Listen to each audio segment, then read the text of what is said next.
Hello everyone, hello everyone, hello everyone. Oh wait, no, I spelled foreshadowing correctly. Excellent, excellent, excellent, excellent. Hello, hello. Welcome in everyone, welcome in everyone. My name is Almantas. I am a former professor of sociology, current VTuber, and old man whom love old thing. I do a lot of calligraphy, I do a lot of mini painting. Today I am going to be Timberborning, and I'm trying not to distract myself too much because literally while I was in the Go live screen, I was having a fairly interesting conversation with Caillou Kuma. Let me give a shout out to Caillou Kuma. This is Caillou and I are pretty similar folks. Caillou and I are pretty similar folks. I'm actually gonna put this in DMs with him because we keep on meaning to do another collab and we keep on forgetting to do it. I'm gonna DM him right now.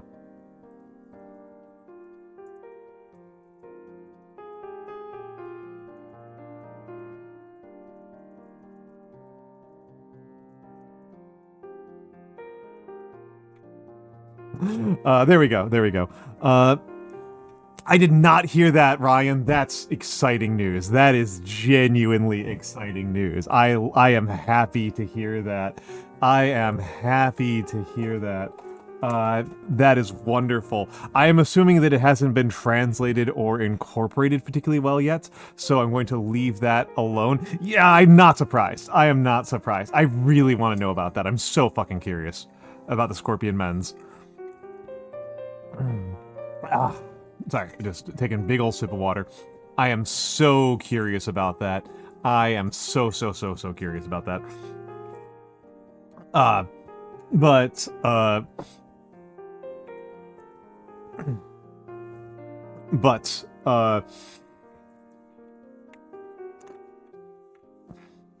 The reality, but yes. That would be so cool. That would be so cool.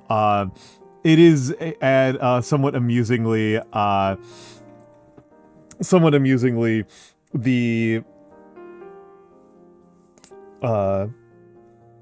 what do we call this? What do we call this? The oh my goodness, head fell out a little bit. I think I'm getting worse about that as I stream more. I think I'm getting worse about my ability to retain attention span. I know today's gonna be a bad one. I can feel it in my bones.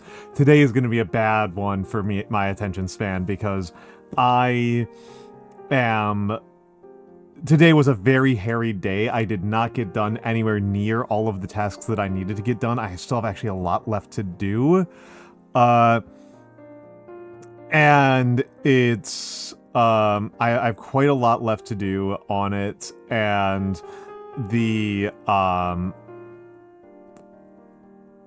and so I have a cycle, right? I have an ADHD cycle. I'm probably gonna make a meme about this. My big ADHD thing, like other people have their own like problems with ADHD. My big problem with ADHD is that I get bored. Okay, I get bored. I realize I've got a lot of free time. I get bored, and then I commit to a bunch of projects. And then I realize that I don't have any time and I can't actually get everything done. And then I drop all of my plates that I drop everything that I'm juggling, and then a couple weeks later I'm bored, and then the cycle recurs, right? That's like my big bad ADHD cycle, that's kind of my big cycle.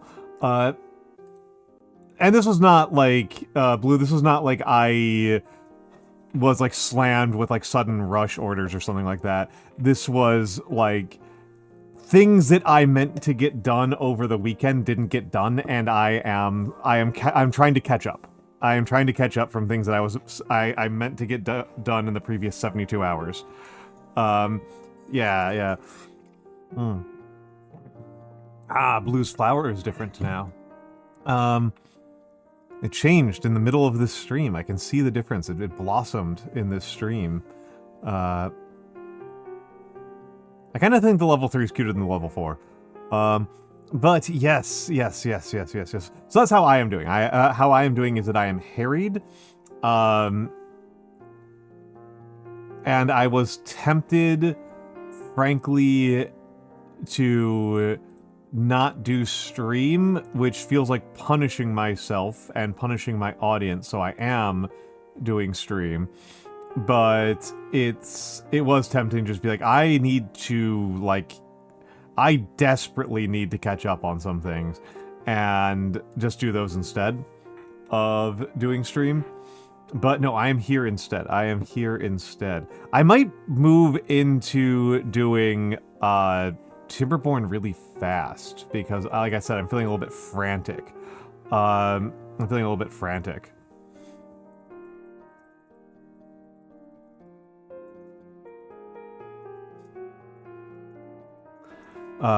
The beavers must beave. That's so true, Turi. Let me give a quick shout out to Turi, who has been my beaving coach.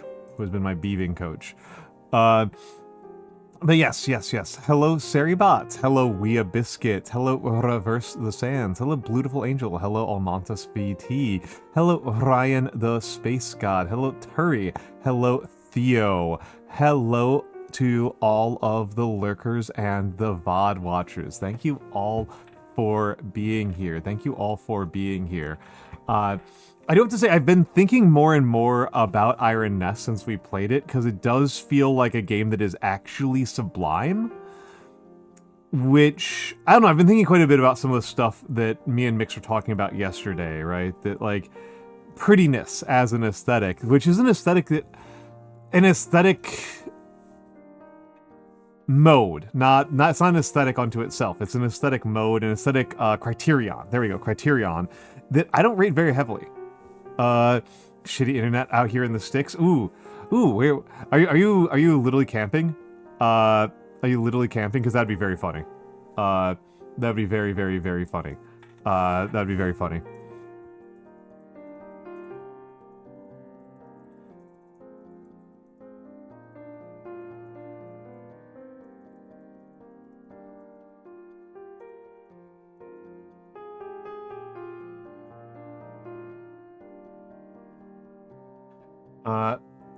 Out on a lake in rural USA. You are out in the middle of Lake Superior. You are about to get run over by a tanker. We salute your brave commitment to VTubing out in the middle of out in the dangerous waters. You'd better not be captaining a ship while you're here. You better not be like checking stream between turns. I shouldn't say that, between bearing adjustments.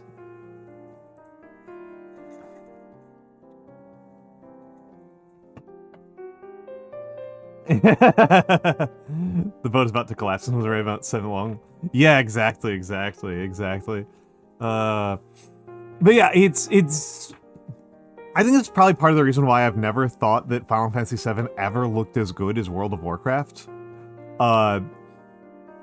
It just has never been as appealing to me because prettiness is not an aesthetic criterion that I like particularly much. It's kind of low tier, I might even say, on my series of considerations. It's kind of like not that intriguing to me within those aesthetic modes. I actually, it's one of those things I was thinking, because like the big thing I was thinking about was Sublime. I was thinking about the Sublime, and within the Sublime, that's kind of what I like so much about Iron Nest, is that Iron Nest is quite sublime.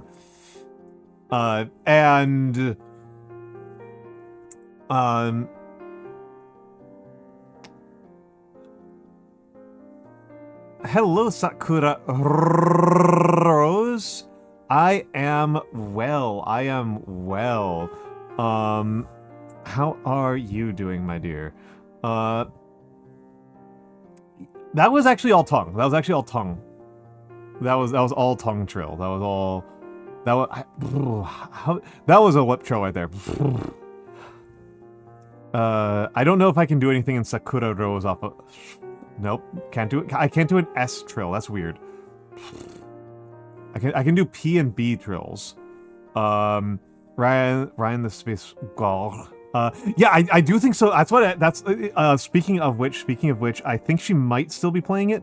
SybilTheMoth. My dear friend SybilTheMoth. But yeah, I think Iron Nest is actually sublime, right? You know, you're thinking about the Burkean beautiful and sublime, and I think I kind of just don't see eye to eye with Burke about how the sublime, about how beauty operates. And I have to be responsive, right, to the culture I am actually a part of, not to the culture that it would be nice to be a part of. And in the culture I am actually a part of, the thing about the beauty is kind of like the ultimate generic option, right? Like something is beautiful because you don't have anything else to say about it. And like if I'm talking to a person, I obviously have a different set of opinions on this, right? If I'm talking to an individual, my emotion about calling them beautiful or not calling them beautiful is mostly tied into like whether or not I want them to feel good and what I'm communicating to them, right? Like if I don't want to call somebody beautiful, that's mostly because I don't want to like communicate something, right? It's because I'm trying to not communicate specific things. And hello, Adam Generator, and hello, Adam Generator. But when I'm talking about pieces of art, it's kind of like the like ultimate like last resort for I don't have a more intelligent thing to say. I will say beautiful if I don't have a more intelligent thing to say. If I do have something intelligent to say, I will use other words, right? I will use other words, but hello,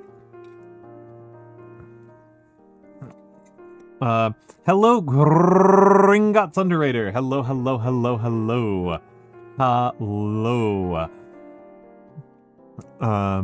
And hello. Hello, Galaxy Wolfstar. Hello, everyone.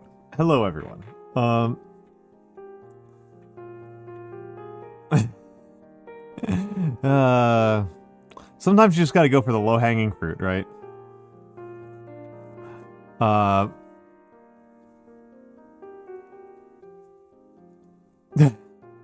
haven't even done like anything yet. I've done nothing. I have done nothing so far. But yes. Welcome back to my Beavins stream. Welcome back to my Beavins.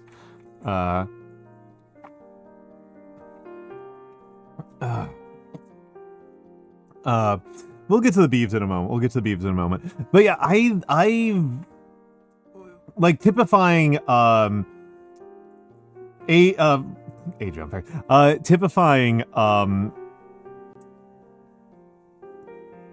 typifying it as a pretty game rather than a beautiful game, I think is useful to me. I think that actually does clarify quite a bit about my opinion on Final Fantasy XIV and why I generally find it kind of like visually uninteresting and unremarkable.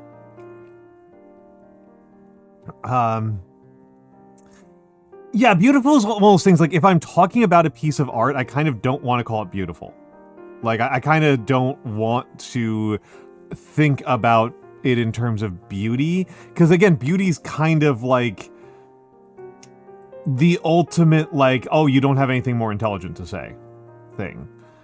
How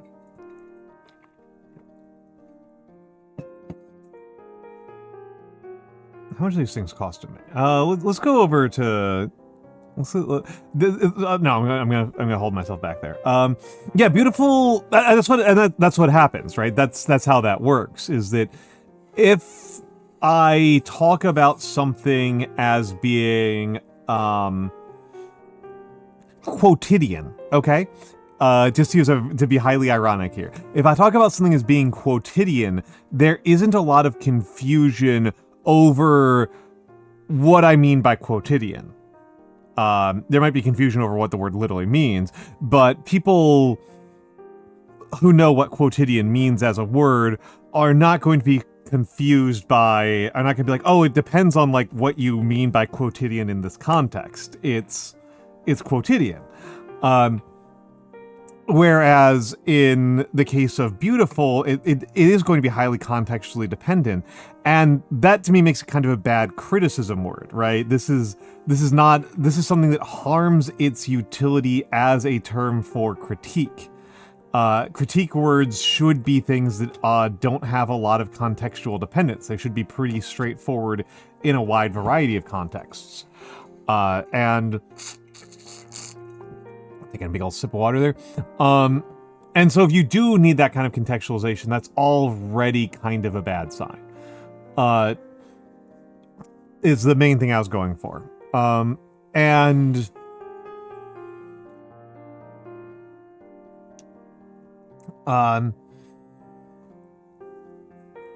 Yeah, so that's something that's a lot of what I'm thinking about here, is that, like, again, quotidian's really quotidian is not even like a particularly specialized word, right? I think we generally know what that term means.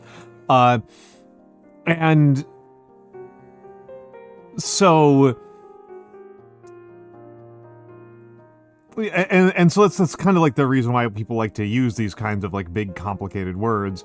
And beautiful, like I said, kind of lands in this zone of doesn't really, I think, capture its own meaning super well.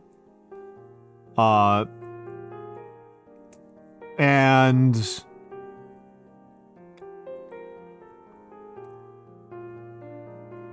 I'm just thinking a lot right now.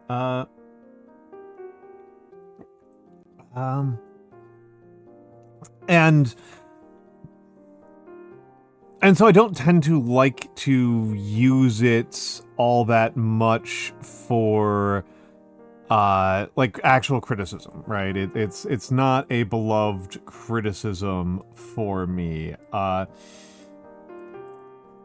But pretty, I think that, like, the fact that I'm kind of an anti-prettiness guy is itself kind of useful. I am a bit of an anti-prettiness guy, and I contrast that with, like I said, with Iron Nest, which does feel sublime, which feels much more specific, much more useful, much more meaningful as a conceit. And yeah, I'm a lot more sold on it.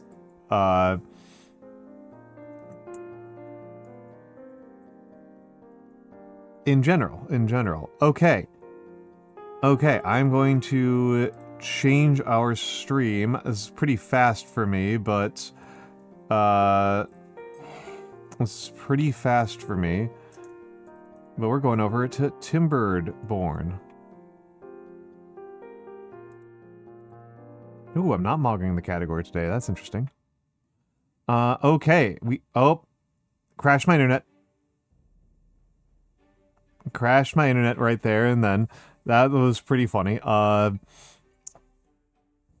And I will... Well, I'm thinking about it. I'm going to change the way that chat looks for a second. There we go. Use the cute chat. I like this chat more.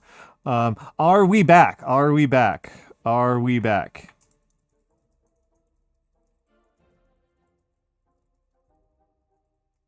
We should be back. We should be back. I think this is a bad place for me. Let's put me down here and flip horizontal. There we go. A bit of a study. That's fine. A bit of a study. Okay. Okay. Okay.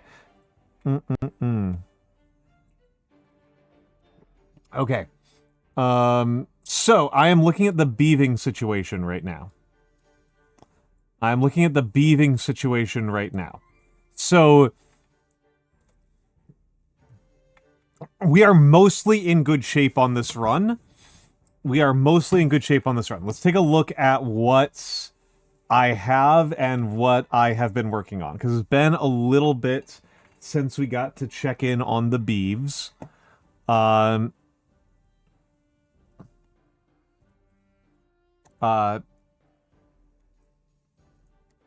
Let's take a look, a little bit of the look at the beeves. So we've got some wonders already built. We've got 2 monuments already built, the Fountain of Joy and the Farmer Monument.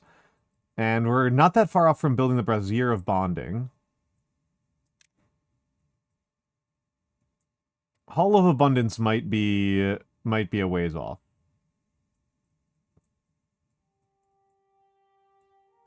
Hall of Abundance might be a minute to build. That's not a good place to, not a bad place to build it, the Hall of Abundance. So the Hall of Abundance, here's where I've got the big reservoir, and we survived this drought with 228 water left, which is not great, but I think I need to increase work hours to like 19 for a couple of days until we get the water stocks back up. Let's take a look. So the actual ultimate goal, right, is building the Earth Recultivator, which we are a long ways off from building. We are quite far off from building the Earth Recultivator. Looks like we were expanding plank and high-quality plank production over here. I do think we might need to build more gear workshopping, which is annoying. This needs 2,000 gears. But projects that I was working on, because a lot of what we're limited by in terms of our wood production is in fact wood production. So I'm doing this down here to try to expand the arable land up here, and I am not quite understanding why it's not expanding as quickly as I would like. Like, this is expansion. This is genuinely new expansion, but I don't get why there isn't more expansion out this way. Yes, it is, Atom Generator. This is a lot like Dwarf Fortress. This is called Timberborn. It is about beavers. It is about post-apocalyptic beavers. The game is primarily about water management. Well, but it still should be distributed. I mean, obviously, but water underneath should, like, it should still, because it has expanded here, right? It has expanded here, and you can't just do immediately below. You need to have 2 steps below, because immediately below you'll just have platform. It'll remove the dirt layer. So we need to be another layer below. And I might actually delete some of this and replace this with ground fill in a little bit. So this was one part of what I was working on, was expanding the arable land over here. It is a really cool concept. It's a very cool concept. We are playing as who are called the Folk Tales. Let's go over and look at some of my guys. That's a scarecrow. Here. Here, this is a little farmer beaver. This little farmer beaver. Here's a construction beaver. We are actually pretty late game. to be honest. We are actually quite late game. We are in cycle 27 on a pretty hard map. And our goal is to build the Earth Recultivator. This is our goal, is to build this. Which we are a little bit of a ways out from building. Our industrial capacity is a bit of a limitation. We are going to need to start mining. We're going to need to start mining at some point, and I am in the process of building a network to connect this mining area. This metal production area to the main area. That is where we are currently at. I don't want to brag too much, but I think I'm pretty good at these atom generator. I think this is a genre that I am reasonably successful with.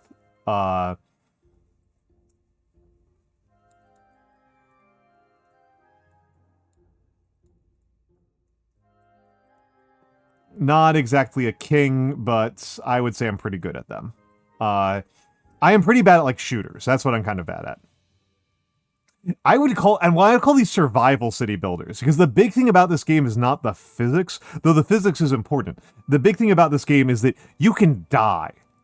Like, really bad. The population of our city was at 1.4.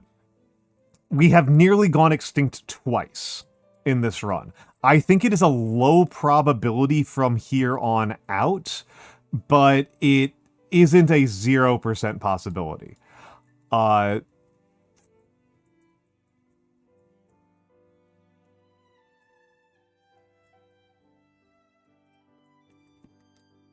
cistern isn't the wrong term, but like, there's no more higher up to go. I am already kind of at the limit for how high I can have a cistern before it's not a cistern.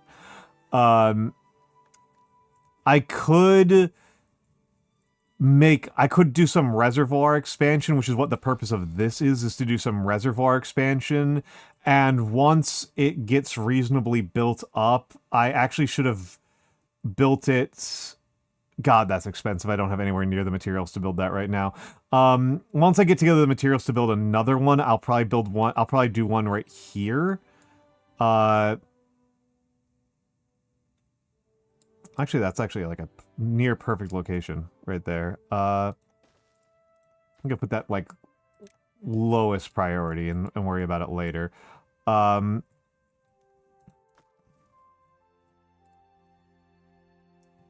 But yeah, so expanding, and that should make these trees a lot more reliable. These trees have been having a problem. And then doing another dirt excavator down here will also probably make a huge difference in keeping and expanding my ability to do tree farms down here. It's possible that the better solution than doing underground cisterns here is to just build more, just dig more water pits, just to increase the amount of water that can be stored in some of these areas. But yeah, I'm going to let it rip now. I'm going to let it rip. This was my attempt at doing an above-ground cistern. It just flat out did not work. It might need to be bigger than what I'm giving it credit for. But yeah, I'm using explosives to try to tunnel out some cisterns. I have 15 idle slots. I'm not doing any scientific research, that's fine.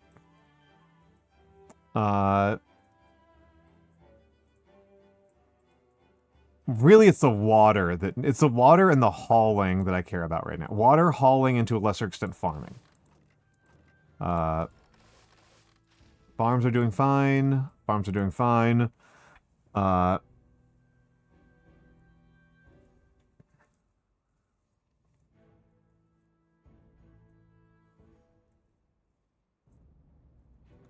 Yeah, bees are going to be working into the night. Because we don't know how long this cycle is going to last. It could be as short as like 3 days before we get another... We could be as low as like 6 total days before the next drought.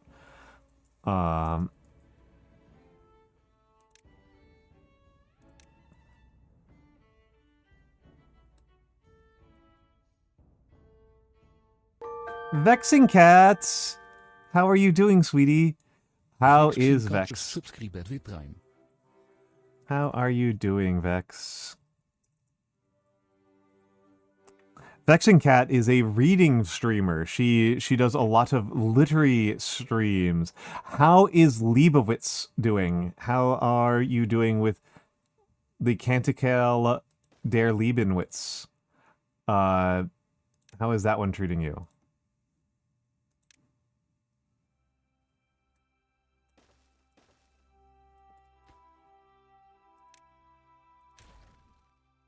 Yes, it is the Hydrate Redeem.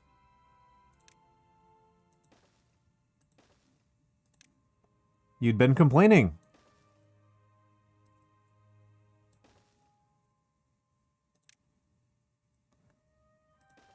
Wait, what?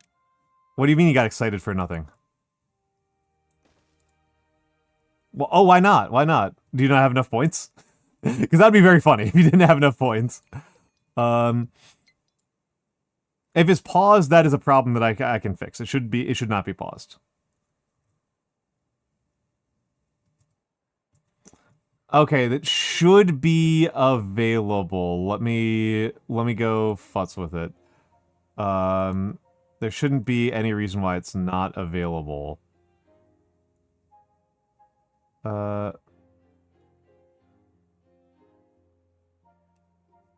should be a cooldown on it.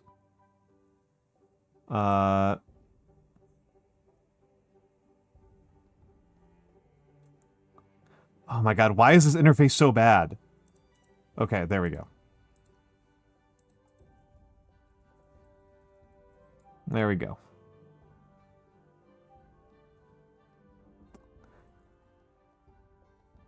There we go. Alright. Okay, we are doing Hydrate. We are doing Hydrate. Let me set this up. Let me set it up. Let me set up Hydrate. Let me set up Hydrate.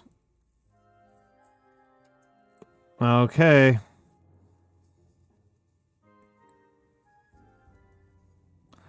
Okay. Let me just check some things here, make sure that I am... Okay, the beavers are paused.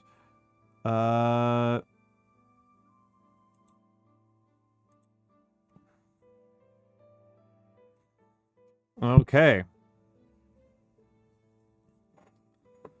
Okay.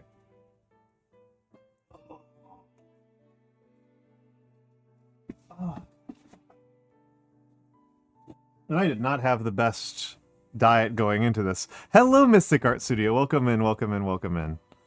Welcome in. Okay, I'm gonna do the workout time before we hydrate. I'm gonna do the workout time before we hydrate.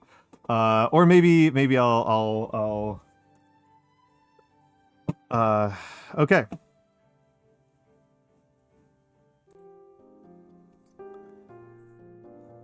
Favorite kind of moth I know about. Maybe lunars? Maybe lunars? I like how big they are.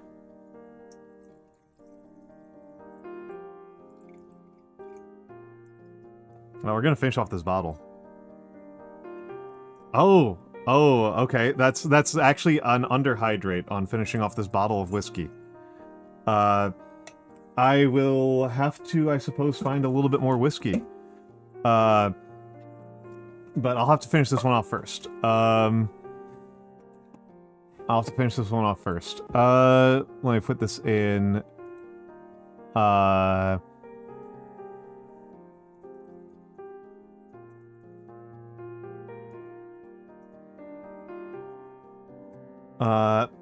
Thank you, Mystic Arts, I will. Mwah. It is a joke. It is a joke, Ryan, the Space God. It is a joke. But let me do my push-ups first before I start on this. Vex, did you want to join me? Because because this is not what the stream is. 1, 2, 3, 4, 5, 6, 7, 8, 9, 10. Oh. Shoulder's feeling kind of stiff.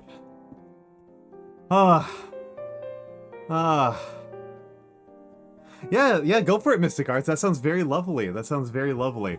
But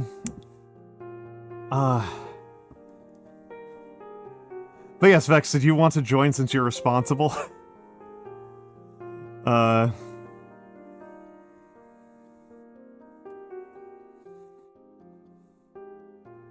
I am going to have to get some more whiskey from somewhere, and I don't want to spend, like... I've got some very nice whiskey I don't want to use. I'll have to look around to see if we've got some cheap stuff. After she finishes dinner? Okay. Okay. Let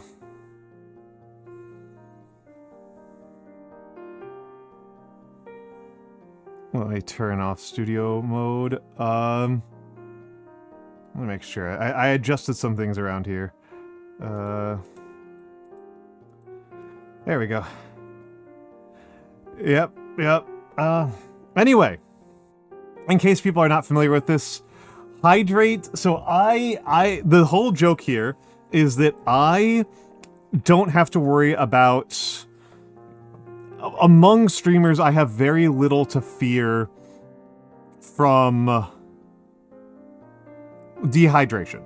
I am prone to drinking to just kind of fill time, drinking water to just fill time, and when I'm thinking. So I tend to actually need to use the bathroom very, very desperately every hour. And many streamers have a Hydrate redeem, and I thought it would be funny to have a meme redeem that was 100,000 points for end the stream, and then 1 point lower for Hydrate, as a joke. And then I decided that I wasn't actually ever going to end stream just because somebody paid 100,000 points, so I removed that one completely. But I left the Hydrate one around, and then I felt bad about the fact that people were spending 99,999 points to get so little out of it. So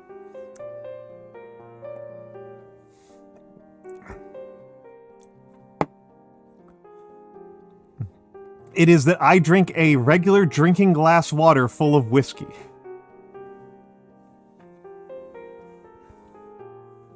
Is what I do now.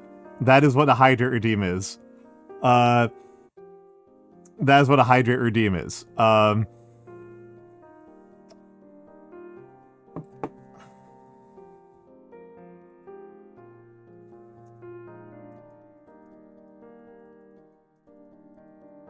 Yes, I did. I did Ryan the Space God. Yes, I did. Getting drunk on stream is fine.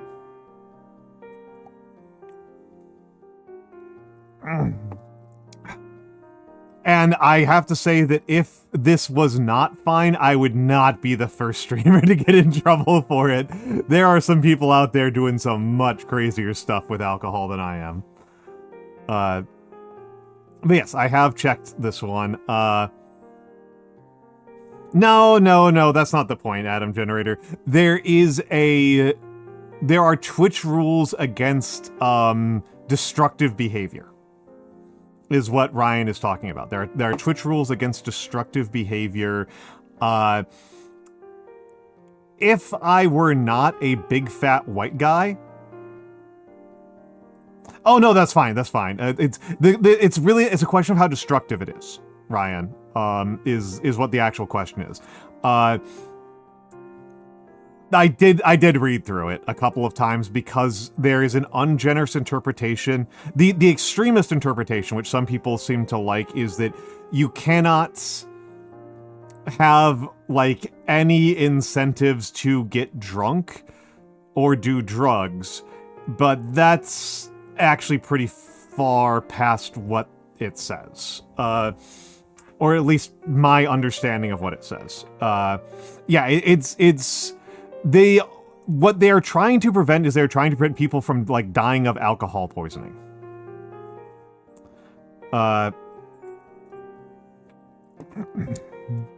That is what they're trying to prevent.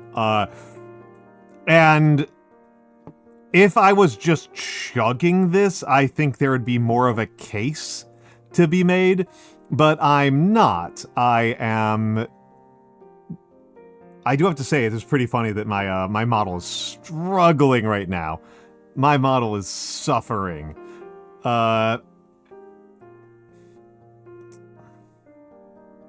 Raid Slugmoth. Excellent, excellent, excellent. I might need to turn down the settings in, I'm going to turn some of the settings down on,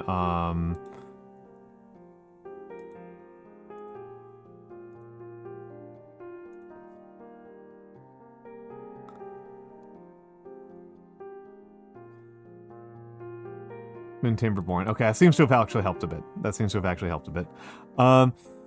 Just turn down to medium from high.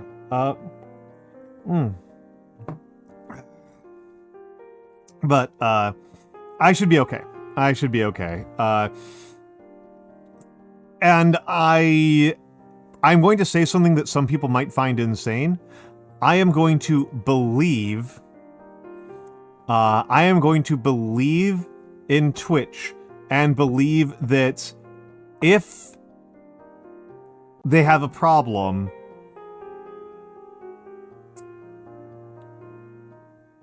they will reach out to me and give me a warning before they kill my channel.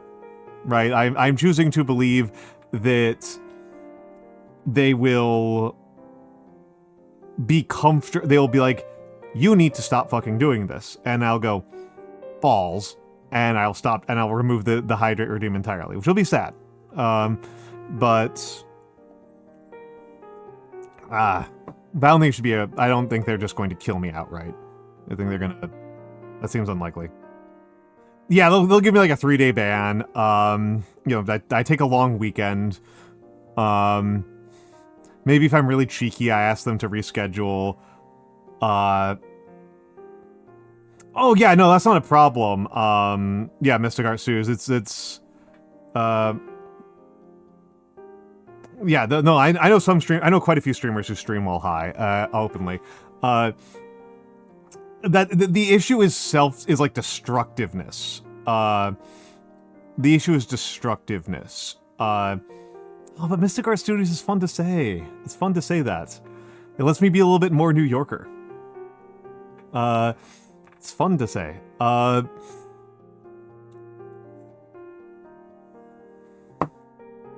Yeah, actually, I like this glass a lot. I like this glass a lot.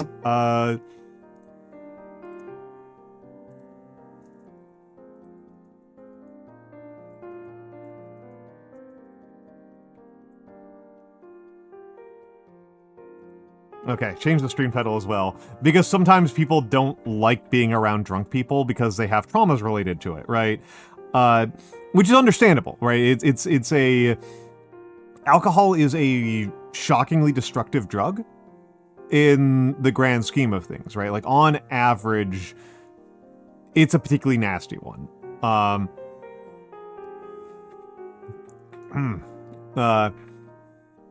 And so a lot of people have grown up in households all over the world, right? This is not just a country by country thing, but have grown up in households all over the world with, you know, family members who drank to excess and were really bad, right? We're just horrid.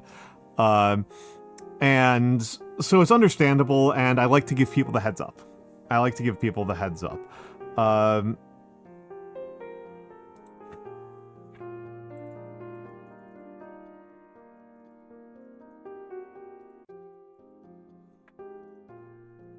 Let's pin that.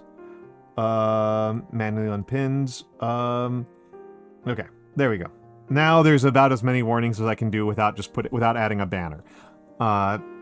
Which is annoying to do. So I'm going to complete everything so that I don't accidentally refund Vexing Cat's Hydrate redeem, because that'd be very annoying at this point. But yeah, don't even allow this redeem to be available unless I'm in a mood where I am down for being drunk, right? It's yeah,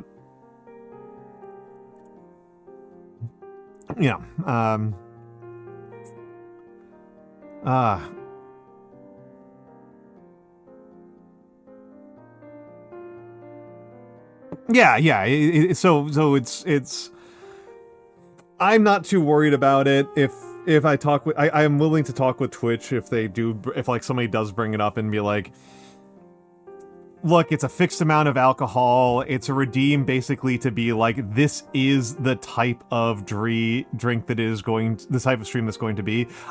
This is whiskey, Galaxy Wolfstar. It is a pretty, I wouldn't say bad, a pretty mediocre scotch. It is a pretty mediocre scotch that I got a handle of for free a couple of years ago. If you're not gonna be cool about it, Flea Flicker, you can. People are welcome to leave. It's fine. I feel I don't want to trigger anybody's problems with alcohol or with being around drunk people. And yes, this is drinkable. Galaxy Wolf starts. It's fine. It's not the best whiskey. I don't want to use like my Macallan or I don't think I have any Highland Park right now. God, I love Highland Park. I don't want to use any of like actually good scotches for this. You know what I should get? I should get my mitts on some cheap mezcal because I like mezcal. Wea Biscuit. Yeah, I'm drinking. Vexing Cat redeemed the Hydrate redeem, so this is now a drinking stream. We are now having a drinking stream.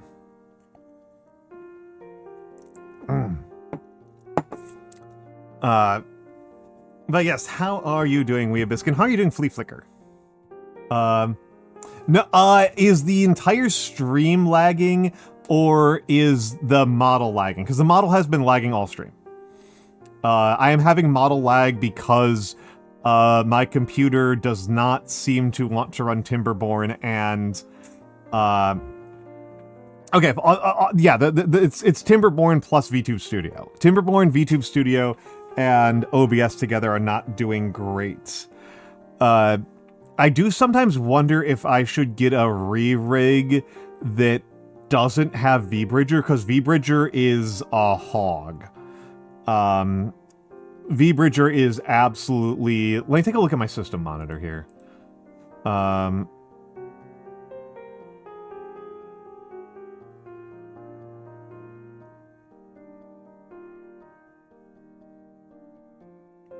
I do not know what that means, Wea Biscuit. Familial hypercholesterolemia. I do not know what this means.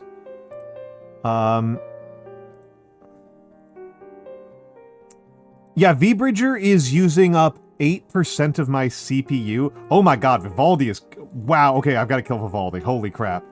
Holy crap. Goodbye, Vivaldi. Jeezy Pete's. What was Vivaldi doing? Yeah, OBS is actually the most demanding application I'm running right now.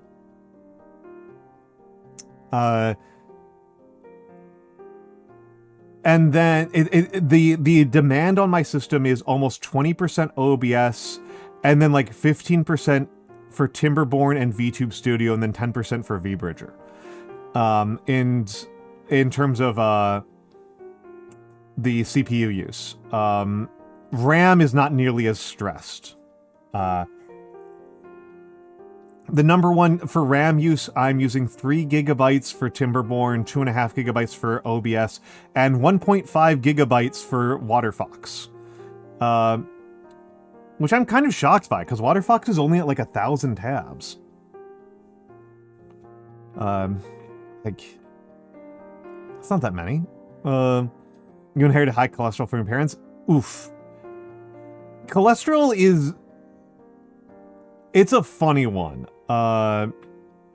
Because the cholesterol like there's like a lot of theories about dietary cholesterol that are like folkloric theories, and I've learned that they are largely wrong, which is a little bit disappointing to me personally, because I should be from a great I should be I should be in great shape based on diet, because I'm vegan, right? Right, doesn't know how to cycle bad cholesterol. Oof. Oof. Yeah. Presence in blood. That was actually what I was missing. I was not understanding how to parse emia. But thank you, Flea Flicker. Thank you, Flea Flicker. It is a nice glass. I like this one a lot. I like this one a lot. But Ryan the Space God, I think you misunderstand what's happening here.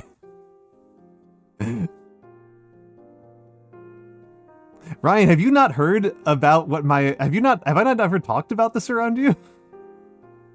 1,000 is not a high number of tabs for me.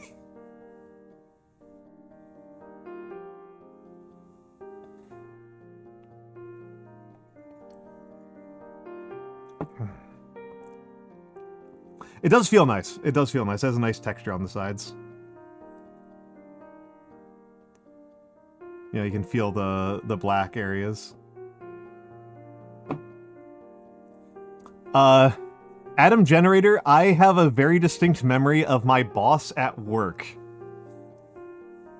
My boss at my other job screen sharing during a meeting, and he had 9,000 tabs open.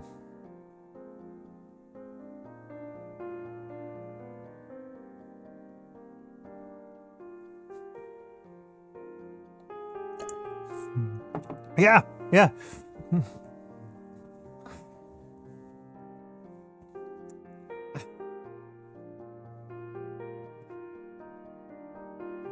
This is why I don't like using Chromium-based browsers.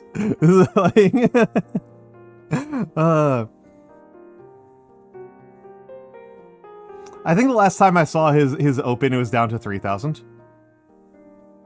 They get used. They get used.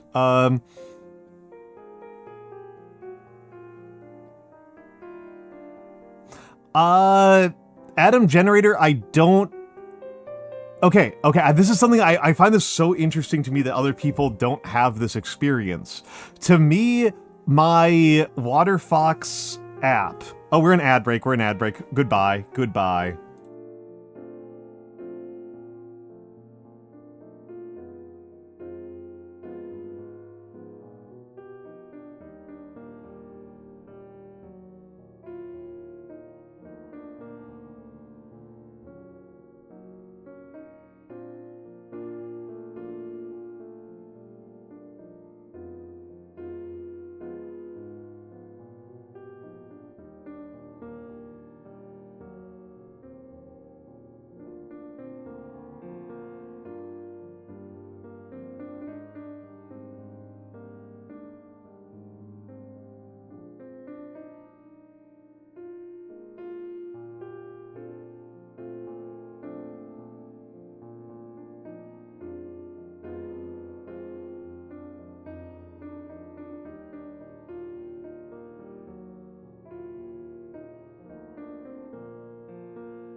I'm back. I'm back. I'm back. I'm back. I'm back.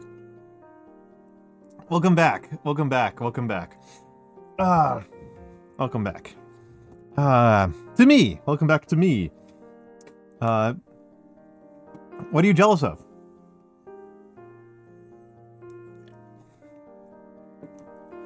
Turning your parents into car insurance ads. That is messed up. That is demented. That is a demented things. You love those ads?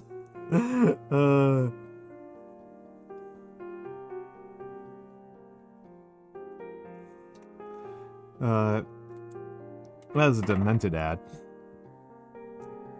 Most of the time the ads that I get are... Nowadays the ads I get are like AI ads, which is frustrating. It's like, what are you talking about? I don't need any of this crap.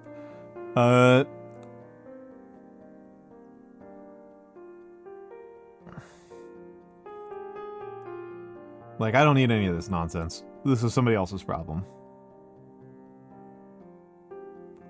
Pow Tato! Pow! Pow! Pow cats. Pow cat. How is Pow? How is Pow? How is Pow? Yes! Yes! Vexing Cat redeemed Hydrate. We're hydrating.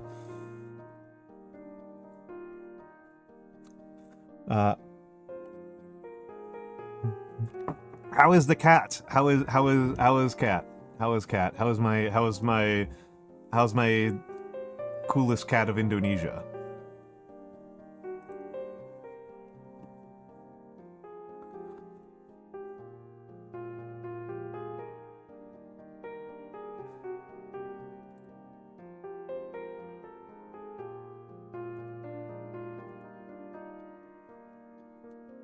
But yes. People are shocked and horrified at my relationship with tabs. You're doing really good. Excellent. I love to hear that. I love to hear that. It is good when my friends are doing good. I am grateful for that. I am grateful for that.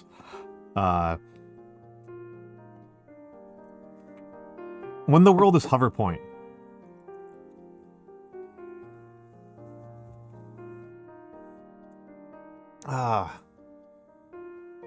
But yes.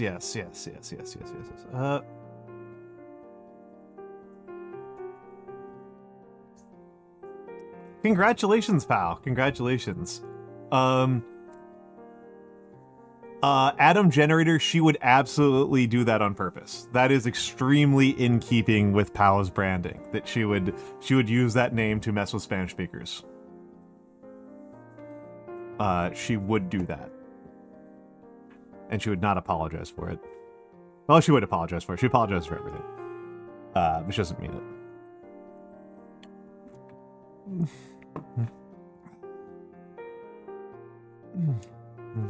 Oh, yes. Oh, I should get some mezcal. I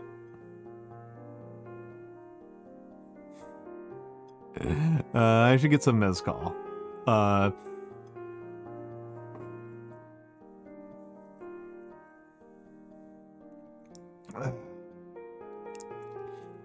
Because I'm down, like, the only whiskeys I have are, like, actually kind of expensive, so that's, like, kind of... I'm out of, like, my cheap whiskeys. Hello, Mikks. Hello, Mikks. Yeah, Almantas. Mikks UAV. The burb is here. The burb S here. Yes. Yes.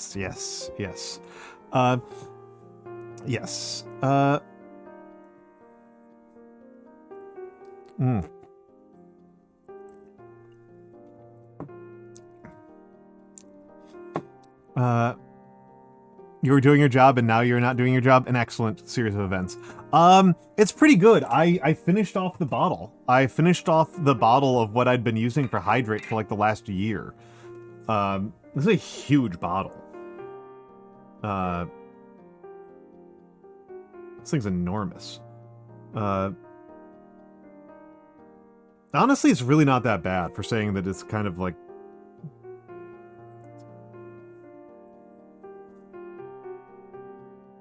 Oh my goodness, that is terrifying, Atom Generator. That is terrifying. Oh my god, I'm like too old for that kind of crap.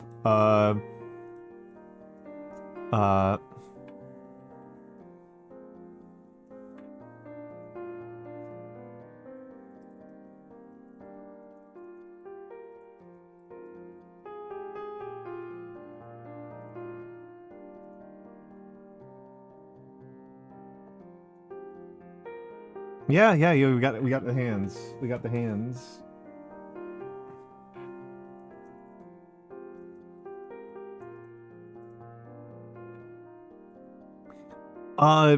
If you go to US VTuber conventions, you will very likely run into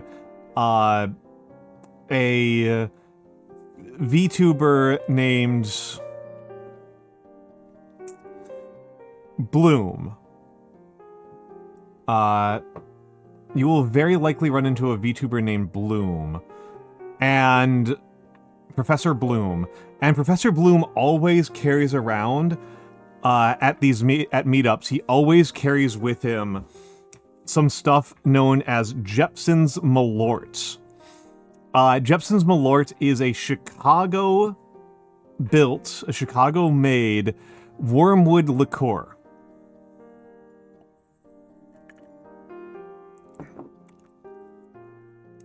And he actually authentically likes this stuff. Like, he is not joking around. He actually is into it. I do not love Malort. I hate it. I will drink it out of a ridiculous and misplaced sense of Chicago pride.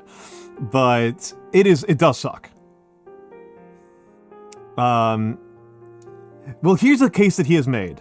Yes, Arcane! Yes, Arcane! How are you doing, dear? How are you doing, Arcane? How are you doing, dear? Yes. This is what happens when there's a Hydrate redeem, is that I get drunk.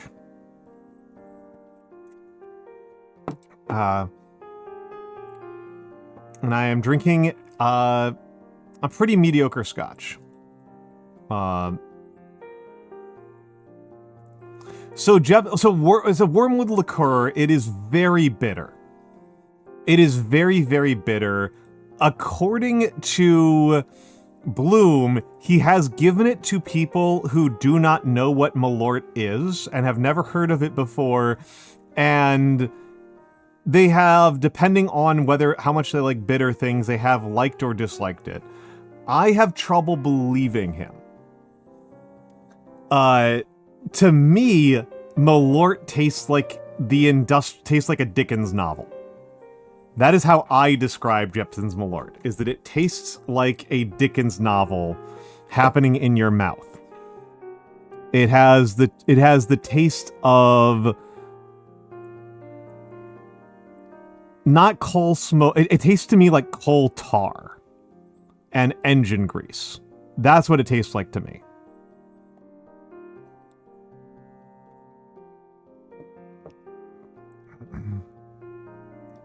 Yes, the taste of bitter Victorian poverty. Yes. And it's really the aftertaste that gets me. The aftertaste is like really sticky in the back of your throat. It like really doesn't want to let go. I am not a fan.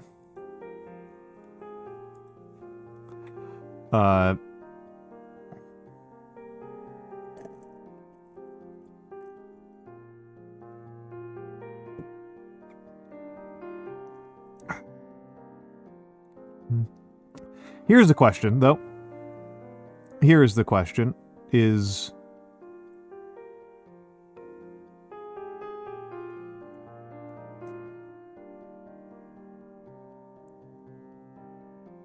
Do I just put this camera in the corner while I play some more Timberborn? Or do you want me to be on the screen until I finish the alcohol? Because this isn't actually even all of it. This is like half of it.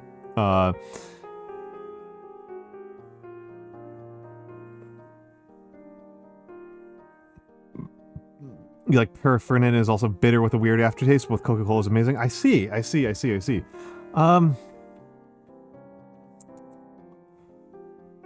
What do I say? Just go back to Timberborn? Well, I'll at least put a picture in picture. So let's go over here. What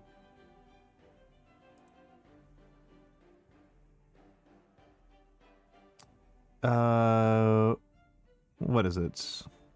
No, it's not video capture device. What type of thing is this? Hold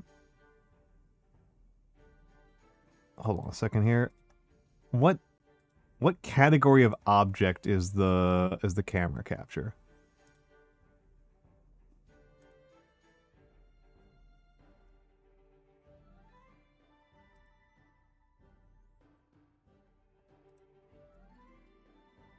This is Spout 2? That can't be right. Okay, it's an OBS capture. It's a droid cam capture. Okay.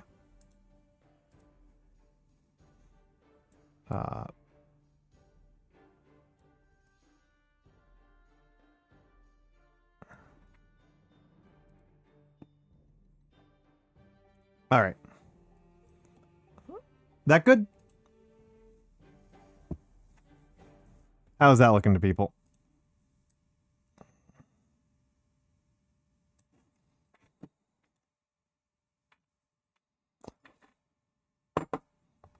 It's upside down.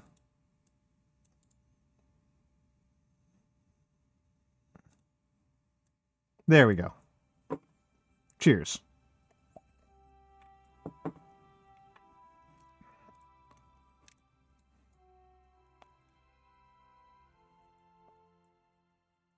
That's pretty good, Adam Generator.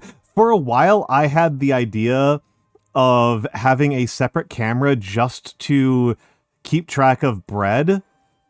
Like I would like make a loaf of bread at the start of stream, like a dough ball at the start of stream. Hello, Miss Gravestone. It's been a moment. How are you doing, dear? How are you doing? How are things over in wintry, cold South Africa, where I'm quite envious of?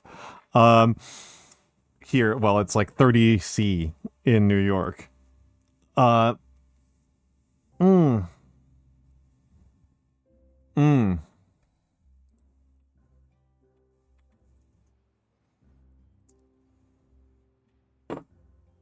Yeah, in South Africa. It's in the southern hemisphere. It's winter over there.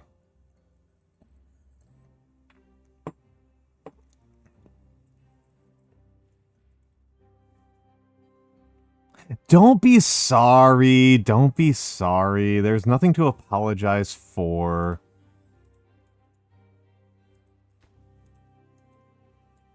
There's nothing to apologize for. You have your life. You must live it.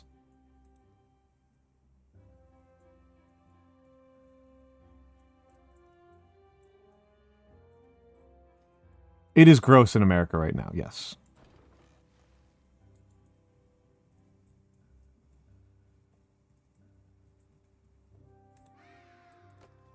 Okay, so that tells me that my contamination is not sensitive enough. So on to 10%.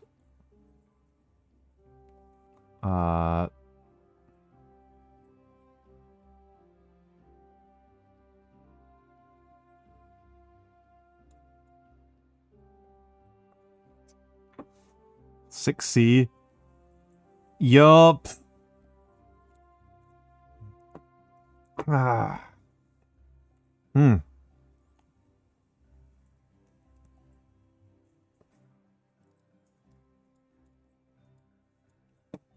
Okay, hold on. This is I'm gonna end the automation.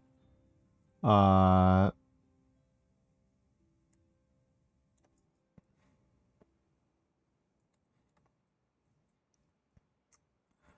a moment. Going to flood out the bad water. Going to flood out the bad water because my bad water detection limit is too low. And then once I see that there's no bad water warning sign here.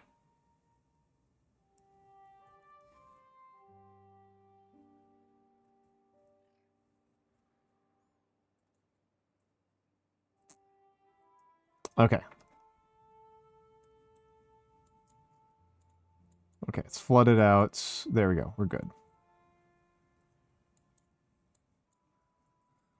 Build up the reservoir again.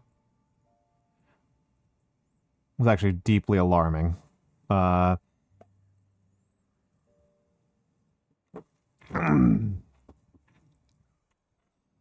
it's unpleasant over here. We are having a bad one.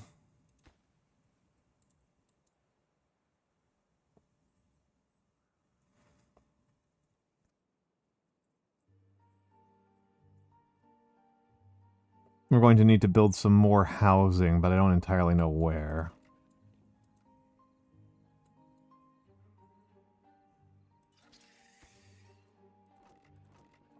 I need to just build it like right here. It's a dumb place to build it.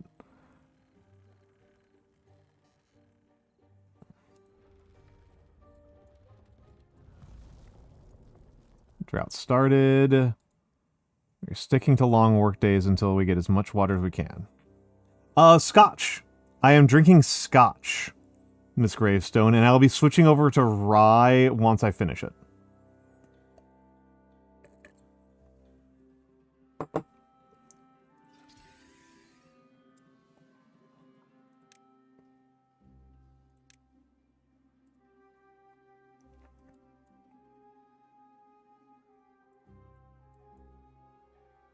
Yep, okay, so it's a bunch of the water gone.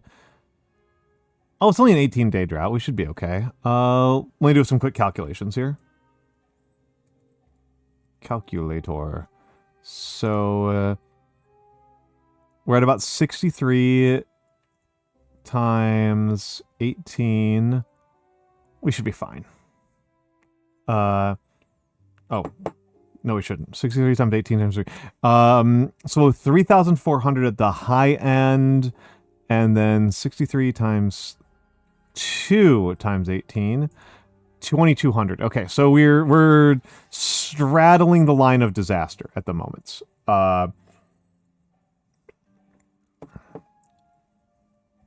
We're straddling the line of disaster at the moment. Hopefully getting these built up should deal with the problem a bit better. So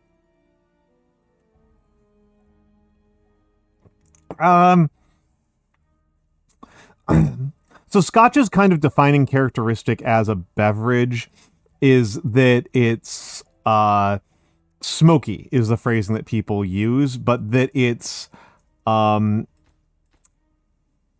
made with peat. That you make it and then you make a mash, right? Is the phrasing. And then you add then you smoke fire it with peat, and the peat, depending on what type of peat you use, which could be more or less iodine-y, you get different flavor profiles. I like ones that are relatively floral. A lot of people like the ones that are really, really iodine-y. So depends on what you like. Well, I mean, so to a certain extent, all wheat-based alcohols involve a certain amount of being like porridge. This is the mash. You start with wheat, and then you boil it. Well, not necessarily wheat, more often barley, right? Wheat or barley, depending on what you're making. And then you have to boil it a bit, and then you let it ferment, right? And so what this means is that there is a period at which it is porridge, and then there's a whole bunch of straining and processing steps to get it to just be a liquid. And then whiskeys are distilled versions of that. Distillation is a process whereby you use heat and you exploit the different boiling points of different liquids to separate the water from the organics compound, from the organic compounds. That's why beers are like 6% and whiskeys are like 40%. Yep, distillation columns. Hello, Big Mama Chunk. Hello, Big Mama Chunk. How are you doing, dear? Final Fantasy IV, the thinking man's Final Fantasy XIV.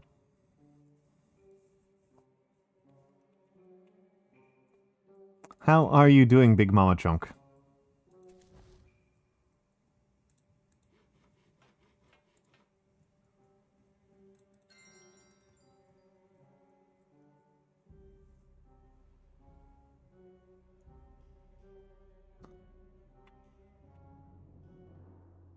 Everyone on your team gets knocked out of commission. What's going on? What's going on? Is it another wave of COVID? What have you got happening over there? What is happening in Chunkistan?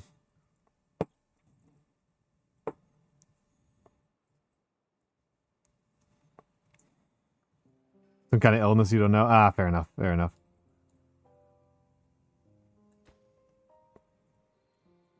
All right.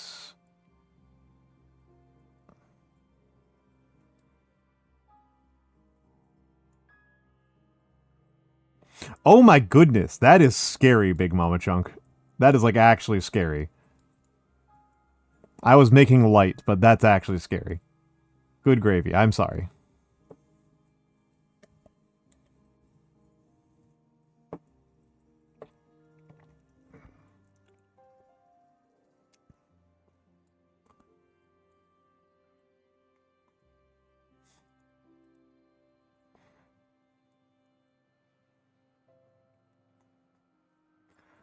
All right. Okay, I'm going to slow worked hours down to 16 to 15. I'm going to slow work hours down to 15 starting today. And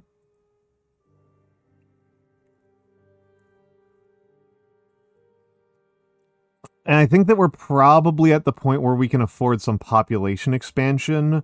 I'm just not sure where's a good place to put some more folks.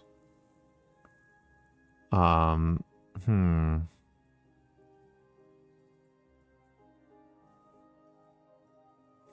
admittedly, my population expansion is not going to be going anywhere fast until we get some more construction done.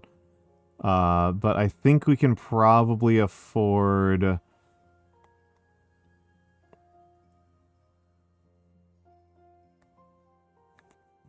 10 more? 10 more beeves? What's that going to take me? 1 triple lodge.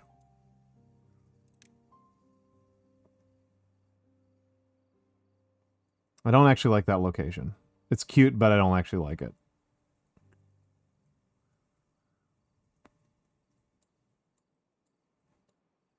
Well, mouse.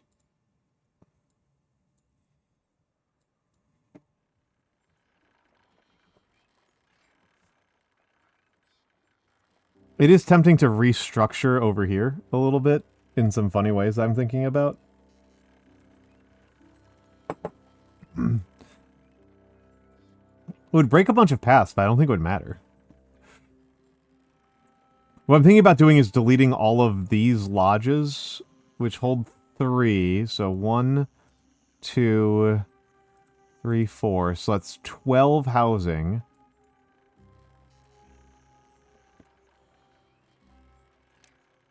And replacing it with 3 of these. Which would be 27 housing. But I'd have to, like, dynamite out, right? I'd have to dynamite out down below. And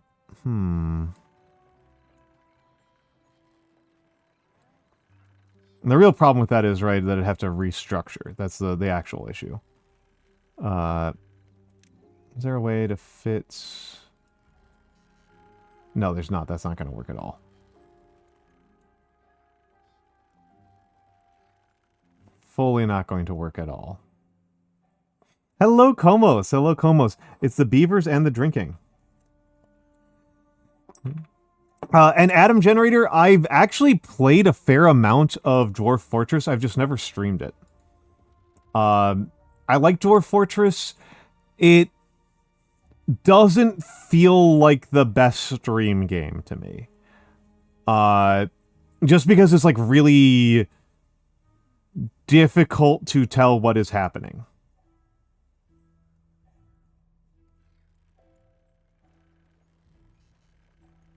It's actually not the worst spot for a triple lodge.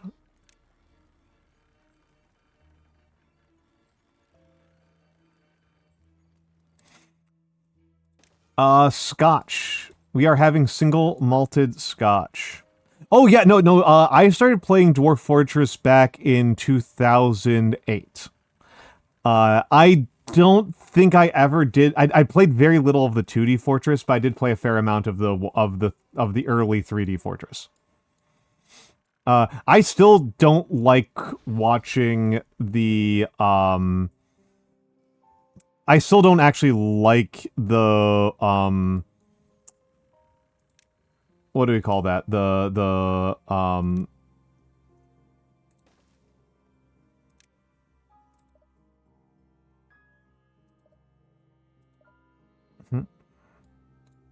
Oh, interesting. I didn't think about that problem. I still don't like the what do we call that?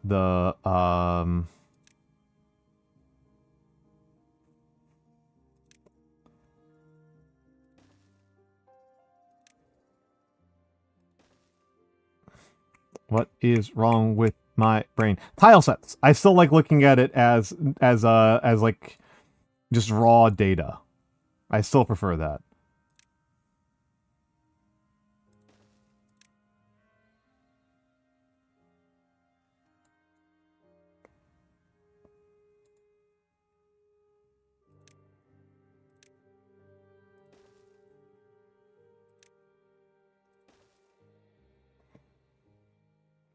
I still prefer the way that that looks.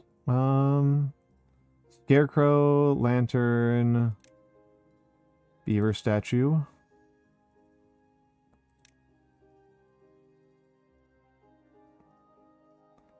Weather vane. Post of bills. Okay. I like the ASCII look. I like the ASCII look quite a bit. Alright. So we've got 15 spare beds. That's actually a little bit alarming to me, but we're doing good on water and we're doing good on crops, as far I can tell. Time to swap over to cattail crackers.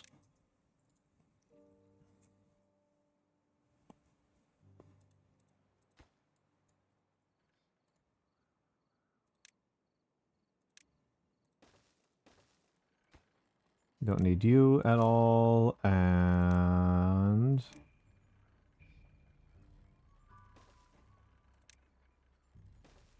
Alright. How are you doing, Maramara? I forgot if I said hello to you.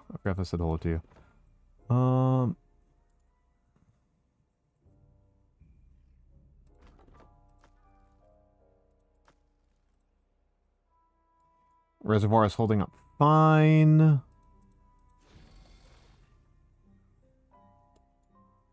We have 20 undone jobs.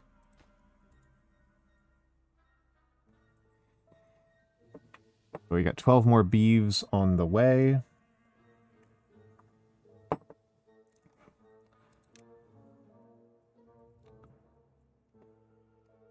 And then once this is cleared up, detailer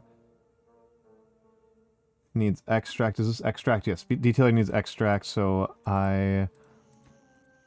Can you... Let's think about this. So... Bill...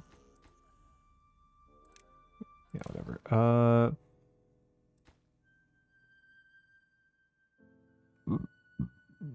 So, Scarecrow...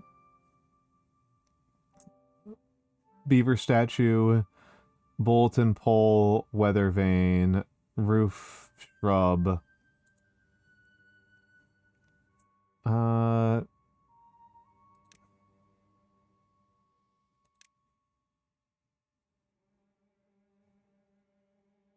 Lantern.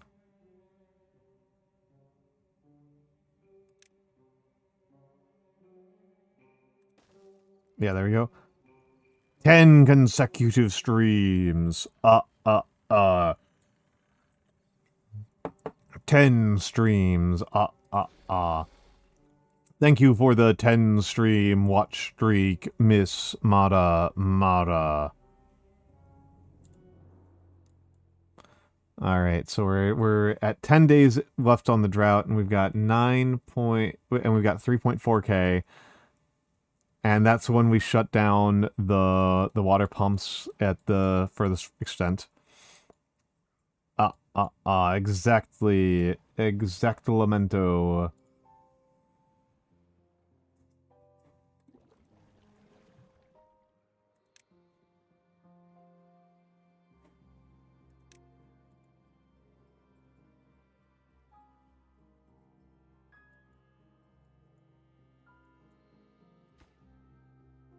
Let's remove those stairs and remove that path.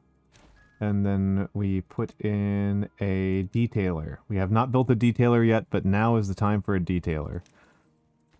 A detailer, I like that one. Automate to chronometer 1. That's far too few detailers, but it is a detailer. Can I squeeze in a detailer down here? I can. Also automate you to chronometer 1. There we go.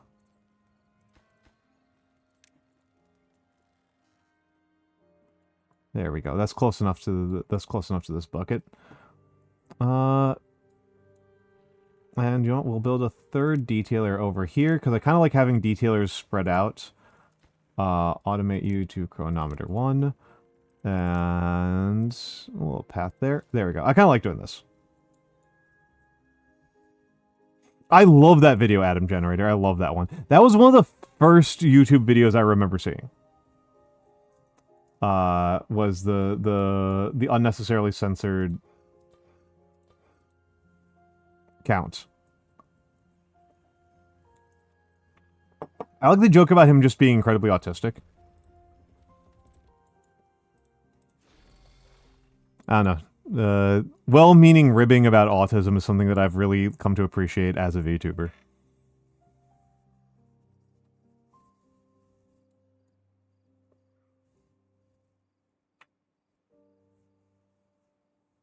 Even though I'm not myself autistic, so maybe I should shut the fuck up. But as it currently stands, I find it cute.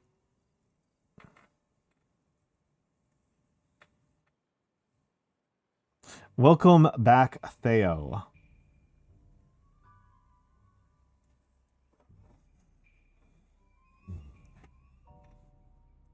The count is autistic, or that maybe I should shut the fuck up?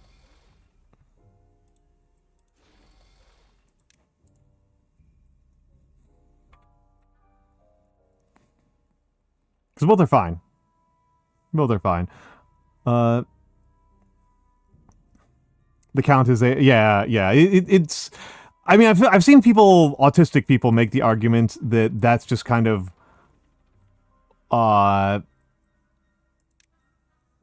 that's just kind of a lot of, like, what the representation of vampires is like.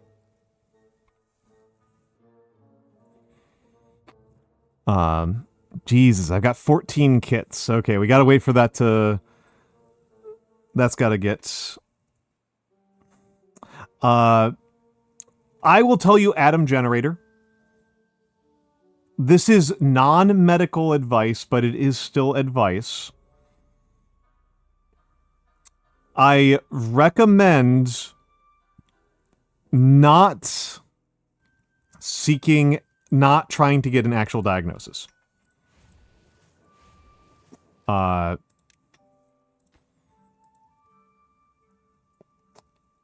Actually having a medical diagnosis can be somewhat life-impairing. This frustrates me because I know quite a few people whose lives have been helped quite a bit by their autism diagnoses. but also there is quite a bit of de jure legal discrimination against autistic people in the world.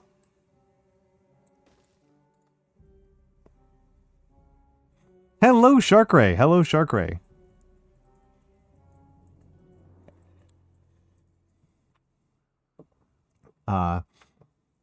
So what I tend to, what my feeling is that if you are helped by various autism coping mechanisms and talking to other autistic people, and the community of people with autism, that is very helpful. That is very helpful. Honestly, the one that upsets me the most, Sharkray, is that New Zealand just doesn't accept immigrants with autism diagnoses. That's the one that, like, actually pisses me off. In no small part because I otherwise have a pretty high opinion of New Zealand.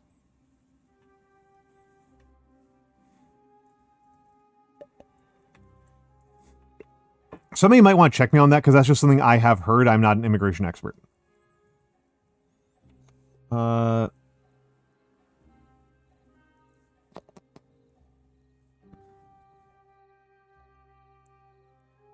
Yeah. Oh my god, the story that I heard from a trans. Sorry, I'm gonna go off on this one because this always just drives me fucking nuts. I have strong fucking feelings about anti-trans discrimination because I am not an idiot and I am therefore capable of looking at the world that existed 10 years ago and the world that exists now and seeing the difference and seeing how irrational and stupid it is. So I get very frustrated on this one. This is one where I'm really mad. It is sorry, it's just I don't fucking get why we do this. And it is so frustrating and so insane. And I heard a story from a hello Vovern. I have heard a story from a trans woman who transitioned and then emigrated to the Netherlands. Okay?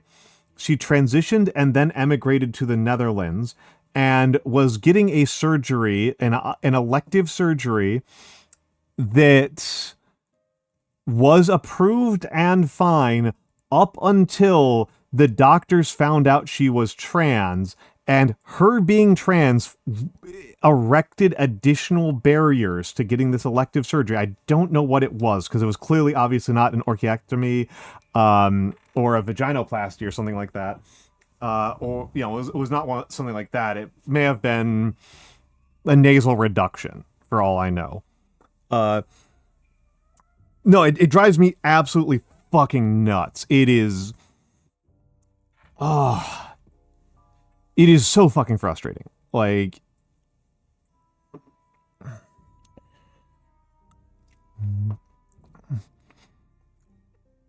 And... I don't even know how much more to be, like, to try to, like, even pretend to be intellectual about it. It's just... so fucking aggravating. Like... we are spending so many goddamn resources on doing additional work to be more discriminatory. And some of it just... okay, here's one that... Here's this, like, a tiny one. I used to work in an industry where I had to check people's IDs a lot. I was not a bouncer, and it was not, like, intelligence. It was...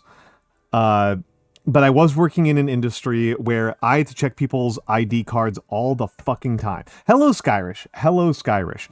And there is a history to ID cards. Like, the ID cards we have today are not the only ID cards we could have. And they're not the only way you can make an ID card. And there's a lot of different ways you can make an ID card. Okay? By the way, Skyrish, I'm getting drunk. there's a lot of different ways you can make an ID card. And the way we make them is not necessarily the best or most rational. It's just the way that we happen to make them. I'm getting mad. I'm getting mad about anti-trans discrimination. That's what's happening here. So, on an ID card that you get, right? And this is like, if you play Papers, Please, this is actually kind of obvious, right? Like, if you look at Papers, Please, you will see this, okay?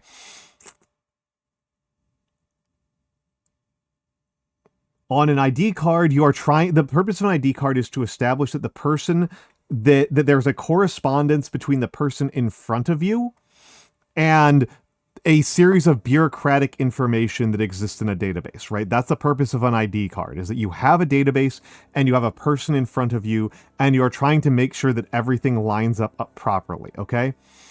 So there are a bunch of things that you want to be one-to-one correlations. And old ID cards, there are a lot of old ID cards that I've looked at. And by old, I really do mean like 1905. Damn, you're old. Yeah. Hello, Noir. Hi. Hi.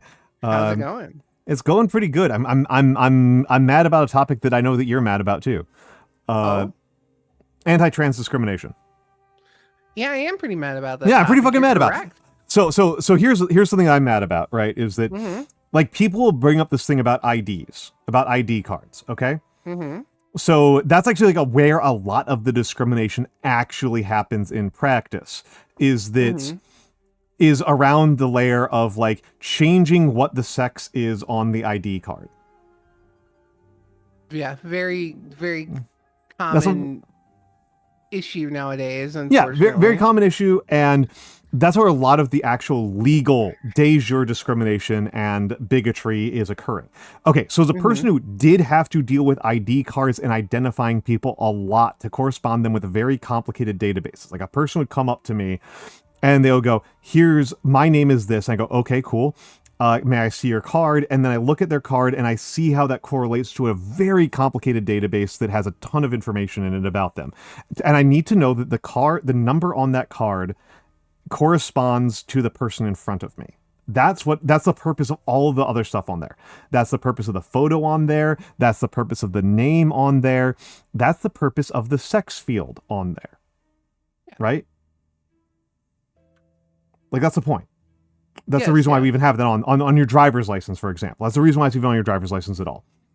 If you've ever played Papers, Please. Yes, Papers, Please is exactly what I'm invoking. Yeah. Papers, Please is a good invocation of this. If you've played Papers, Please, one of those things that you should catch on to is that sex is spending 5 characters on a binary.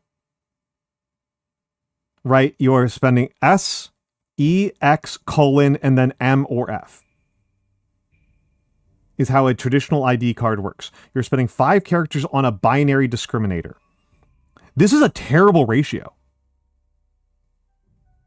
Like like by the standards of what they can have on an ID card, this sucks ass. You know what's way more useful? Height. Yeah, that way people can't lie about it anymore. You know what's a really good one? That has not been on ID cards in like almost 100 years, but is still actually a really good one. Ulnar length. That was on ID cards? Yeah. Okay, Really? the oldest ID cards that I have worked with in a sort of meaningful capacity were ID cards for workers on the Panama Canal. So like I did not meet these people. Like this is like old. Yeah, It's like this is old history. And this is mostly to keep track of like people who had been fired with cause and then showed up to the worksite again and then lied about who they were. Okay. That was like the purpose, right? Was like to keep track of like workers who got fired because they were like they like attacked their boss or like were drunk on the job, and like make sure that like you have a record of who they are. And so like they mostly had like tattoos. And like ulnar length was one. Ulnar length is this measurement. So for if you want to have that on an ID card, that is UL right, for ulnar length, and then a colon, that's 3, and then a number, which is 2 or 3 digits, and that's not a binary discriminator. That's an extremely scalar discriminator. Yeah. It is much harder for 2 people to have the same ulnar length than for 2 people to have the same sex or gender. So the people who are making my point with this whole fucking rant is that the people who are making the argument that we need to be really that we cannot allow people to transition because it will mess up our ID cards, don't know shit about ID cards and are fucking amateurs, and you should shit in their cereal. Basically, they made it it was never about the drinking fountains, Al. I know. Yeah. It was never about the drinking fountains. Yeah. It was never about the it was never that's exactly what it is. It was they always are trying to find some way, somehow, somewhere to be fucking bigoted. That's all it is. Adam Generator, that's genuinely funny that they fucked up with unique ID numbers, given that how easy it is to make more ID numbers than there are people on the planet. It's that's so dumb. I unironically have some experience with this. So I mentioned before that I used to work with trans advocacy up in Michigan. One of the big things I did was help people get name changes. Yeah. And in fact, I obviously didn't do any writing, but I was part of the lobby that pushed for Michigan to change up until about 2018. You had to have SR, sexual reassignment surgery, with a doctor note saying that you've had sexual reassignment surgery, a different doctor than the one that did it, in Ridiculous. order to get your sex changed on an official document, like your driver's license or whatever. Yeah. Very silly. Yeah. So I was doing a lot of work trying to get that law passed through, where they changed it to where you don't have to have any of that. Thankfully, Governor Whitmer was very responsive to that and changed it within her first 90 days in office. Good for her. Whitmer is, on the scale of governors, relatively appreciable. Yeah, she's pretty decent. There's better, there's worse. Yeah. But let me tell you, having seen the inner workings of the system, anyone that ever tells you that the sex discriminator is something that needs to be it has to be a certain way or things will be fucked up, do not understand how actually intertwined governmental identification systems are. Oh yeah. Because once you change the M to an F or to an X or whatever, it sets off a chain where basically everything that isn't your bank will figure this shit out immediately. It's this very annoying thing where it's again, I was an end user, right? Yeah. For the ID card. I was the actual I was a critical end user for this, where I had to look at the person in front of me and make sure that they match. And here's something that's often not known that I think is really funny, is that they get the sex field wrong all the time. Yes. Constantly. Not because of people transitioning, but because a default assumption of several important systems is that the head of household is a woman. And so if somebody is doing data entry quickly, men get identified as women constantly. Because they're unmarried and they're receiving welfare benefits. They will, if somebody's moving fast on doing data entry, they will just skip over that, and the system defaults to generally assuming this women. And so I talked to a lot of men where I was like, according to the database, you're a woman. And they were like, what the fuck? And I was like, dude, it just assumes that head of households are women. It does not matter at all. It's it wasn't even a useful discriminator. I never turned somebody away because the sex was wrong. Right? I never did that. This is another thing too that I can yes or no. Yeah, that's good. That's Um, actually really good, Mikks. even though I personally was not subject to this because my personal intersex condition is internal. Mm-hmm. This does happen a lot too with intersex people, especially those of ambiguous genitalia. When they are born, basically doctors are like, well, we gotta pick one. And more often than not, they will literally just take whatever there is in terms of uh, Mm-hmm. standard typical male genitalia, and Mm-hmm. they'll just do a vaginoplasty or Yeah. remove whatever is there because it's easier to break it down than to build it up. And this has been known to cause like significant issues with people's gender identity. Oh, yeah, I don't doubt it. Yeah, I don't like doubt it. and then they get older, and then something breaks out, and their parents tell them, or they figure it out from a medical record, and they're like, what the fuck? And then they had to go through this whole process, like especially if they want to change their gender to either one, like have an X for it to be ambiguous because Mhm. that, or if they were born like XY or whatever, and they were Yeah. assigned female at birth because they said fuck it, we'll just tear it down.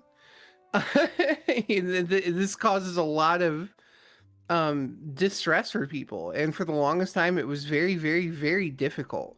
I've met quite a few intersex people as I've tried to reach out and find community because there's so few of us, right? And I've heard some absolutely psychotic stories about this. Mhm.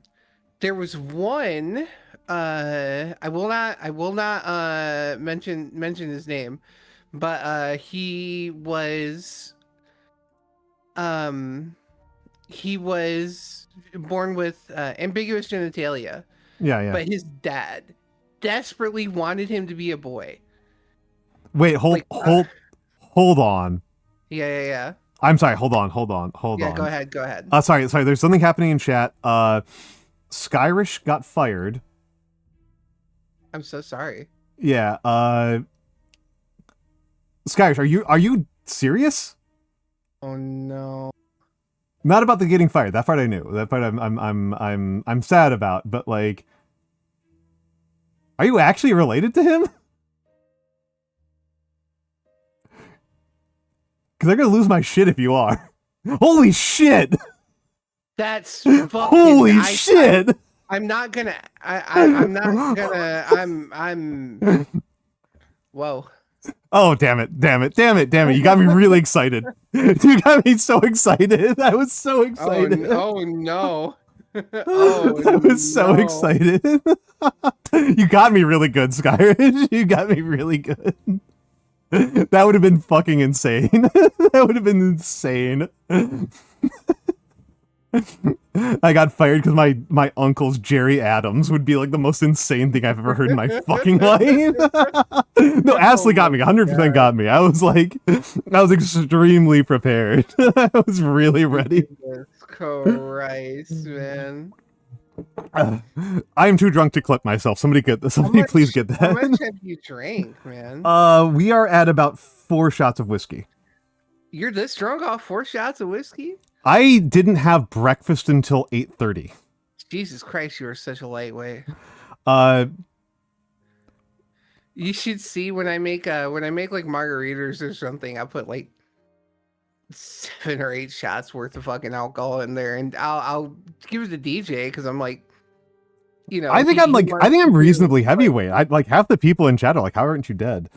Yeah, no, he's DJ sniffs whenever I make like a daiquiri or something. He's like, "Are you okay?" And I'm like, "Yeah, this is a normal amount of alcohol." No, this is. I've had about. I think I've had a reasonably large amount to drink. I am not as heavyweight as I could be, and I'm not as lightweight as I am so much more of a heavyweight than, for example, Nyanomancer. Yeah, Nyano falls over. When we go to Offkai, on the first like gathering night, I'm going to attempt to get hammered. Okay, you can. I was about to say, don't attempt to get me hammered. I need to be kind of like, No. I need to be kind of alert. Like, No, I'm going to attempt to get hammered. I have fucking work to do there. This is a business trip for And me. This is work. I mean, see, I just no, typically I only drink twice a year, once at the start and once at the end. But I'm willing to make an exception. There's folks like that.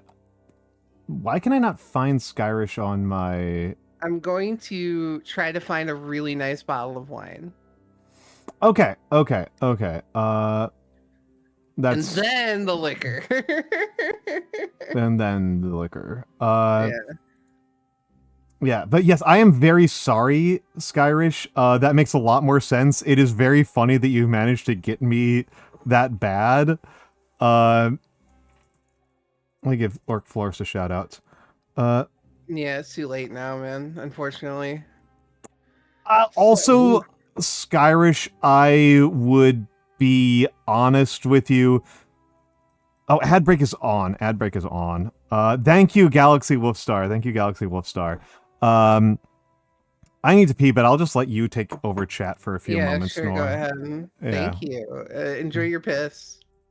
Why did Big Fox? Aha! I am large now. So Orc Force, don't worry. I'm going to use the Taco Bell method to obtain wine. Because I'm sure there's going to be a Taco Bell somewhere near there. If you do not know what the Taco Bell method is, I do not know if this is specifically related to the Midwest. However, it is my understanding and my experience that Taco Bells are typically within a 2-block adjacency to a liquor store. There you go. See? So if you find a Taco Bell, you basically already found a liquor store. It's good marketing, They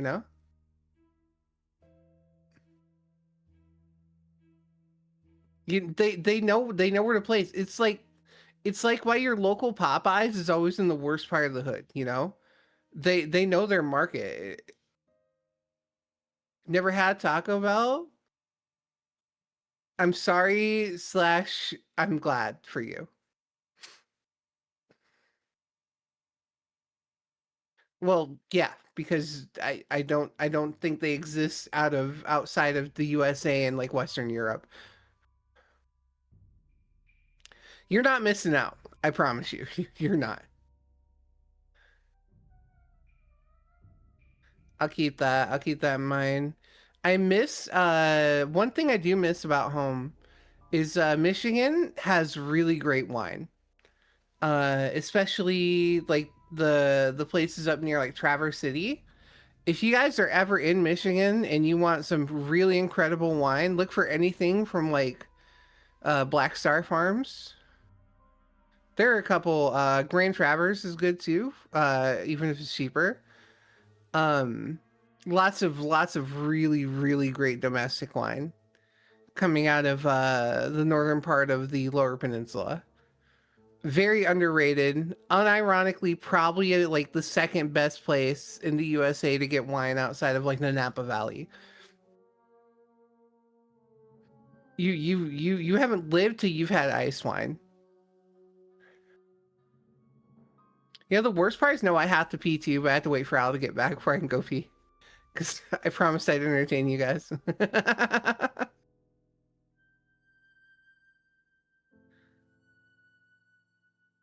But yeah, I'll look for us. I'll check the places near our Airbnb. I mean, Canadian, it's basically the same thing. It's probably pretty much the same stuff because Michigan's adjacency to Canada is so close, right? I'm sure that we're probably using the same methods, probably even the same grapes. I'll be real with you. You haven't had a good ice wine. I'm telling you. Listen. I bought this $65 thing from them like in 2016. This run they had called Acapella. It was gorgeous. Oh my god. I'm not normally a sweet wine enjoyer, but that one was good. We're back to Small Fox. Hi. Damn it. I've been in Smallland. Okay. You've been in Smallland. Good news, everyone. Now I can go to the bathroom. Yeah. Okay, be right back. Oh yeah, there's a lot of good Michigan wines. This is true. I am not a wine drinker. I just know that from my wine drinking friends. And now it's time for me to go over to the bourbon, which I like a lot less than Scotch. Which I like a lot less than Scotch. I do feel the need to defend myself from Noir accusing me of being a lightweight, because I don't think that that's accurate. I am not the heaviest weight drinker, but I'm also not wasted. I'm just like... I mean, Skyrish has drank with me, like... And so have a couple of other people here. Yeah, bourbon is generally worse, yeah. Like, a couple of people here have drank with me and have... and other people have seen me drunk on stream. By the way, Skyrish, I gave you the faculty role if you want to join the streaming hangout and want to complain about your work and get drunk tonight. You absolutely have that opportunity. But it's... I mean, Orc Florist, that is me. My big problem with bourbon is actually similar to my problem with Irish whiskey, which is I tend to find it a little bit too sweet.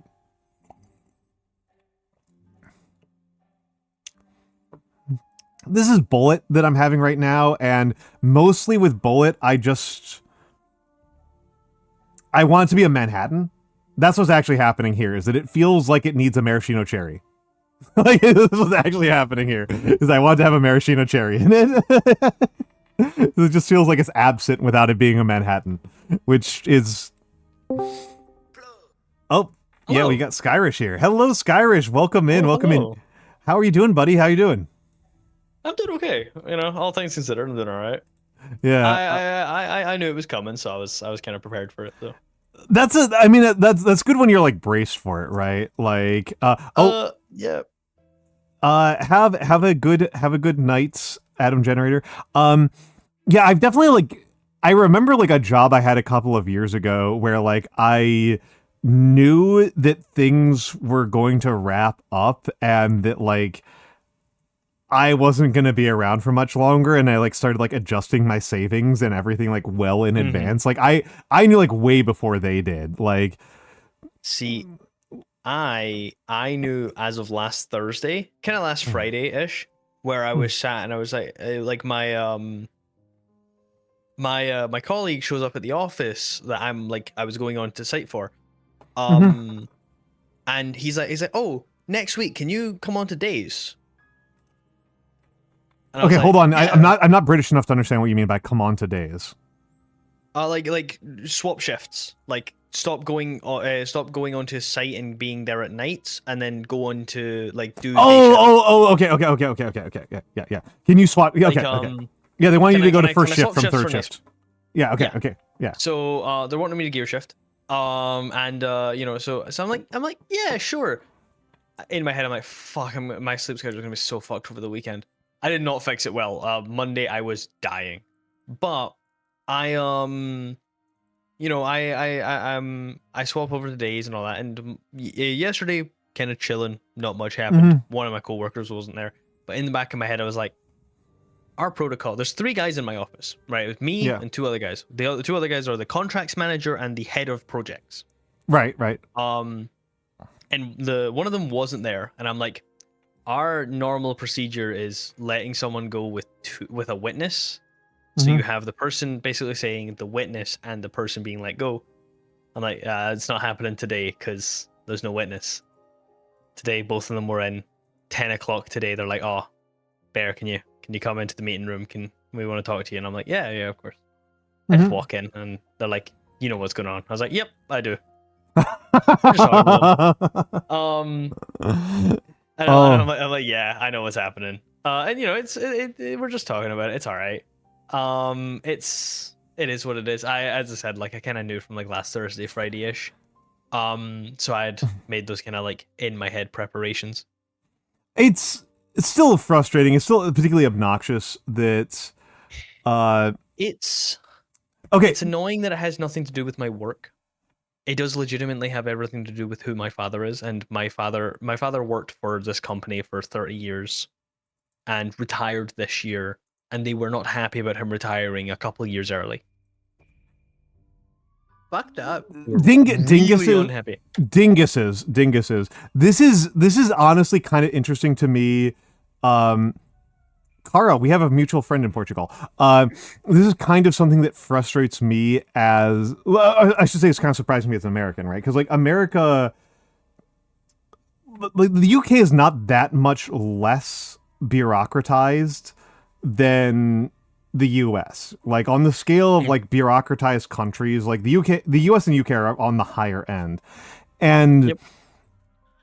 One of those things that I have known from the US is that, like, admittedly, like, the kind of work I've done has been, like, academia, government adjacent type of work, which tends to be even more bureaucratized. And I have this really strong memory of working with a guy, and this was this old Jewish guy. This is one of the few people I've ever met with an actual Brooklyn accent. Right, like an actual Bernie Sanders Brooklyn accent. I live in fucking Brooklyn. Nobody has that accent under the age of like 80. Why have you not developed this accent yet, Al? Nobody under the age of 80 has this accent. It died out. It died out. It went extinct like a long time ago. Like if I were to develop the Brooklyn accent, that's based on the people I'm actually around, I would be speaking with AAVE. Noir, do you want me speaking AAVE? Honestly, I don't want you speaking at all. Uh, if I'm to also, be completely honest. Is one thing. But no, go ahead. Biscuit. I will not be smearing dog feces on their mailboxes, because the two guys who actually let me go, they're lovely. I owe them quite a lot. Like they've been nothing but very helpful and very great to me. This was their arms were twisted behind their back. Yeah. This was the owner of the company was putting pressure on them. So I would rather them let me go than get themselves into financial difficulty, because they have families. They have one of them just got back off of paternity leave with the second kid, and the other one just got married and has a kid. I'd rather them let me go than put themselves in difficulty. I've known one of them since I was like 10 years old, because my dad hired him and trained him. They were both hired by my dad, and they both respect my dad a lot. So I'd rather them let me go than give themselves difficulties. Well, this is the shit that I'm talking about, right? Is I have this strong memory of working somewhere, not New York City at all. A laboratory. And this guy who I worked with had this like Bernie Sanders ass Brooklyn accent. This old classic New York Jew guy. And I remember him telling me, that was his secretary for a while. I remember him relaying that he, years ago, had... yeah, I love you, skeletons. That he... a guy who worked in a similar field... a guy who worked in a similar field was getting a contract with this government laboratory. And he had to say to everybody that he met, by the way, I must disclose that I have a family relationship with, I forget the guy's name, but I'm going to use the name of a famous comedian, Demi Adejibue. Right? This guy, literally from West Africa. And this like ancient New York Jew who like makes Bernie Sanders look like a spring chicken is like, by the way, I have a family relationship with this guy that we're doing a contract with. And, this guy who has classic blue-black skin and a Nigerian accent. And the reality is this was his son-in-law. I see it. That counts, It does count. It does count. Legally, he has to do that. But he was just so happy with all of the times that people would just look at him and be like, what the fuck are you talking about? Are you senile? And like this was something he had to disclose like weekly, and then like you get fired because like your dad like annoyed somebody in like management. Like that's madness to me. My sorry, go ahead. No, go on. No, you first. Are there no I mean this genuinely, where you live, are there no anti-retaliation laws when it comes to employment? So there are, but the big thing with this is it would be me going like I could do it and I could take it to like a lawsuit level, but that would cost me a lot of money, and they are a very big company. I love when justice and the law can't be exercised because people with lots of money can literally just beat you down with their lots of money. I would definitely like I would fight it if it wasn't for the fact of like they'll produce a reason of some degree, and it would be a long and drawn out fight, and I'm like I kind of just want to move on with my life.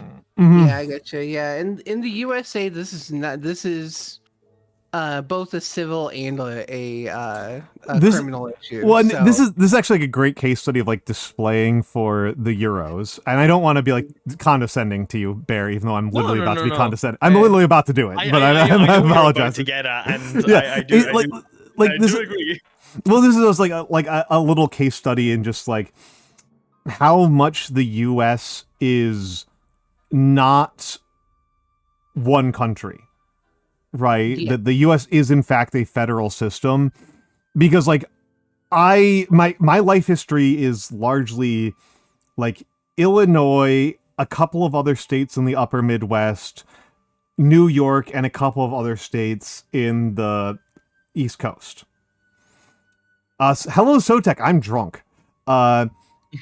And like in those in those like me and Bodega say all the time, right? Like me and Bodega say all the time, I love my country of New York. Well, it's because like the United States, the federal government is much more is much closer to the EU than it is like an individual nation, you know. And I do feel like it's a spectrum, right, of like federation wise. And because like Bear's in the UK, and so like Scotland, North Ireland, England, and Wales all kind of have this. Yeah, I currently, unfortunately, live in England. Not for long. Brutal. I'm not paying rent when I don't have to. No. So I moved down here for this job. Since I no longer have this job, I'm getting the fuck back up to Scotland where shit makes sense. That's I am driven insane. I do have enough like British friends. I think Bear might not be entirely aware of this. People who followed me for a long time are probably aware of this. I am like super politically active, and so I know a lot of communists in a lot of countries. You? Yeah. You're politically active? I never knew. Oh my God. Okay. I wasn't sure how much you knew because I haven't hung out with you too much since Off-Kai last year. Yeah. It's like I know quite a few like British people, and I do like follow a little bit of Britpol. And like the way it looks to me is that like it actually kind of looks like a simplified United States, right? Like there's a lot of like things that are like there's like a lot of like mapping onto the United States. Is that like like Scotland is an actual functional fucking country in the same way that like the American Northeast is. Do you know what's great about that? Yeah, it doesn't matter how much Scotland votes against what England decides. England hold more voting power, and thus England could outvote Northern Ireland, Scotland, and Wales combined. Yeah. And, we have that too. It's called the Electoral College. Yeah, well, and it's they've got a different problem with the way that they divide power, right? Than we do, right? So like it's so bad that there was a trans like law getting put down in Scotland, and England vetoed it. Yes. No, it's it a was different. Only getting done in Scotland. Well, the British one. The British one is super weird, right? Because there are, reasonably speaking, 4 countries in the UK. Yeah. Unreasonably speaking, we can start adding like Monks, Jersey, and Cornwall, but that's being weird. You can do that if you're a psycho, but like that's being weird. And Orkney. I forgot about Orkney. How can I forget Orkney, my favorite Scotch producer? but like reasonably speaking, there's the 4 countries, and my understanding of the breakdown is the big part of the breakdown that makes it insane is that Wales, Scotland, and North Ireland have parliaments. Yeah, I just talked about Man. I just talked about them. Nobody ever does. There's like 1,000 people there. City of London. Nobody lives in London. Nobody It's all lives in London. generated. I'm sorry. The only thing that happens on the Isle of Man is people speeding around it on motorbikes.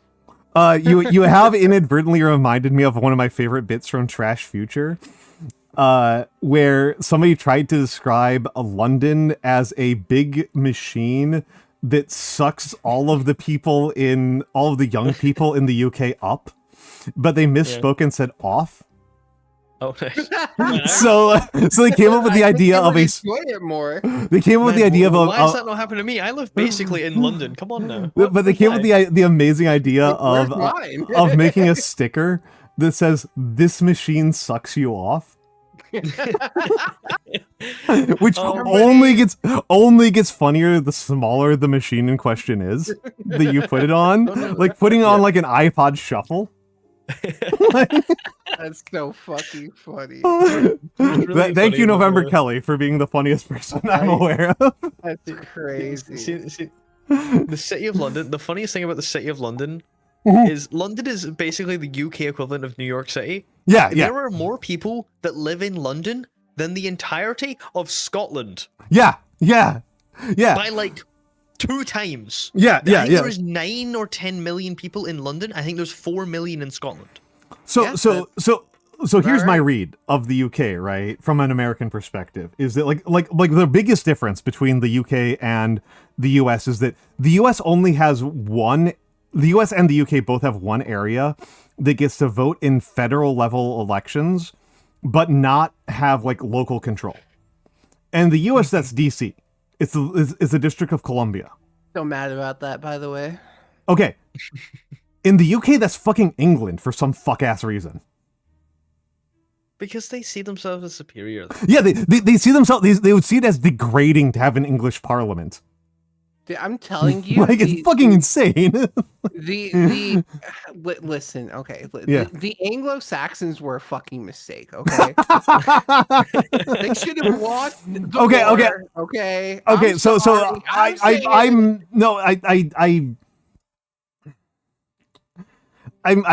drunk, so I'm actually going to be reasonable as opposed to like following up on the bit. So Skyrish, you get to make fun of me for this as much as you want, right? As my pleasure. I am perhaps the most classic and canonical plastic patty. Oh right. Perfect. Yeah, I am an Irish American who is exactly as Irish as the situation calls for up until the moment anybody asked me to say a single word of Gaelic. I'm gonna be real with you, man. That blows my mind that's how you identify. I identify as Irish American. Like is what I actually identify as. Like yeah, my father and like not my mom like she was born in Scotland, but like my dad was born in like the heart of like the Gaeltacht fucking Ireland. I speak not a lick of Gaelic. No, it's fucking sucks. It's brutal. It's object, verb, subject. What are we doing? It's madness. Hold on. We're gonna play my favorite fucking game. Hold on. Okay, in the side chat, right? Mm-hmm. Okay, hold on. Name. How is this name pronounced? It's an Irish name. I'm not going to say my family's name, but it is extremely Irish, and people would recognize it, and I would pronounce it extremely badly. I've gotten made fun of by Europeans for pronouncing my own name wrong. Aoife. I pronounce it Aoife. I thought it was Aoife. It is Aoife. Yes, you are correct. Okay, I'm wrong. Aoife, not Aoife. That name is said backwards, basically. Like it's that's so funny. It's the wrong way around. And it gets worse. That's like probably one of the easier ones. I mean, the one. I mean, because she's a famous actor in America now, is Saoirse Ronan. Saoirse. Oh, Saoirse. Yeah. Saoirse. Yeah. Yeah. I love her. Is that Sal? No, hold on. M's are a trap. Amzar tap Serva? Seva? I think it's Okay. I think it's Kiva. I will be blunt with you. I Kiva? respect that Irish orthography is a terrorist attack on the English. I respect this enormously. I tried to learn. There was a. I think it's Kiva. Yeah. Yeah, that one. Wea Biscuit is saying it's Kiva. Yeah. My I don't identify as Irish American because I'm going to be a little like hardline absolutist. Maybe this is just because I think it's like fucking some people get too weird about it. But I am an American. My descent. I am. My ancestors were very Irish. Like my last name is related to. Okay. So yeah. I'll let you finish your thought, but I will try to free you here. I'll try to free you here. Oh, you're finished? No. You interjected, so I thought you had something you wanted to say. No, I have an important historical lesson here. Yeah. Okay, so sometimes Europeans will be like, why do Americans do the X-American thing? Okay. So here's the thing. Within America, you know who is the real opponent of doing that? Who? Woodrow Wilson. I don't know who that is. He's not a very good person. Woodrow Wilson was a U.S. president during World War I, and he is very, very famous for being... I have to do some calculations here, but being within the less than 50 American presidents we have here, a top 10 most racist, and for American presidents since 1900, almost certainly number one. He did not himself personally own slaves, so it's really, really hard for him to compete with the ones who actually own slaves. But if you have ever heard of, if you have heard of the movie Birth of a Nation, he's the reason it's famous. Yeah, he was so racist that people in 1915 thought he was fucking insane. That's oh my god, that's fucking something. He was wildly racist. He was and that guy that lived. That's his reason for Andrew Jackson's very hard to beat. There's something to be said for Thomas Jefferson. That's a name I recognize. Yeah. Andrew Jackson is the number one crisis America has ever had up until Donald Trump. Andrew Jackson's an incredible historical figure. No, LBJ does not. LBJ is a horrible person. He does not qualify as uniquely racist. If anything, LBJ is actually pretty good. LBJ is actually surprisingly good on race issues. Compared to the presidents both before and after him, LBJ is actually on the good side. But you're a horrible person at an individual level. I can get into LBJ because that's actually a fun story. And this is Barry, you get to tell this one. Galaxy, we'll start because I finished off this class. Sign the damn bill. But so the way that Woodrow Wilson put it was that the hyphen in Jewish American is a dagger into the heart of the American spirit. That's crazy. Yes, dagger is what sticks out in my mind. I might be getting the rest of the quote wrong, but I always remember dagger. Because they're Galaxy Wolf Star, because they're different alcohols. This is bourbon. So horrible.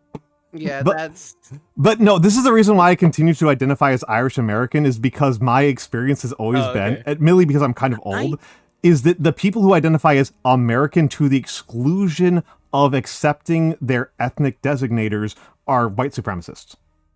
I promise you I am not a white supremacist. I know you are not, but I am encouraging you to embrace your Irish American identity. The reason I'm not is because I have nothing in common with Irish people. I don't know anything about Irish people. I've never been. I don't think... Wanna. No, okay, hold on. I would love to go to I will make two hold-ons here, but I want both of you to shut up for about 10 seconds and possibly close your ears. because Oh we've yeah, got take an, off my headset. Hold on. we've got an Alright. ASMR redeem. We've got an ASMR Oh, yeah, redeem. let me- Yeah, I know the two of you hate this shit. Jump off a bridge. Ara, ara. Okay, we're good. All right, headset's back on. We're good. We're good. I will say, Yeah, there's one thing I have, and I don't really care when like an American will like say like, oh, I'm Irish American or I'm like Mhm. German American, yeah, because that to an extent, right? You know, like Yeah. knowledge of your like where your family came from and all that's yeah. fine. I have an issue where an American will be like, I'm Irish. Yeah, no. Well, And it okay. was your great grandfather that fucking came over during the famine, and like that irks me. Okay. Yeah. I wanna have like a complicated discussion here. The two of you, please don't feel too much like this is my stream and therefore you're not allowed to have an opinion. Because I have had this happen, not necessarily on stream, but in like chat where like So- people are like, this guy's the dictator. So the three of us are all coming from different positions. So I will. So you're saying I can't have an opinion. All right, got it. I'm Get saying told exactly the what to do opposite. by the I'm saying the exact opposite here. mannequin. I'm saying the exact opposite. I'm saying the Yeah, I exact opposite here. Which Yes, okay. yes. So, my perspective is comically a little bit actually classicist here, like thinking about like ancient Rome here, which is that identities overlap and layer. That I have an Irish identity. I cannot even pronounce the Irish term for prime minister correctly. Tekferd? Is that even close? No, Tissac. Tissac. Yeah, there you go. You're in the Tissac, ballpark Tissac. now. Yeah, no, I was mixing up with the only actual Irish phrase I know, which is Tekferd de la. There's only one Irish phrase you need to know, and that's Pog Mahone. Pog Mahone. Pog Mahone. What's Pog Yeah, that's Mahone kiss mean? my ass. Kiss my ass. Okay, Pog Mahone. Kiss my ass. Yeah. Tekferd de la I know because of the extremely canonically Irish American experience here. Okay. How far off am I on pronouncing that? Tekferd de la. You're pretty close. Pretty close. In case anybody doesn't know, Tekferd de la is "Our time will come." Yeah. It's an IRA fight slogan. Yeah, fuck it, right it is. Yeah, fucking right it is. Yeah. So I am part of the reason why I get a little bit defensive about my Irish identity as an Irish American is that I have never lived in a Irish American majority area. I have always lived in majority African American, Jewish American, and Italian American areas. And so it feels, I do see the disconnect between me and those people. Between me and African Americans, between me and Jewish Americans, between me and Protestant Americans, between me and even other Italian Americans who are also notionally Catholic. I see that disconnect. And so to me, it feels important to give people the context of where that disconnect comes from. That's the reason why it's important to me. Because I've always felt it. I've always seen it. So that's why. And I would say, like, my own experience with Irishness, because like if I say I am Irish contextually, this is just like linguistics bullshit that like is kind of more of like a me and Mikks kind of context thing. I will say I'm Irish if I'm talking to other white Americans, because like we all kind of got that I'm a white American. Like, if I'm in Europe, I will say I'm an American. Okay. But it's contextually dependent, right? Like how much I mean, identify as Irish is like contextual. Like that to a degree that is kind of vaguely in line with what I'm getting at, where I'm like, I don't think I'm that if far you off. are- Yeah. yeah, if you were identifying as like an Irish American or like a German American or Norwegian American or something like that. Like that's fine. Taking like a pride in where your family comes from is one thing. Yeah. Knowing anything about it is an entirely different thing. But like you know, that's on a person by person basis. And I don't broadly like stroke that. But it's like if I like meet like someone and it's like I've had a few people when I was over and like I went to Edinburgh a day. when I Yeah, used to live up in Scotland. Me and my mates went out for drinking. There's a ton of very loud Americans. Now, whenever Of you go, course. whenever people are in Europe, if you hear a very loud group of people, very commonly, especially in some European countries like in Germany and stuff like that, the assumption is it's Americans. Yes. Yeah, very no, loud this is a well-earned reputation. Yeah. Oh, yeah. Like a well, yeah. we've earned this reputation. It's Very- not a. Keep going. But I'm aware. you've reminded me of a YouTube video that I want to share with people. But I'll share it when you finish your Okay. thoughts. Yeah. Keep going. Mhm. Yeah, you met a bunch of loud people in but Edinburgh. yeah, that- yeah, so yeah. it was, so they, yeah, so we were there, and they're like, oh my god, this is our first time in Edinburgh. Where do we? Where should we go? Like, we are all Scottish, and this is our first time here. Where should we go?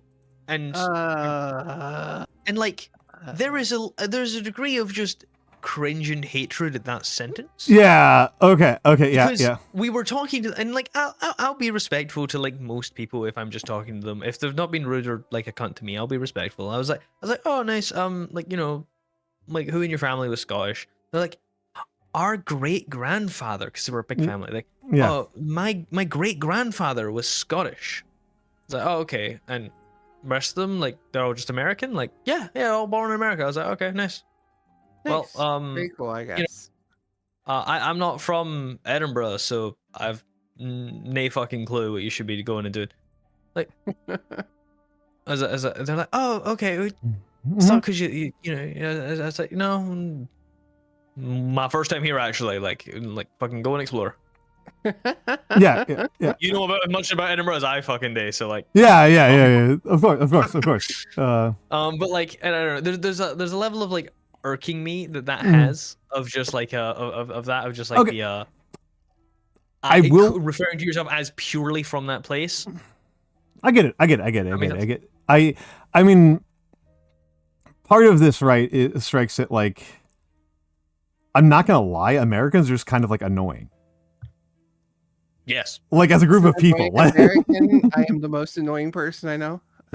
Like it's something that like you're not wrong about that. It's you have reminded me, and I tagged you, but I've linked everybody who's in the Discord that to a video by two Irish women about it used to be titled, they shortened the title, but it used to say, "Are Irish Americans Irish?" And I think it's actually really an interesting essay.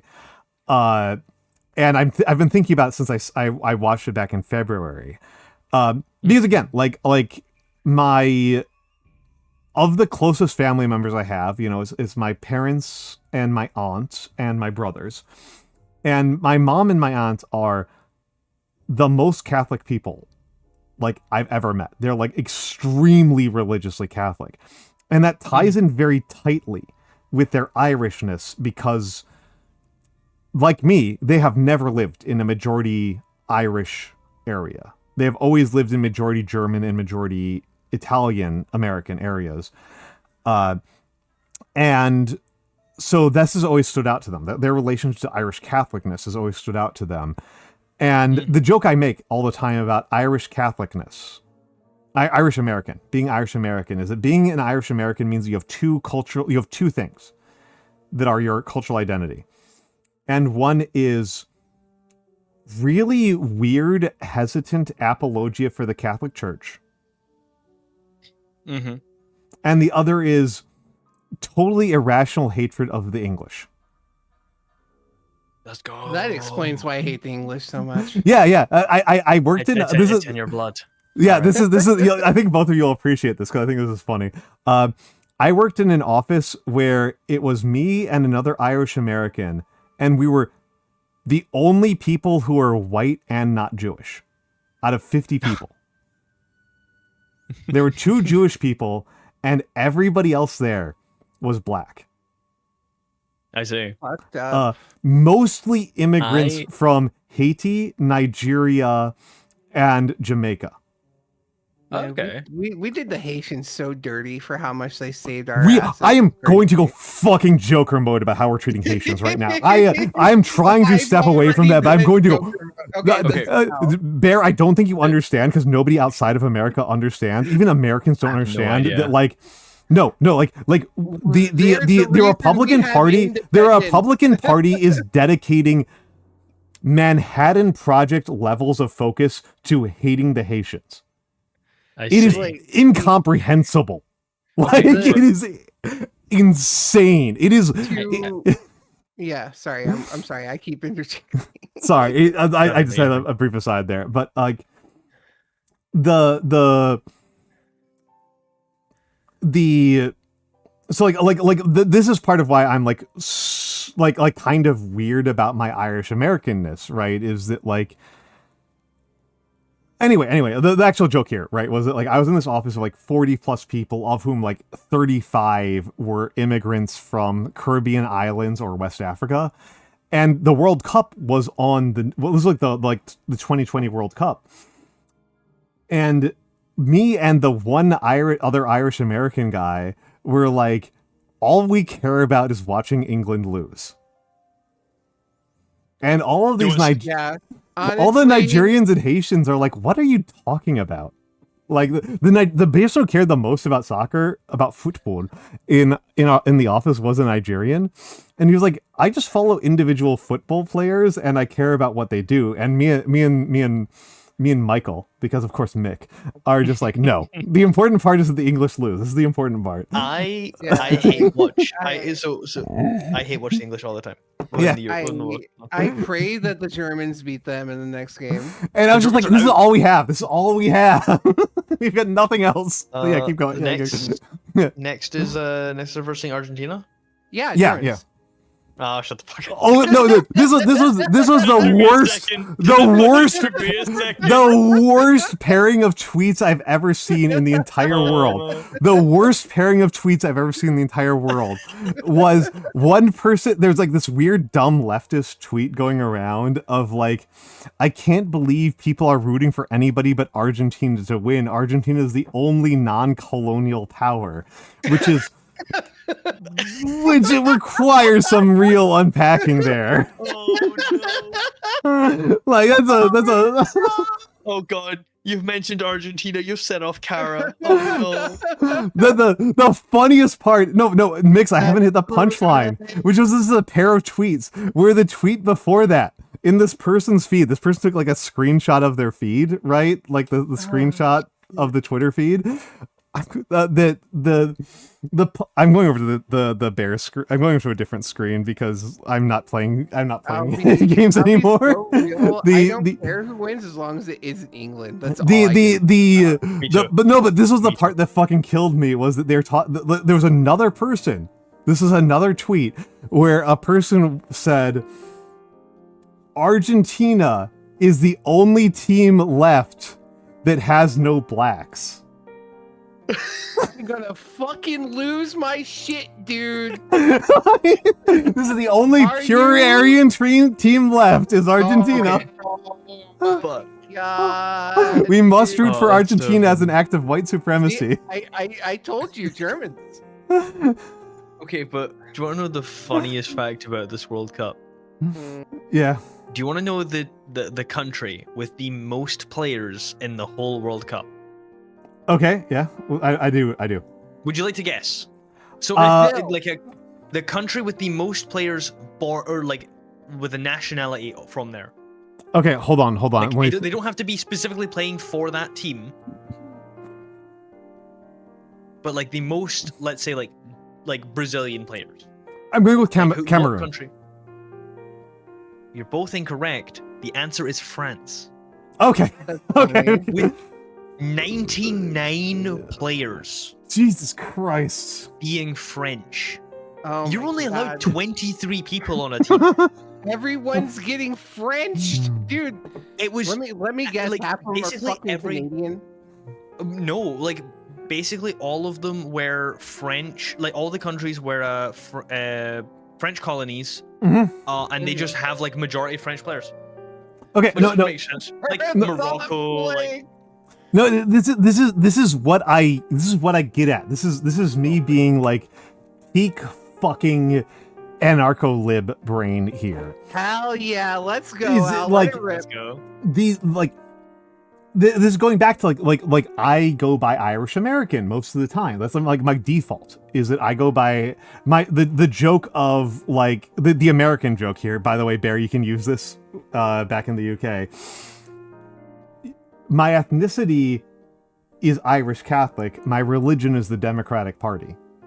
It's you know the thing is, Al, and I'm saying this like in a way like to not be how do I say rude? Rude. But like where I'm where I'm from specifically, if somebody looked at you, they would not think you're white. No. Okay, no. Okay, I just want to. Okay, this is something people who watch stream regularly have cottoned to this fact. This is true in general. Yes. Like this is not like I do not know how much people comprehend how weird Americans are about race. I will just fucking show the important part right now. I'll fucking show it. You don't actually have to fucking see my face. It's this. It's just the fucking beard. It's not even the beard, it's the hair texture. The hair, yeah. It's the hair texture. Everywhere in America. I don't feel safe going to a lot of America. Like, I'm being very sincere. Really? There's a lot of America I don't feel safe. Because Okay, this is the thing that's going to get me demonetized. And I want to be clear to the censors who are watching me here. To the censors who are watching me here on YouTube and Twitch. This is what other people call me. I get called regularly when I am outside of New York. If I leave New York City. Gonna fucking say. You do know. You fucking do know. I don't know if Bear knows. Bear, do you have any idea what I'm about to say? No, not at all. This is the phrase that people use to describe me, if I am in North Carolina, South Carolina, Montana, Iowa, Michigan, Indiana, Southern Illinois, not Northern Illinois, it's a little bit different there, Wisconsin, West Virginia, the phrase that people use is kike. Yep. Oh. That's the one. I get followed around fucking stores. Al looks very distinctly Jewish. I do. He really does. I do. Blue, you are a New Yorker, so you will understand this. If I go through Fulton Station, I would say about 30% of the time that I walk through Fulton Station, a group of Jewish guys will walk up to me and say, "Hey, we are not at Koret. Can you help us meet Koret?" Yeah. That's how Jewish I look. I am not welcome in like 80% of the United States. When I saw him for the first time at MagFest, I was like, yeah. Oh no, that's why you're in Brooklyn. Yeah. You fucking get it. Yeah. This is my. So this actually feeds into why I am so strong about identifying as Irish American, because I'm not fucking Jewish. Yeah. I'm just not. This is really, really funny. It's like You got to rate out. I do. I'm trying to figure out Mikks is here, so Mikks will handle it. Hold on. Bear and welcome in Leonak Vladov. Welcome in. My name is Almantas VT. I am drunk. Welcome in. Well, I am a former professor of sociology, a current VTuber, an old man who loves old things. You have come into a drunk stream. I am on shot 8 of vodka. And it's not vodka, great. Whiskey. Vodka. Whiskey. Wow, yeah, that's how. There's some really dark looking fucking vodka. You need to change out that vodka. It's whiskey. It's whiskey. It's Scotch. No, I'm sorry. This is bullets. This is bourbon. This is bourbon. That's how bad I am off. How are you doing? How was Magicroft? I must give you a very quick heads up. We literally dropped a slur 30 seconds ago because I was talking about the four. There's no we in this situation. I did because I am describing the discrimination the insane, stupid discrimination that I have faced in the United States. It's very stupid, very ludicrous. Wait, it's actually a slur. Oh yeah. Oh my it's God. 1,000,000% Oh, okay. of Dude, I don't know. dude. I don't know. This is a very like I don't. Okay, I This just- is a very serious racial slur. The one that I said, okay. I will not even say it again in front of the Yeah, people please who don't. are here. This is a one notch down from the N-word. Oh. It's like real bad. Like- like, I don't know if you know how anti-Semitic Americans are kind of broadly. yeah, Like this is like this is just barely a step down. yeah. Like, this one is bad. This is like on the scale of slurs. Like N-word is probably the worst slur that American English has, and like might be number 2. Oh, okay. I had no idea. No, this is like super bad. No, like Blue hasn't heard in a while. I most recently heard it in August of 2025. Probably someone calling you that, unfortunately. No, they were. Yeah. Oh, Jesus. No, this is like I need to leave town level slur. This is a like somebody said that okay. to me while I was at like a Best Buy in North Yeah. Carolina. It's a like I Yeah, guess this is like that somebody may be planning to hang you within the next Yes. 24 hours kind of yeah. slur. This is a like yeah. It's a. I It's see. it's very frustrating to me because North Carolina is an S tier culinary tradition to me. Leonic, unfortunately, okay, I don't mind. I guess I'm drunk, so I'm okay with talking a little bit more about like my family and stuff like that. The fact Hey, that I and look poor. incredibly Measure- Jewish measure Maybe is we don't. the fact that I look Yeah. incredibly Jewish is actually just an insane accident of like the collision of like my parents, the way my different parents look. Okay. Like I inherited the Maybe nose let's and not get cheekbones too- from one side and the hair from another side, so it just wound up being an insane coincidence. My brothers don't look particularly Jewish. Okay. So one of my Like, brothers lives see, in I North think- Carolina. And like he's fine. I think the really funny thing is I don't think there's a way to look particularly Irish, but if there's any way it's to be as let me fucking pale as fucking me. listen. Okay. So one, Americans have an assumption about what Irish people look like. And one, Leonic, I disagree with you. Mustard, North Carolina is incredible. S tier, up there with Ethiopian. But the American assumption about what an Irish person looks like is predominantly about red hair. Yeah, I was gonna say gingers. Yeah. Yeah, it's See, about the gingers. And Yeah. to be fair, you're not overly wrong. Like, there's a fuck ton of gingers. Like, I am even slightly ginger. My facial, like, if I let my beard grow out, my beard is tri-colored. My beard grows in blonde, brown, and ginger. And it's rough because of that. So- shut the fuck up, Kara. Yeah, shut the fuck up. She's not wrong. She's not wrong. She's not In wrong, case, but, like- I have met both of these motherfuckers IRL. Bear sunburns. So easy. It's insane. It's wild. I mean, same.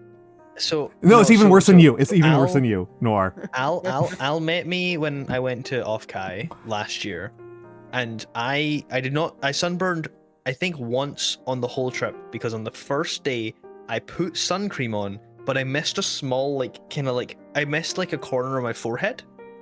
We went out for like an hour or two at 4 p.m. and I sunburned so bad it did not go away for like 2 weeks. Oh yeah. What No, I sure. remember, I'm what I there with you. remember was the little triangles of sunburn. Yep. At your widow's peak. That's what I remember. Yep, that was it. That was it. I remember. Like, was it was insane to me. Absolute was super red. psychosis. Okay, so I'm just gonna make a brief aside to bring up something that's like a good signifier about why all the shit we're talking about is stupid bullshit. Which is the concept of Black Irish, which Big Game Mikey has brought up. So, Ireland is in Northwest Europe, right? Yeah. Is that I feel like that's extraordinarily banal to say. Yeah. It's a pretty big nothing burger. Yep, that is correct. Ireland is also an extremely Atlantic land. Yeah. It may be I in wish some it ways. could be more. Yes. It's hard for a country to be more in Europe to be more on the Atlantic Ocean than Ireland. Hey, you pretty much just got like Iceland. That's about it. Yeah, it's like Iceland. And so, you know what's really efficient before railroads exist? Is coastlines, is ocean transport. Yeah. And so a non-trivial percentage of Irish ancestry is people from like Morocco. Yep. Like, do you want to know another really funny one? Yeah. There's a non-small amount of Irish, full-blooded Irish people that actually have a good part Spanish heritage. Yes, from the Spanish. Yeah, no, this is the thing that I keep trying to beat the fucking. I keep on trying to beat the drum about is that like the kind of border controls that we have today require ID cards, databases, satellites. Yeah. Like so, something that's really funny about my heritage specifically, because I've looked at. I've never taken one of the web. I've never done one of the websites where it tells you your heritage, but both my mum and my dad have. Both of them are 90-something% Irish. I think my dad's 95 and my mum's 97, which is kind of funny, and my mum laughs at my dad for it because my mum was not born in Ireland and my dad was, and nice to have a little go in for that.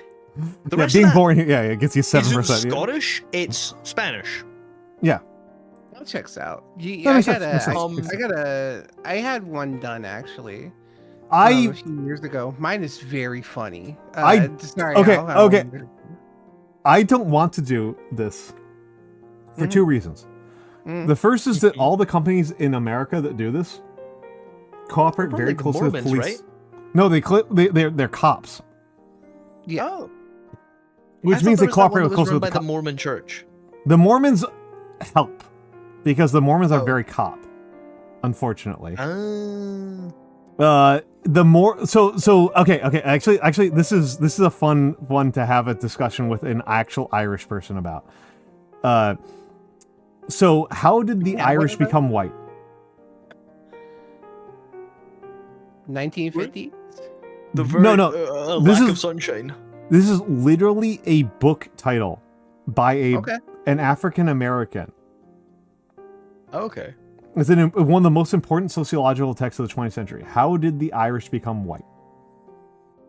And the answer is, and this is the reason why I tagged you in this incredible video essay that I love from the Irish cooks. I have it pulled up.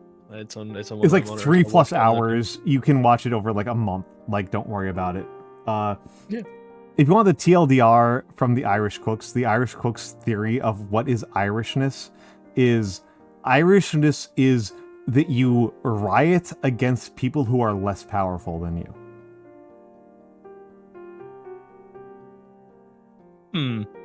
It's the meanest thing I've ever heard somebody say about Irishness. Rough as fuck. It's so rough. She was connecting Irish American riots in the 1960s to Irish riots in the 2020s. So like in the 1960s, Boston, which is the center of Irish American culture, was rioting against civil rights. And in the 2020s, in Ireland, they were rioting against refugees from Africa. Yes, they were. Yes, and connecting these two. The French are people who would riot against anybody who would put the boot against them. The Irish cooks, who are as Irish can be because they're from Western Ireland, they have identified Irishness as people who would riot against people who they can put the boot against. That's kind of crazy. It's insane. It's so harsh. It makes me shiver. I'm shivering right now. I have to wonder about the efficacy of this explanation here. This feels. Watch the essay. They're better at explaining it than I am. I'm sure they are, but like this still feels like very specifically pointed. Like this feels. I think the real point for you and I, Noir, is that it is easy. It is easy for us Irish Americans to look This at motherfucker. what Sorry, I'm sorry, I go did not ahead. hear you properly. Noir earlier. No, don't worry, I do not claim the Irish under American my title. I breath, do not yeah. claim anything. Just and then you, we as Irish Americans. I'm looking at here. No, No, we've got triangle here. Okay. Right, we got triangle here. Irish, Me and Irish, Noir, American. Irish American. I have Me and Bear, people who are comfortable saying that we're just Irish. Okay. We got triangle, right? That's being like the fundamental identity of Irishness is around hierarchy, and this hits me really hard because I remember reading Breton law from the 800s because I'm a psycho, and I was going to say it wouldn't be my first choice of reading material, but you know. Yeah, I'm a psycho. And so I was reading Breton law from the 800s. And the way that Breton law from the 800s, which Breton, right, is, in case anybody aren't following along here, we're talking about the segregation between Romance, which is a Latin, and pre-Roman law theory. So this is Irish. This is Irish type of theory. The way that these Irish, not Irish American at all, like 600s Irish, 400s Irish, we're thinking about what law means and what justice means, is that the fundamental flaw in the universe, the flaw in the universe that needs to be corrected, the prelapsarian past, is a prelapsarian past where distinctions between different classes are rigid and well understood. Breton law is a law where if you are wounded, right? If somebody stabs you with a fucking sword, how much do they owe you? Okay? We were talking about like old European law. Old European law. Somebody stabs you with a sword, they owe you an amount of money based on the amount, on how bad the stab was. And in You stab my kidney, I want 3 shekels. Yeah. We're talking about shekels and shit here. Yeah. And in Breton law, there's an entire scale. No, it's even more than eye for an eye. We're talking about more insane shit than here, Mikey. There's a scale where the way in Breton law you evaluated how bad the Wehrgild was based on the class of the wounded person. And if the wounded person was rich, the wound was evaluated based on the number of beans you could fit. I'm sorry, I did it the other way. If the person was poor, you evaluated it based on the number of beans you could fit in the wound. And if the person was rich, you based it on the number of grains of sand you could fit in that same wound. That's fucking evil. It's so evil. It's so evil. I'm sorry. All three of us as varying levels of Irishness, where I think I'm kind of in a bit of a midpoint between the two of you. This is our heritage. This is where we come from. Wait, this guy's crazy. Brother, have you seen me? I don't want to be nuclear about this, but I know, I'm being silly, Al. I'm joking. It's a joke. It's a bit. No. I'm gonna be at both of the two of us are gonna be at Offkai in not too long. I wish I could go. I'm sorry, we're gonna miss you.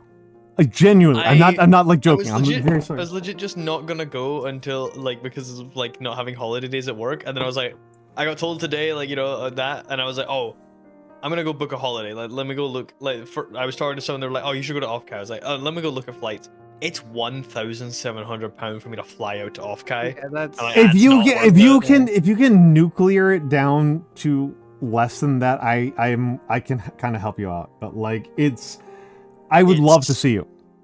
I doubt it's gonna Don't drop listen to the promises of a drunk man. I'm sorry. No I'm offense. not. Thank you. No, you're right. No, I'm not. But no, I will miss you. I would love I will miss you. I would love to go to Offkai. But I'm probably what I'm gonna probably end up going to do. Okay, actually, no. like, Let me actually South be Korea. more human about this. Did I miss the entire? I literally missed the entire ad break. I need to pee at some point here. Go piss, because I want to have a fucking tirade, and I keep getting cut off by one of you two this entire time. I'm very sorry. No, you're good. Gender. But the Yeah, that's what I said at the beginning of this conversation. It's like, oh, great, this is two men yapped at me for hours. You fucking asshole. Okay. Okay, the two of you jackasses. No, I gotta wait till you get back to have this tirade. Okay, then fine. Then if somebody's tirade, I'm gonna use the bathroom. Hook, line, and sinker. Works every time. Rage baited successfully. Oh shit. Goodness gracious. But no, like Phenomenal rage bait. Yeah. I'm gonna have a little bit of a shtick if that's okay. No, go for it. Where's yours? Like I said, the big thing for me, I know my most recent ancestor that came here was during the famine, as with a lot of people of such descent in America are. I was actually named after the individual that moved here, at least as their name is listed on the Ellis Island records. Because my first name is Nora. This is like, everybody knows this. I'm not hiding this ever in any way. And what's it? I knew that she moved here when the famine happened, and she married a freedman. So like post Civil War. So my family, at least on my dad's side, is like people like me that are like pasty, and then African American people. Like a good third of my currently living family is African American, and people never believe me when I tell them I am like blood related to these people. Because like I am literally so translucent that I have a permanent blush. Like I flashbang people when I turn on a webcam. Like levels of white. I have like pale, like ruddy skin. I have freckles everywhere, high cheekbones, etc., etc. I you know. Mm-hmm. There's a be it an American interpretation of it, but there's this idea of like the look, you know what I mean? And for better or worse, I think most American people would look at me and be like, you look like you suck potatoes, and I'd be like, yeah, thanks, asshole. Finding veins, well, yeah, you can see all of them all the fucking time. Oh yeah. It was only slightly funny. Yeah. The one time I've given blood with as pale as I am, and you can see like all of my veins popping in my arm. Yep. They could not hit the vein. Could not do it. And they were like, we got the vein. Look at the pipe. I hate needles. I look at the the pipe to see it like flowing with blood, and like, the thought of it was making me queasy. Nothing was there. It was empty. Yeah. They fucking missed it. They told me they got it. And they're like, I guess you're bloodless. I'm like, alright, sound. Yeah, you're fucking dead, actually. I'm back. Dead asshole. Hi. I am. Hey, that's my favorite. I love founders. Sorry. Okay. No, Noir, you're gonna think this is really funny. Watch this. Watch this. Watch this right here. Okay.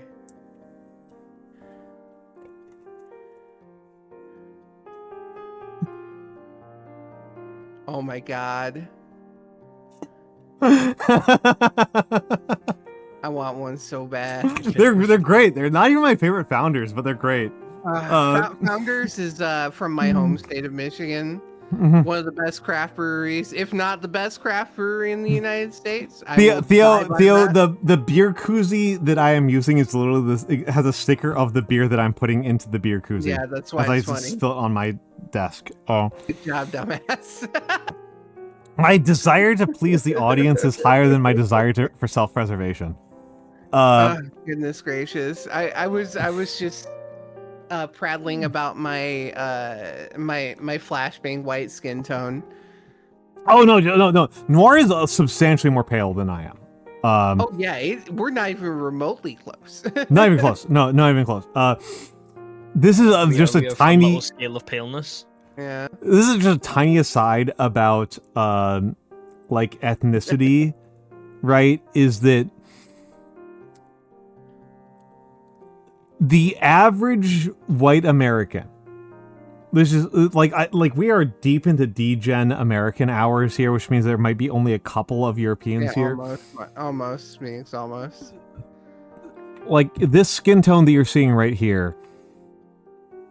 This is what a lot of people think like pure Northern European skin tone looks like, which having been next to both Noir and hello Ion. Oh my goodness. Hello Ion. Ion's the coolest fucking person. Nagi is also super pale. She's almost as pale as me. Like No. Mikks has anticipated what I'm about to say.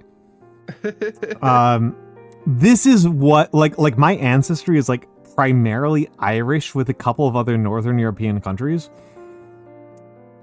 I have a family member in my family tree because my family is insane and we have a family tree that goes back to like 1100 ass kind of shit.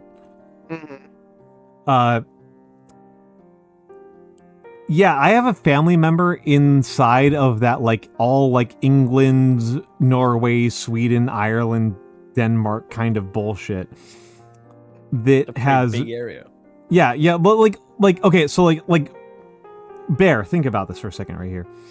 How many people have you met from that area who have straight jet black hair and deep red skin? Oh, both of those things, neither. I've met one or the other, never combined. And how many of those people have you met who grew up within walking distance of a Native American reservation?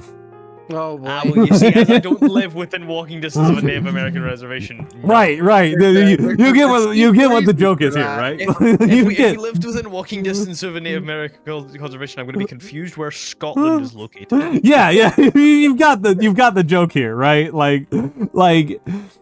The average white American is about 5% Native American. Not after I'm done. I don't know if I like the way you said that. If we were not living the Trump administration, I would be a lot more scared. But the idea of Scottish Genghis Khan is a lot less unappealing to me. Not the Scottish Khan. No, you saw what we done to Boston. We're taking over the rest. I mean this, Al. I think your skin color is what Benjamin Franklin would have referred to as swarthy. Yeah, no, that's fair. That's fair. I do not sunburn easily, and it's the options for why I don't sunburn easily are just like somehow for some insane reason on a family tree where we can like name individual ancestors back to the 1500s. There was a bunch of Greeks that were stealthily inserting themselves in there, like somehow. Or two options. The other two options I think are much more likely, which is like, one, the Irish side of my family is like the Black Irish side, which is to say that like again, like all the Irish people in my family are like have like black curly hair. Mm-hmm. Not uncommon, actually. Not uncommon, but like that's like Moors and Spaniards and like whatever, like doing trade and raid and all that crap.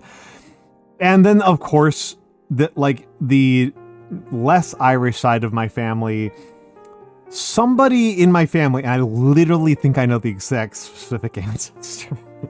Oh no. was having an affair with a Native American person. Beautiful. I know, like, I have my hair is not as dark as Al's, but mine is still quite dark. Like, I have very, very deep brown hair. Yeah. But mine is not quite as curly as Al's, but mine is very, very curly. And it probably has to, if I had to guess, is probably primarily from my African American ancestors. That makes the most sense, right? Like that makes the most sense. Yeah. Yeah, I'm. Go ahead, Bear. I was gonna say, I think the sickest joke. And I'm gonna go away here soon because it's 6 a.m. for me. And I've not slept beautiful yet. boy, my beautiful boy. I was gonna go to bed many hours ago and then just. I'm so I'm so grateful that you showed up. I'm so grateful you showed up there. I don't know. I fucking love you, buddy. Like it's so good to have you here. Oh boy, here we go. We've reached this level of drunk. Let's go. Yeah. I literally broke out an extra beer after 8 shots. But yeah. No, I love shut up and hanging out, but no, I think the sickest joke the universe ever played is me and my sister. We're 1 year apart, and my younger sister, sees the sunlight and tans perfectly. She has a great tan, and I see the sunlight and turn into bacon. Okay. Bear. This is actually kind of especially funny because one of my brothers, I have several. One of my brothers has been on this stream. Is it the one I know? His stream name is Grizzly. Oh, so it is. Okay. Yeah, you know the brother. You know the brother. Yeah. It would be in Noir. I don't even know what would happen if you met my other brother. I don't want the two of you to meet. Like I genuinely, I'm like I don't want this to happen. I need to know why. My other brother. Do you think I'd kill him? I do. Like I do. I think you would kill him. My younger brother is Grizzly. He's 3 inches taller than me and blonde. Oh no. Yeah. Gonna have to throw him out the window. Yeah. No, he's been on here. Defenestration never hurt anybody. Anyway, I am gonna have to skedaddle. All right. It was lovely. It was lovely. Enjoy your skedaddle. Thank you, Bear, for being here. For the folks who are not familiar, because I feel like community building is important. Skyrish Bear. Western moment right now. I'm having a that's actually a good point. You're right. It's Bear is from Northern Ireland and lives is. No, I'm not. Your ancestry is right, isn't it? No, I'm from the Republic. Yeah. Okay. My apologies. As a person who has the extremely traditional for American ancestry of, wait, my ancestors from Cork. No, wait, I mean from Kilkenny. That kind of ancestry. Yeah, that kind of ancestry. All my comes from Donegal. So County Donegal. Yeah. All right. So I know. Yeah. But anyway. My point here is that. Bear is a beautiful, beautiful man who is ancestor from Donegal and he's incredibly drunk now. Has lived a lot in Scotland, and now, well, until today, was working in the horrible. Is my last stream Warframe? Oh my god! I need to. Al, come on. The horrible era of living in the machine that sucks people off of London. We looked back to it. Phenomenal. Of London. Beautiful man who I met at Ofkai, friend of mine through 1000 Skeletons. My friend, cut soon. Where this accent is losing all traction. We're I'm having so much fun. I'm having so much fun. Thank you. Fair. Listen, man, you gotta Alright. slap your thigh, say, "Oh, I gotta get going," and then We got a lurker to break out of lurking. No. I'm not kidding. This is the only way to get out. I must do as Please my people have a good night. Please have a good night. My actual point is that Bear is a better gamer than me. That's the actual point. That's the actual point. I'm sorry if I pushed that too hard, Al. I just had to save him. No, it's Please beautiful. forgive It's me. beautiful, my dude. My dude. Oh my god, dude, you need to turn the stream off and go to bed, man. You're done. No, we are 3+ hours out from where I need to turn stream off. 3 hours. You weren't I gonna am last? here to be a ethnic replacement for the other ethnic. Oh great, another man that's gonna talk over me all night. Okay. Yes, No, yeah, here's but- the insane part is that, like where is Vexing Cat? God, That is a good question. Where is Vexing Cat? Also, yes, I have a new Fugi. No. I think this is actually a genuinely like I'd love to interesting say engagement. Okay, something. I'm gonna make. I'm gonna go. This is a new Fugi. You are correct, Blue. I need people to watch this video because this video is insane. This video is incredible. The leftist cooks cooked so hard with the question of what is Irishness. Because they didn't hit on this enough, but I feel like maybe I should write a fucking essay as a VTuber on the question of like, what is it to identify with an ethnicity? And maybe I should talk a little bit more with you about this more. That like again, I identify primarily as Irish American. Uh-huh. And this is non-trivially driven by I have never lived in a majority Irish American code, like zip code. I've never lived in a zip code that's majority Irish American. I have lived in majority German American, Norwegian American, and particularly Italian American zip codes. And so my idea of myself as Irish American has always felt very important. That it's always felt very important that like my curly hair and my big nose. And Well, I never said anything about your nose, man. You're you laying did in not. yourself No, there. this has been implied. I don't want to be think rude. about your nose like that. I ain't even look at your face that much. Think like that. man. That's great. Dude, Nor, you can't even tell men apart. They all look the same to you. That's what You're I. just That's what I'm wrong. trying. That's what I'm trying to tell him. Because you have Okay, no okay. taste. For people who are not as obscenely lesbian as Noir. Oh well, sorry, princess. Yes, for people who are not as obscenely lesbian as Noir, my nose is so big that I cannot tell that I'm wearing glasses without noticing my nose. Yeah, that's crazy. I have the kind of nose. Again, I mentioned this. Well, we had the other groups of people on here. I have the kind of nose where if I go through Fulton Street Station, people will walk up to me. People who I've never met before will walk up to me and say, "Hey, we're not Quaret.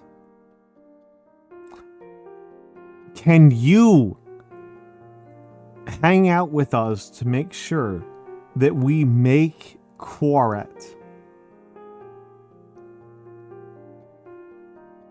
Noir, do you understand what the fuck I'm talking about? Yeah. Okay, you do. That's insane. I don't believe you. I mean. Okay. What do you think I- Quaret I- means here? Okay. Let me rephrase. Okay. Big Game Mikey, I'm gonna let shut the fuck up until Noir answers. So when I say yes here, I'm saying in terms of like I'm understanding the idea that you're God, how do I fucking explain myself here without sounding like a You are dumbass? getting the gist. Yeah, like I'm getting the idea. I'm not saying I know exactly what it fucking means, all right? But I'm saying like I'm understanding that there's necessity for you to be included in something because they believe you to be a member of their ethnic group. Okay. So quorum is the concept we're referring to. Quorum is QW. No, I'm sorry. I assume we're talking about an amount or something to reach a level of here. Quorum. Yeah. Is QUOREM.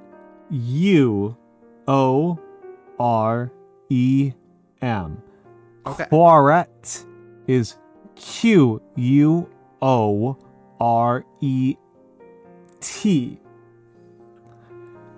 And quorum is the concept of having a large enough group that you can represent to the grand concept that you had enough people. Okay, so let's back up here for a second.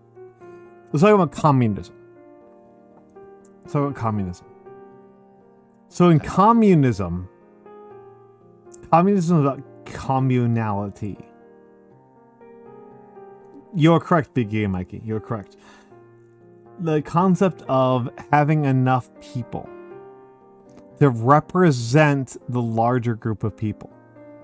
So if you watch the wonderful movie, The Death of Stalin, you will see this come up. So quoret is the adjectival form of quorum. So quorum is we have enough people to represent the actual population. Okay. And quoret is the adjectival form. So I was in the area enough that I feel comfortable to say that I felt like I understood what was going on. In the context of Judaism, quorum is the number required for to reach a minyan in order to engage in communal prayer. Technically speaking, most strictly speaking, in the Orthodox context, it is 10 adult males. I'm used to it is 10 adult Jewish men. I am used to 6. That is the more would you less say Orthodox version. I wouldn't say Orthodox. I would actually say Hasid. Yes, it is more Hasidic. It's more Hasid. Hasids tend to assume that I am also Hasidic. Yes, I can definitely because understand you look that. Hasidic. Look Hasidic. I wonder fucking why, Al. As I said in chat, Al, like I thought, like, so I knew you were Catholic. Yeah. And I knew Motherfucker could go to New Jersey and fit right in, dude. I literally fell over. Was that about Jersey? She said you could go to Jersey and fit right in. Yeah. Jersey. Which is an insult. Big Game Mikey, my haircut currently is I'm gonna take out the bun. Hold on, I'm gonna take out the bun. Alan Moore. Yeah, that's a good way of putting I am that.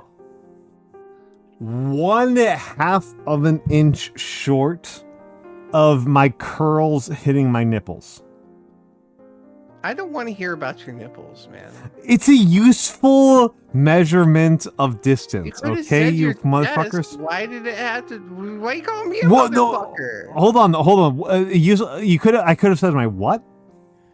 Your chest, like middle of your chest. No. Chest covers. Chest is not a useful I said measurement middle distance. of your chest. You just want. Okay. No, you mother, nipples you so fucking bad. lesbian, you fucking dyke.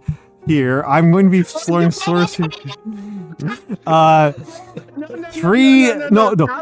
inches past 4 inches past my collarbone. Okay. Hold on, wait. You can say the D word, but I get in trouble if I say the D word.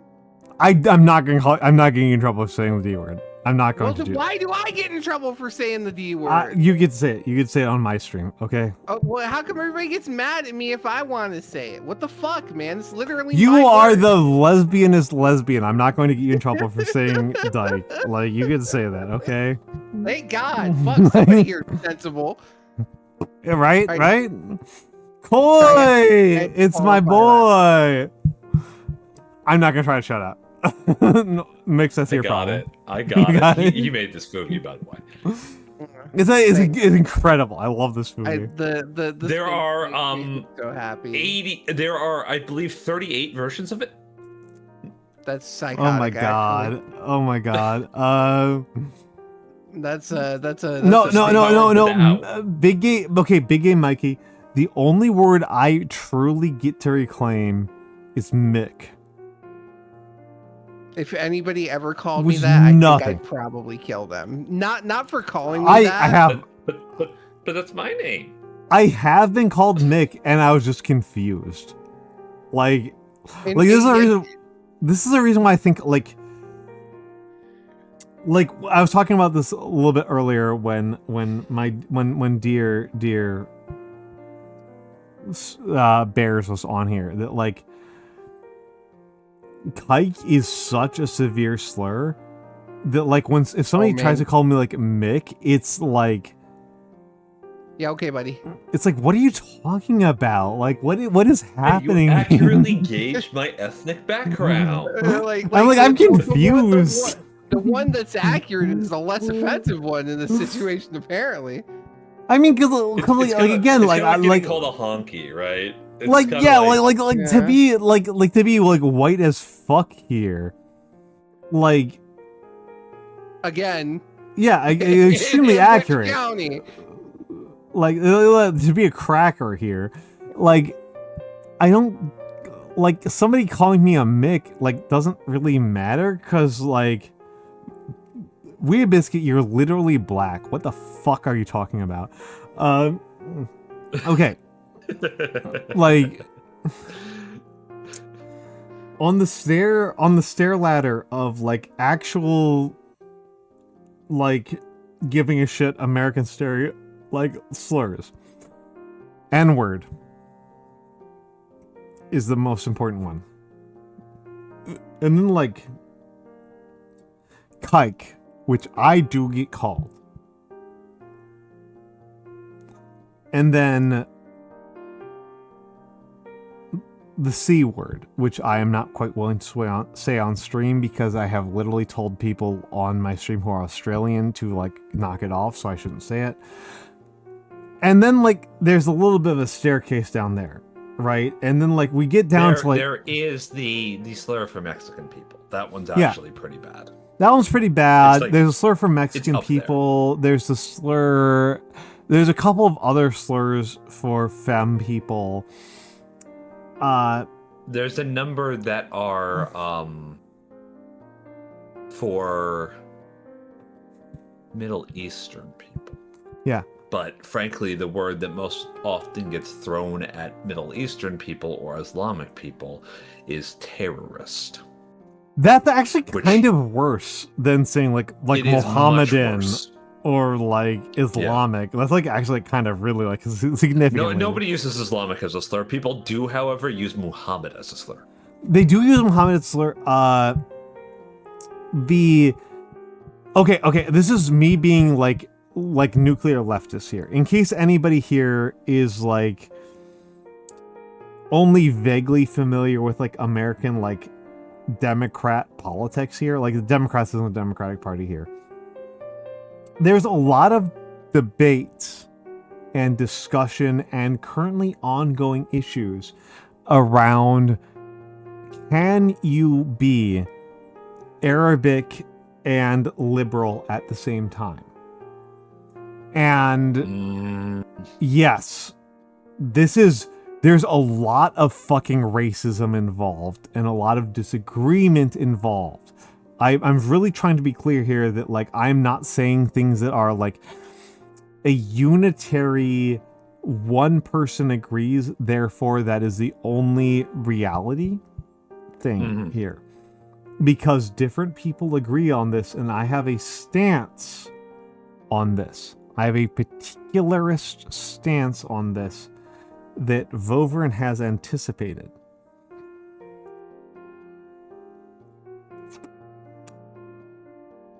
To talk a little bit about the history, which might be useful here, and I apologize because I'm going to request that... Caillou, what the fuck? You can get the shout out, Mikks? Of course. Caillou, this is a drinking Especially stream. Caillou, if you want to join in, you are welcome to, because I love you very much and you are a dear friend. You have joined into a drunken stream where I am about to talk about an incredibly serious political issue. I just want to make sure that people understand. White people. Yeah, we're talking about liberals being racist against people from Mina. This is like S tier level controversial. So by the way, I will happily step out if Caillou wants to step. No. I'll increase. I'll increase the level. I'll go. No. I will increase the level. If Caillou wants to step in, I can increase the number of people to 4. That's not that hard. Caillou, really, it's okay. I literally have it open. For the Raiders, my name is Almantas. I am a former professor of sociology, a current VTuber, an old man who loves old things. I do a lot of calligraphy. I paint miniatures, and theoretically, this is a stream of Timberborn, but somebody redeemed the Hydrate redeem, so I am 9 drinks in and am drunk as fuck. And so I am having trouble a little bit keeping up, and I am literally 9 drinks in. I've had 8 shots of whiskey, Caillou, and I'm having my beer. I am trashed, which I know that Noir will make fun of me for. That's about as much alcohol as in one girl drink. I am a sociologist, and Caillou, we have like 10 plus days. We'll be fine. I can sober up between now and then. I am literally a sociology professor by trade. That's literally my profession. And so we are having frankly, again, I have to apologize to anybody who's coming in here and expecting a fun, easy, whatever time. We are having a fairly difficult and challenging discussion about ethnicity and politics in the United States. So if you think that is interesting to hear from a sociologist, then you are going to have a great time.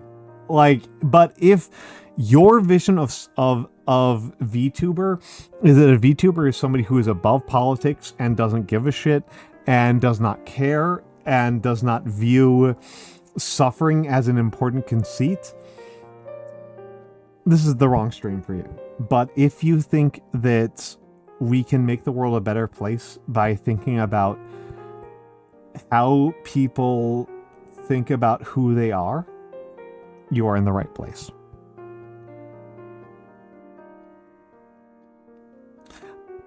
I am having a discussion with my friends Mikks and Noir.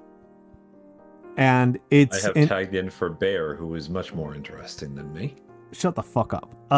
It is an interesting discussion because Mikks is a psychologist and Noir shares an important cultural commonality with me, which is that we are both extremely Midwestern. Yeah. That's why I had to get Bear out of here for you fucking...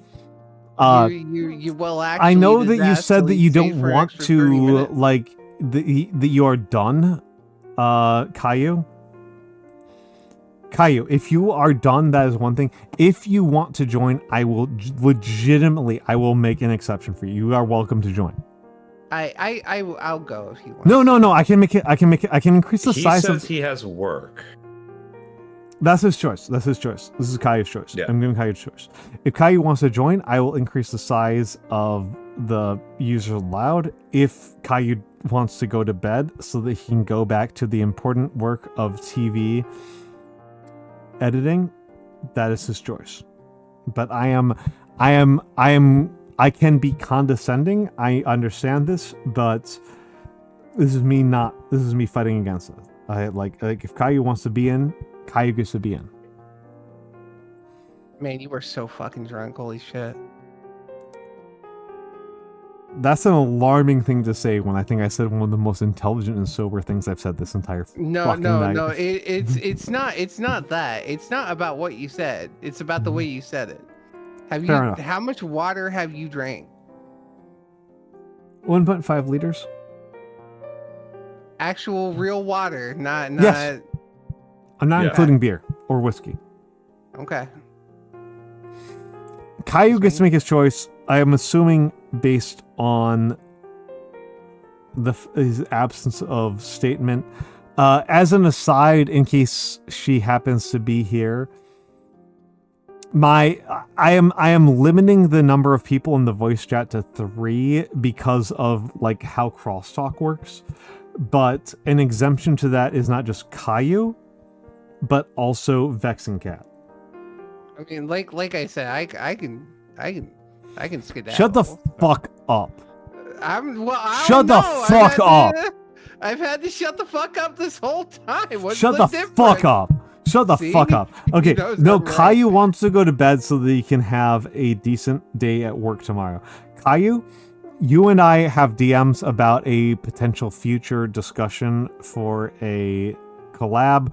We will have that. For my own folks, Caillou is a beautiful, beautiful man who is much more engaged with the conceit of VTubing than I am.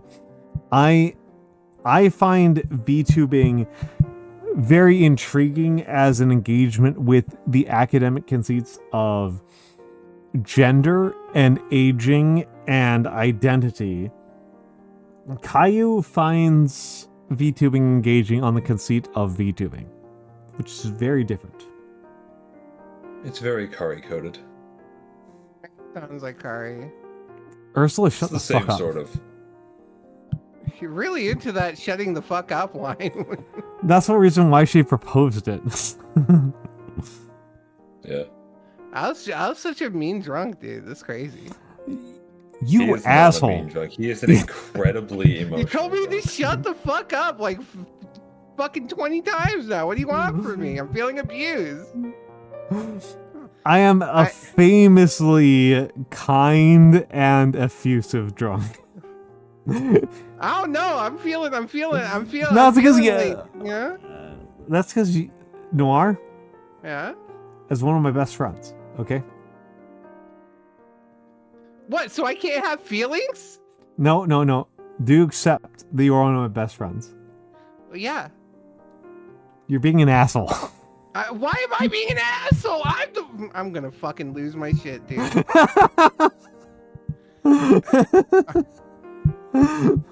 I'm this close to losing my shit, man. I love you. Dude, I don't. Whatever. I'm done. I quit. I quit forever. Okay. No, so Vexing Cat has not tagged in, and also I'm going to increase it. Okay. Nyano, if you want to be in here, we've given up on the concept of this being a I've given up. This is no longer a Timberborn stream. Okay. Thank you, Ibis. So first up, before anything else, right? Before anything else, before Nyano decides to be extremely funny, and just bring the energy of the stream up like 700%.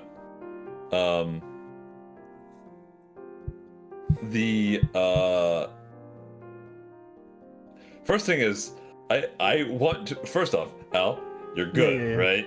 Yeah. You're good. You look like you're gonna fall over. You are wobbling back and forth. I am watching your shadow. I think go it is back something and to forth. say for my sense of balance. And okay, like to be extremely depressing here for a moment. Like, your motor skills and your general intelligence correlate distressingly strongly. This is something that, like, when you talk to doctors who specialize in gerontocracy, really hits you hard. Is that your ability to write and understand a 12-hour clock correlates really strongly with the rest. Hello, Nyanomancer. With your ability to do the rest of your skills. And so, I don't know what else to say about this really depressing, that my ability to stay upright on a yoga ball without my feet touching the ground. Hello, Nate. Goodbye, Nyanomancer. Correlates very strongly with my level of dementia. No, he's still here. Then I have fucked up. Fuck. Okay, there I fell over. Okay, see, the thing is, Niana... Sorry. The thing is, Al, specifically, right? What have I done now? Nothing. You didn't do anything. Your name was the last thing that left my mouth, and I am tired. The thing, Al, is that I also know how you move when you are drunk, and you do not stop moving at all, ever. Never. No, sure. And I am getting very worried that you are going to fall over. That's all. I nearly fell off my yoga fall about 5 seconds ago. Because you're fucking hammered, dude. I am. Yes. I am. What the hell We did you are drink, dog? Now 10 drinks deep. I What? do want to say something here, if you do not mind me doing so. Please, my dear. Which is that I think Nor has been trying for the last hour to make a point, and has Oh my not God. had the I'm kind of opportunity to done do with so. it. Not gonna lie. No, I dude, don't even want to do this anymore. I'm gonna be honest with you. Please. Yeah. No, I'm sorry. I'm not kidding. My frustration is like through the roof, and I'm just not doing it anymore. Okay, no. Noir.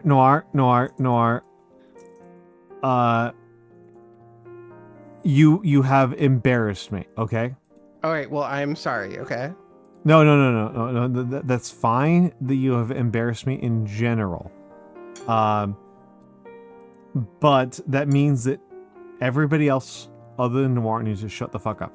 No, I genuinely don't want to anymore. No.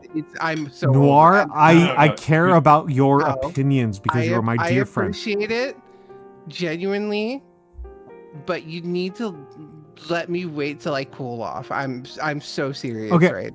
Okay. This is a conversation we can have another time. Right Okay. now, I'm not in the mood. Legit. Okay, now you have made me fucking paranoid. But I will DM you. I will tell you. No, it's nothing bad. I promise you. It's just like I had a lot of things to say about the conversation we had earlier, and I kept trying to say I was getting talked over a lot, and people just kept talking over me, and I'm getting a little agitated. That's all. I'm deeply sorry. I'm so sorry. This is something I think I'm fine. generally.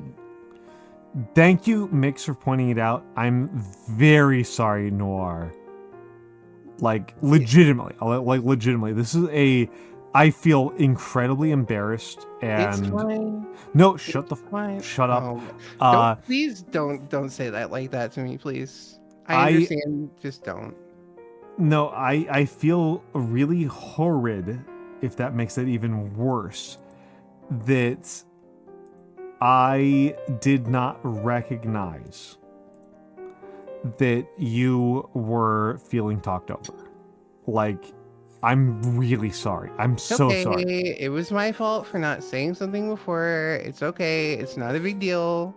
I'm serious. Okay, it's fine. Really, don't derail the stream on my behalf. No. Arguably more important than anything else we were talking about. I'm Okay, fine. I'm sorry. I need to cut in here, Al. I need to cut in here.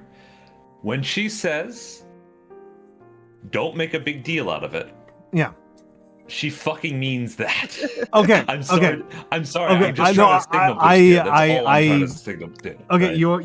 you are fine. I am deeply sorry. I feel horrid that I was talking over you. I It's okay. apologize. It's okay. You're everything's fine. I promise. No big deal.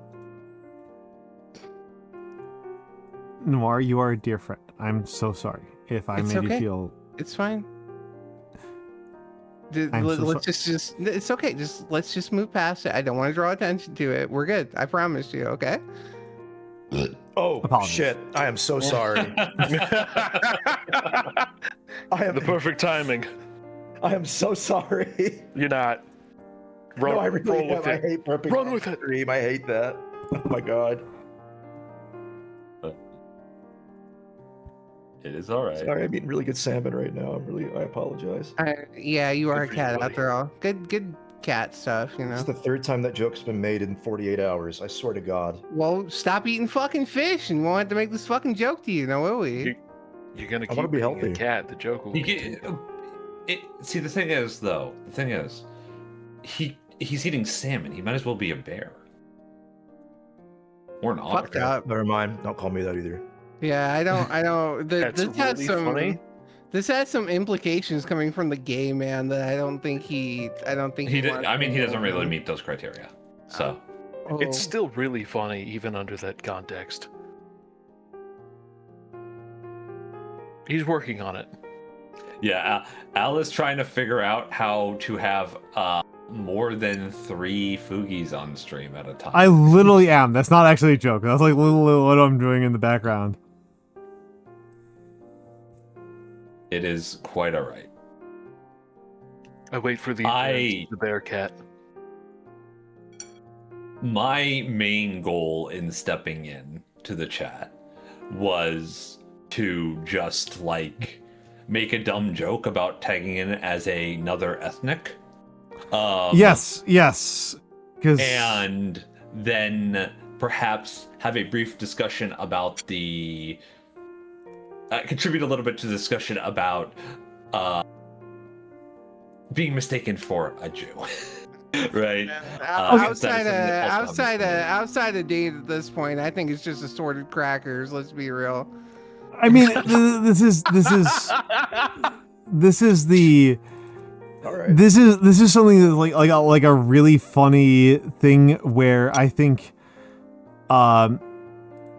me and Mikks are relatively common on. Oh my god, Liz typed 5 instead of 4 3 times in a row. Me and Mikks are relatively common on, which is the two of us look really Jewish. And the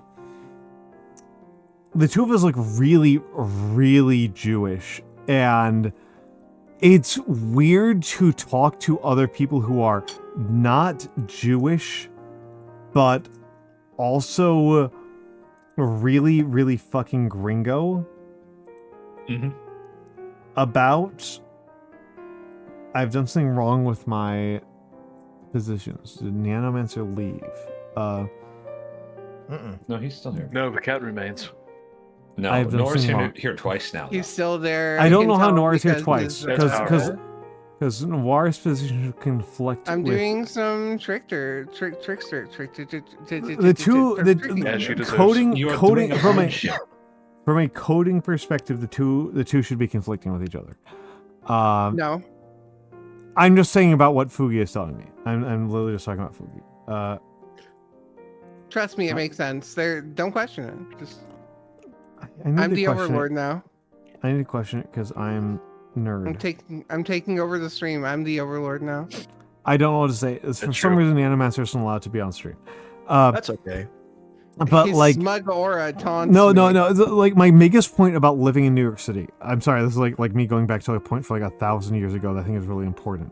Uh-huh. Is that if I am in a random conversation and somebody says to me, "Hey, are you Jewish?" Go If on. I am not in New York City, that's a threat. What about Toronto? I don't know about Toronto. I don't know shit about Toronto. Canada isn't real, so it doesn't They've got count. different Fair. rules. But if I am in Chicago, even that's a threat. Let Oh, alone if you're in Chicago, you're that's a like I have done something wrong. there's Like there's a tree with your name on it, unfortunately. yeah, if you go outside and of then Chicago's like the second best city in America after New York City for this problem. Like, if I am in like Ann Arbor, even, which is a nice city, Ann Arbor's nice. I don't want to disparage Ann Arbor. Ann Arbor's but- gorgeous. Ann Arbor's gorgeous, but if I'm in Poughkeepsie, that's a bad time, right? Like, That's how you say that name? I thought it was Poughkeepsie. Is it just No, because of the Puck. weird way I do vowels? no, it's because Yes. you're Midwestern, and on the East Coast we say Poughkeepsie. Poughkeepsie. That's crazy. What's the Midwestern equivalent to Poughkeepsie? There's a city. Potomac, No, there's a like- city between Battle Creek and Are you talking about my city, Battle Creek? yeah, I am, and Why Traverse. they There's call a it city that? between there.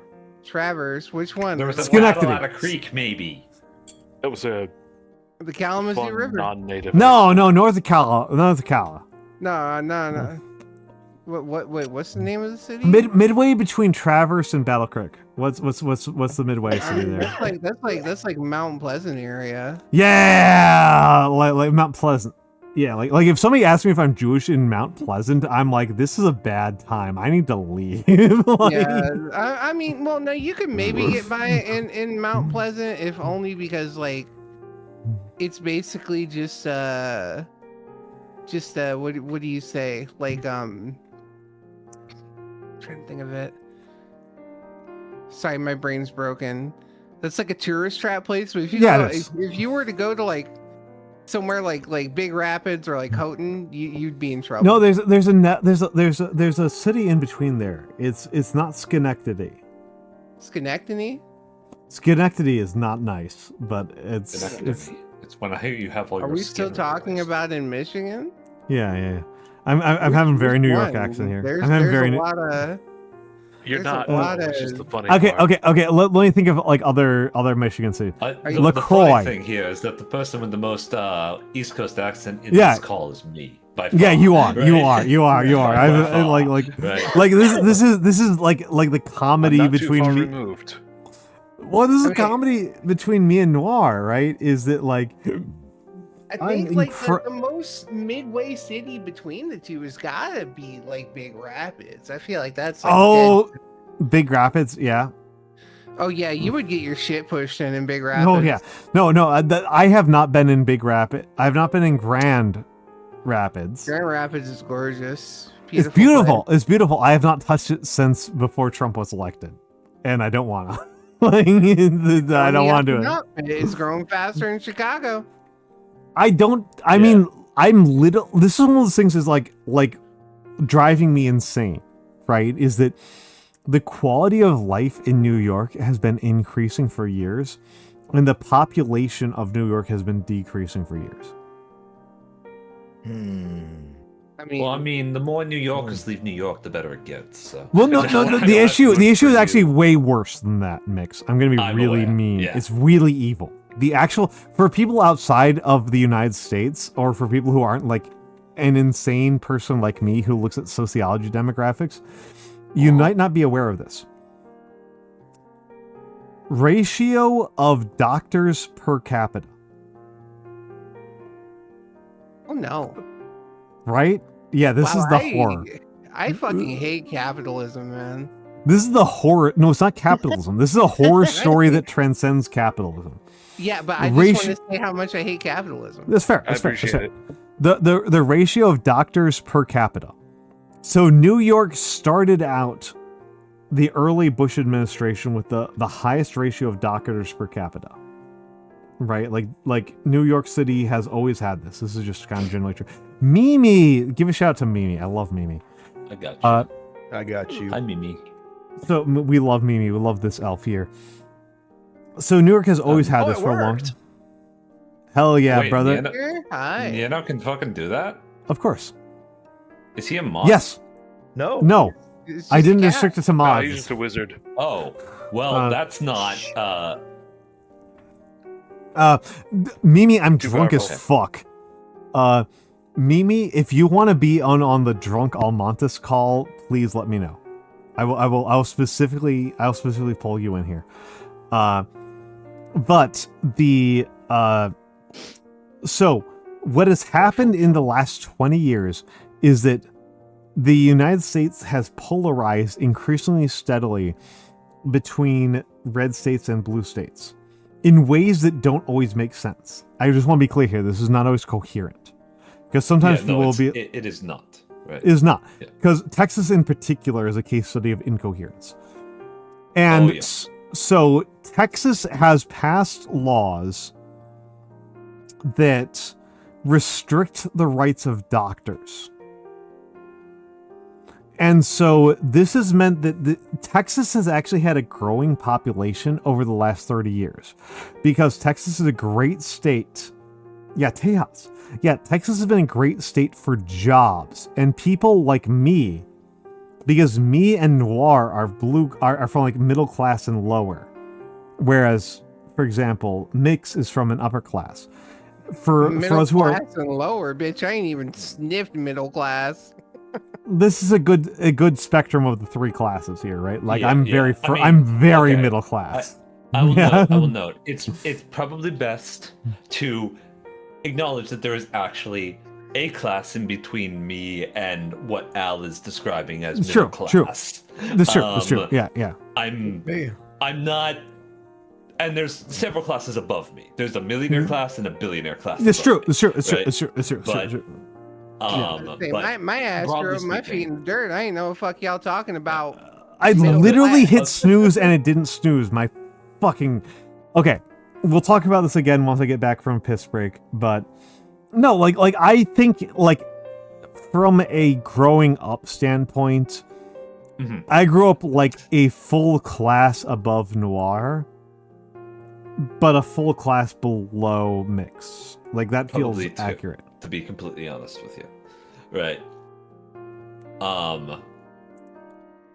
I'm gonna go piss because we're in ads. Yeah, Because go. I think I Alright, accidentally hit. go. I think I accidentally hit run instead of snooze. You So probably we'll be- did. You're very drunk. Yeah. Go to the bathroom. Yeah, Don't I'll be fall back. in. I'll be back.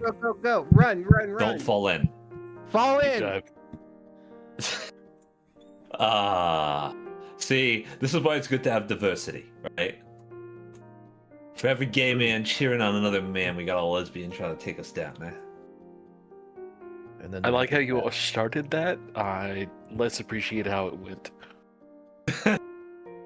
I like the You fucking diversity. gat. That was fun. Diversity, yeah. Diversity. Okay, real talk. I actually do. We are very white at the moment, but I Absolutely. do actually That was very, very much appreciate the amount of diversity that is in my friend group and my general like associates within the VTubing sphere, right?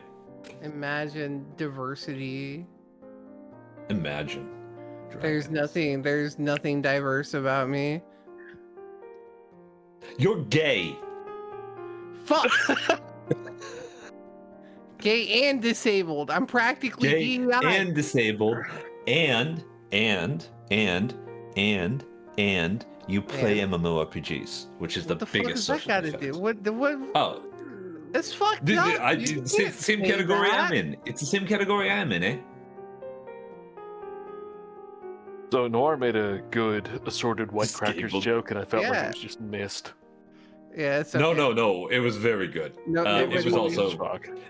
pointed As- out in chat. as right? the resident Foyd, I'm often glanced over. I'm just used to it. It's Just because I gave wish it- that you're weren't the sneaky. case, but it was funny as fuck. It's because you're too sneaky. Too sneaky. Yeah, that's true. Yeah. Copper, that's crazy. But no, Nah, when it comes to- I never got to have generational wealth, man. My ancestor, my most recent ancestors in the Americas were all either black or of Irish descent, so we never had any money because the No, I Irish understand. people in America didn't get to be white until the 1950s fucked up. I am in the same boat, friend. Yeah. I was just prattling. I I'm get a to, Yeah, I prattler. mean, I get to see mean, the photos I'm- of ancestors and be told they're not related, despite the fact that they are Native American. Yeah. yeah.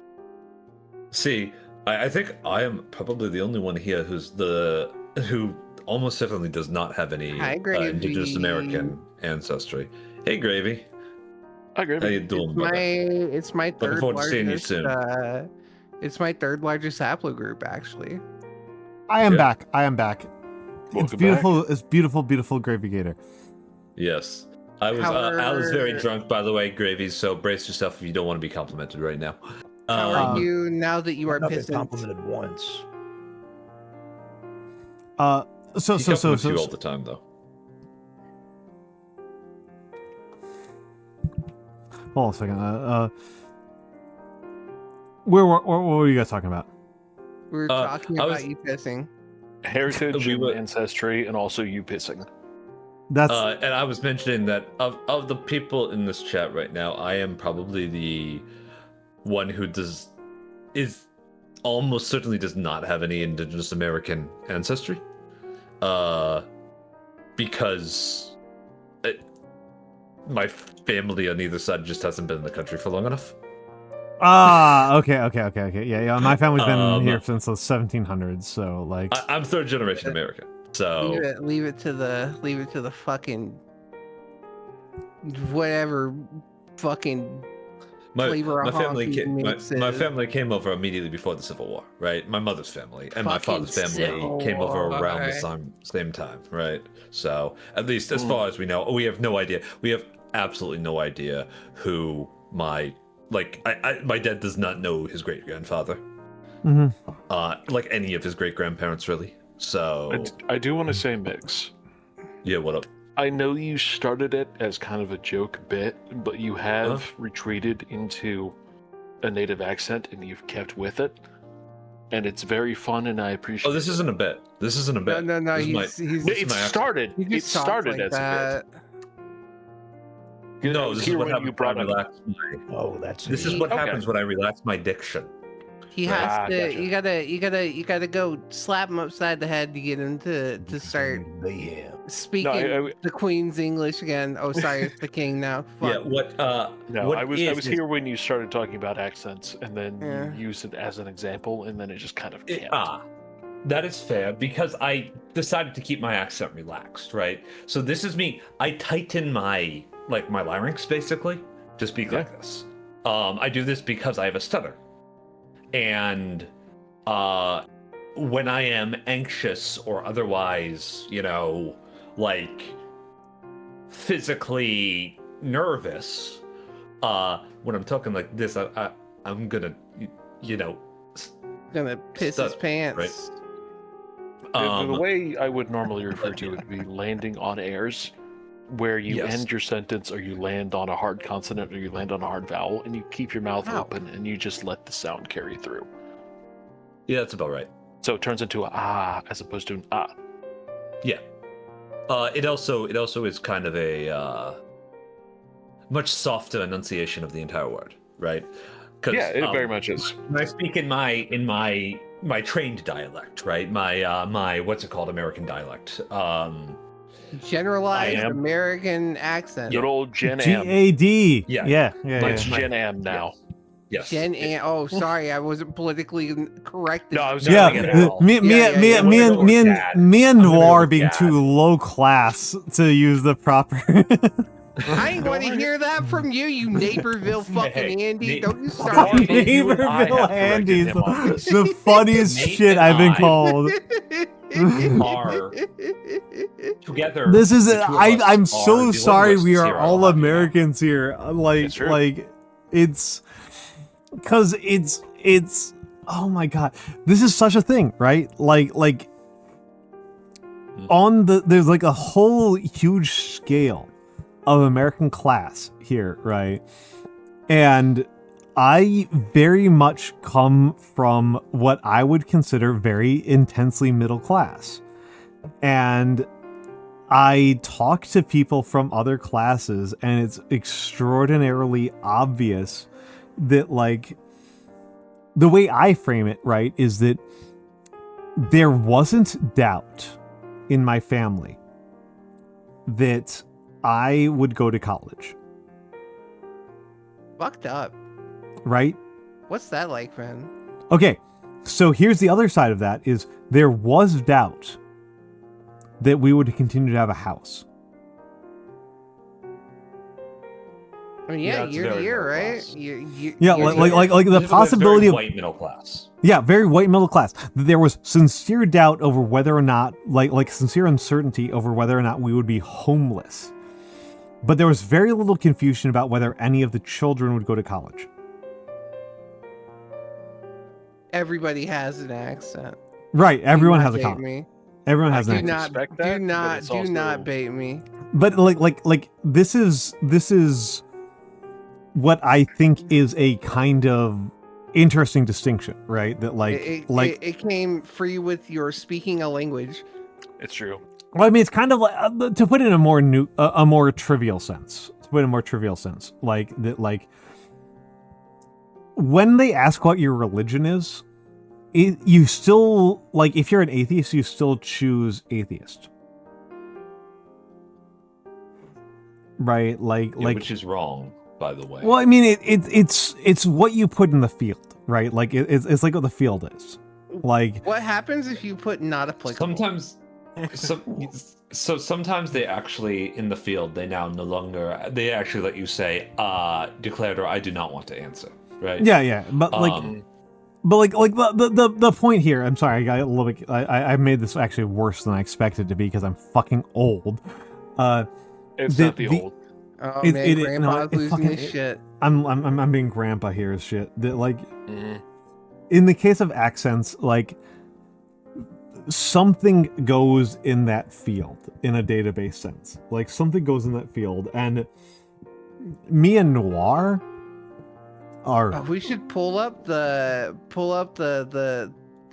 fucking survey thing. I literally have a sticky note on my wall that is emergency content, and one of them is the accent quiz. Emergence content. It's funny. Hold up, let me. I'm gonna find this real quick because It's in the New York Times. It's in the New York Times. Yeah, well, no, like I'm trying to find the exact tweet because it was extremely funny. But You're no, gonna be lying down like on the me floor and with me and respiratory Noir, flute. me and Noir have the two of us have both of us, I should say, have the most non-accent, right? That like Here, I'm gonna Noir post this. is from Northwest Where? Michigan. I'm and I am Southwest from- Michigan. You're not from the Upper Peninsula. No, I'm from Southwest Michigan. I would You're- argue you're not from I Holland. was born in Kalamazoo. Okay, Kalamazoo. Okay, I'll accept Kalamazoo. I thought you were from like north of Battle Creek. Battle Creek, Southwest Michigan. Okay, I have family in the UP. You ain't no directions. I Okay. got family in the UP. Like to me, Central Upers Michigan, aren't people. Central Al. Michigan is Mackinac. Central Al. Michigan is Mackinac. No, Central Michigan is Lansing, bitch. Well, Al. The Upers are different people, all right? They're fucking aliens, all right? We ain't talk about them. They are not. calling they are not the Lansing Central Michigan caused me to actually fall out of my chair. good. Cry about it. Okay, That's Al. so crazy to me. How do I Al, access question this for you. without X? All right, hold on. Since y'all. No, Question for you. I just want to take a brief moment here to say that the meanest thing I've ever said to Noir, Never Yeah. mind. and this stands. Meanest thing I ever said to Noir. You will appreciate this, Nate. Sure. Was that Noir posted her results from this New York Times accent quiz? I'll gazzo them both. So here's Al's. Yeah, This yeah, is yeah. what's so funny about it. Yeah, Oh, yeah. shit. Okay. Yeah, mine's I'm really so funny. into seeing this. Let's go. I got Oh my god, big game, Mikey. That's mean. That's horrifying. That's horrifying. Is this just a standard heat map? And It's a then heat map. that one is mine.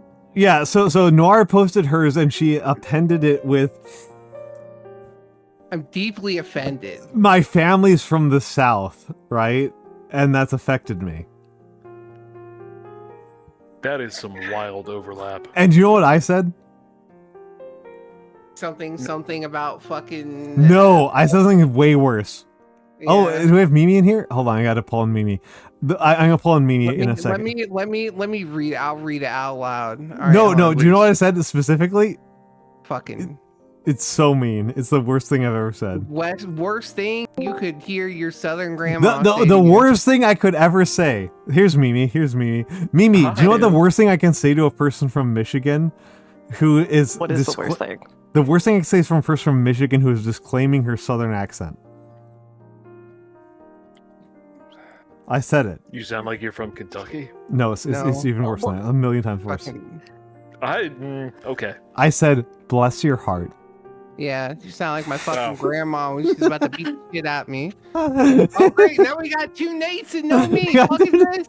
Ah, What is sorry. going on with I Fugi? missed- What's going on with Fugi? What's going on with Fugi? I gotta change I was gonna Fugi. say, But I no, bless your my, heart is a very Appalachian thing. nah, that's trust me, that's some D South shit. My family. It's so mean. My family comes from two places. My mom was like a first generation Californian.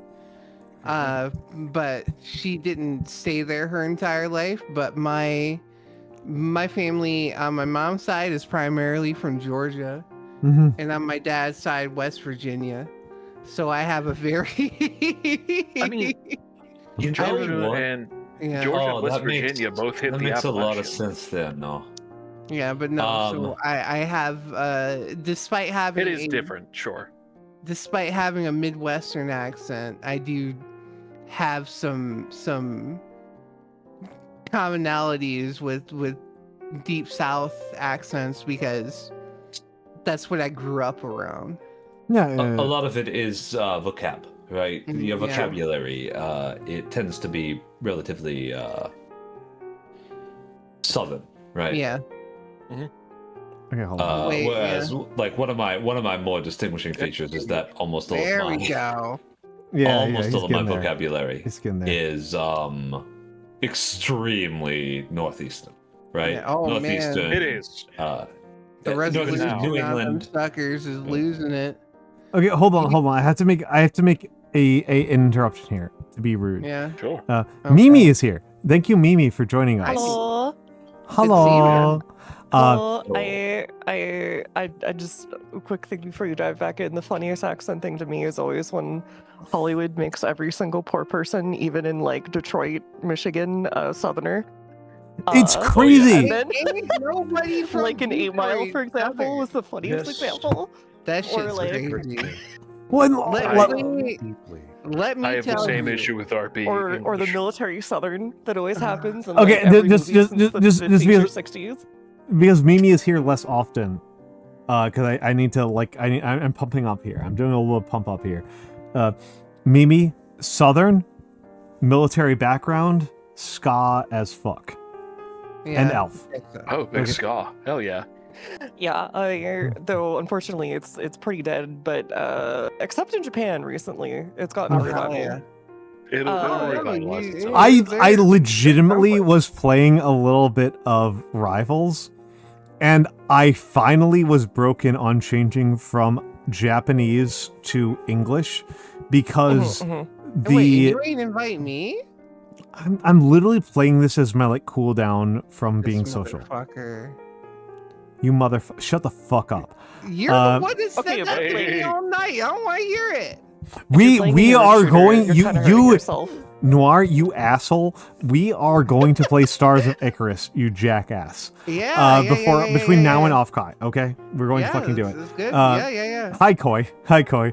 Hi, Clay. But the thing that broke my brain in Rivals was that the distinction. Oh my god! The difference for Rogue between her accent in the Japanese, because I had God, Rogue. Like, I have Right. been listening. I've set Marvel Rivals to Japanese the entire time because I fucking hate how Deadpool the voice lines are. I set it to Japanese a while ago, and then Rogue in Japanese is like Tokyo Standard. Yeah, because that's how she was voiced in the dub of the X-Men cartoon. She had a very Tokyo accent and most of the Rogue cast did not. having like a New York accent is so painful to me that I was like, Why'd they have to make her look like that in Rivals, man? They're trying. Every female character in Rivals looks the same. This is a problem. And they're all fucking sexy. It's fucked up. This is gay baiting. Okay. This is something that like drives me nuts. Like me and Is this this is The just an Overwatch odd moment at dilemma this where point? nobody had any response. I just love big, strong women. Okay. It's the same dilemma that hit Zarya when Zarya was first announced, and Oh she my was God. again standard. Except now in Marvel Rivals, nobody gave a shit, so nothing changed. Hello, Michan. No. My problem to respond to Gravy here is that like they could have given her an Inaka accent. Like they didn't give the most like rural character in all of the Marvel universe a rural accent. Like drove me fucking nuts. I was like, I'm I can't gonna- hear. okay, To be I'm fair, gonna- think about I'm how gonna- many accents they've cycled through for like localizations, trying to figure Hell out yeah. like country accents. And I want to I cry. know I how want to you cry. feel. I want to second. cry. I want to cry. Yeah, you're right. You're right. Hold Yeah. on. Can I have like a tangent here for a second? So one of the funniest fucking ones I've ever heard. Okay. I have some friends that are obsessed with Danganronpa, and they were making me play it. So in the second game, I wanted to play it in Japanese, but they were like begging me to play it in English. So I played the second game in English, which about murdered me. Yeah. But the guy who is the he's like this little chef dude who was the murderer in the first case. Sorry, spoilers for Danganronpa 2. Oh my god. everybody. Yeah. Sure. Yeah. Sorry. In Japanese, he has a very, very Kyoto accent, right? And in the English version, he sound like, you know, that really crappy TV riverboat gambler southerner kind of accent. Yeah, like It straight up sounds like that. Branson, Missouri. Yeah. Like dead on. It's fucking unreal. Like that was your choice? Like who signed off on this decision? No. It's accents are fucking crazy, right? Like yeah, but that was a choice, man. Like, that was a fucking choice. apologies Terraria. to the Europeans and British here, right? That like accents are so fucking meaningful, and like we've got Huge this fan. is- we got 6 Americans here, Uh-huh. right? And Allegedly. Ostensibly. ostensibly, I don't know. Apparently I'm Irish American according to somebody. Shut I the do fuck voice up. coaching. That Accents layer. included American. Accents They layer adore here. accents. None of us are using AAVE, right? No. Well, Yeah, because I'm fucking That- white. What do you want? I'm I would correct. No, rather I'm see merely the- I'm merely accepting. I'm merely accepting here, right? Like there are some black folk who show up in this VC, right? Like none of them are AV, but there are peculiarities even within all 6 of us are using General American dialect. Am I we? wrong? I don't know. Speak for yourself. I was about to can I say be like pedantic a little bit? yeah. Okay. So amongst us here, I don't know. I apologize, Mimi, because I don't know. I know somewhat about your background here. The authenticity of the various people's degree of General American dialect. I am from Northern Illinois, and so is a lot of my ancestry. I have extremely authentic General American dialect. So does Noir, because she is from Michigan. Me and you do not sound alike, not even in the slightest. We are, in terms of ancestry, we're actually probably the closest to of the 6 people here. You potato sucking piece of shit. I know, right? I know, right? But it's there's various degrees of like Southern white and General American dialects in these 6 people. Right, there's general. Okay, but I'm not a fucking Youper, Mikey. Don't do this to me. I didn't say Youper. General American dialect is. Mikey said, "Oh, geez, don't you know?" Probably. That's Minowegian. That's Minowegian. General Mikey's fucking with us. That's Minowegian. That's a Minowegian. I got family Minowegian. I got family Minowegian, and I know what the Minowegian accent sound like. I know what it'd be like. Like. I've been around Minowegians, and I don't you mess with me. I know what it's like. I know what it's like to have the Minowegian accent. I know how it sounds. Into an Irishman, That's what Minowegian sounds like, you motherfuckers. It's Youper. It's just fucked up Youper. That's all it is. I'm telling you. No, Minowegian is a more extreme Wisconsin accent. You are correct, Shark. Yeah, where do you think the Wisconsin accent comes from? Yeah, Minowegian, the Wisconsin accent is a compromise between the Minowegian accent and General American dialect. I'm gonna fucking shit my pants right now, dude. It is. Okay, am I wrong? Brother, do you not know what a Youper is? I do. I have cousins who are Youpers. You're gonna tell me, you're gonna sit here with a straight fucking face, and you're gonna tell me that Wisconsin, like that northern Wisconsin accent ain't literally just a rip off of Youper? I'm not disagreeing with you. What are you doing here? Because you're like, hey, Minowegian. What the fuck's a Minowegian? Bitch, it's Youper. A Minowegian is a person from the fucking Minnesota area who has a Norwegian background. That's why the accent has the same lilt as the Norwegian accent. I'm gonna kick him in the fucking lakes, dude. Okay. They'll survive it. Please, with your pedantry. Nate. You do not get gem and accent without AAVE. It's accurate. It's accurate. Actually impossible. Well, because African American culture is the most widely syndicated like fucking piece of cultural export in the world. Yeah, I was also going to say something. Within the states, specifically, you do not get a general American accent without understanding that it is based very strongly off of AAVE. You cannot, especially in modern day nomenclature where you get, just standard sayings like, as I use, I ate. I use I ate all the time. That is AAVE to its core. How'd you pronounce that? Yeah, that's where a lot of like southern rural accents utilize a lot of that, and it comes primarily from African American people. I was gonna also protest that because I don't do it as much when I'm on a public stream, but I use a lot of African American vernacular. Yeah, because you grew up around black people. Okay. I mean, because we grew up in America. Okay, because we have Scaldy here, and I think it's an interesting thing to do education on. Apologies, Scaldy, for me using you as a whipping boy here. That's fucked up. It is fucked up. You're correct here. That, like, because Scaldy's from Scandinavia. So I guess he's Swedish. That, like, Svenska.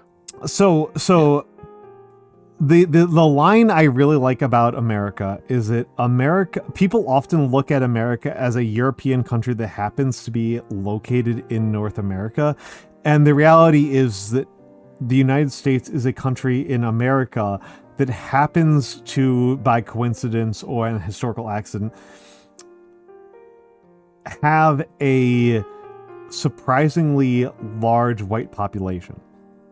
And in the case of talking about some things like AAVE and like our ethnic demography and the transatlantic accent is an accent I find really fun. And I like to do it. I like to pretend I have a transatlantic accent because I am from New York and I've lived in this area for a while. And it is extremely not my native accent. It requires a certain amount of effort to pretend that I have this radio announcer accent, but it is not my native accent. This is an accent that was created during the early radio era. For the radio. For radio. Yeah. And to give a really, really broad spectrum here, we have 6 Americans here in VC. I don't want to... Mimi, where would you say you are from? A lot of places, honestly. Okay, fair enough. I'm not just beefing that either. No, I don't doubt it. I don't doubt it because I know you're military. My life maybe not in more than one place at a year or two at a time. But I know your military background, which causes this to happen. Yes, that is part of it. Yeah, so Mikks is like old money East Coast. Nate, I tend to think of you as pretty West Coast. That's funny. I'm as mid-Atlantic as they come. I was about to say, last I checked, he was from. I still use ma'am. Please correct me if I'm wrong on this. Nyano is from the south. Good enough. Okay, they're good enough.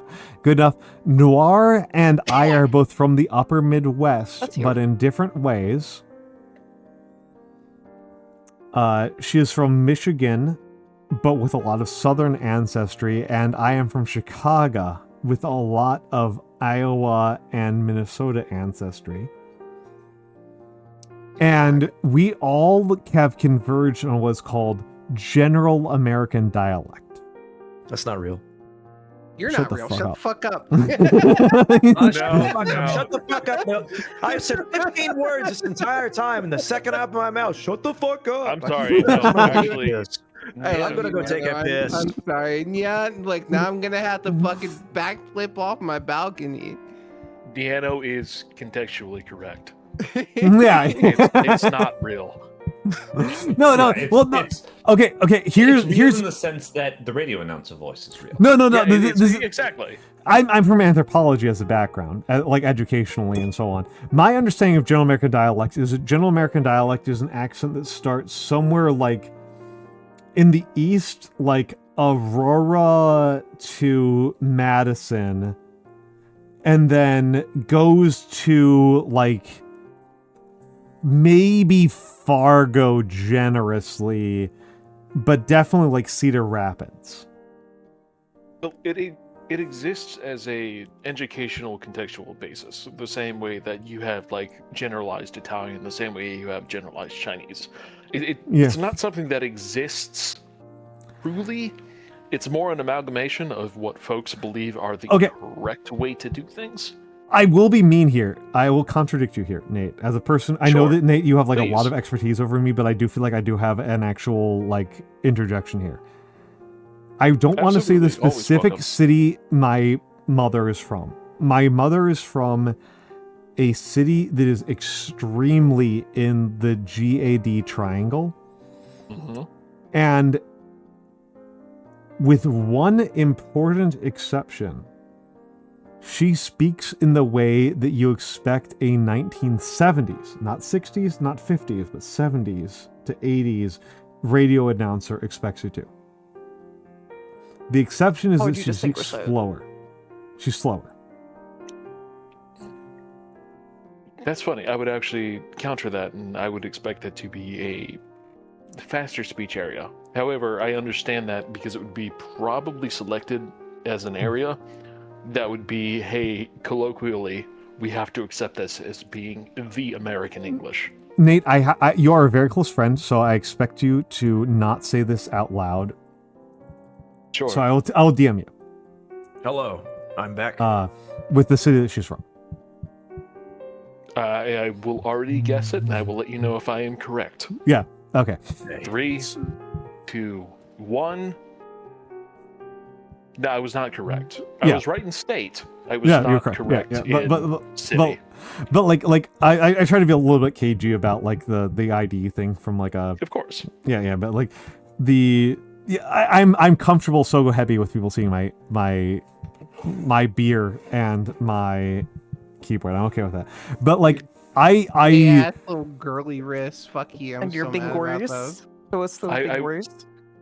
I was correct in state, not Yeah, in you were. city. And I can Let me- explain why, but I won't. let me try to do my mother's accent. My mother speaks with a high degree of erudition and with a lot of declension in the latter accentuations of a given sentence. And it's a slow pace of speaking. I know I'm that done. I will sounds kind of say- insane, but it kind of reminds You're me of overly the Heath slow, but I Ledger understand it. Joker. I'm She actually faster than my sounds- mom is. My mom is actually slower Really? than Yeah. With love, it sounds like it would be very hard to have a 5-minute conversation with your mother. I Not have lying. met Al's Yeah, you mother. yeah. I think he is exaggerating how slowly she speaks. hmm Okay. Oh, fair. But what she absolutely does do is make very strong declarative statements, not in a way of like Mhm. stating her opinion, but saying like, for example, this is the cupboard. In the cupboard there are cups. You can Yeah. use the cups to drink water Yeah. out of the sink that you get when you are thirsty. If you would like the cups, you may take them and drink water from them if you want. As well as the cups, we have drinks in the fridge that you could also take and put in the cups if you would like, right? It's that sort of Yeah. If I Presentation ever style, hear somebody right. talk to me like that, I swear to God, I'm about to. Also, Okay, I'm okay, also- noir, that is Trying what to I think of as a play Midwestern accent. That's like fundamental what I think of ain't Midwestern talk accent. like that. You know I ain't talk like that. Not one. No, bit. no, this is like a funny contrast between us. Like this is fundamental of what I think a Midwestern accent is like. Is that it's like it's very inquisitive and open and slow. I think that yeah? there's a distinct difference hmm between rural and urban Midwestern accents because Oh, I absolutely. do not speak at all like a lot of my urban contemporaries, as you can Oh tell. no. Oh, very much not. Yeah, no. You have a very, very rural accent. I Like, have cousins. was I have Yeah. cousins from Battle Creek and Holland. And it Michigan. ain't nobody call Like- it Battle Creek. I tell you No, they that do. right now. Wait. I'm sorry, bro. They call it Battle Creek. Ain't nobody call Wait. it Battle Creek. Ain't not a single. Okay, person this is call it a fun Battle part Throwing me off. Where, Yeah. where are you getting Crick from? It's Creek. called Battle Creek. Damon City's Battle No, Creek. no, No, no. I'm no this, asking Al specifically. okay, Where okay. Al This is getting actually a Crick funny thing about accents. This is a funny thing about accents, right? Because I'm from Chicago. Okay. Southern thing, I thought. from? Normally- Chicago would not have Normally I Crick. say Chicago. But when I'm talking to other New Yorkers, I say Chicago. It's because you're mansplaining right now. Yeah. Correct. Nyanomancer actually has it. I It is can't that I believe am this shit, pretending dude. to be more Midwestern than I actually am. I am playing it up to an audience. Oh, that's not what I meant at all. But you know, if you want to interpret it that way, feel free. Yeah, I'm No, being generous no, to you. You're not incorrect. I mean, it's the same as bagel versus bagel, Who Mhm. fuck which I say know is not bagel? an. Wait, Al- who does I'm say gonna- bagel or whatever? I'm gonna actually chime in here because I have a little bit of subject expertise here. Yeah, Okay. yeah, You yeah. know who's this bagel? All right, bagel My boy, father. tell us. My father also says stoop, Mhm. and he says crick. We're exploding. Doofus Yeah, and what? exactly. Wait. Hold on. Bagel wait. and Scoop? crick are both more southern. My realistically, grandma. not really No. heavy southern, My but father Mediterranean is to from southern. Latrobe, Pennsylvania. I don't- Mm. We're blowing up Pennsylvania. My grandma. What the said fuck crick. is stoop? It's the Front step. stairs. It's front front step. steps off the It's the porch. stoop, right? Not yes. one must note, not the stoop. The stoop is a pretty rude word in Yiddish. I True, ain't know but nothing. I ain't know Stoop. nothing about that. Stoop? Like the thing from Hair? Yeah, Stoop is basically, yeah. No, Yeah. Stoop is your Hey step. Arnold. Yes, From absolutely. Hey Arnold. Oh. Oh Stoop my Kid god. is Wait, correct. Stoop. He's simply Mimi, I one of love the you things so to do. much right now. Stoop Kid, do be Screaming. afraid to leave his Stoop, man. Oh my Diana? god. Yeah, no, Okay. do you need a Okay. hug, man? I'm gonna fucking lose it. Harassed, I'm being obliterated. I'm being legitimate here, man. I'm trying to be cool with you, and you're saying you're gonna obliterate me. Like, what the fuck? I think. When did I say that? I thought No, that's no, what he you says said. he's being obliterated. Oh, I'm He's not saying he's being obliterating you. I'm obliterated. trying to See? check in. No, no, no. I'm trying to check in Stand on free you. in action, I tell you. Always Motherfucker, doing you want me to hostility. be Miss Andress? Not really, no. I Yes. think I'd cry. All right, well, Do it. don't get me going. Mimi, I'm gonna send you. I Mimi, love I'm you, Nano. gonna send you a clip. This is gonna blow your mind. But Alright, but alright. no, like the other day Mikks pointed out when we were at dinner with DJ, the way that I utilize my vowels especially is very not Midwestern. No. Oh, sorry. Go ahead. No, please. I was just gonna say they locked me out of freaking Twitter. I forgot about that because That's I didn't want to give them my fucked up. biometrics. Yeah. Oh, They haven't nice. asked. Hold They on, haven't let asked me me- yet. They haven't asked me yet. So, Yeah, They won't ask you. Hold on, private window might They work. cannot ask they could me they could because I tell do not have you're them they for could sure. tell you're old, but with my E's and my O's especially, like I am definitively a victim of the Northern Cities vowel shift. But Yes. you are. instead of saying when it comes to E's and O's, I tend to drag them out, which is definitely something I inherited from my grandmother. So how do you say that the big city in Michigan? The big one, Al? What you call that one? Detroit. How many are there? Yeah, Detroit. Duh. Obviously, Milwaukee, Duh. It was a Detroit. schwa. Yeah, Detroit. Duh. No, it's a schwa. Duh. Detroit. Detroit. No. Duh. Detroit. She like me, also This says is funny as police, fuck to me. right? Okay. How do you say Okay. the capital of Louisiana? I actually really like it. I actually don't What's- remember the capital of Ooh. Louisiana is like geographically. Like, is it? New It's Orleans. It's New Nolans. Nolans. Nolans.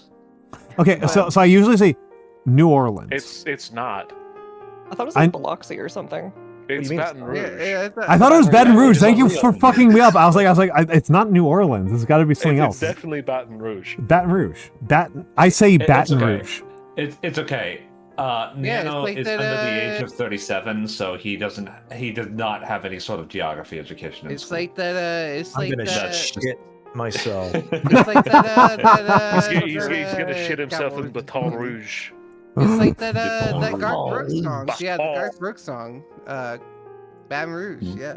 Baton Rouge. Oh. But no, I do this with I immigrated to almost Canada. with quite a few things. It's not just Detroit. I Who also opened that? use it with O's. So like instead of what do you call those evil creatures that ruin your life when you call 911?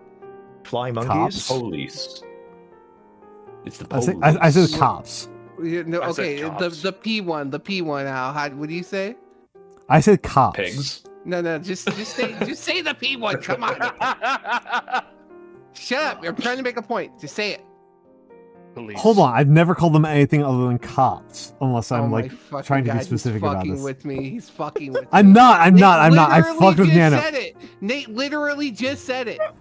I did. I'm Police I'm officer. How many strong. drinks has he had, by the way? Is it police or is it police? I say police. Police. Okay. With a schwa. police leads its Pol- way. yeah, like the more band. towards Western. Yeah, I say it with a schwa. I say police. Wait a minute. Hold on. Yeah, Wait. I say I say Mhm. police, I say Wait. but I police is say, very East Coast. Wait. Yeah, I say police. Yeah. Wait. what? Is the band actually called the Police rather than the Police? I ca- No, I it- mean, I it is call- called the police. You want to know the funniest thing is I called them. Okay, so I'm being gaslit at a universal scale right now. No, Alright, no, good no, to no, know. no. Listen. No, I don't think I will. Just You're gonna call lie it to No, me. no, Sting? please listen. I actually call them the police when I refer to the band, but when I talk about the cops, I say police. Okay. This The is most This is because. No, that's correct. the most like You mean tight. top? The tightest distinction on this like northern accent is aunt. Aunt? Okay, so Are you saying ant as in the bug, or ant versus aunt? the person your Aunt. mother Okay. or father's sister. Yeah, my aunt. Aunt Oh, versus Anthony. aunt. Because I So have a I- distinction between aunt in general versus aunt as in a specific aunt. So Yeah, I man. grew up. No, I it's grew up wrong. being told that it was aunt, but within my own family, it was aunt. Yeah. It- That's it- that, that- Nate that- and I are on the same page here. Yeah, me and That Aunt is are. a harder thing. Never... That is a Any harder thing to confusion. place within a locale. It's so specific. It's so specific. It's so fucking specific. This is But literally it's part of the up there U.S. with- dialect quiz. We're doing the U.S. dialect quiz here on stream, It's baby. up there with crown and I'm crayon. not doing it. Yeah, crown and crayon It's- is like so. It- It's like even it's more all tight. also- the same general. already done it. coverage. Well, no, It's I also just up there. say aunt for both. You know, I must That makes you confess, more with that southern. Dialect quiz. With that dialect quiz, I swear, It does there actually were make some you words more in there that were southern, being funnily enough. posted in there that Oh, I yeah. have absolutely no idea what they were saying. I genuinely was just like, what the fuck do you mean? I don't know. I don't get it. Wait, Exactly. hold up. There- Crown, there's crayon, there's crown, and then there's crayon. I ain't Yeah. never heard nothing. I ain't never said crayon. I say crayon. Crayon is up there. Crown is what I grew up with. Crayon is technically the correct, but as you see, that kind of spreads across northern to split to southern Texas. There's a particular problem with this quiz, which is that almost every single answer on this quiz is a phrase that I have used regularly throughout my life, interchangeably for these concepts. Mm-hmm.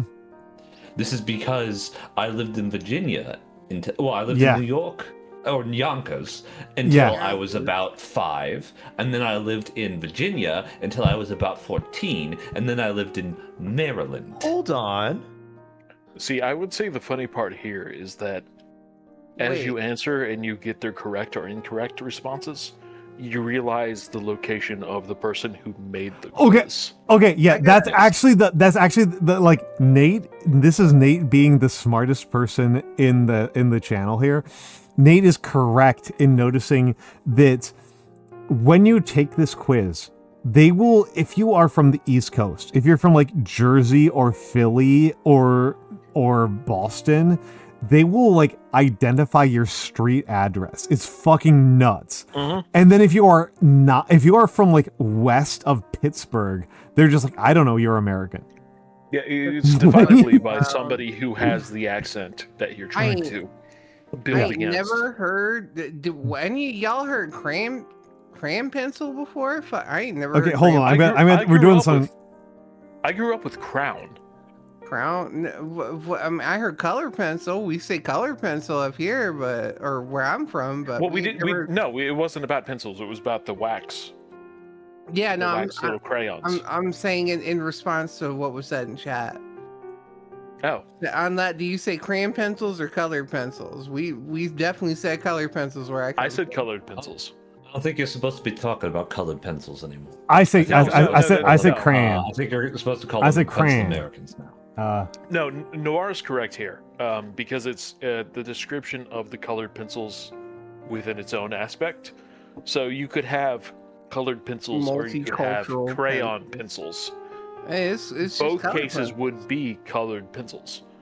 Ain't This is- nobody say catsup. Who the fuck say catsup? It's ketchup. That's true Southern. That's Grandpa. true Southern. You fucker. I ain't never heard my grandma. That's Arkansas Southern. My Right. my grandma ain't not once said catsup in her whole goddamn life, dude. Fake Southern. She's stolen valor. She's carpetbagger. So Stolen I valor. actually, Okay. She's I- from fucking Macon, Georgia. Call I ain't wanna hear it. she's carpetbagger. this one, by the Carpetbagger. way, this one bothered me. This first question. It's Yeah, y'all. yeah. No, it is all of the above. Actually, I'm with Mikks on this. It's all the above. I think you I have all used is the most all likely. of these in the last fucking week. I think that now in the 21st century, I'm most likely to use y'all. But most of say my y'all. life, I'm most likely to say you all. as two My- distinct syllables. Also, I think it's good to be also- reductive in your own aspect, and that's in this. There is a lack here.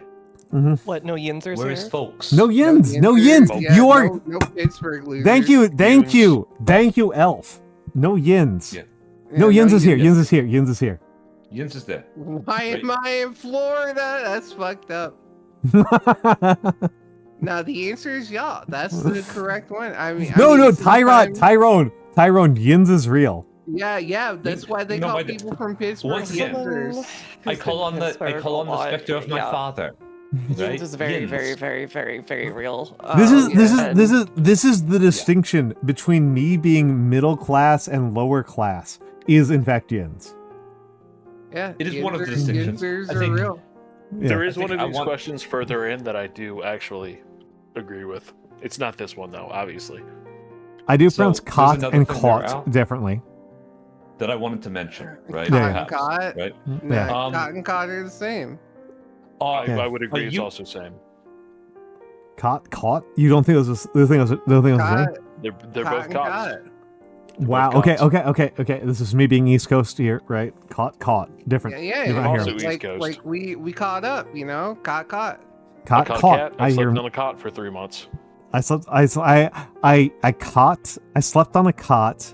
I caught a burglar. Those are different. Slept on a cot. I caught a burger. I don't know what Different. the I same caught a word. Different. I caught a This cat. is. I It's slept on the a cot. same. I love this. I love this. They're different to me. They're It's different the to me. same, brother. What kind of Caught fucking- merger is a huge thing.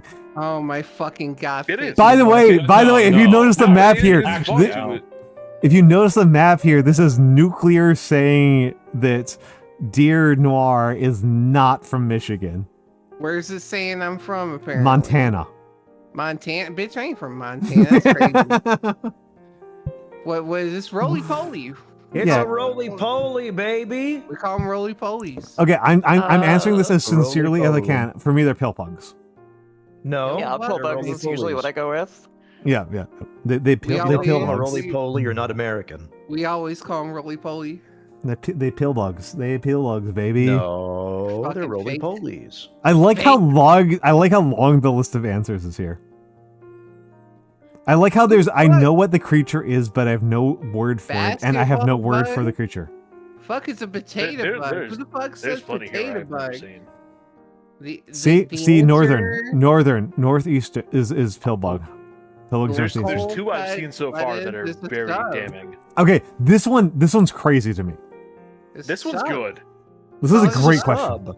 I don't think this is damning. I say This hoagie is good. sometimes, but like sub is pretty much No, what I hoagie's expect everyone else completely to say. different. We Mimi? say But like a grinder, for example, is more like something you're putting meatballs and sauce on or something. This or is- whatever. there's Yeah. no distinction where I'm from. It's a sub sandwich. Okay, this is actually a really great story about my family history. What the fuck is a sarnie? Is it my Isn't that the dad? dude at like 10 Downing Street? My dad's a No. guy who moved every 5 years, so fuck you. I'm Uh-huh. trying to predict his accent. His favorite movie is Hogan's Heroes. Oh boy, what a choice. I'm sorry, no, Kelly's Heroes. Much better, actually. Kelly's Heroes is way better than Hogan's Heroes. Kelly's Heroes. Yeah. So That for people who might not be familiar with this, this is a 1970s World War II film.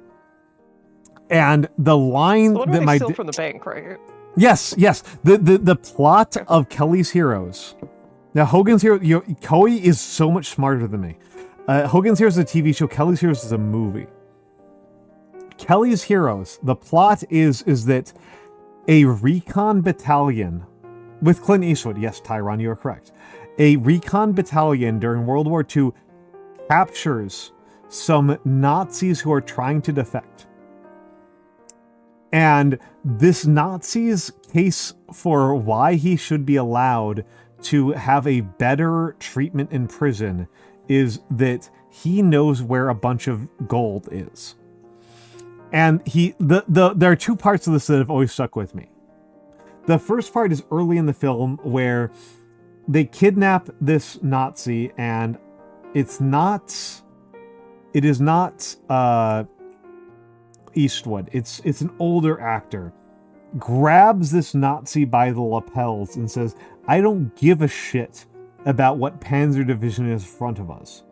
we're being shelled by the 9th Artillery, the 15th Infantry, and the 6th Armored. And those are all American divisions. He's making a joke about how 25% of the American casualties during World War II were friendly fire. Fucked up, dude. It's very funny. It's a good joke. It's a great joke. No, it's a great joke. It's a great evil. joke. It's evil. It's a great joke, but it's evil as well, about like the nature of industrial warfare. I So gotta that's ask, the quiz, what and is they this? called me out. What does this got to do with Okay, sandwiches? Hold on. So here we're going. Okay, Here okay. is it like, so we've got a recon battalion, and the recon battalion, which is like 5 guys, figure out there's a bunch of Nazi gold in this bank. And the thing is, a recon battalion's like 5 guys, so they can't capture it on their own. So they need allies.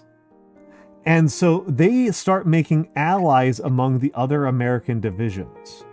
The other American squadrons, actually. They don't talk to anybody who is above sergeant. They only talk to sergeants. They don't talk to any actual officers. And the armored battalion that they get in contact with, the leader of that is, I swear to God, somebody in chat actually knows the answer to this. The actor who plays the leader of the armored battalion in Kelly's Heroes. Somebody has to know this. He's a very famous actor. I swear to God, I feel dumb that I forget this. Somebody please help me out here. Burt Reynolds. It's not Reynolds. Is it Buster Keaton. Is it No. Alberti? No. I'm gonna look it Charlie up now. Chaplin. Not Eastwood. I'm literally gonna look up. I know. You guys have I know failed. Carl You guys have Is it failed. Al- Alberti Eastwood? was in the movie. It's not Eastwood because Eastwood leads the infantry.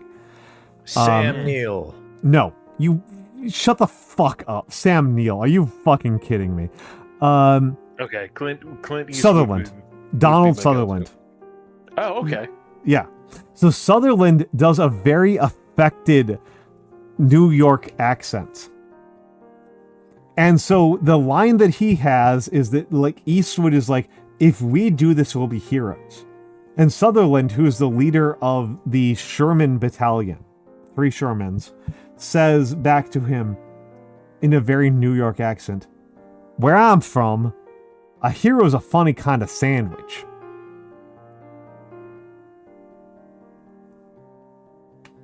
Oh, And sure, that's- hero. Yeah. This was the most roundabout way Yeah. to try to figure out what Fuck kind off. of way you're Fuck gonna this, call shut a the sandwich. fuck up, Noir. Shut the fuck Finish. up. I'm gonna say you could have just said that from the beginning. Anyway, Finish your quiz. hero. Shut the fuck up. Do you want me to like Damn, scoop my man. eye and go? "Whoop, I will never. whoop, whoop"?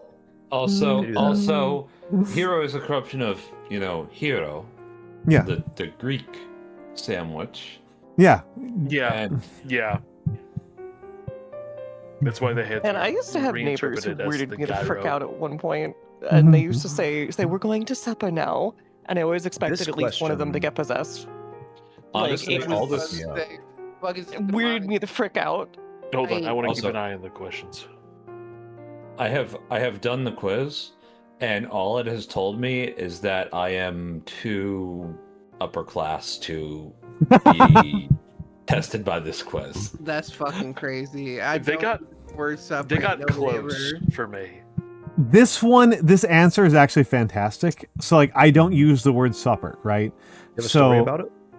So like if you look at this, the regions are the entire western US, Chicago, southern Texas, Miami, Pittsburgh, New York Fucking City, embarrassed. Detroit, and Chicago. I probably got some bleeds from between Detroit and Chicago. Right. Like you don't That use word. supper, right? We do not use that word where I come from. Yeah, but that's a Western Mass word. It's to say dinner instead of supper, right? Like, Okay, like supper and dinner is I'm like already aware that you do not play by the rules when it comes to accents. Are you Yeah. talking I me know or for a Noir? fact- No, you, Al. I know for a fact you will pick things that are I not don't know. as you view them as correct because it's more fun to do so. I think Because we've we're had this conversation Yes. before. we're both a little bit wild cards. You know, we're The honest truth is that like me and Noir are actually not that far apart geographically in terms of where we grew up. It's just I feel had I not placed, if I didn't know the both of you, Mhm. I could place you better, Noir, only because Al is an asshole. And I he don't chooses know, man. actively I to get not follow his accent in different discussions. unironically, if it wasn't for the fact that I use a lot of Midwestern lingo, I think it would be kind of hard for people. Problem I agree is, with that. well, However, the- Al actively chooses to avoid his native lingo to pick something else. Al That's not actively something attempts you to do. signal things in order to throw people off to make a fundamental point about the transience of location. About how he's a little bitch. Exactly. I And Al dislocated will my not hand. choose to be a little bitch. I will say, You gonna add me to I- the end of that tier, or is that not from Michigan? What part? Huh? You gonna add maid at the end of that, or use that not from No, Michigan? no, we don't say that. We just call people No. bitches. Bitch maid's too that's too fucking Too easily trackable. That's This too bit's that's very East Coast. that's very East Coast, very modern. I'm a 90s Okay, kid. okay, I we are believe- 1 Bitch minute made out. is post-internet. Like You that, you, right? you motherfuckers, you get to argue about this shit. I'm so amused by this that like The correct answer is semi, by the way. that It like is semi. that like I I'm sorry, but I lived on I-95 at one point, so it's a tractor trailer that's flipped over for the 50th That's time. okay. oh my That day. that's Yeah, so that good, tracks. Beamy. That's so good. I-95. We don't I- blame you. We We're are calling we Al are a piece of 1 shit. minute out I'm from a- ads. I will let you Hi, motherfuckers. Sybil. Hi Sybil. Boulevard. Hi I'm Sybil. off. I will let you motherfuckers argue about this shit while I go to the bathroom and grab another beer. It's not an argument. It's just disappointment. What am I I think arguing about? I I'm in. think you need to be cut off, brother. I'm gonna have one more What am I beer. arguing about? I've only recently been introduced wheel to is up there, I-95. so- It's kind of Okay. Enjoy the ads, folks. If you don't enjoy the ads, you get to not enjoy the ads. that's crazy. Always semi. Yeah, no, it's a semi. That's what we said where I come Oh. from. I'm covering it up now, though, Sogo, so you can't confirm that. But That's yeah, fucked up. 18 wheelers on there. I don't know. I feel like I'm the only one who like actually reads lists. read it Like, I'm actually very much what I'm getting enjoying at your here. accent. Yeah, I'm sorry about that. Why? No, don't apologize. I'm People having should fun enjoy hearing your things that I accent. do. Okay, just to clarify, Nate, because I know this is an anxiety spike moment for you. I will just say I am making a self-depreciating joke. I am not Sure. actually in any way upset about having my accent pointed out, right? I have been no. told a large number of times recently that people really enjoy this accent, that it brings people a lot of comfort, and that I should endeavor to speak with it more frequently. So I'm trying to ease myself into that when I'm relaxed and don't have to carry the stream on my own. Fair. Right. So understand, this is not an anxiety point for me. This is a fun understanding of your accent versus what I know of you and what you've gone through, and putting those both together and understanding it in that regard. And I think it's a very fun accent in its own right, because you've developed your own accent realistically. More or less. I mean, it's kind of just a matter of a lot of influences in my life, right? Yeah, Like, it's me as- hearing this and viewing it physically, like seeing Yes. how the mouth perpetuates itself, seeing where Yes, the tongue because sits, you seeing how the are the jaw most sits, expert. and that's fun. Yeah. Yep. Like I said, right? I had some brief objection to the idea that nobody in this accent speaks with a lot of African American vernacular English, because perhaps you can tell, but a lot of the lilt of my words is definitely very influenced by growing up in a lot of Black communities, right? Yeah, I have no, absolutely. I'm a little too hoity-toity, but like I actually would say that I'm not trying to steal any valor here or anything, but No. I would say that I actively have to hold myself back from using too much of the slang that I grew up with, because it can be seen as quite untoward for a wealthy white guy to be using a lot of. I did not grow up in the same, monetary area, but there's no way within the areas in which we grew up with that any respective vernacular would grow up without the influence of AAVE. No, there's no chance. It helps that I spent as I get time in the middle of DC. Yeah, and as I got further into Center Richmond, you get hit with more I, brother, and a lot of that covers up. And unfortunately, a lot of it still sticks, even with ma'am, sir. I'm originally from Orange Hunt, right? I'm originally from Yonkers, but after that, it was Orange Hunt. What the fuck is Yonkers? Yonkers is a suburb of New York City. Yep. Why is it called that? Do cats live there? Yes. What the fuck are you on about? No, they're just like a famous They sure do. place there. Whatever.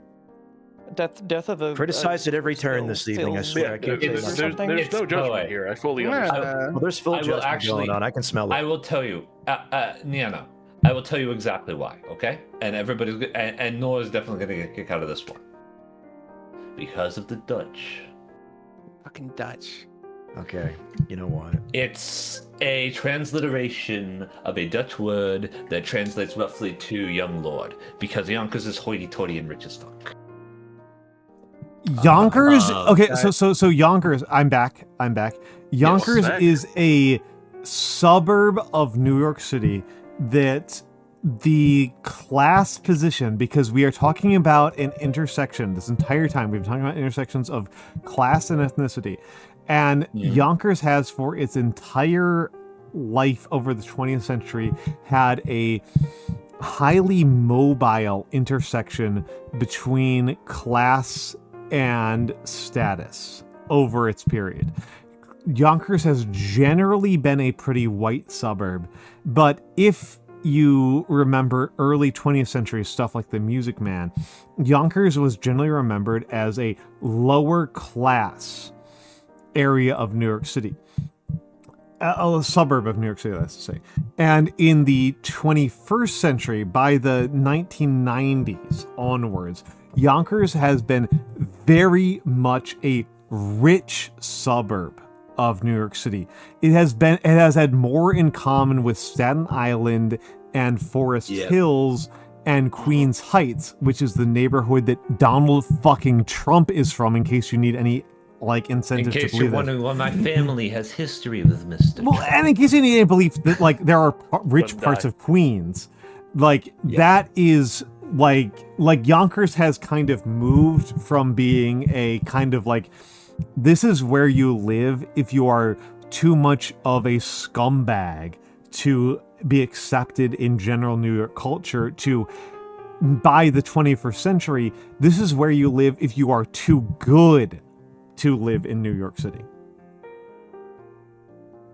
Hi, Silvertongue. And Yonkers has therefore been an interesting reproduction of the accent that I have. Again, I'm very self-conscious about the accent that I have, where I am from Chicago, and I say a couple things Chicago style, but overall I mostly talk like an East Coaster, and I sound like a wealthy East Coaster, and this is because of the... I'm going to put away the quiz here because it's distracting people from my hand motions. That's these questions of geography and class intersect in complicated ways. And I come from this social position of being the type of person who is a butler and a servant to rich people. And I have moved between Chicago and parts of Michigan and other parts of the upper Midwest based on jobs, right? If the job was in St. Louis or St. Paul, that's where I went. And I've always kind of affected this kind of accent in order to make my upper class clientele comfortable with the kind of person that I am. And it comes across in a particular kind of way. And yeah, like Mikks is extremely aware of this. And there's a thing I was going to say, right? On this. Yeah. You're talking like nobody for nothing. Y'all crazy. I will call you out about this now just because of Chicago. Yeah. So the to affect my accent for a moment, because I'm probably the one who's demonstrating this the most in this conversation. Yeah. Because I am kind of switching between this accent, which is a learned accent, and my more natural accent, which is a little bit more, You've let it sit. It's been very fun. Right. All right. Before y'all continue, but also so has Noir. I am gonna pass out. Okay, hold on. I'm very tired. Hold on. Yeah. Let's give a shout out to dear Noir. I got it. Okay, you got it. You ain't gotta do all that. You got it. You poor fool. Poor fool, Noir. Also, do you know what you're missing out on? I'm going to do the same thing you did earlier, Noir. Go to bed. No more Midwestern. What do you mean, no Midwestern? Fuck no 20-minute goodbyes. Noir to make minutes, that's fucking baby talk. What's up? To make this horrible for you? Yeah. I'm DMing dear Mothy about her coming in. Oh, okay. That's fucking. Man, I could have avoided this whole sausage fest. I could have had all the ladies, but here we go. This is you can still do that. I'm gonna go. No, it's too late. I'm gonna go fucking front flip off my balcony, dude. Y'all have a good night. Have a good night with me too. Bye. I know you can stick the landing. She hates me. True. But yes. I think she hates Al. I think I got it. No. This is the. In case anybody in chat is wondering about this, because this is like a great piece of like gender sociology here, right? Is like, why aren't there more friendships between straight men and gay women? And the answer is that like as a straight guy, fear. No, you just have to accept that they hate you. It's fear. Like if you accept that the gay ladies are gonna hate you, like it's fine. Everyone loves me. What are you talking That's about? That's cool. Just don't be afraid of it. Yeah, you just tank the hate. You just tank it. It's fair. You face tank the hatred. Yeah. I have no enemies. Everyone loves me. Mm-hmm. As long as you understand that the gay women aren't into you. I like how that's what got Ice to Lulu to come out. No, Ice to Lulu, this is one of the funniest parts about being friends with Noir, is that Noir is just like Noir looks like me and she's just like, you just look like every other man on the planet, an indistinct blob. Yeah. You would fight me in a Denny's parking lot, Wee Biscuit? You're a fool. You're a fool. I've placed many relics underneath every parking lot and every Denny's on planet Earth. But yeah, don't be afraid of gay women. Just understand it's not about you. Okay. This is annoying to me because like this is a fight that like me and Noir have had going on for like months, and it's going to continue probably for the rest of our lives. That like I have a lot of family from Michigan, and Noir is very much of the opinion that Michigan and Chicago are culturally extremely distinct. And I did a poll of 20 people from Michigan, most of whom have never left the state. I asked some people who have not left the state of Michigan in, I'm not shitting you, 65 years. How do you do that? Hey, it's very impressive. It's not that big, is it?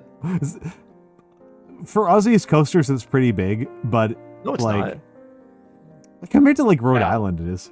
Okay, Rhode Island is like That's the fucking mole on my ass. East Coast states are like that. Yeah. No, they're not. Okay. Al, Okay. I have to say, Mhm. and I've said it before. However, Chicago, that is a conscious decision on your part. It is. He mentioned this earlier, actually. I think before you. No. joined. My point here is more that like to other Sybil, to other my dear. Michiganders, to Bob. people who are from Hello. Detroit, to people who have not left Traverse City in 40 years. From their perspective, Chicago is still the cultural capital of the Midwest. Sure, I'm more being judgmental in the fact that you're calling it Chicago. That's because I'm from Chicago. Chicago deep dish pizza. It's because I still say rough. Dare I unleash Sure. my full accent upon you people? Don't. Protect yourself. What Yeah, is it? that depends on whether you want to be instantly doxxed, my man. It depends on, Protect- unless you're talking about the accent where you go nya, hello. No, no, Protect, no, protect, no, protect, no, no, no. protect, Listen, protect your This arcane is- I'll let you utterances. finish in just a minute. This I have is in my I'll let head you finish in doxed just a everybody second, all right? here. Anyway, I cannot. You. I cannot. I can't do it anymore. I can't do my original accent. I killed it. I can't do it. You killed it? I killed Powerful. it. I can't speak anymore. Extremely That's powerful. rare. It sounds so fake. It sounds fake Southern. I can't do it I'm anymore. a mandatory reporter. I have to tell someone. I could hear it and still be able to place you. Well, yeah, but I killed it. It used to be much worse. What he's saying here is that it Very is dumb. inauthentic when he uses his native accent because he has spent so long speaking with his more refined tone, right? I would argue I Indeed. could still hear it. Well, You can. Like there are elements of the twang still there. If you know where Niano is from, you can still hear it because Read- these things do not lead you that easily, right? Give Right. Nano a passage out of something to read, and we'll see if we can't coax it out of him. I've already had a few nights of giving Niano a passage, but it's a different conversation. different conversation indeed. It's more helping friends read shit really quickly because voiceover. Yeah. I literally was having this conversation, Nate. I'm going to make you incredibly uncomfortable here. Sure. My poor friend, my brother, beloved Nate. I was having a conversation with a person who you have no interaction with at all. That you are a worthwhile person to know from a VTubing perspective because you are a voiceover coach. Photograph. Yes, I would Photograph. hope so. Yeah. No, I'm spreading the word. I'm doing some word of mouth advertising. To What the did you other- Gravy? Did you just basically like photograph? Inari has also gotten me in contact with another person to help kind of lead that area. It's very funny if it's the same person because it's a mutual friend of me and Inari. Photograph. It might very well be. I'm literally going to DM you and ask you. I'm literally going to DM you. Please. Photograph. But, That's a photograph. But yes. No, like this is the thing about accents. It's like I have like so few elements left of my Chicago accent. It's Chicago roof. That might literally be it. I still think that's fake. The roof thing. No, No, the rough thing. The Chicago is an intentional callback. It's an active choice. And Okay. It's something Yes. that is built up as an active choice, but I don't think it's native to his own accent choices. Okay. You're getting called down here. I'm at a You can't take loss. this. I think I will. actively Al would be Chicago. Okay. No, here's what happens here is So my pre-VTuber job, I don't want to say the very specifics of it, right? Like my pre-VTuber job. VTuber job. Yeah. And I might wind up going there again because of it paid a lot more. Anyway. I was in a position where I was doing a lot of work with people who are very poor. And being a white guy with glasses, it was easy to assume that I had gotten my job because of being rich? And the answer is I got the job because I'm very good at standardized tests and at empathy and at code switching. Those are the skills that I actually led to me getting that job. It's not because like I had like an uncle or something. It's because I fit certain criteria. And when I was in that job, I pretended to have a little bit more of a real accent than that was native to my actual accent. And because I'm from Chicago, you get it, you understand. You do understand. This is not quite my actual native accent. I'm from a pretty fucking poor area. I'm from an area of meth labs. Hey, so we were talking about AAVE. Yeah. Let's talk about how your accent doesn't really work. Yeah. You're right. Unfortunately, a lot of the more colloquial, poor accents are inherently built off of AAVE. Then obviously because of horseshit and terrible history. Yeah.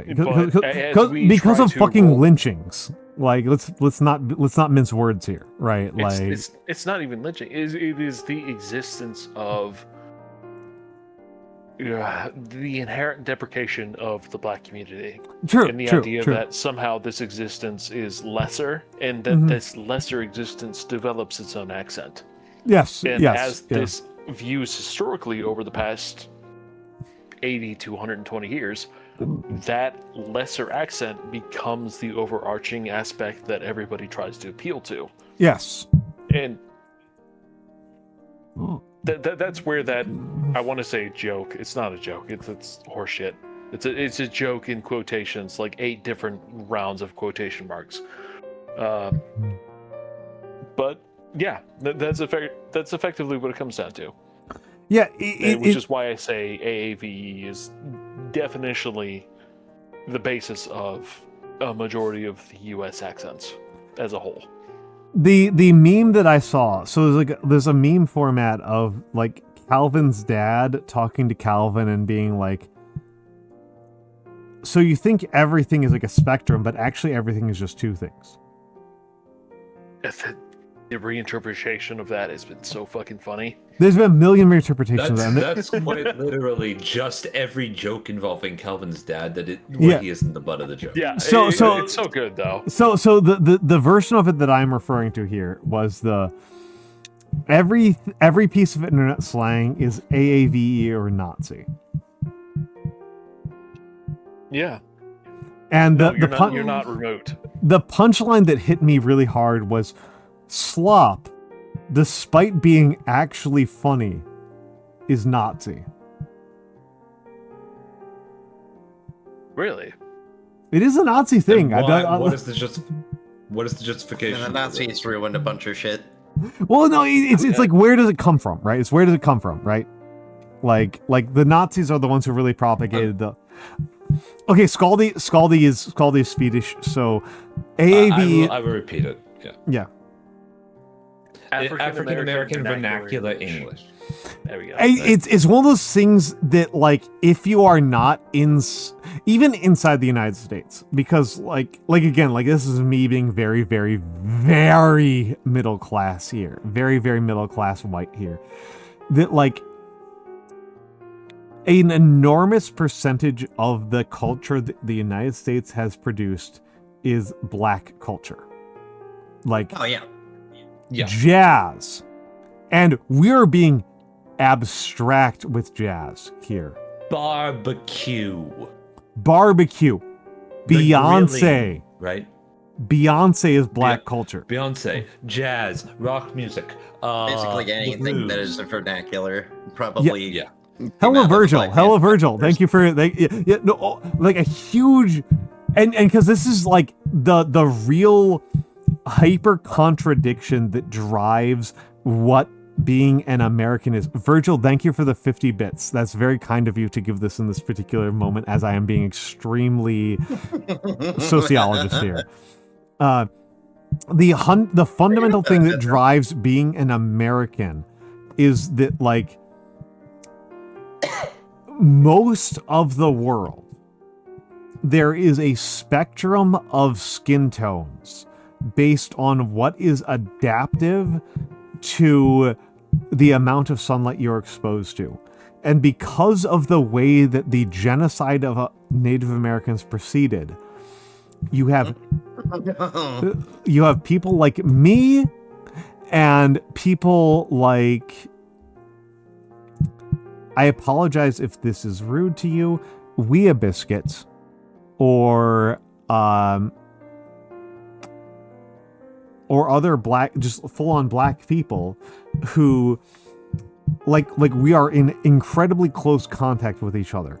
And the United States is built out of a attempt to reconcile the contradictions caused by being a liberal society that also practices chattel slavery on the basis of ethnicity. That is the real core of what it is to be an American, above all else. And so if we were to base this on what is a skin tone that is adaptive to the latitude and sunlight that you are currently living at, me and Nate and Nyano and Mikks would be about 15 degrees latitude north. It's true. Right? Like we are massively too pale for the way we're white. We're white as fuck. We're white as fuck. We're white as fuck. I'm Scandinavian. Like we are living at like Morocco latitudes with Irish skin tones. Can I give a more colloquially known understanding? So, do you know the concept of a double intensifier? I don't know what you're talking about. Please explain. Okay, so if you are in an area where you're like, maybe you have broken or you were given a standard by your parents and you broke away from the standards. Not only was it bad, it was bad. Mm-hmm. So you have the bad, or you have the worse, or you have this is... Basically, the idea is you're using the same modifier in duplicate. That is inherently tied to AV. Yeah. So Mick. So Mr. Nate is popping ahead here a little bit ahead here. A little bit, but a little bit. Important to note that like. So America comes out of this fundamental culture. Yeah, you're right. Good. Gravy is correct. The good. The good is inherently AAVE. That like fundamentally, America has always been this discomforted place of reconciling the collision between Northern European cultures and West African cultures and Native American cultures. And this has never been a place of actual comfort.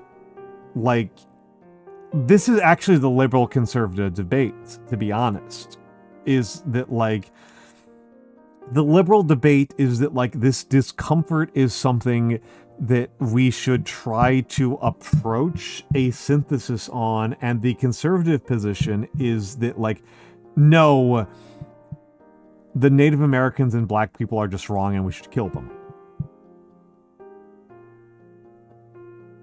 Like, if you're really wondering what the liberal conservative debate is in the United States, that's actually the core of it. Is like, is that like the vast majority of Americans are comfortable with ragtime and jazz and rap, and that like barbecue is a Native American concept. The cookout is an intensely black concept. The cookout is so fucking black, right? Like, the parts of Chicago I'm from, when I went to a cookout, I was the only white person there. Hey, you got invited to the fucking cookout, bro. I did. Like, that's I a did. win. I did. Like these are all deeply intertwined concepts, and this is uncomfortable and difficult. Okay, is uncomfortable and difficult to be an anti-national ethno-state, an anti-nation and anti-ethnicity state, to be a state that is built around principles and ideals. That is intensely uncomfortable, especially if you are, like all the people in this VC are, from one of the privileged groups. Right? Like all of us Once are. upon a time, I wouldn't have been. I'm a cat. Yeah. Well, and I mean, You have cat privilege. I mean, I'm not welcome at a lot of white things. Well, that's because you're King Nebuchadnezzar the 47th. I think my point is more that once I'll be upon a right back. time, like there was a period of time in American history where Scandinavians and Yeah, people from Northern Europe were not very welcome. the Polish in flatheads. particular, but that's The just the story of the flatheads. Polish, right? Yeah, the flatheads. And I mean, Yeah. like I think okay, I've met everybody here in person. Okay, hold on. I have not met Sybil in person, but I know what she looks like. I don't know what Mimi looks like. Yeah, trust me, that one's by design. That's fair. That's fair. You're supposed to hype me up. You're supposed to say, I know what Sybil looks like. Damn, she's hot. Talk about Congratulations I will on say being that. hot. Congratulations I on will being say hot. that. Thank you. The Get some point is bang of that pounds in the chat, please. the point is that going back, there are quite a lot of people in the United States who do not consider me to be white. Like, look at my hands. There are people for whom this is not white enough. What, because of the olive? Because I have a big Yes. fucking nose and curly hair. Yes, that Ah. also. Yeah. No, there's Yeah. Fundamentally, this entire conversation has been spiraling around the fact that Al has been mistaken for Jewish people by Jewish people. I got By mistaken Jewish for people Jewish. and by Nazis. And by Nazis, yes. No, and By Well, Nazis. Jewish A certainly lot one of than the fucking other. Nazis. This is the reason why I like living in New York. Like, it's And because- similarly, part of the reason I joined in this conversation is because I also share this experience of being mistaken for Jewish. I am not Jewish. However, I have a very different experience with this than Almantas does. Because when I am mistaken for Jewish, Mhm. it has never been threatening. Okay, this is actually the reason why I talk And about this New York a is lot. This is the reason why I for a talk about reason. New York a lot. Is that if I'm in New York and somebody thinks I'm Jewish, that's a positive. If I am in Iowa or Michigan and somebody thinks I am Jewish, that's a threat. So I'm going to note what I'm saying here is that there is a coding difference between you Yes, and I, right? there's. And Yeah. what this is that I am significantly more European looking than you. Yes, it's true. It's true. I Yeah. have high cheekbones. Yeah. I have a sharp brow. Yes. And this basically shelters me for nothing that I have done, right? I have done literally nothing. But these two features shelter me from the negative associations that racists and anti-Semites have against Jews. Well, many Jewish people look at me and say, "Oh, that's a Jew." hmm if you may I- permit me to be Please. hyper political about the VTubing sphere. The nuclear thing about VTubing is that there's a type of hyper Nazi for whom Yes. the only acceptable forms of entertainment are watching paint dry and masturbating to anime women in Nazi uniforms. What? Yeah. Yes. No, like Nyano, there are people who think that the Spanish team and the English I've seen both team, of those at conventions. yeah, like this is like the Elon Musk, like this is the Elon Musk super fandom. This is a very small category of people, and we should disdain them. That like It's Uh-huh. larger than it should. What do they be. do about Spain? They think that Spain is not sufficiently white. Talking about the World Cup. Within the World Cup, they think that Spain is not white enough. What? Yeah. Yes. They've never heard of Spain before. These are the kind of, okay, so the point that was made earlier, Nana, while you were futzing around with tech, was that these are the people who want Argentina to win, not because they like Argentina, but because Argentina is, by their mark, the closest thing to Aryan that there is in the. It's like the World Cup has produced an insane category of overlap where Argentina is the only non-European country and is therefore sufficiently leftist, and then also Argentina is the only country in the World Cup that doesn't have black players on their World Cup team, and therefore they're the only country that's sufficiently European. It's insane. These guys are nuts. We should not respect them, and we should piss on their cereal whenever possible. Yes, I wish to. They're maniacs. I wish to follow up something that Shark Ray is saying, right? Which is that, have they never seen the European Spanish people? I am personally convinced, I'm going to be a psychologist for a second, right? Which I hope my dear Sybil will eventually join me in. That these people do not, I'm convinced that these guys, these turbo-Nazi fucking dweeb shitheads, right? I am convinced that they just don't like how people look.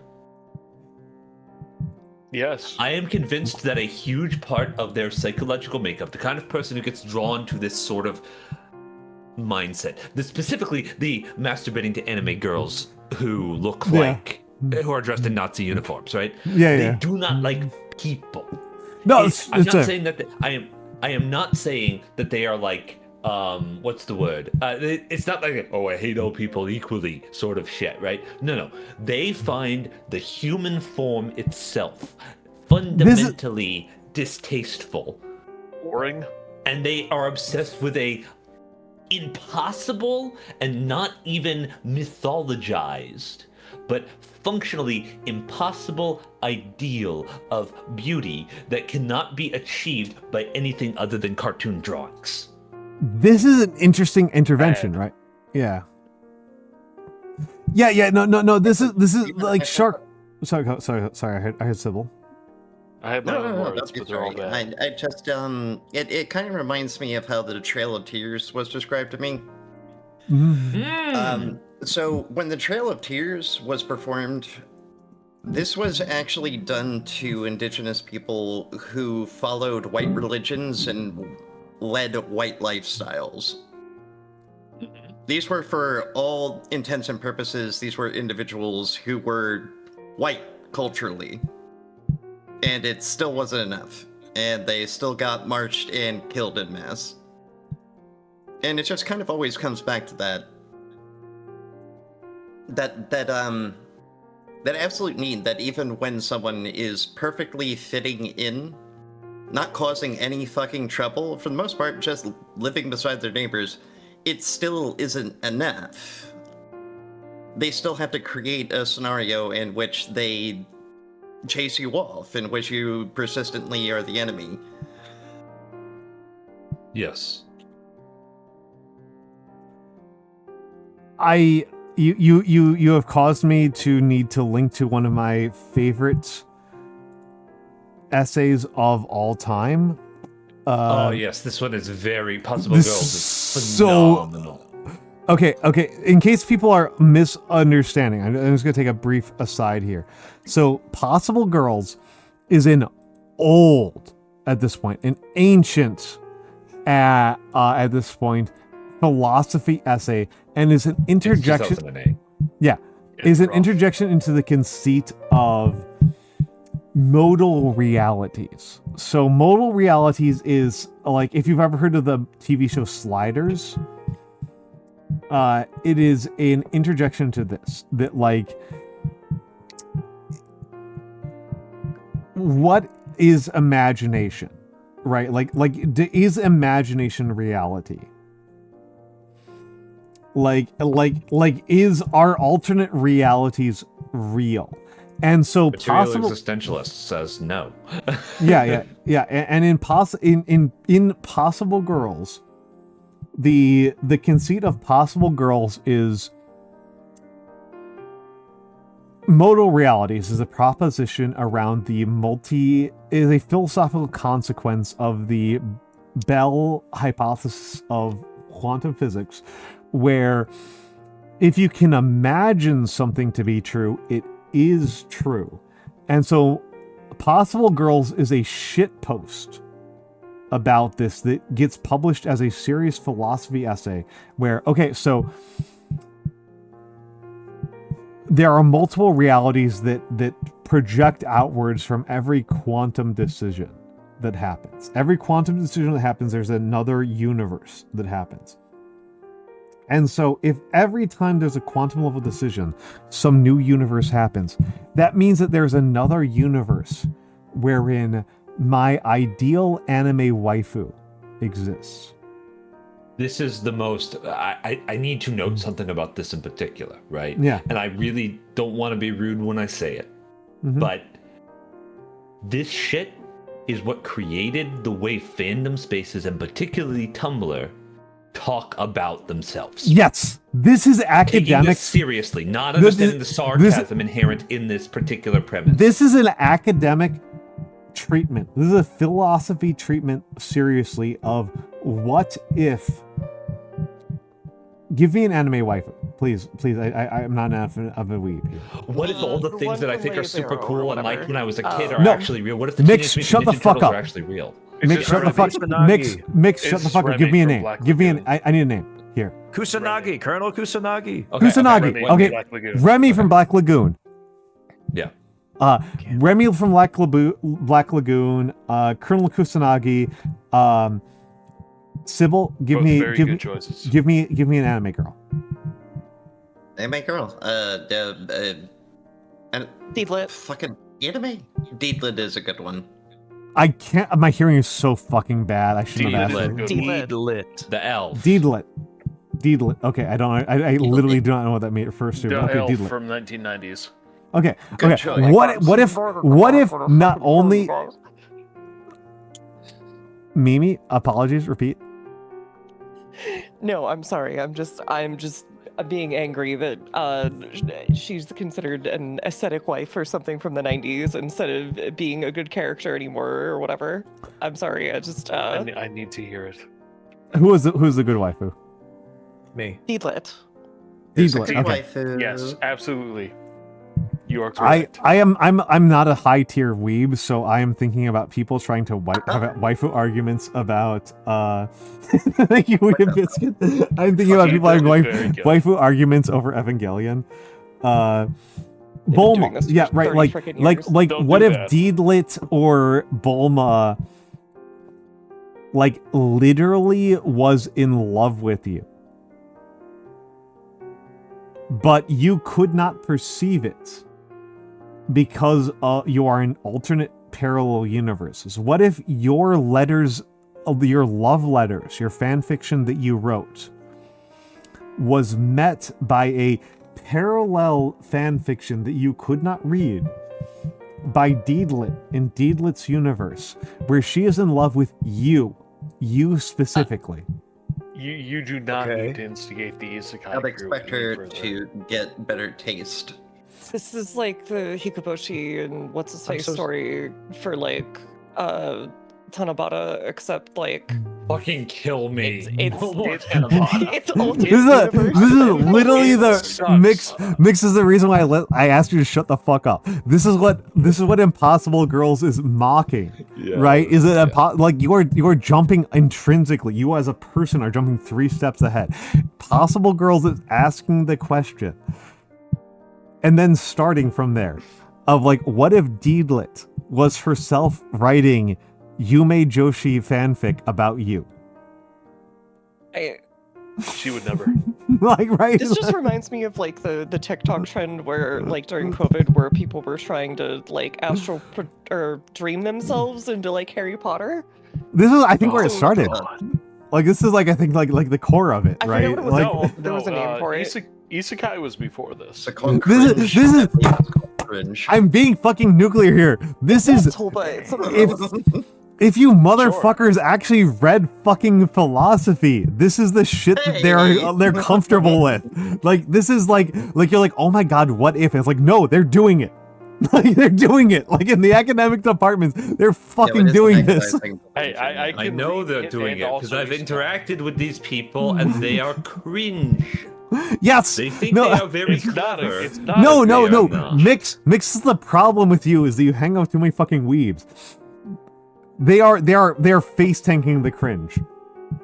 They're just face tanking No. it. The problem with me is that I expect people to look at this shit and say, this is not a question that anybody needs to answer because any dignified person already knows the answer. No, this is what analytical philosophy is about. Is it like by 1950 they were like, okay, we've got over the problem of dignity.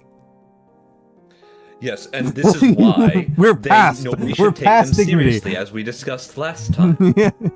We are past dignity. No, Biscuit, you are exactly the right person here.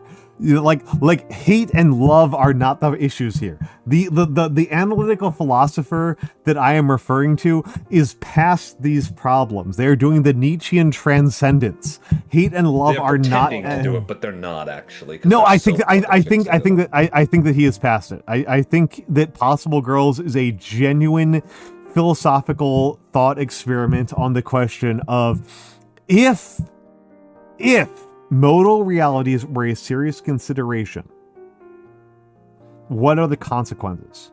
I think he is being serious about this, and I think it's genuine, and I think the result of that is, like, you are jumping ahead, Mikks. The result of that is levels of cringe that should cause you to shrivel up into a ball and die. Like, yes, the problem is, people looked at this and said, oh, that sounds nice. I will admit I've never met somebody who has read Possible Girls and said, that sounds nice. They have always read Possible Girls and gone, oh my god. Like, that's how I've always... That's not the point, Can I provide right? a counterpoint?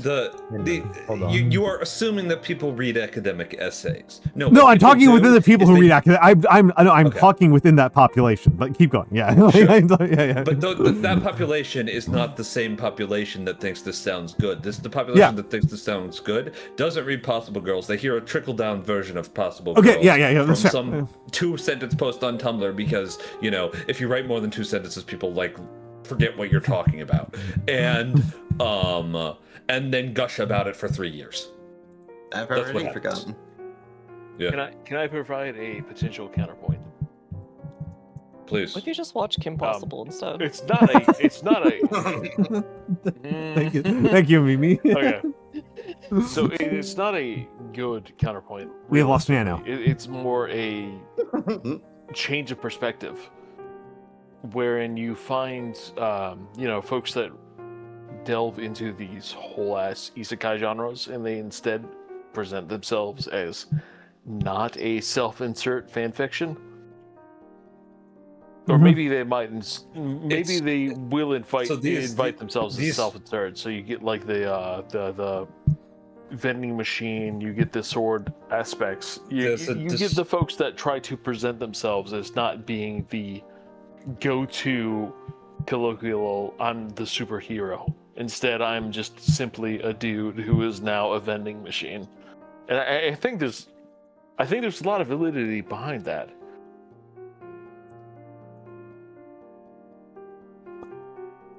So okay. It's I only barely followed along with what you said, Nate. Sure. Because Mimi was also texting me literally at the same time. Okay. And it's hard for me to do those in parallel. Allow me to re-describe. Yeah, please. So it is still an isekai. The characters still die. But they are reinterpreted in a new location with a hyperfixation. Where they are not an individual who's super overpowered. Instead, they are quite literally shit like, I am a vending machine. Okay. This is a question of like, okay,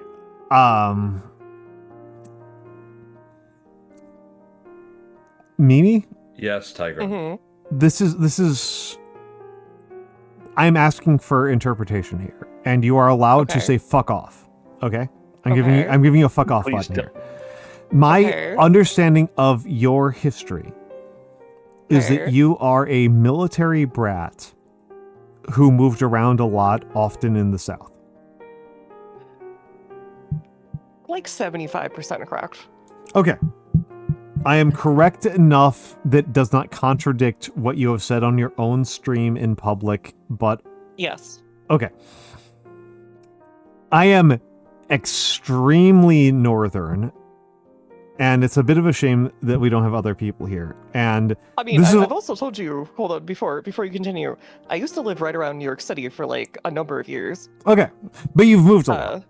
Yes, I moved a lot. And I'm going to follow up on something you've said in the DMs with an extremely funny meme here.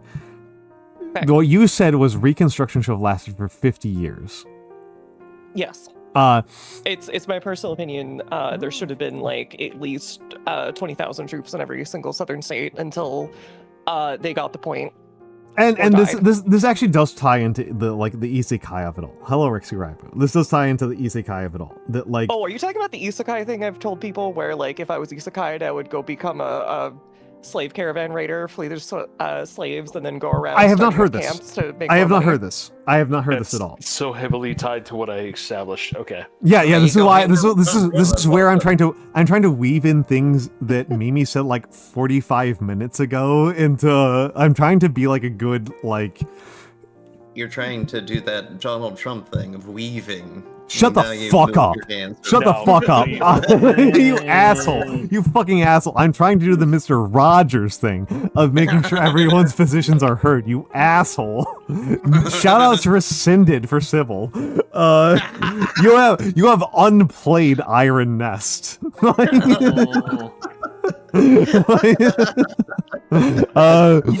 But Dare you unknee yourself? this is like, because I know that there are Europeans who watch me, and like they might not quite get that. Like, I don't want to speak to Nate here. Anonymous, thank you for You're the allowed gifts to of do so. whisper I will correct you. underscore in. I'm from the north, and I have moved between various parts of the north. And Mimi, I think of Mimi as like East Coast Southern, like East Coast with a Southern bias. Because I know you're a mill brat. Like you've talked about this. Like you're a mill brat. Like this is just like who you are. And Sybil here is hillbilly. Is that wrong? Hillbilly, if you will. Yeah. Yeah, hillbilly. hillbilly. Me? And very cute. and Mikks is old money East Coast. I'm from Philly. Yeah, you've said Philly, but have you moved around a lot? Like the average American? Hillbilly.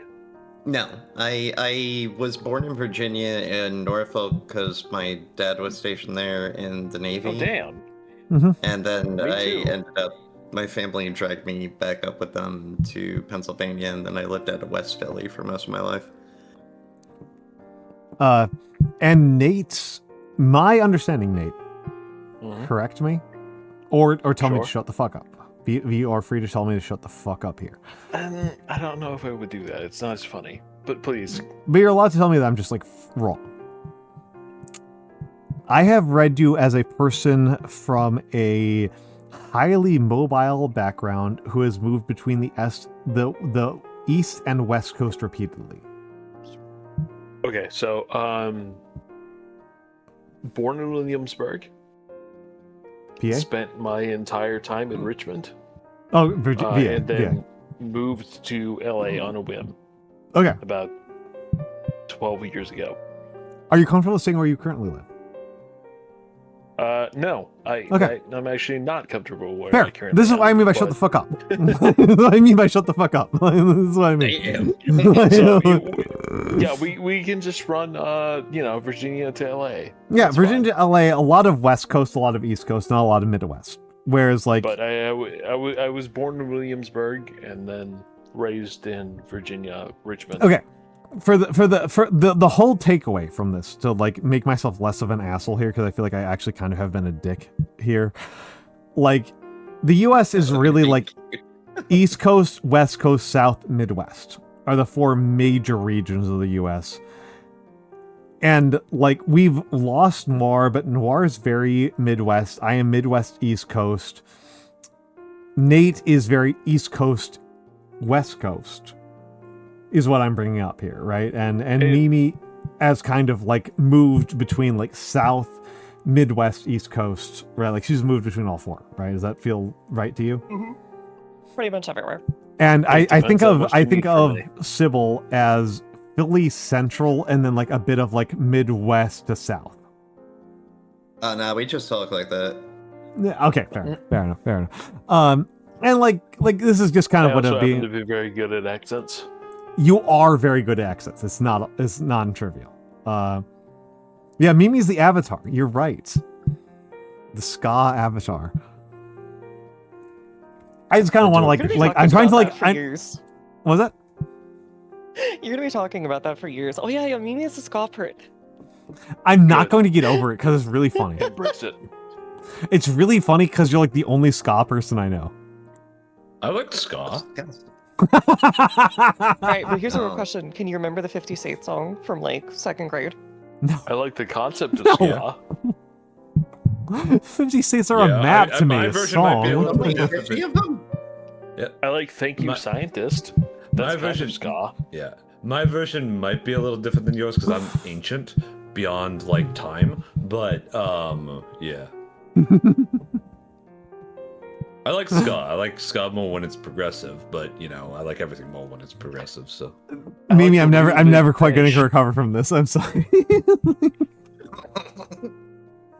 There's a part of me that like my mental image of Madramimi is what's her name from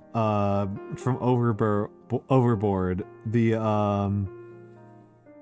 oh my god, I have to look this up. I'm drunk, so therefore I like start a sentence and I assume I can finish it, and then I actually can't. Yes, you're having that problem. Oh my god. Are you opening a Word file to type out? No, I'm opening a new tab. Are you kidding me? How did they stop making those? Tabs? I cannot stop. You cannot stop me from making new tabs. I have thousands, and I have thousands more. You're going to be like, I love tab soda. No. I don't have any. We talked about this earlier in the fact that like both you and I just have fucking hundreds of tabs on Jenna Stieber. Ben Stieber. Jen Stieber. That's how I imagine Mimi. Jen what? Stieber. Stoeber. O-E. Okay. Yeah. What does that mean? It's a person. Jen Stieber? Welcome to Jen Stieber is a. Oh, I thought you meant it was like a generation thing, and I was like, No. Jen Jen Stieber is a she/they lesbian who did a lot of work for Polygon, and I think she is one of the funniest. I see. Yeah. Like I'm like, is Mimi Jenna Stieber's alter ego? Here she is. No. I don't think you Only are. one I'll of it. confirm that much for you. I didn't think so. But like, because she's very open about who they are. But like that's like my conception of you is like, it's like Southern East Coast, like moving every 6 months kind of person is like how I conceive of Madramimi.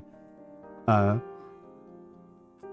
like the aliases of Jenna Pussy Stober and Stroke Master Jenna. Both very good. Very good. What would you say, Mimi? Okay, so because Scott got brought up again, I see the usual slander, which in this case is the Scooby-Doo of music or whatever.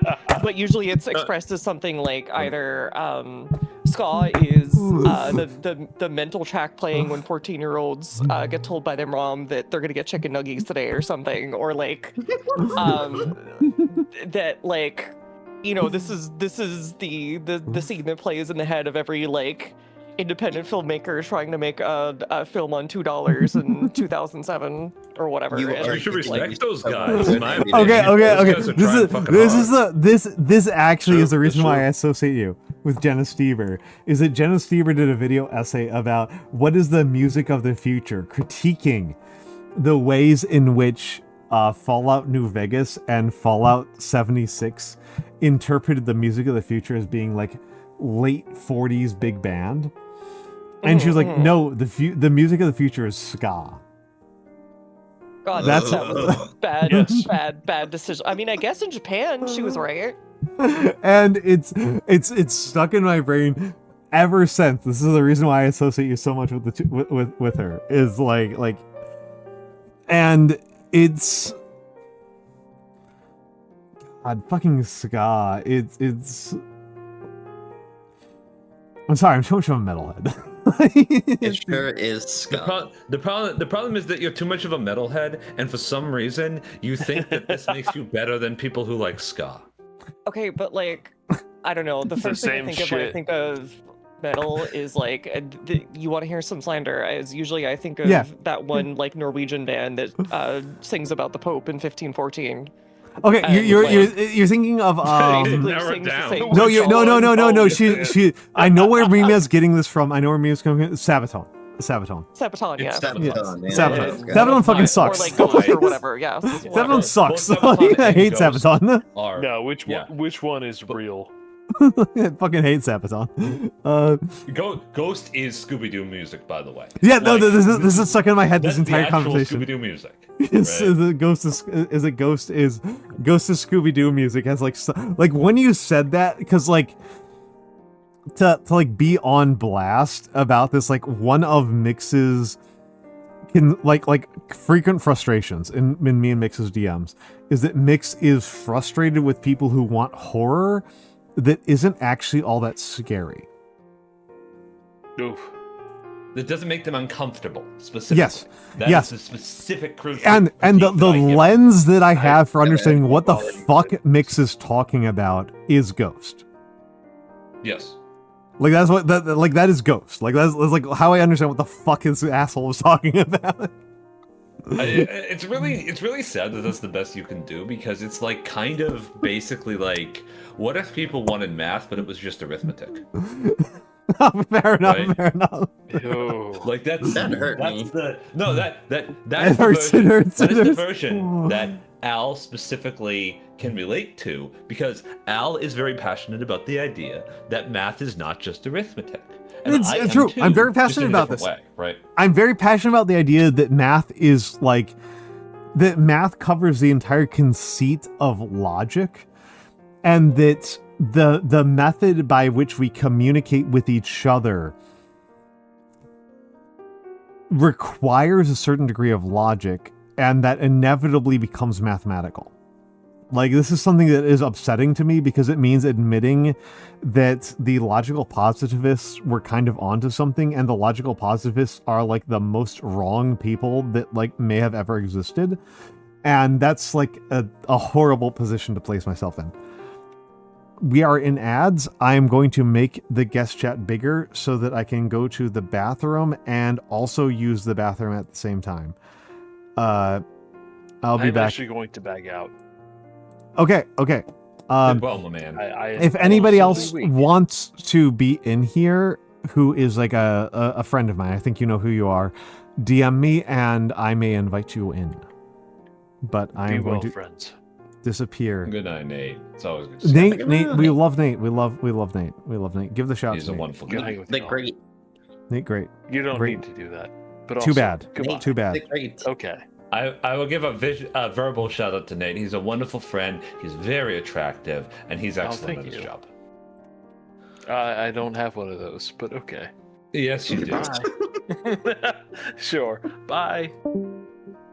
Listen, if I shill him to enough people, some fucking famous oil baron VTuber will hire him to do voice direction for them. Okay, that's how it'll work. That's true.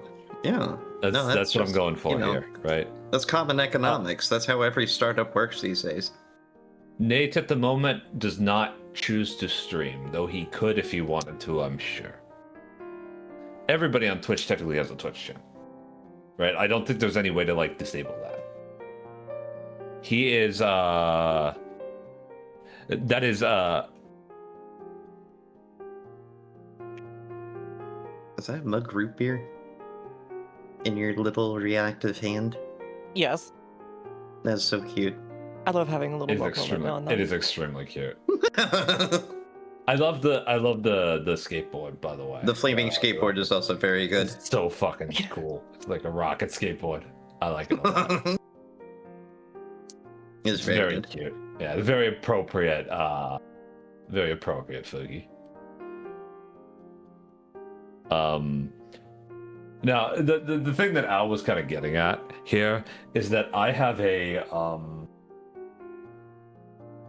tendency to associate like media forms with like having some sort of core identity, core purpose, right? In this case, horror is there to make you feel uncomfortable at some level. I have an issue with horror media being all fun and games for people who like gore and violence, right? This is something that I'm not a big fan of as a conceit. And I don't have a problem with there being like spooky ghost stories that are just like fun adventures, right? That's not what I'm not critical of, like the likes of Gravity Falls or whatever you want to call it, right? I'm not critical of, you know, like slightly spooky children's fiction. I'm critical of people going, wow, this story is so dark, and all that happens is like a character that nobody likes dies. Oh. Right? Yeah, like, I mean, there. I'm very critical of stories that proclaim themselves to be dark, proclaim themselves to be horrific, that are very reluctant to display any sort of horror or do anything uncomfortable to anyone, and it's actually just like cool shit that the audience likes and wants more of. What's your Right. how do you feel about Cabin in the Woods, out of curiosity? Cabin in the Woods is actually kind of okay.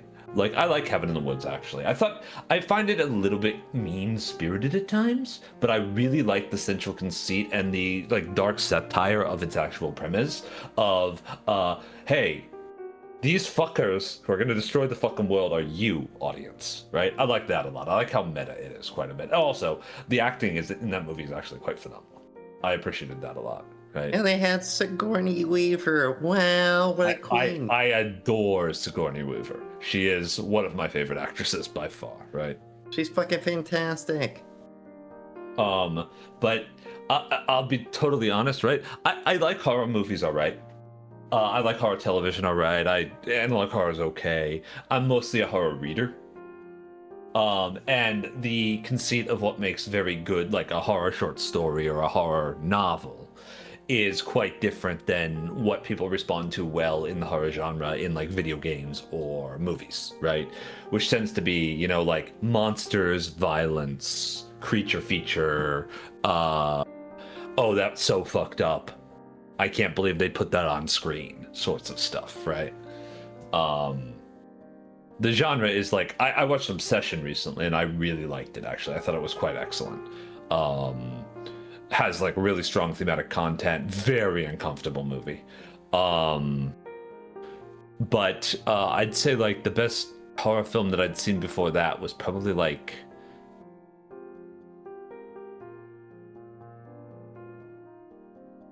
I watched Companion the other day. That was pretty good. I would consider that horror. I don't think I've seen that one yet. I liked I mean, one of my favorite horror movies is barely even a horror movie, and It Comes at Night, which is a movie about something in the woods. A dog chases after something in the woods, and the dog comes back and is very sick. And that's the premise of the movie, basically. Oh. It's a film about it's hard to say anything about this film without spoiling it, but you never learn anything about what the fuck is going on in this movie, because that's not the point. The point of this movie is how people react to whatever the fuck is going on. Mm-hmm. It's a very like diffuse horror film in the sense that The point of the film is these people are very stressed out and they're not going to behave very well. Oh, so it's the like domestic breakdown. More or less, yeah. What I thought was impressive is that there's clearly something supernatural fucked up going on, and they don't see any need to ever show that in any real way in this movie. No monster ever shows up. No, there's no like catharsis in that form. It's a very uncathartic movie. And I find that one of my big concerns with the slasher horror genre in particular is how cathartic it ends up being for its audience. It's all about achieving catharsis through violence, and I'm not very comfortable as a critic, right? I don't really care for that. I think it's something against the point, right? I think that ultimately horror films and horror media is cathartic, but it's cathartic in the sense that it is safe to experience these uncomfortable things because it's not real, right? Hello. Hi, welcome back. Hello. I am back. I am attempting to elaborate upon my position on horror media, not very successfully. I'm going to make a very personal statement here, which is to give people a sense of the level of insomnia and that I come from as a family. I was talking to my mom on that break. That is the level of insomnia we are on. This is the normal level of insomnia. I thought you were going to say the level of some other N-word that mostly ended with toxicated. She's actually sober right now. I am now regretting that I opened the spear, if I'm being honest, though. I'll take it. I already opened it. Give me that. Give me that. Put it in my I mean, Philly Philly to New York City is not that far of a drive, so you can... I'm out in Washington now. Rip. That's actually... Isn't that easier? Yeah. What's actually crazy is... Is that easier? Ow! I'm on the other side of the country! Wait, hold on. No, not DC, Washington State. Oh, I thought Washington... I heard Washington Crossing. No, I ran for it because, Washington Crossing is like super easy to DC. To New York. Really also, culture, so I was like, fuck it, I'll go there. No, Al. Philly is not...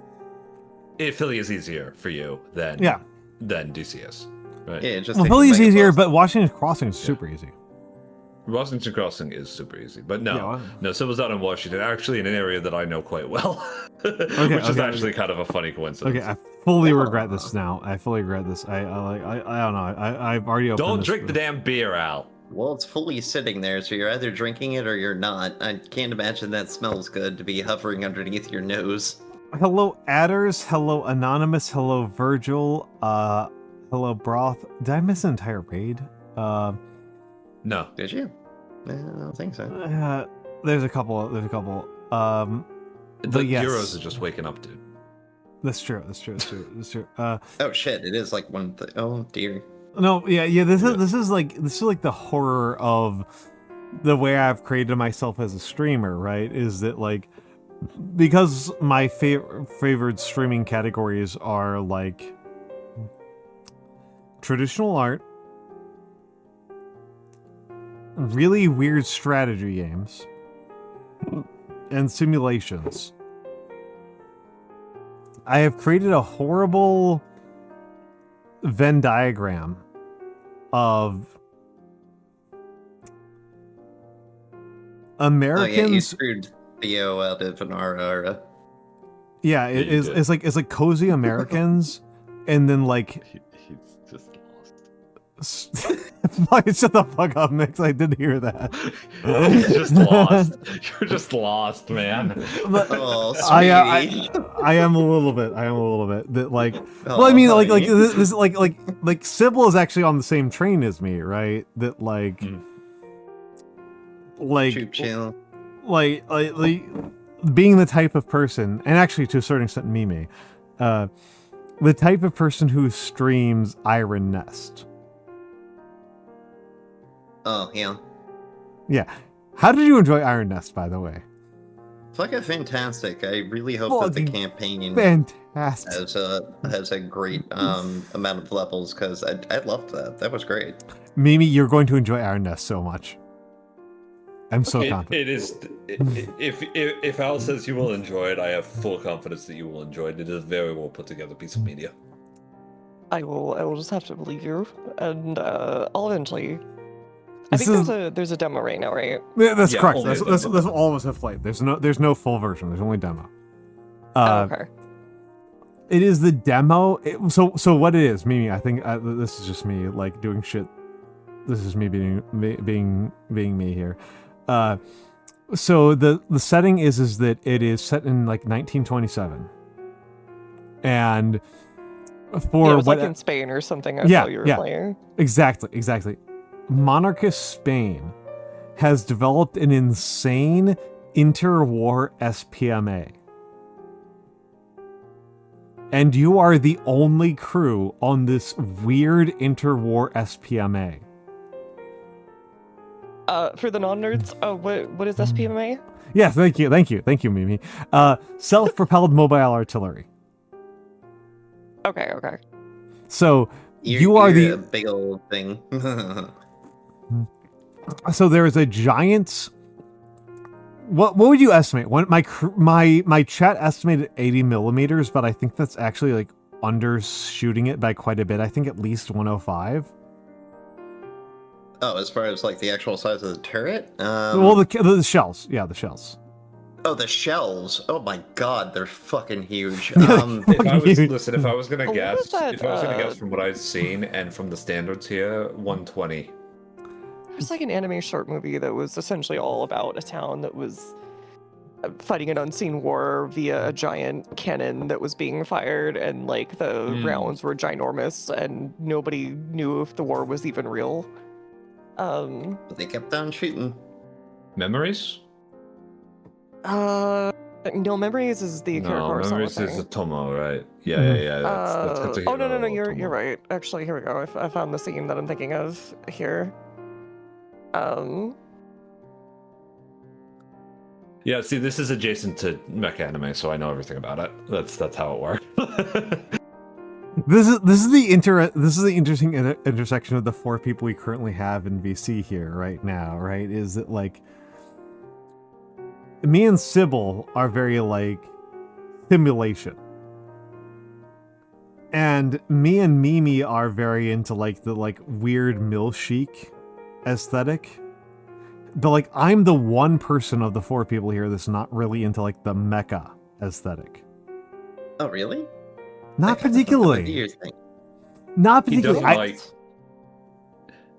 He likes it when it's not at all about anything that the mecha genre is about.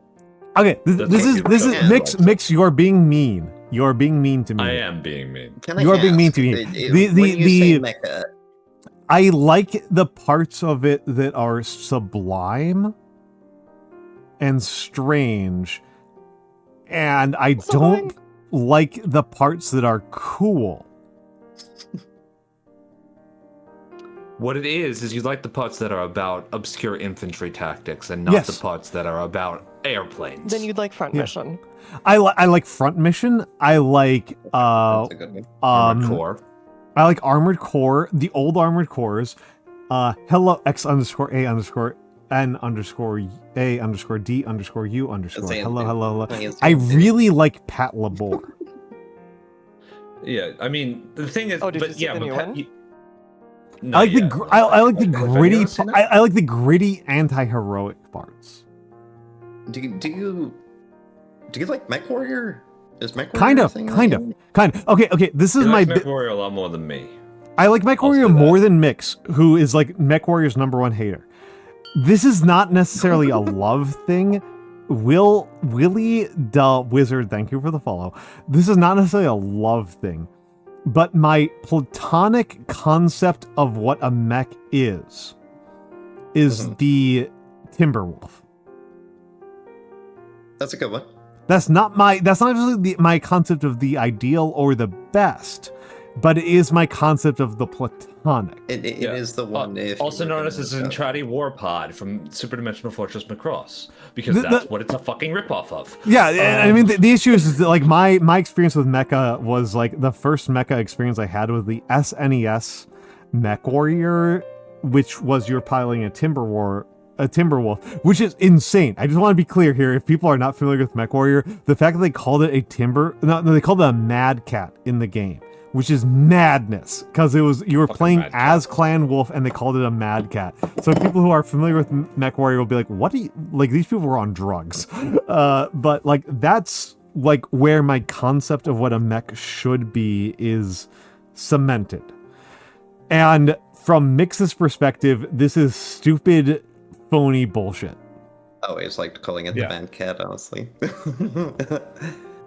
Yeah, and I don't think that Mikks is, like, wrong here. It's just that, like, the parts to me... It's the theme park version from America, made by a bunch of posers. Well, it's not the theme park. That the problem with it was that it wasn't enough like Star Wars, but with more tanks. No. Mikks, you are misinterpreting me here. Okay. My thing is that, like, I want it to be more like the interior of a World War I submarine. I want it to be more industrial and more crude and more inhuman than what you're looking for. Yeah, like, the problem... that's not true. Oh, okay. I like that too. It's just that nothing that tries to do it is good at it. Okay, I'll accept that. If you want this, you watch Space Battleship Yamato or Blue Submarine No. 6. Right? You watch an actual ship show, because they actually try. The mech shows are like, they try to do this, put about 20 seconds into actually describing this, and mostly just go, oh, it's stompy and it's covered in guns. That makes it industrial and inhuman. That's not how you design something that's industrial and inhuman. Moving Castle is a much better example. Well, I mean, like to me, my favorite mech remains Rex, Metal Gear Rex. Yeah, Metal Gear Rex. Yeah, and like this is like an interpretation difference. This is like a branching difference that, like, Mikks sees Metal Gear Rex and he sees a dinosaur, and I see something that's non-biological. And it's a question of, are you looking at the mouth or are you looking at the arms? I'm looking at how it moves and the fact that it has a dinosaur roar. Yeah, okay. Mikks is like to defend myself here a little bit. Like, the fact that Rex does not have bilateral symmetry is actually really profound to me. Really? Because, okay. So, I guess how I would put it is that that's really common in the genre. I will accept that. Shinkawa loves it in particular. Shinkawa loves non-bilateral symmetry, right? Yeah. It's like one of his big things. I love it too. I think it's really cool. Big fan, right? I love So heavy. I'm sorry to interrupt you, Mikks here. Oh, yeah. But the gun is like 50% of the volume.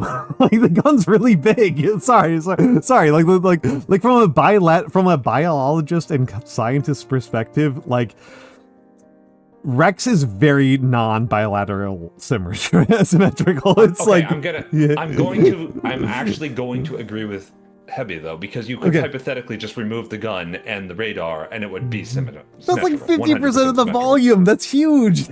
It's so big. But the gun is just armament.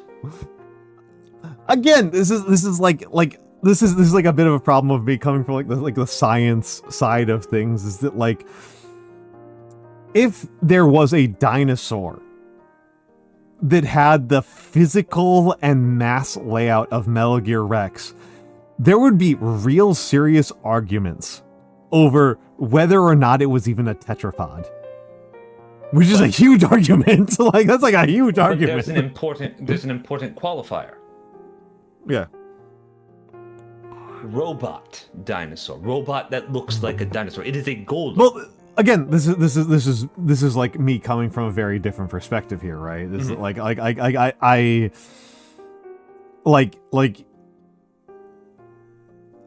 from a person for whom, like, I'm coming from a non-fictional perspective here. And I have to think about the fact that, like, sponges and humans have a certain degree of relationship. And Rex is actually a divergence that implies a divergence that's, like, pre-tetrapod. That's, like, that makes Rex closer to, like, a scorpion than a human. Like, it's... Yes. Yeah. Like part of this is like where we come from, right? That, like... I honestly think that the thing that you are doing here is that you are interested in animal and not an animal and nature. Well, no. It's actually weirder. I'm interested in industrial. Yes. Yeah, that Mikks wears the extent to which it is a Dickensian factory on its sleeves matters a lot to me. I'm sorry. Could you clarify? That no organic animal would ever have the kind of near 90-degree angles that Metal Gear Rex has. Right? Yes. So it's like no animal would ever have that. Yes. That weighs on me a lot. Why? It is a vehicle.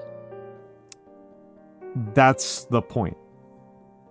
Okay, I'm sorry, I do not. I'm a little lost here because it feels like what we are doing is we are pretending that the fiction is not fictional for the sake of saying it's more special because it's not fictional. Okay, like, no.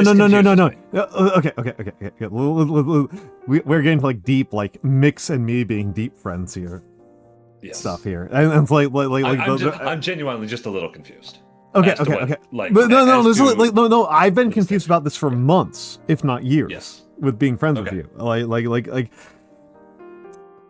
to me, Sogo Habi has actually hit on it. Like, the connectivity between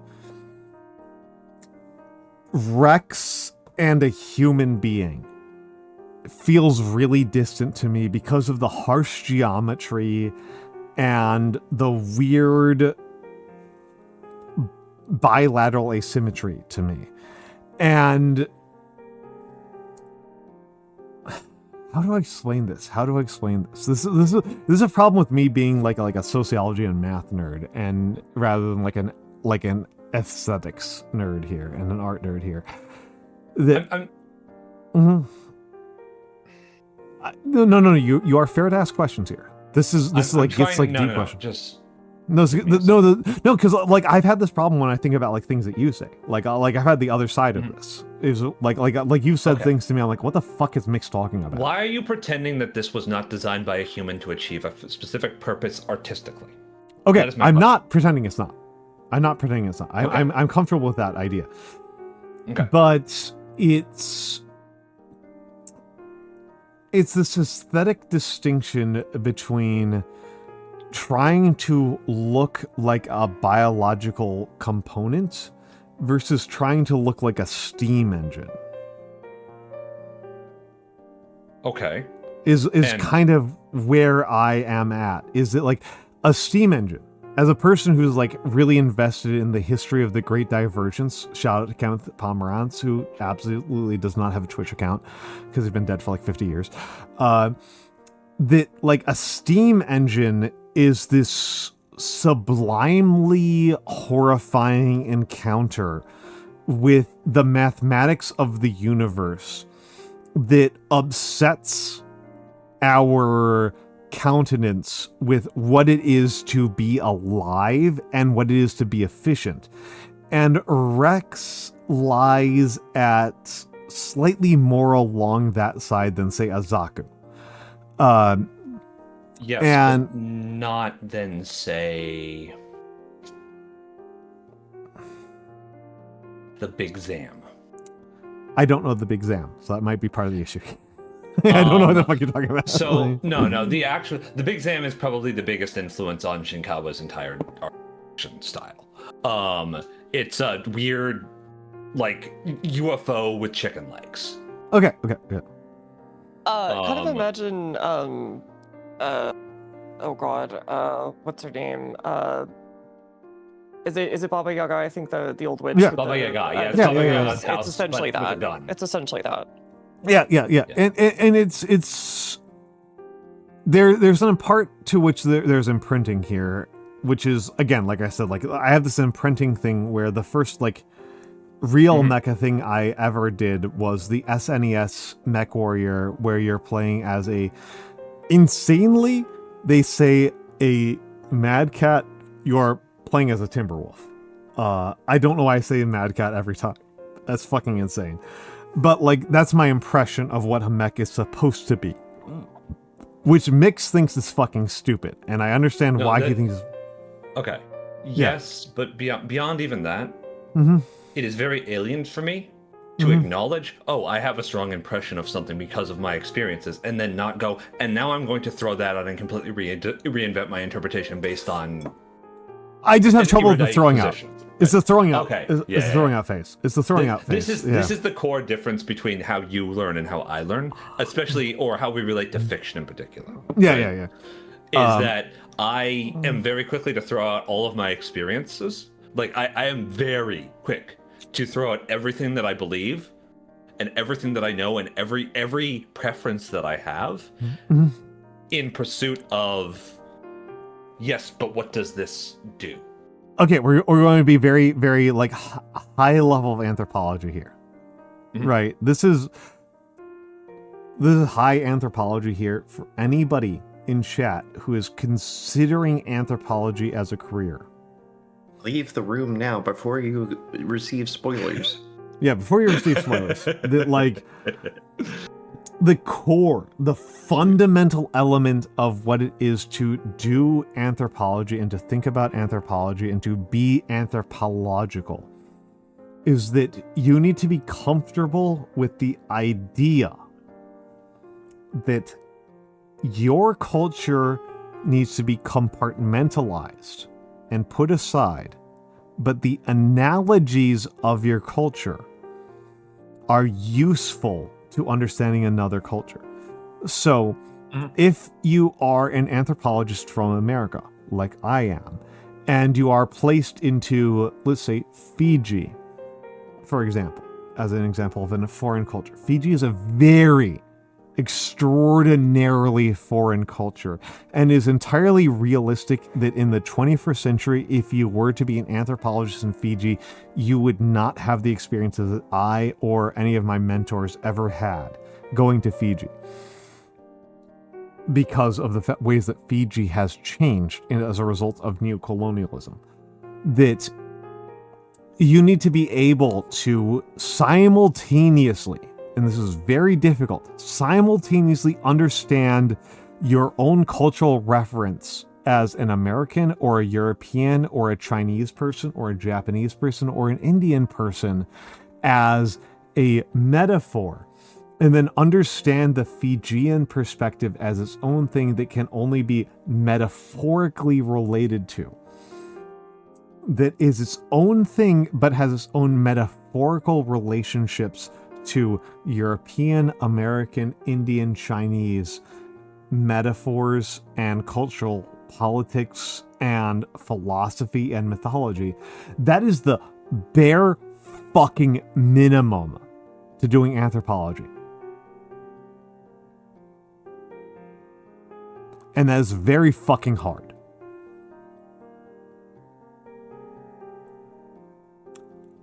I'm sorry, that is very fucking hard and is the bare fucking minimum.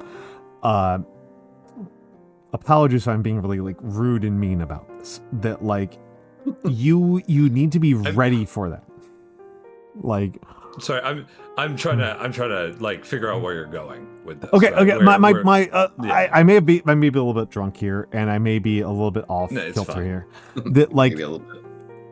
a little bit. Yeah. Thank you, Sybil. That like when like me and Mikks have a different series of reference here. And I have this series of reference where my level 0 reference is the SNES MechWarrior game with a Timberwolf on the cover that's a ripoff of the Desert Storm game. And Mikks has this incredibly deep reservoir of all of the millions and millions and millions of interpretations of the mecha Talos genre. from Greek mythology. Well, I'm just thinking about mecha, right? Fundamentally, right? Yeah. Like we reconvene in a weird way, thinking about like the Iliad, right? Sure. Like Achilles is like a weird reconvene point. Like Achilles, like the moment where, oh my god, I forget his name. I'm so drunk. Achilles fuckboy. Who is Achilles fucking? What's the name? I assume all the Argonauts. That's a very funny answer. You're thinking of Patroclus, right? Patroclus. Specifically? Patroclus. Thank you. Patroclus. Yeah. Thank you. Where Patroclus wears Achilles' armor and gets himself killed. Yes. This is mecha. More or less, yes. Right? Is there any way in which it's not? I get the way that you're thinking. Fundamentally, the way it is not is the way is that it is more like superhero comics. Okay, that's fair. Like Patroclus puts on Achilles' armor. He puts on the exterior. He takes the exterior of Achilles and pretends that he is Achilles via Achilles' exterior, and this gets him killed. That's extremely mecha, right? Like it's exterior. It is one genre of mecha anime, right? Yeah. So the thing that I think often gets lost in our conversations about this album, right? Yeah. So I want to reference your romanticization of the steam engine as this alien thing. Yeah. Right? This specific thing is a thing that I do not do. I know you don't. When I just want to not, like, I need to elaborate on exactly why, right? I'm sure you know, but for the sake of the conversation, I would like to please, yeah. If that is all right, right? Yeah. Because I do not believe it to be possible for humans to create or engage with in any meaningful way anything that is actually alien. Okay, this is a layout in your perspective on like the late linguistic turn, right? Like this is like a 1970s question here, right? That like in a certain way, what I am basically saying is that anyone who thinks that what they're viewing is actually truly alien and horrifying and somehow other is fooling themselves into thinking that because they like that aesthetic. Okay. It is a preferential romanticization of a human artistic vision. Okay. That is totally comprehensible and it can be easily be broken down by the intent of the author. Okay. I feel like I heard Sybil say something. Sybil, go ahead. Oh, I was just saying, fooled again. Okay. So this, for the audience's perspective, this should not be taken as too strong. Be careful here with this. That's based on watching streams of the various community of the four of us. I come from a perspective of relating to and feeling myself in these highly alien perspectives from a Habermasian perspective. And I think, please, the two of you correct me because I want to not be a rude dickhead here.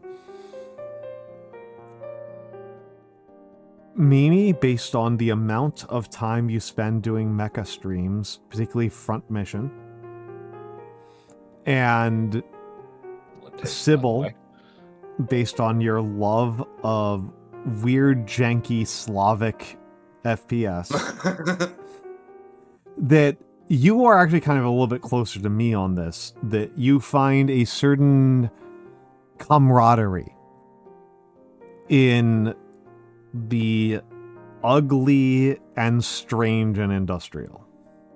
Oh, yeah. I mean, yeah. I play a Nelson. I play a Nelson and Lancer. I play a Nelson and Lancer. And to not, because this is an annoying thing about being a VTuber, is that, like, this is my channel, and so this is not actually like a full panel. This is, I am the dictator, and then the other three people here are tolerating me. Mikks is not coming from an incoherent position. Mikks is thinking that me and Sybil are letting our personal emotions. Oh, totally. Yeah. Like, I mean, like override. I can't speak for you, but no. Well, yeah, I mean, it's. Well, no, finish the statement.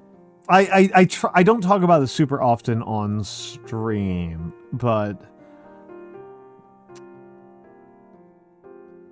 I think that if I were to be a face cam streamer, I would have dramatically lower viewership. This is not...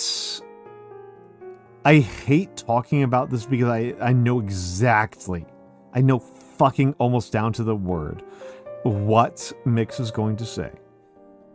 But I have always felt... Shut the fuck up. I have always felt like people have downgraded their idea of what I am because they think I am ugly. And this has made me identify quite a bit more with industrial and ugly aesthetics. I mean, I can't say that that's where I'm coming from, but I understand what you're thinking. Yeah. Yeah, I can understand the approach, but I'm going to be real with you. I think most of my attraction for things like mecha or tactical games or so on is partly the same sort of brain activation as puzzles. But okay, I do get that. I do get that. Yeah. Also a similar factor of the same sort of how should I put this? I don't know, endorphin rush. I'm not sure the right word for when I'm playing things like fighting games, and I, for lack of a better phrase for it, I am essentially out for blood. If you are on that ranked, I want nothing more than to see your blood spill on the ground. The competitive nature. Yes, that is me at my absolute most like aggressive though. I think that's and I kind have of fun with that. Max, though. And I think that probably just extends from old athletic stuff, but the fact that it can be a little more literal in the sense of there's a dumb meme image that is like this is no longer about soccer, we're killing each other. It can get a little bit that way if you get into it.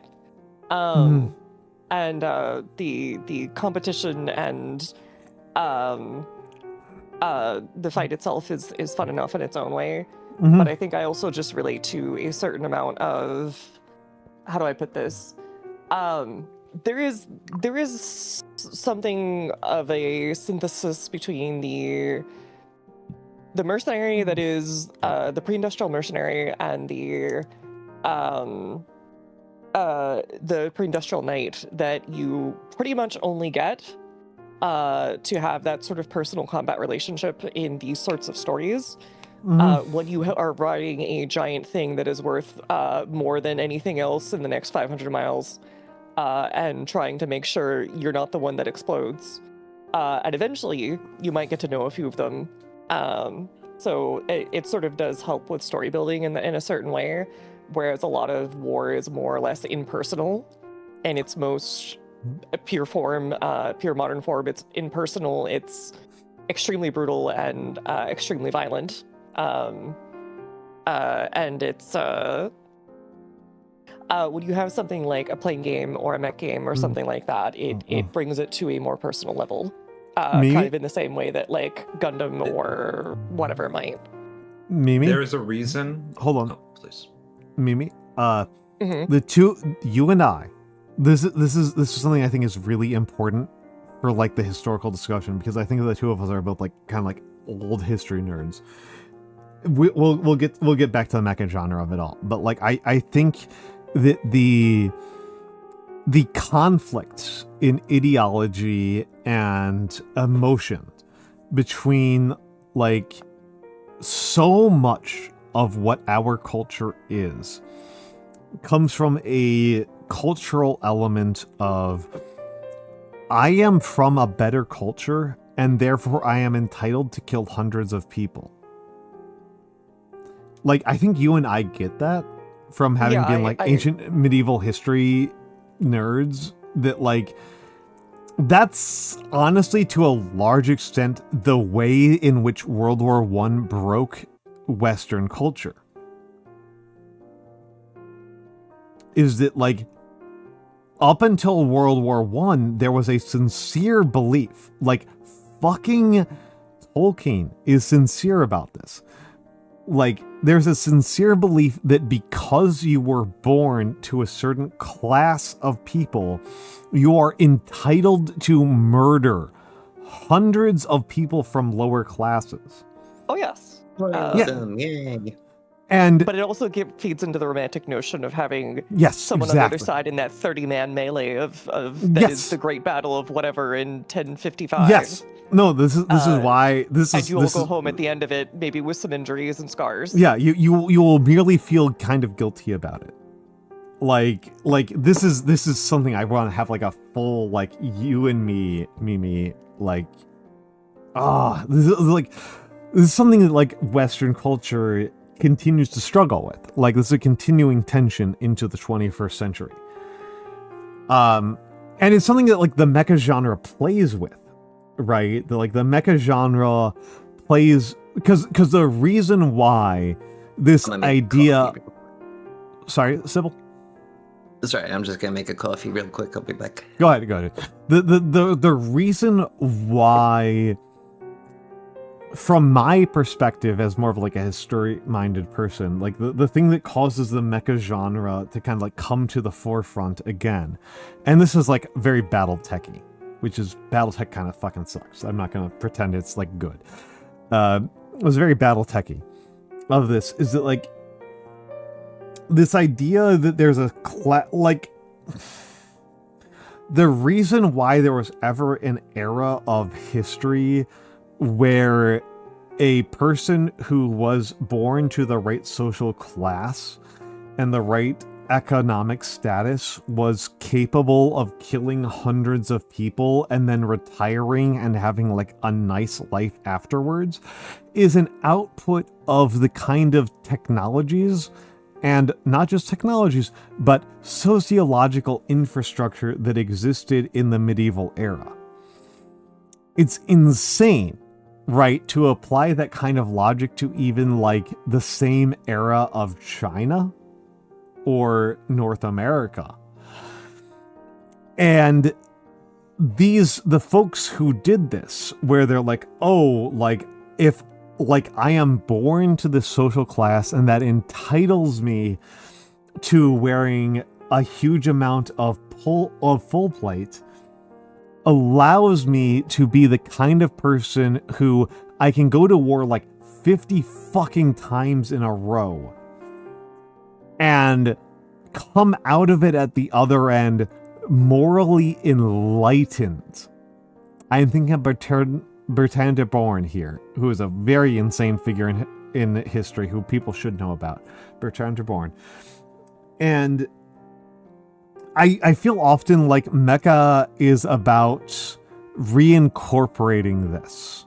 That to some extent mecha as I have watched it, is about the social and psychological trauma of Japan encountering the fact that all of the things that Japan did between 1904, the Battle of Tsushima, between 1904, Battle of Tsushima, and the Battle of Shanghai in the 30s, EV Cakes, you have landed.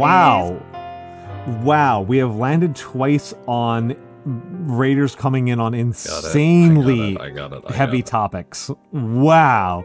Welcome in EV Cakes. Hello, raccoons. My name is Almantas. I am mostly a calligraphy and handcam streamer. Some asshole named Vexencat redeemed the get drunk redeem. I am trashed. You are seeing very unvarnished Almantas right now.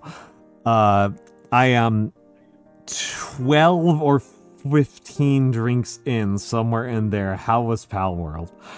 What I was saying is that a lot of mecha anime and mecha ideas come out of the trauma where Japanese culture didn't quite reconcile with the way they lost World War II. And the way they lost World War II from an American perspective is that they did not develop the right industrial mechanisms, right? That's kind of from a very, very, very American perspective. And the horrible way in which mecha anime has proceeded from there is that what if Hegelian spirit could overcome industrialization? Oh no. Right? Like what if Marx was wrong? Like what if Marx was wrong about the Hegelian version? This kind of... Mm-hmm. You have to imagine the Prussians were still cosplaying it all the way into the 40s. Right, exactly. I mean, that's, again, so the four people who are in VC right now, I to give a brief introduction, from left to right, I have Madramimi, who is Elf, and Mikks UAV, who knows more about mecha than any other person on the planet.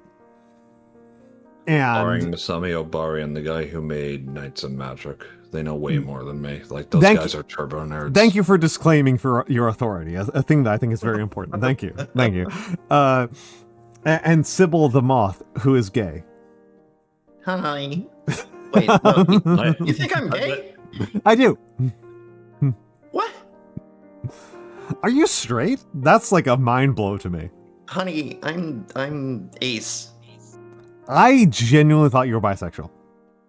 Nah, I'm ace. I'm weird with who I whatever, get with. Whatever. Gender is fuck, okay? Is that fine?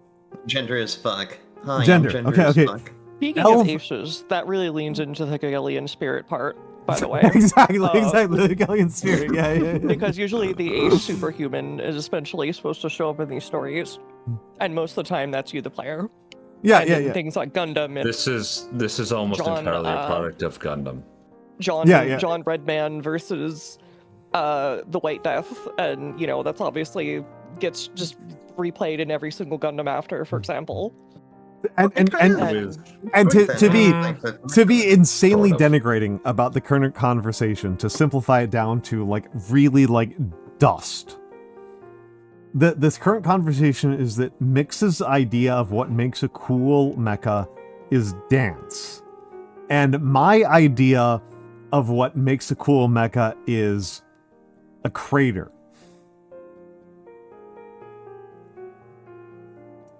I'm not sure that's accurate. Okay, I I'm know actually you're trying. Yeah. Okay, my idea of what makes a cool mecha is every single aspect that makes it cool on an individual level, applied to every single thing to an incredible degree of detail. This doesn't hit the problem. So the problem here is that it seems that for you, The thing that makes it cool is entirely exterior to the actual process through which the artist made it. No. We're getting orthogonal here. That's not quite wrong. That's not quite. I don't feel like that's right. The issue is that our coolness criterion is that my coolness criterion, your coolness criterion. I'm trying to be fair to you here. Your coolness criterion is very like dance and martial arts and like and complicated machinery moving in intricate ways. My and to a certain extent we're getting Burkean here, right? We're getting Burkean here. My notion of coolness is like anti-human, is that it's mechanical and grotesque and vile, and this is why I think you and I have such a complicated discussion around this, is that like you like the part where a person encounters something that is foreign to them and is disgusted by it. Is that wrong? No. I like the part where the audience has their face ground through broken glass until they admit they like it. Yeah, okay. I think I like a lot of that, but I start much earlier than you. I think it is also important to understand that one of the fundamental things that I think maybe you're not understanding about my position, okay, and that's a big maybe. Maybe, yeah. Is that all these things that you're describing as horrifying, I just think are cool. Okay. But a lot of the things that you describe as horrifying, I think are normie. Cool to me. A lot of things that you describe as horrifying, I think, are normie. Such as? Oh God! Because you're just describing things that are literally physical ballet. Things that we have, like steam engines. What? Ballet. Like what? Like ballet. Sorry, I can't hear you. BALLET. Ballet, right? Yeah. Like when you describe like the things that you like about like Gundam, I think they're too human. Yes, but that's not the extent of my interest. That is what I think is good about. Okay, Gundam. this is why we have such a conflict, right? Is like I. The thing is, yeah. This genre, is mostly Gundam. Okay, I'll hear you out. Keep going. It could be other things as well. Keep going. Yes. Keep going. Yeah. It could be other things as well. I like when it's other things as well, but it's mostly Gundam. And I want to see things that actually get made that are made by people who make them with great quality and attention to detail and a storyline and not involving me. I do not want to play a video game where I control a robot. I'm not interested. I want to see a expertly crafted drama with choreography and art direction and creative design that has nothing to do with my participation with it at all. I do not want to roleplay. I do not want to act. I want to partake in somebody else's mastercraft. That is how I engage with all media. Oh, okay. Having to play a video game is a drawback for me. Escapism is a drawback for me. Immersion is a drawback for me. It is something being asked of me because the author was incapable of providing it themselves. That is how I view this, right? I'm very harsh about this. I apologize. I think you need to be a little more open to the fact that you don't have to be, I guess, but in the end, it's not really an ask so much. If it is for you, then it is, and you simply cannot, and that's fine. But in the end, the act of participation makes part of that story if it is crafted well. That is part of the craft of making a video game. It doesn't have to be necessarily pure escapism or what have you, but a tightly tuned game with a very specific purpose, a very specific type of gameplay, and a storytelling method that actually revolves around it rather than trying to be an HBO special. that gives you a very strong storytelling method that I think can be just as impactful as an animated or live feature. But Of course it does. you really have to embrace the medium. If you're not willing to Of embrace course, the medium, you then do. you're not going to get that connection.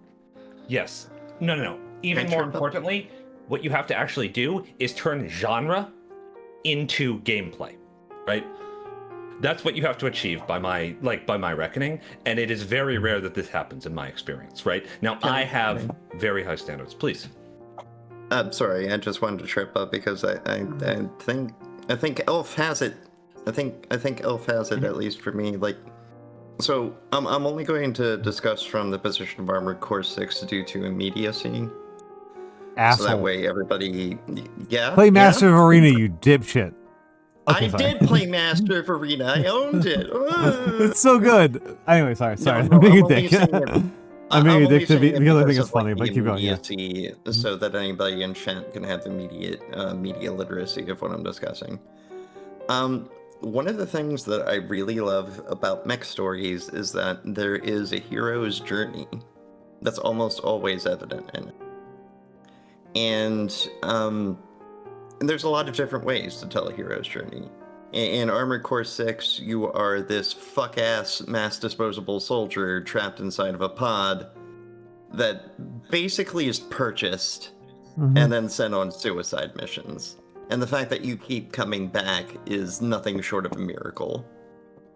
And the game does a really great job of forcing those expectations to you in making you start to believe that you are 627. Or 621, excuse me, not 627. You start feeling the intensity of it. It's very good at that. It's very good at that. The idea that the mech is like, the mech is a symbol of, it could be either change, or it can be love and friendship and shit, or it can be the core of your incredibly inhuman levels of anger. It can be all of these things. I really like that about mechs. I really like that. And sometimes I think that the medium, when it grants me the ability to do that, it is not necessarily made better, but I do enjoy the participation. Because the participation does allow me to vent some emotional catharsis on my end. Like, nothing felt better than getting the third ending in Armored Core 6. It was so fucking hard and so fucking brutal, and I was so attached to the pilot seat of 621 that it gave you a level of emotional catharsis by the end of it. I will also say that this is something that I go into in a lot of historical studies I do, but also material culture of the everything around you says a lot in mech shows, because that is the primary storytelling method. And the same way that I would say that playing games and mech games are essentially two sides of the same coin, because you are looking at things from a much larger view than you would otherwise, especially since a lot of people are playing in either cockpit or over the top. So what you see is, what is the material culture of what is making up mine? What does that say? Is it this blocky? Is it sleek? Is it meant to be more futuristic? Is it meant to be more ragtag? Is it meant to be, am I rusted out? Is this clearly something patched together out of what I have? Versus, whoever else and whatever else you're dealing with. And it can also be an expression of the self to a certain degree, especially when you go into multiplayer on these games. And I saw someone mentioned, gender expression as well can be sort of communicated through that, sometimes in very basic ways, like your G Gundams, where you have essentially just a literally like a Gundam with a skirt. Okay. Hold on. The gender of this is incredible. That's an amazing point. I have literally already I've literally already killed myself. I am going to use the bathroom. We are in ads. I will be back in a minute. Mimi, that's an incredible point about the gender of this. If like I said, I think Xanadu was mentioning part of it earlier as well. So I've been watching a Schola Gladiatoria here, and I think the connection between the sword and the mech is incredibly important, and the sword, which intrinsically means that the connection between the sword and the gender is insanely important. I will therefore take a quick bathroom break. I'll be back in a couple of minutes. Thank you all. Me pulling up to the gender reveal with 5,000 rounds of 20mm. Hi. Wow. And 4 miniguns. Hi. Hi. I don't know, that's just my favorite build in 6. Sorry.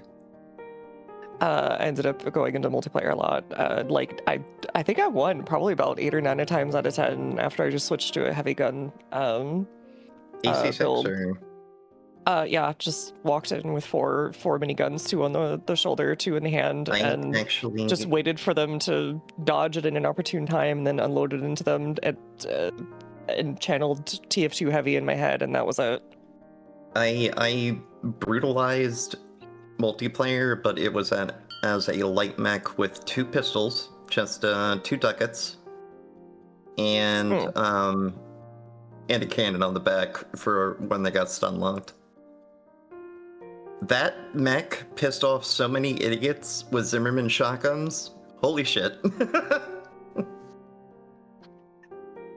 People said that the Zimmerman was like really meta or whatever, but in the end, it just felt so much easier just to unload a big grouping into them, especially since people would try and dodge back and forth on like lock-on alerts or whatever, and it didn't matter. Bullets still go forward. Bullets still hit you.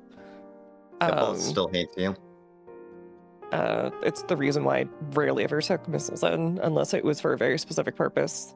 And I feel like the only people I ever met that knew how to deal with it were usually medium or light mechs that knew not to burn through all of their jet like constantly, and to try and close to do some kind of stun lock, but that was pretty rare. Yeah. It was not a, well, there was quite the killing floor. Go manage that boost. Go manage that boost.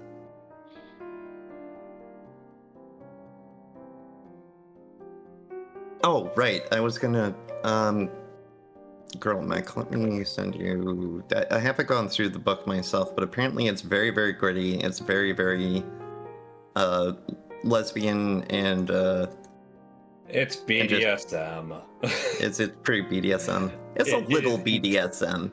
It's really weaponized BDSM. If you want to have it's latex girls BDSM. love top bottom dynamics BDSM. That's what. Okay. This is my yaoi speaking here, but like, if you want to like see some latex BDSM stuff, just look at Gundam Wing, like the flight suits they have on by the end of it for like. Oh yeah. No, I think I didn't want to.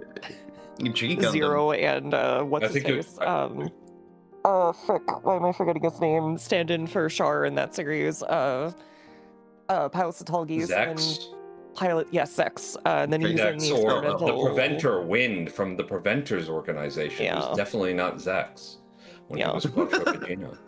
Yeah, don't worry about it. Anyways. Fucking, I think if anybody learned anything Gundam. Those fucking in the suits, Universal century, they should have just started shooting anyone that looked like Char on sight. Is that douchebag wearing a mask pulls gun? Does he have blonde short hair and he acts really smug? Shoot that guy. Crime Tamer. Yeah, but that's how you get Bernie killed though. Yeah, but it's worth it to get rid of Char. He's so I don't think so. Char's voiced by Shuichi Ikeda. You just need more of him in everything all the time. I love that man. His voice is so nice. What's this face's handler tries to suit up and pilot the G Gundam, and she nearly gets killed. Yeah, well, that's because you like in G, right? It's not actually any sort of like problem with her. It's because it's not tuned to her. It's Shining, by the way. Because she later pilots Rising and does a perfectly good job of it, right? So. Well, she does, doesn't she? I'm still minced on whether or not that's her becoming like better at handling it. No, it's the suits are incredibly painful to put on, and if they're not tuned to you, like your specific body, That would kind of make sense. That's like actually the point. It's explained in that episode. Oh. It's also explained earlier on when George is like the princess who has a crush on George and he just doesn't give a shit because he just wants to fight people. Yeah, I love that episode. Whom are we shit She talking? stows away. I love it. So for Al's benefit, right? There was an episode of G Gundam, right? Yeah, okay. Where a character, a French aristocrat named George Desand, right? I don't know if you can even hear me. I can. I can hear you. Okay. There No is problem. a... Yeah. Okay, I wasn't sure whether you had put your headset back on yet. I had. Yeah, Okay. George Desand, who is like this sort of foppish, elegant, rose-bearing gentleman from France, who is seen as like the chivalrous knight by like a princess who's much younger than him. It's just a girlish crush. It's not like played up in any way, right? Like the entire character arc of this episode is that she's convinced he's this chivalrous guy, and he's like, I really want to fucking fight people. Yeah, he's like a street brawler. He's a street brawler. And the idea of chivalry is, ooh, look, another knight. I'm gonna go challenge him. Mm-hmm. We are going to beat the shit out of each other, and it's gonna be awesome. It's very funny how it particularly interacts with the idea of gender presentation, because he is probably the most effeminate character in the series, including the female characters in the series. And he is also the most bloodthirsty character in the entire story. He just want to fight. He just want to fight. He It's finds a brother in Domon Kashu when they punch the shit out of each other. Exactly. Yes. it's I mean, this is a decision that you make, right? When you make your mecha anime at a really fundamental level of like, what kind of gender and ideology are you even doing? Right? This is something that like every single mecha anime has to make a discussion and a decision about. I would rather not get too lost in the gender of it, if that's okay, but Okay. we can do it. Sorry. Right? It's fine either way. It's interesting, but it's far less relevant than is this tank, horse, man, or plane?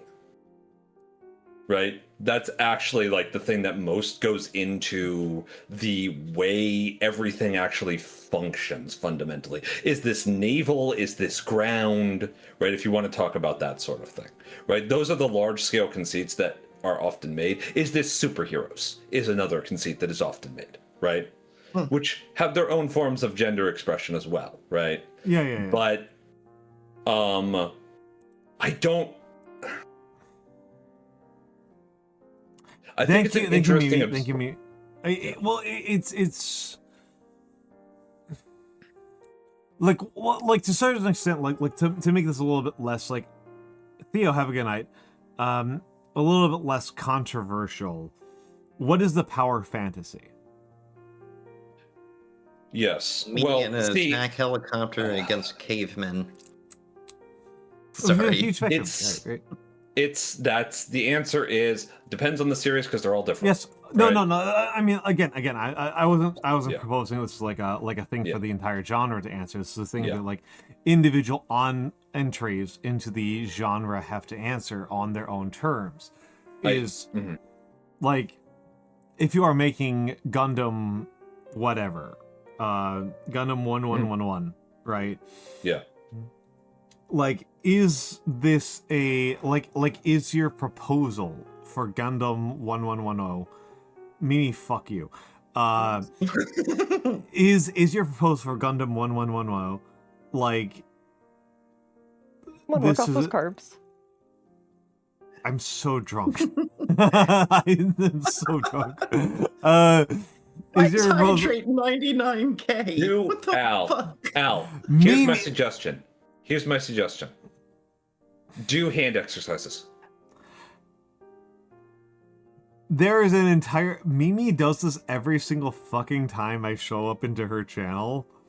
There's a real possibility they just hold this off until Thursdays. I just do squats on Thursdays channel. Okay. Sybil, you are in the consequences of somebody redeeming Hydrate. The reason why Hydrate is the reason why Hydrate is 99k is this. This is why. The consequence of Hydrate being 99k is that I do between 8 and 12 shots of whiskey. So I'm drunk. Insufferably well hydrated all the time. That his hydrate regime means drink. Yeah, it means I get wasted. Like that's the joke. Like, that's why you're here. Like, so okay. Like, that's it. But no. I think Mikks had a point.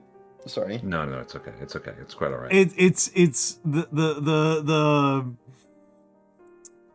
I don't allow Hydrate regimes if I'm not okay with being drunk. Okay, I just want to be clear here for anybody, including the Twitch moderators and admins. I have browbeat him enough with the idea that having redeems that make you do things that you don't want to do is stupid. I just disable them. If it's a redeem I don't want to do, I just either don't make it in the first place or I don't enable it. Like, if Hydrate is enabled, I am comfortable with being wasted. Like, that's what it is. You have nothing to do the next day or not anything super serious. I'm comfortable. I don't I'm not willing to do self-destructive shit on stream. Like, in terms of performance of, I'm gonna just call it gender performance, frankly. Yeah, right? Of course. In terms of gender performance, responsibility is an important part of the male gender performance that Al and I both actually think is very meaningful.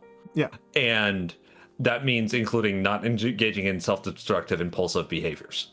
Yeah. My level of self-destructiveness on stream caps out at, like, playing a game I think is stupid.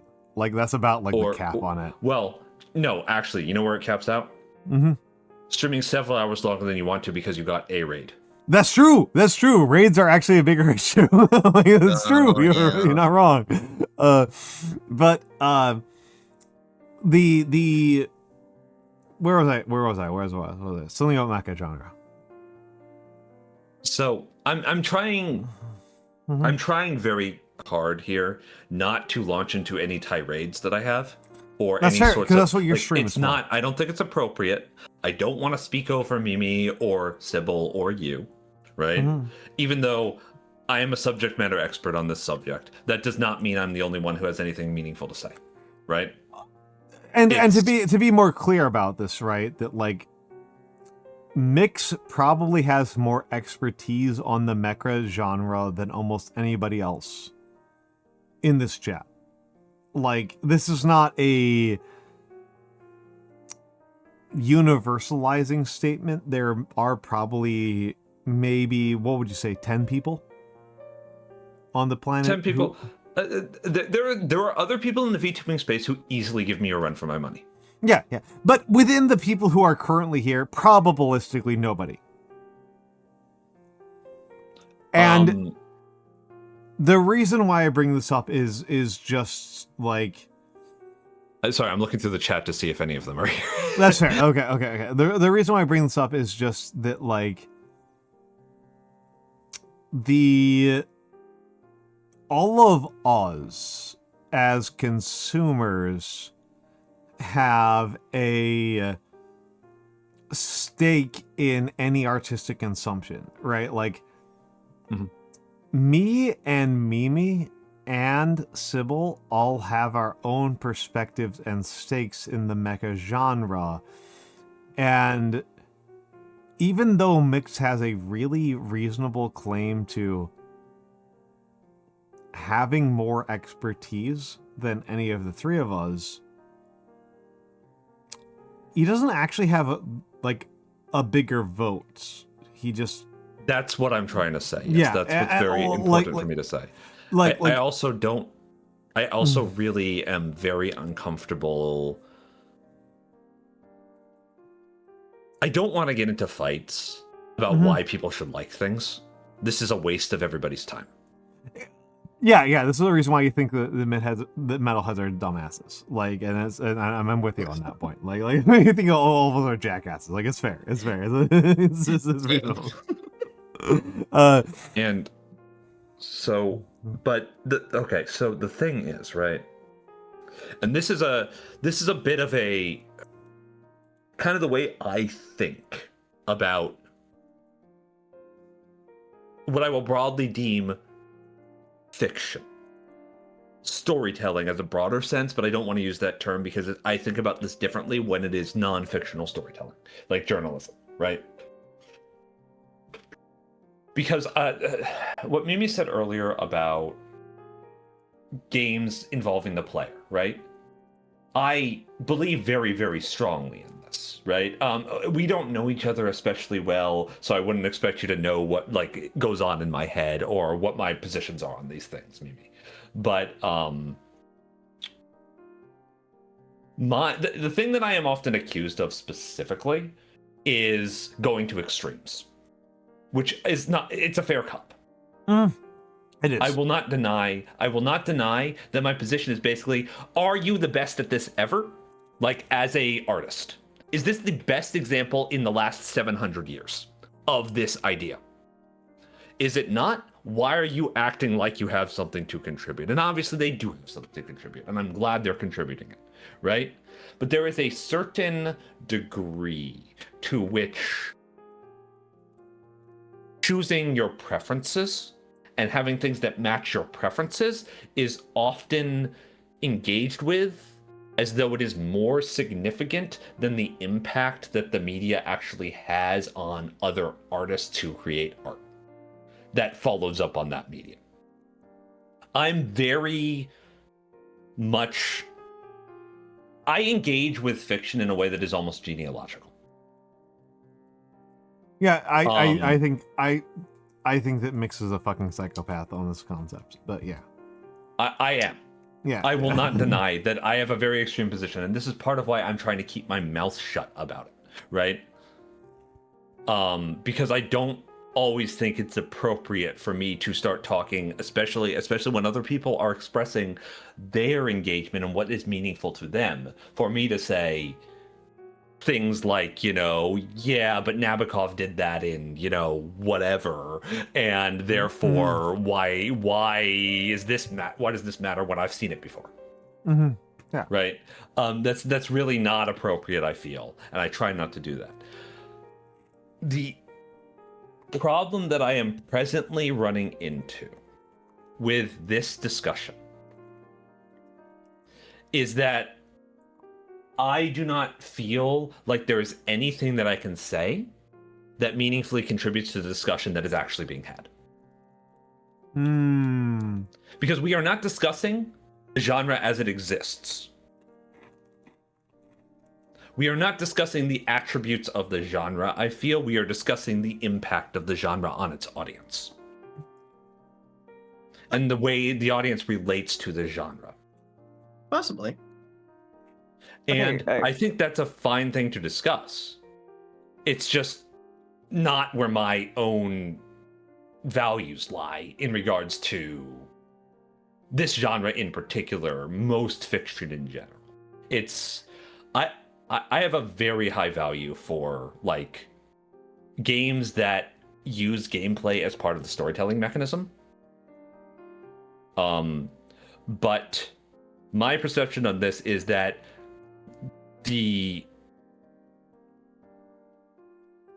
when I think about this, my goal is to erase the player as an individual and make them an instrument of the narrative being expressed. Because I view art in many ways as communication before it is anything else. I'm going to shut up now. No. You. Go ahead. Sorry. I was just gonna say I don't know if I entirely agree because we are discussing the genre as it is in its immanent sense. We're not saying some kind of abstraction, and when it comes down to it, everyone relates to art.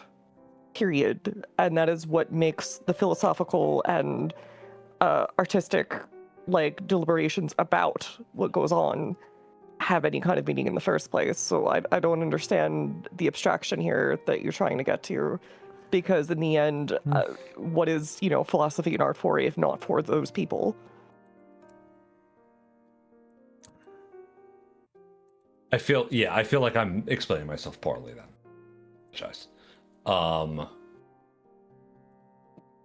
It's I'm not an experientialist in how I view art as philosophy. I mean, this is a Is case maybe where the best way to express like my deficit here, perhaps, right? this to potentially be an asshole here. Feel free.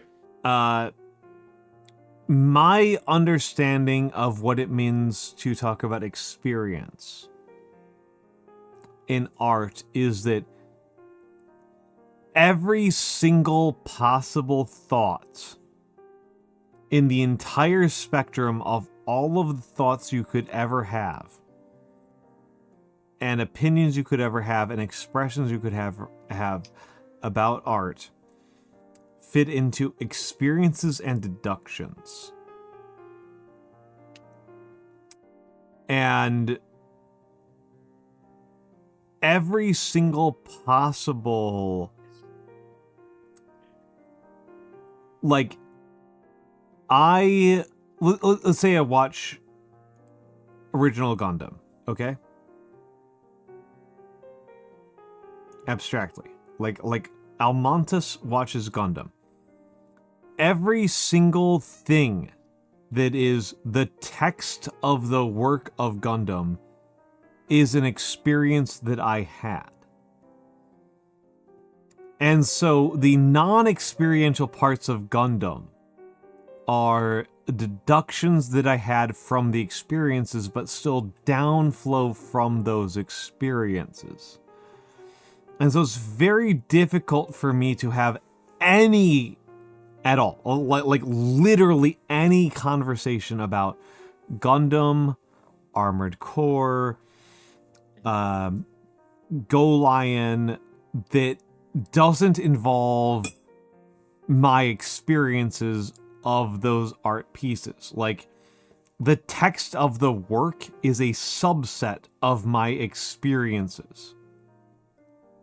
And so this creates a problem here, that like if I dismiss my experiences of watching Gundam, then I cannot have any opinions, period, at all, that involve engaging with Gundam as a viewed work.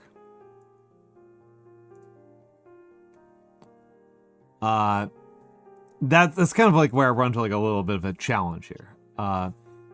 This I'm sorry. I don't know if it's rude to say it this way, right? Yeah.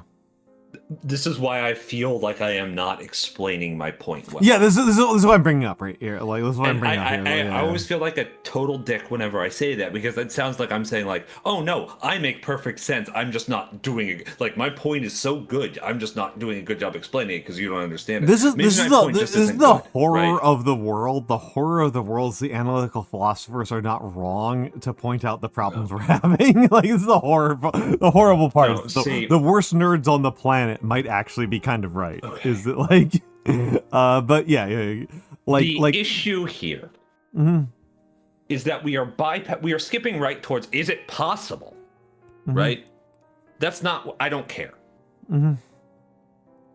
Like, the place where I sit is, you are being influenced by yourself, by your own feelings and thoughts and opinions and experiences. Yes? Yeah. You know this. This is a known part of your psychology as any human being, right? You engage with a piece of media. You have a reaction to it, right?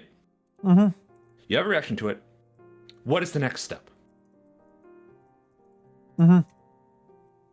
What is the next step after you have reacted to something, after you have had an emotional experience of some stripe in relation to this thing that was created by another human being who is an independent agent from you? Right.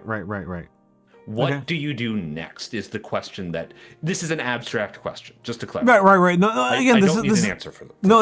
I mean, like, this is like we're getting to Saul Kripke here, right? Like, it's like basic, like fundamental, like analytic philosophy here, right? Like, yes, is it like, So let's talk about something I actually have. This is I don't know what the four of us have actually watched. Is like the annoying part here because of anime. Let's say Higurashi, okay? Sure. Just for experience. Suicide and stuff. Go for it. I just assume that the four people in this VC have watched Higurashi. Is that accurate? I've read the VN and I've watched. You have not watched Higurashi, so I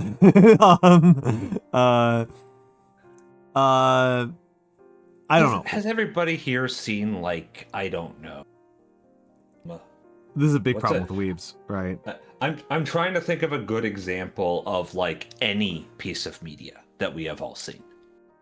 Doesn't necessarily Dragon need Ball. to be anime. Dragon Ball Z. Dragon Ball Z is really long. I'm trying to think of, like, a movie. Has everybody seen Paprika? Okay, we've all seen Paprika, all the four of us. Oh god, it was a long time ago, but yeah. You have. Satoshi Kon's one of my favorite directors, so. I love Satoshi Kon. Any given Paranoia Satoshi Agent's Kon probably my movie favorite, can apply here. Yeah, Paranoia Agent is also my favorite. Yeah. I'm a big Kon fan. Hello, random. Thank you for coming in here. Yeah. Sorry, you are coming into. The person who's actually moderating the discussion here is very drunk, so that does put a cap on the intellectual. I'm endeavoring to moderate myself in this discussion because, as I said, I'm very worried about being unpleasant. I appreciate it. I do appreciate it. Like whatever. Let's say Paprika. The question is like, how much can we engage with Paprika as a non-experience? And I am from the side of analytical philosophy where I don't think that actually makes a lot of sense. That yes, my understanding of Paprika has to be and is intrinsically a component of the experience of having watched Paprika. That there isn't a like the element of Paprika that is outside of my experiences is also outside of my ability to commentate on it. And this is where I think we run a lot of problems. We run into problems because we're using the phrase experience too broadly. I'm using experience very broadly, right? Like I am using experience very broad. The term experience very broadly. Like when I everything that has ever involved Yes. Almantas is an experience that Almantas has had. Yes, and this is an unactionable subject of discussion. Yes, I've yes, had this is Chris problem. some sleep. Oh, I gotta go bed. Okay. Okay. my dear, my you later. dear Sybil. Can you give the shout outs to Sybil, Mikks? I will do so, of course. Yeah. Sybil the Moth is a dear friend. Hi. It says that she has last played Rot. But Sybil also in that same stream was playing Beautiful and Amazing and Incredible. You know the name of the game? I'm gonna say Sybil. It's gonna be the Iron Nest. It's Iron Nest. It's Iron Nest, partially because I'm trying to convince Mimi to play Iron Nest. I do think you should give it a shot. Yeah. It's a nothing-sized demo. You can blow through it in a few hours if you enjoy it. Well, Sybil likes the Milsims. I do. Well, I do I'm sorry. like Milsims. Mimi also likes the Milsims. Ah. So she'll It's kind of enjoyable. she'll get a lot out of it. It's tactile. It's very tactile. It's very crunchy. It's Very kinetic. It's very there. Kinetic is a great word. Yeah, it's very there. It's very there. It's very there. But have a good night, Sybil. Mimi, it was a pleasure to meet you. Mikks, Yeah, honey, it's good to meet you. have a good night, okay? Kisses. Mwah. Al, you have a good night. Please. Please have some wonders soon. I'm having so much water. I'm having so much water. Good. I've literally Okay, repoured good. an entire liter of water while we've had Alright. this discussion. I can't help but worry, but okay, as long as very I fair. bought him a new water bottle recently, so he has been using it incessantly, even more than me. fantastic. Yeah, this So, thing. Nothing like a thing. purchase. I'm really glad you like it. Yeah, Nothing I'm like really capitalism. glad you like it. Nothing like capitalism. Mm-hmm. Good night. Alright. Good night, all. Wait. Night, all. But yeah. Like, this is like a fundamental Mikks Almantas distinction is that I am an empiricist and Mikks is a rationalist. And I strongly dislike that label. well, that's because the 21st century rationalists are the biggest dipshits on the fucking planet. It's also because You want to escape the confines of the flesh. No. Okay. I want everyone to acknowledge that the fact that this is impossible is a tragedy. I do not care about achieving a goal in regards to transformation of the human condition. This is something that I would, if I'm going to spend my time doing that, I will spend my time doing meaningful advocacy and meaningful activism. Things that actually help people in a material way. Right? Philosophically, my perspective is that romance is bad. Okay. That is kind of the basis of my entire perspective. Taking things that we cannot avoid and making them romantic experiences that are good to be engaged with. And I use the word romantic very broadly here, just to clarify. I'm not trying to rag on love right now. Right? No, he's doing capital R romantic here, right? He's Well, it's not even about the romantics. It is the idea of romance in like the Japanese sense of the word. You know how they use the phrase romantic to refer to something that is like bold and aesthetic and like passionate? In the sense of romance of the three kingdoms is the way I'm using this term.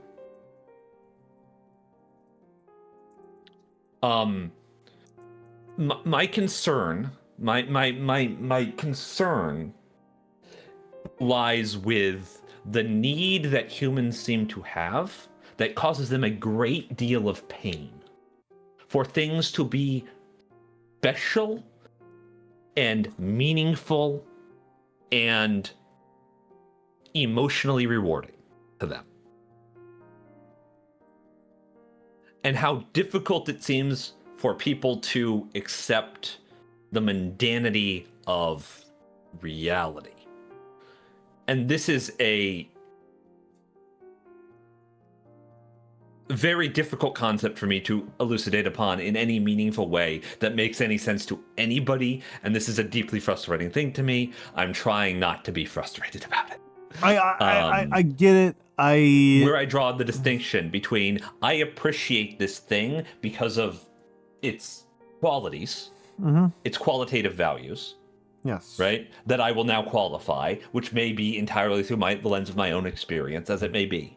But I'm still qualitatively defining what it is that is valuable and the idea of the thing being valuable, being meaningful. The emotional experience that is fleeting and transient and can never be re-experienced in the same exact way ever again, is special and wonderful and worth chasing always. That is what I mean when I talk about romance. It is the same thing that leads to the mental illness known as nostalgia. Well, yeah. This is. God, this is a frustrating conversation. Yeah, I'm sorry. No. It's. I am your friend, and it is for the viewers. This is a profoundly and insanely frustrating conversation, right? That like, Mikks is looking for I apologize, you're going to fucking hate this. A romanticism beyond romanticism. That the things that like I give up 3 steps prior to what you're looking for. And I can see... What do you think I'm looking for? I think you are looking for a mountain of emotional achievement that is something I think humans are not capable of achieving.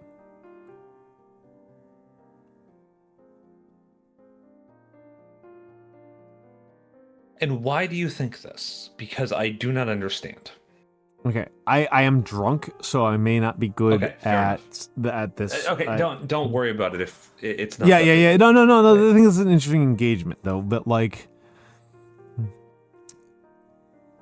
when you and I have conflicts, hello, Mr. Mancer. When you and I have conflict, it's that I look at what I think is possible.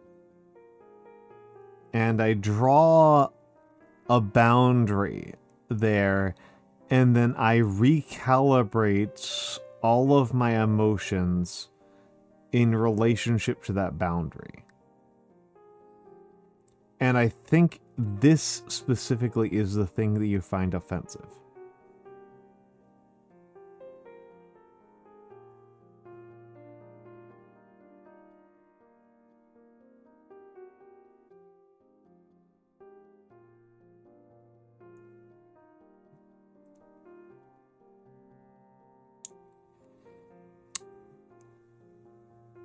To use a more specific example, right? Like when I think about my capabilities in the political sphere, right? When I compare myself to other political agents and other people who could improve, because this is what I consider as important politics, is what could improve the human condition?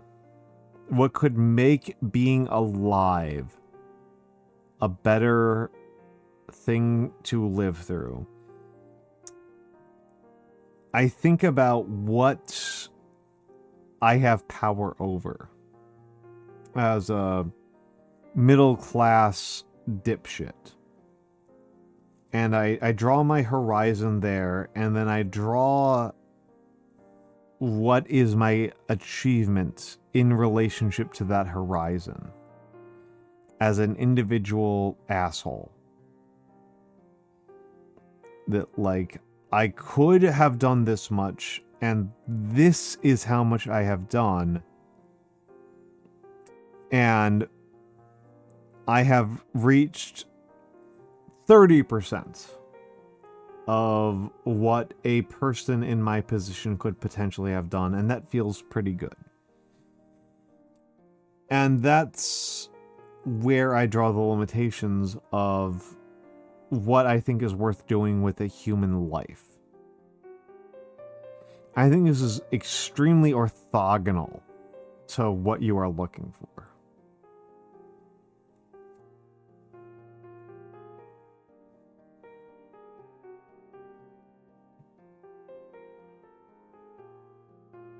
No, I don't think that's true. Okay. Yeah. I'm sorry to deny this, right? Mm-hmm. But no,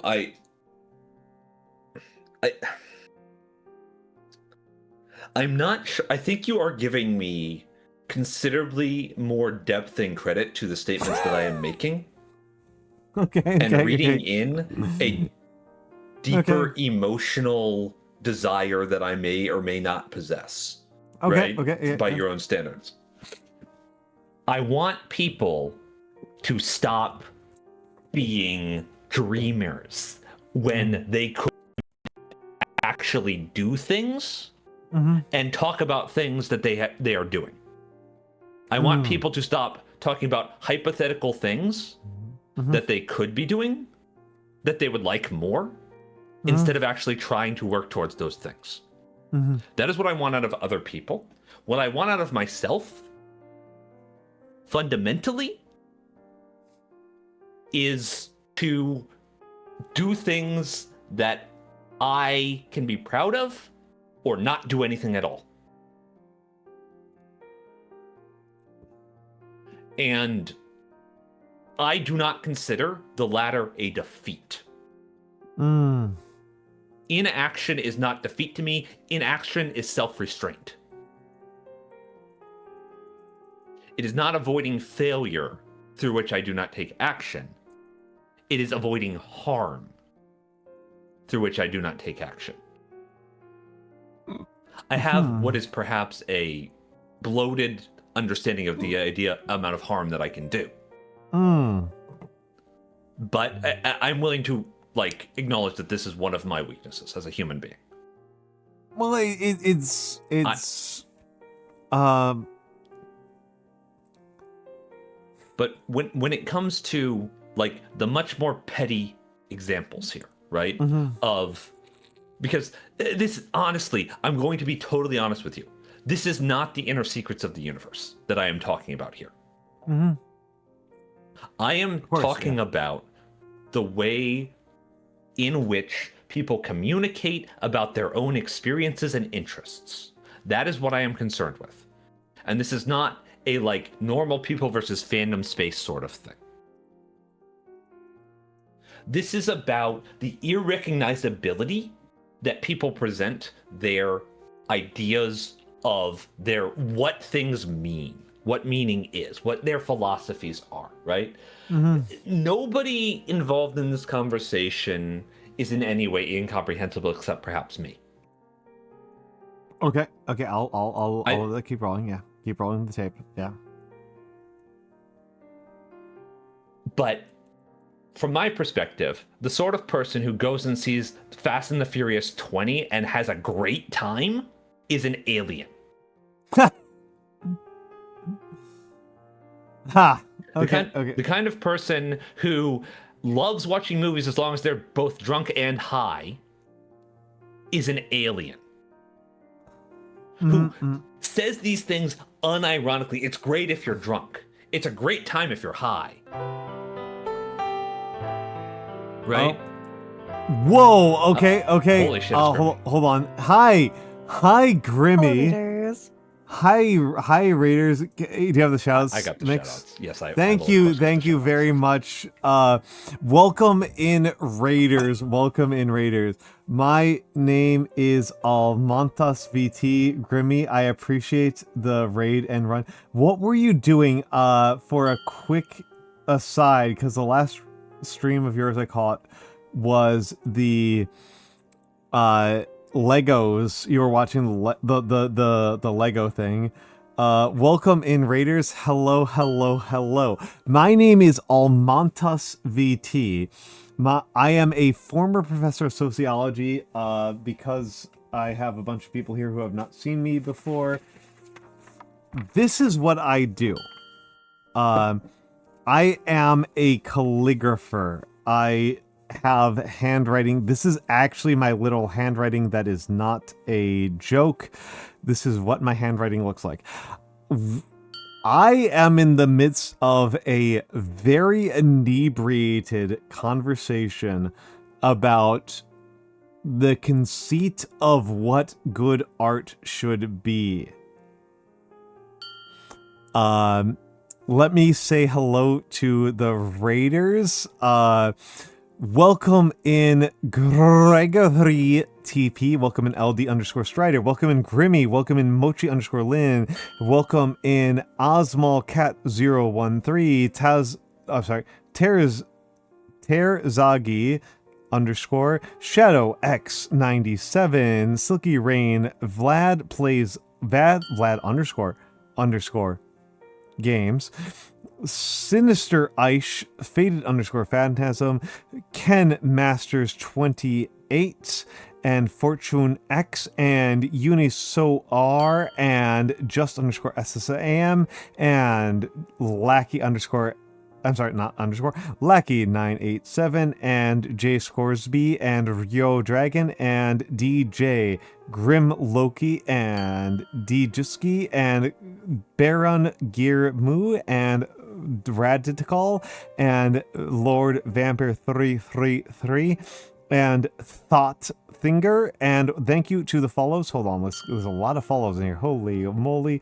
Thank you to the follows for DJ Grimlooky, and Greatest Kin 800, and Gremmy 3 seconds, and Misty 3175, and Copper Turtle 312, and Exterm Z, and Gregory underscore TPG, and Kion underscore V, and Digitice, and name underscore unavailable underscore, and Cyonitic. I do take a lot of pride in saying all the underscores, and Cyonitic, and Rainai, and Vihos, and Lackey987, and Ken underscore Masters28, and Kiat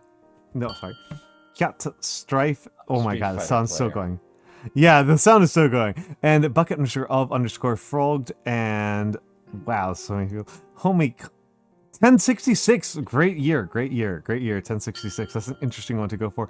And Baron Gumu, and Toki, I do like Toki Wartooth, and Kazel underscore, and Torin underscore Asunder underscore. Welcome in everyone. How was Grimmy's stream? I do love Grimmy.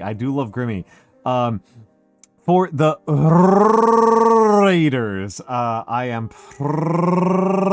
primarily a calligrapher. Yeah, Hastings, exactly. I have many opinions about the Battle of Hastings and many thoughts about it. For the Raiders, I am primarily a calligrapher. I do a lot of mini painting. I do like to talk about important political subjects. Me and Madramimi and Mikks have been talking quite a bit about gender and the interpretation of art. I am 9 shots in. Hold on. You said it was 12, my guy. Look, just know this. Everyone who's come in, he's more sauce than like a really cheap Italian restaurant. I am more sauce than man at this point, and I've had a beer. 2 beers. I've had 2 beers since. It's okay, guys. As we established, he's Irish American. Yeah, I'm Irish American. Being trashed is part of my heritage, right? This is part of my culture. It's an important part of his culture, you know. Yeah, it's an important part of my culture here. We have been talking about what is the conceit of beauty, and I suspect that Grimmy is already gone by the time I have finished. She said she hated to read and run, but I love Grimmy. Grimmy is the single VTuber that I most aspire to be like. She is quite lovely.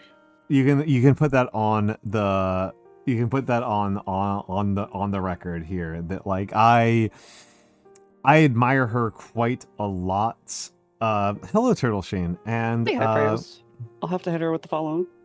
Oh my goodness, Mimi, if you're not already following Grimmy, I have not heard them before, so it's my first time. For the people who are my people, for my people.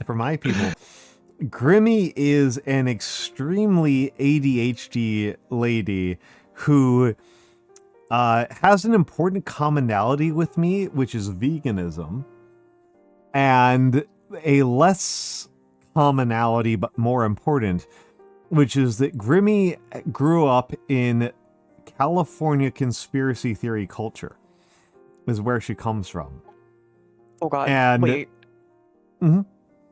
Does she know about the, okay, what's her opinion on like the big jorts like ghost guys? Is that part of that, or I don't know what her opinion is. Too much about cryptid. I don't know what her opinion is. What I know about her, and Mimi, you might find this interesting about her, is that she was raised by a mother who is schizophrenic and thought that raising Grimmy as a vegan would give Grimmy superpowers. Interesting. And is not herself vegan. And the way that Grimmy found out that this was not a vegan household, that just Grimmy was being raised vegan, involved like the way she found out that this was a contradiction was that she found dozens of what was it? Not Five Guys. Nyanomancer, help me out here. That no, it was what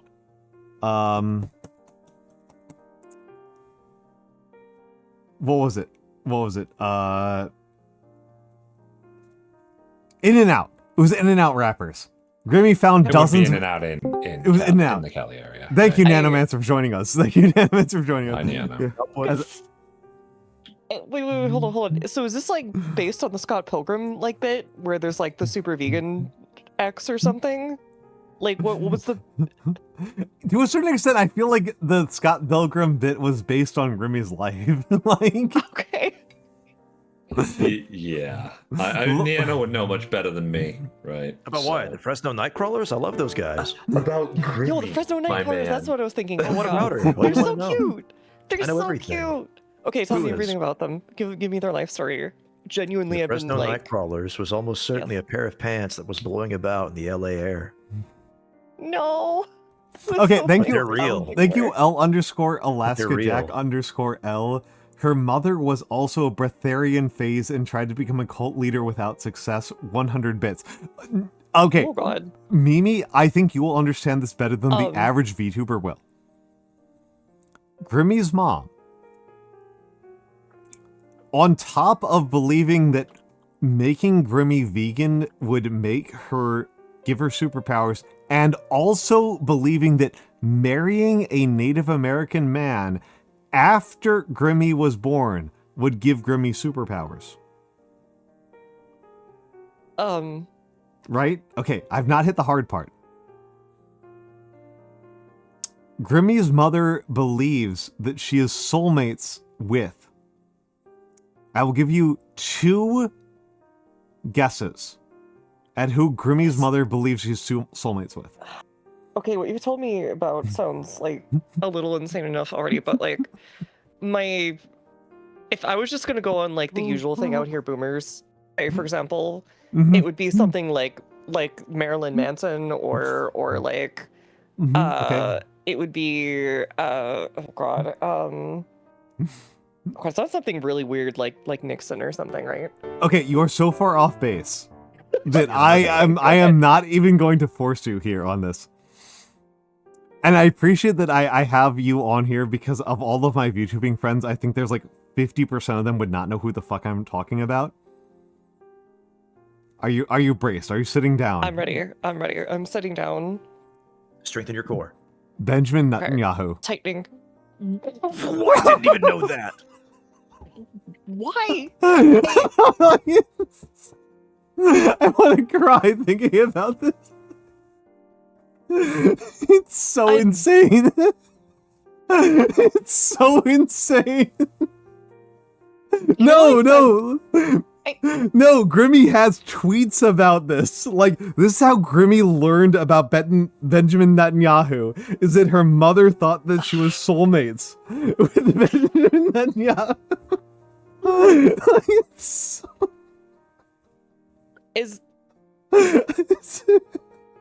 Do I want to ask what the theory was? I have no idea. I have no concept. I am just, so like, out into to the sea. distance as I'm talking to you, like, you know those like images they show of soldiers after World War I, just like shell shock, their like helmets slightly like ajar. Okay. It's incomprehensible. It's incomprehensible. It's Dude, okay. Out of everything that I know about that woman, I swear to God, I did not expect that.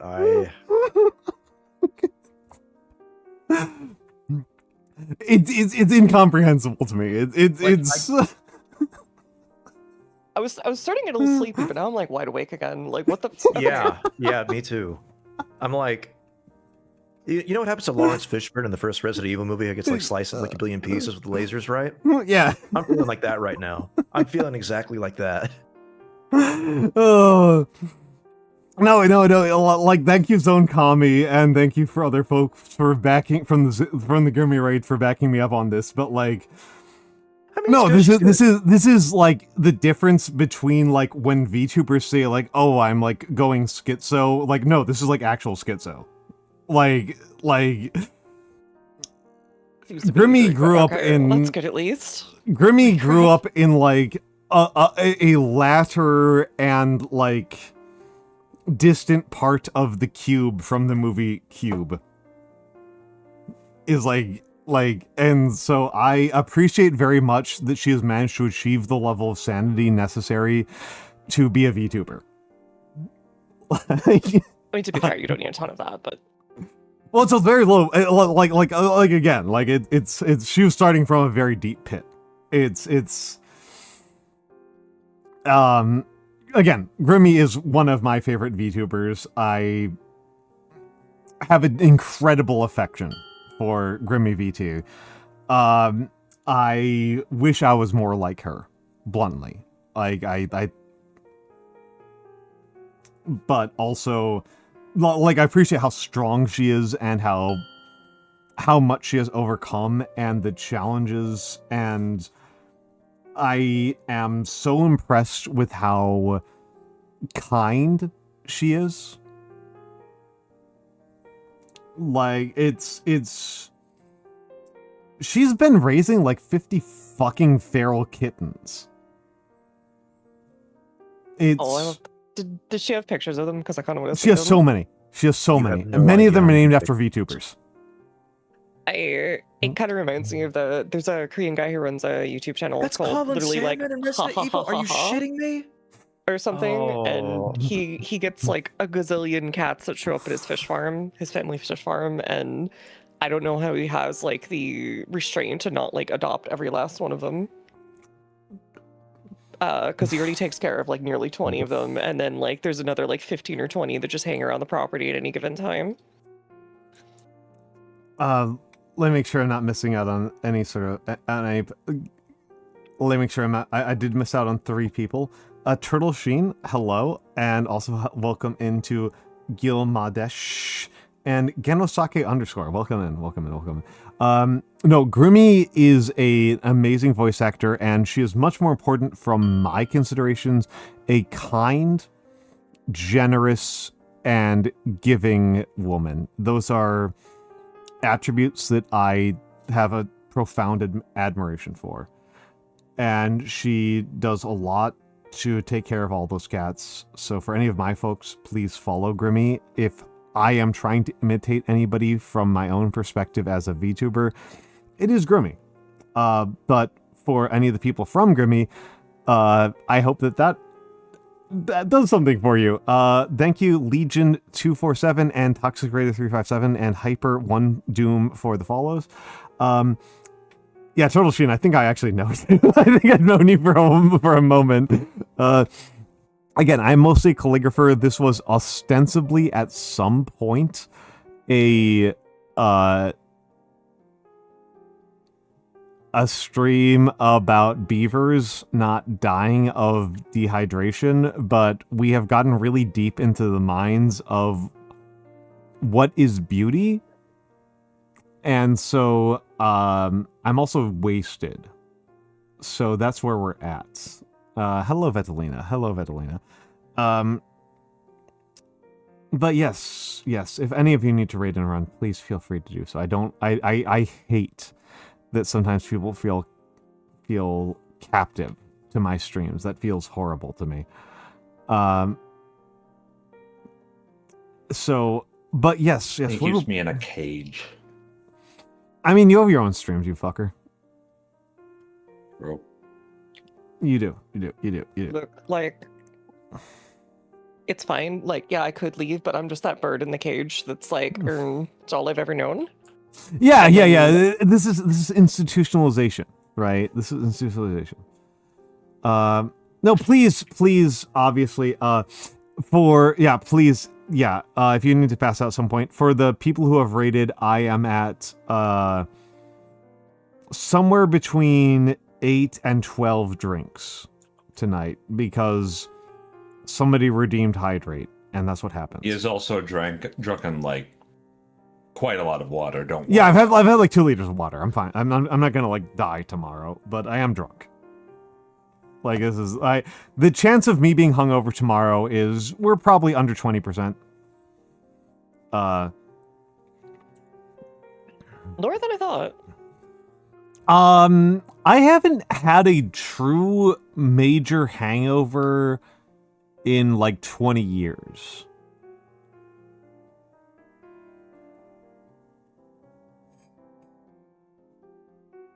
I'm very good. I guess you have those Michigan genes. Yeah, it's second only to Milwaukee. I think about it as like eye framing, right? I think I'm very good at eye framing. Is it the power of water? Extremely Sogo heavy. Extremely. Many hello DJ. Hello. I'm glad to have Cookie fans here. I do appreciate Cookie a lot.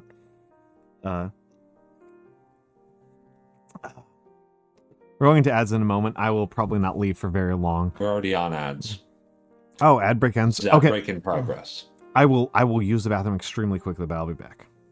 Go piss gang.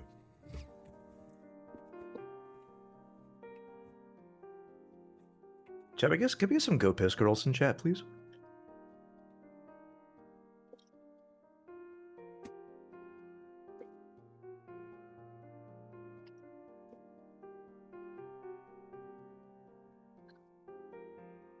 Go Piss Grandpa. There we go. Grandpa's had a lot of prune juice. Needs a moment.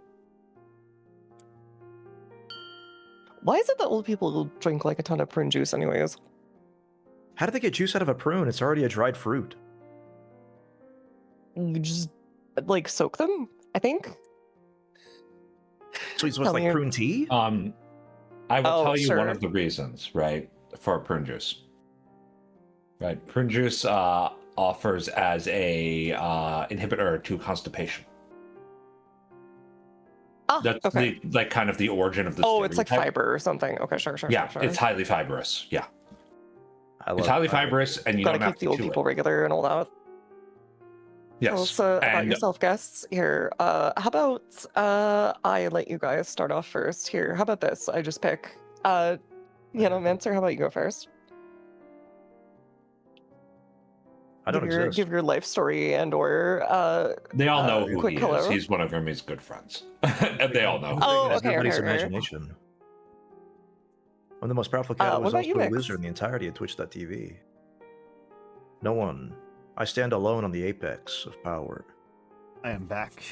The old man returns. Never So anyways, mind. Chuny. What Chuny shit was happening while I was gone?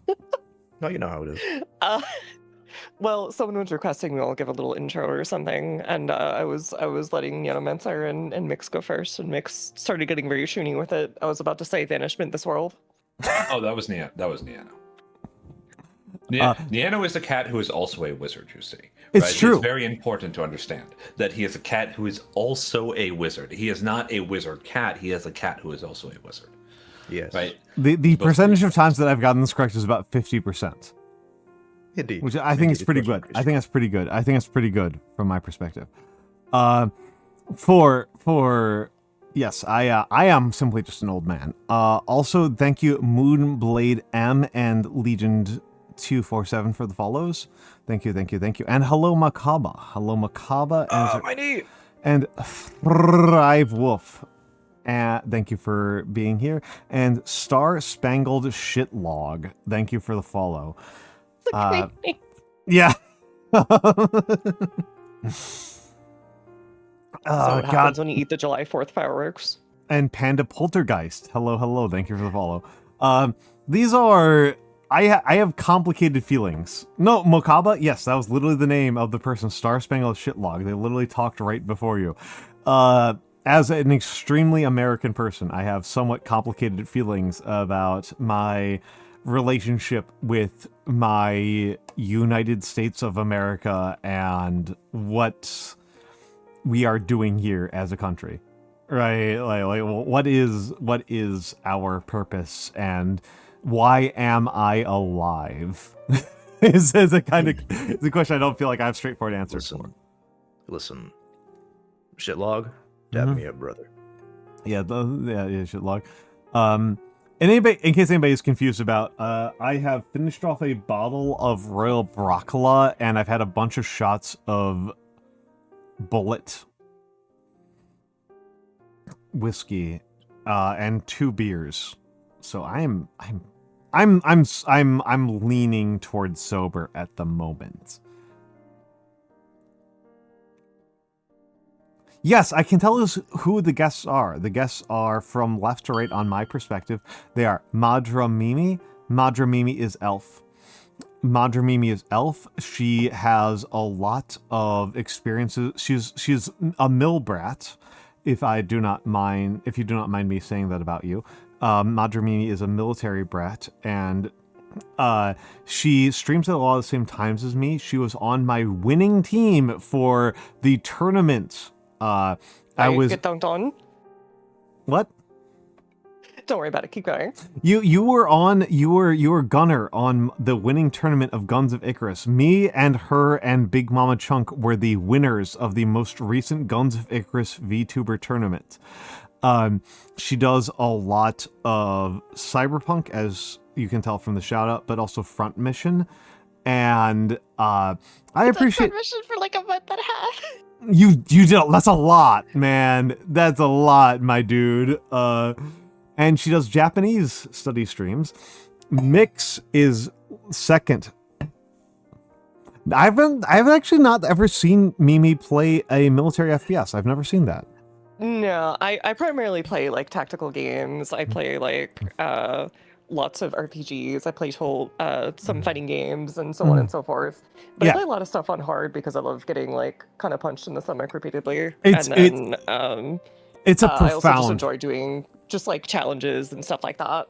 It's a profound similarity between the two of us. Mimi, that kind of stuff. I'm so excited to watch you play Iron Nest. I'll set aside a stream for like a demo night or something. It's gonna be so good. You're gonna have so much fun. You're going to love Iron Nest.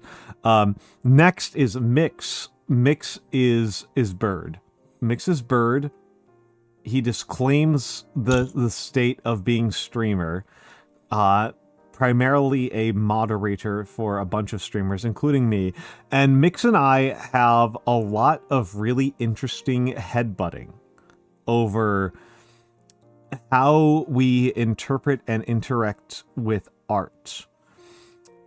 And part of this has to do with class, and part of this has to do with education. That he is more of a psychologist and I am more of a sociologist. And Mikks knows more about mecha than you do.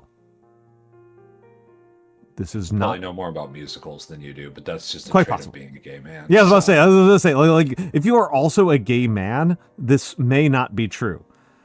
There may be other gay men who can fight you on the musicals. I will say I do stream. I do not disclaim the status of being a streamer.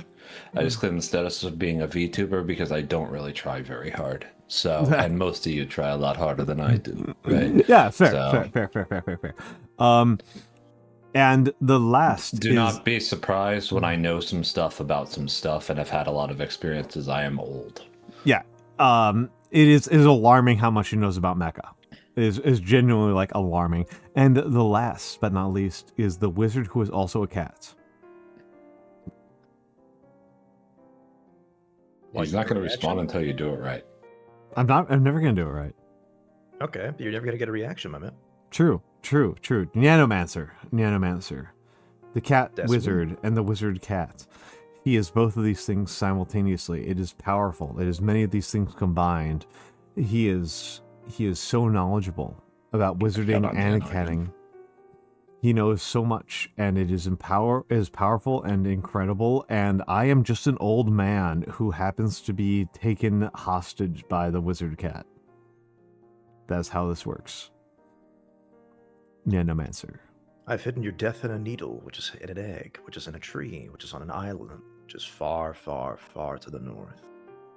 And thank you, Isabella, for encouraging me to introduce my guests. I do love my guests, and I love my friends, and I love that they are here with me and being my dear friends.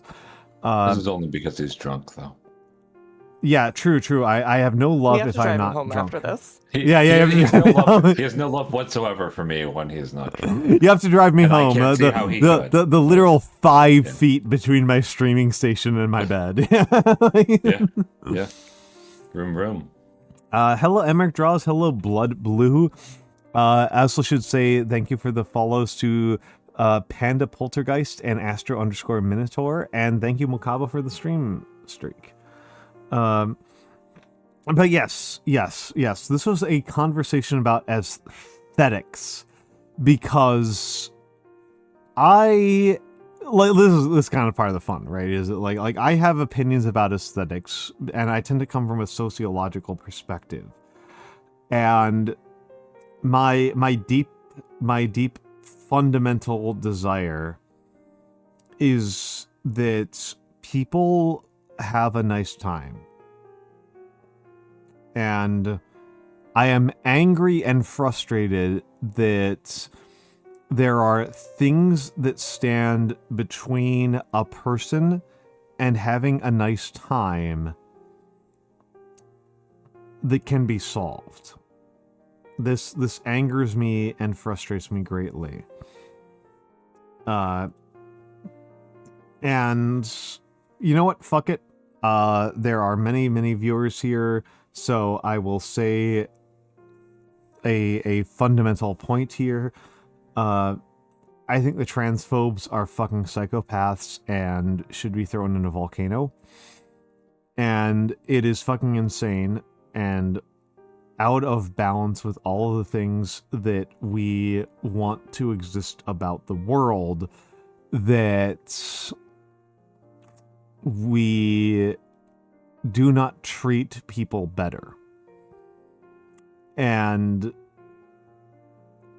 we very much have the incredible opportunity to do so, right? We very much have this opportunity to treat so, and it's absolutely fucking insane that we do not treat people better, and we do not give people the kinds of opportunities that you can tell, right, by looking at the screen here, that I'm a white guy. The fact that the opportunities that I have just as a white guy for being treated as a fucking human being are not extended to the general human population is a fucking crime. So,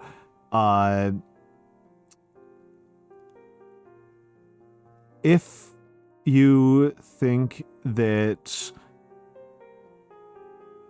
I'm an idiot for that, if you think that it's a reasonable and rational way to organize the world, that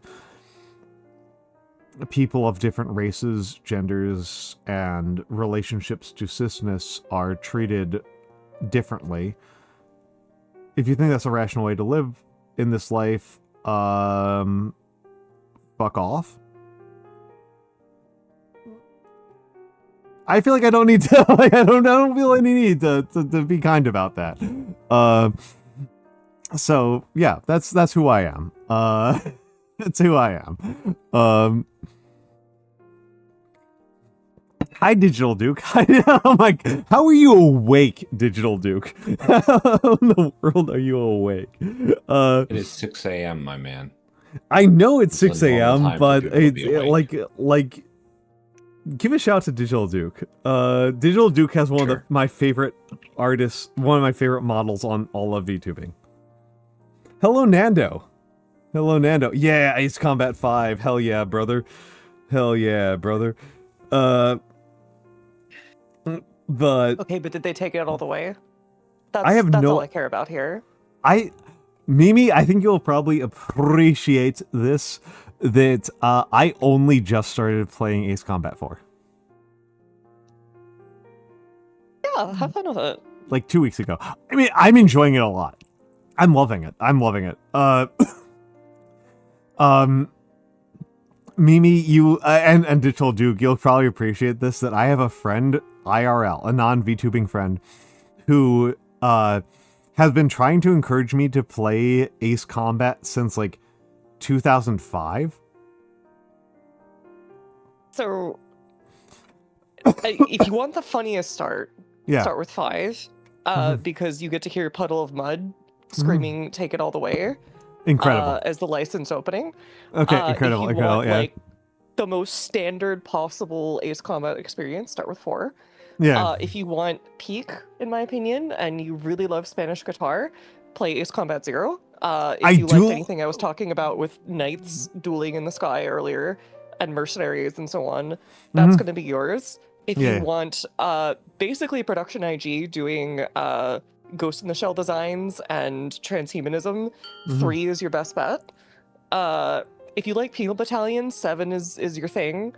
And 8 is the lead up to 3, and then 1 and 2 are just like playing games on the PS1. There's like nothing else really to them. It is very important to remind. It is very important to mention that Ace Combat 2 is very important because the protagonist of Ace Combat 2 is responsible for the Nier timeline in the Draken series. It's all like not explained in the game though, and like the one thing I did notice is that Nagase is in both 2 and in 4.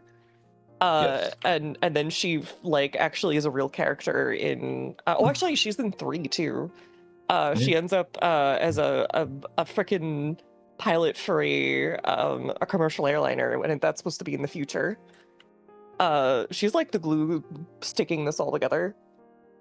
A small cat, that's an upsetting thing to hear. We need less remasters and more just games. Okay. I am not sure. Hello, Dayutiran. And hello, and thank you, Fish Gone Fishing, for the follow. Hello, Fish Gone Fishing too. Also thank you for the follow to A Damn Fine Cryptid. That's a great name. That's a great name. Okay.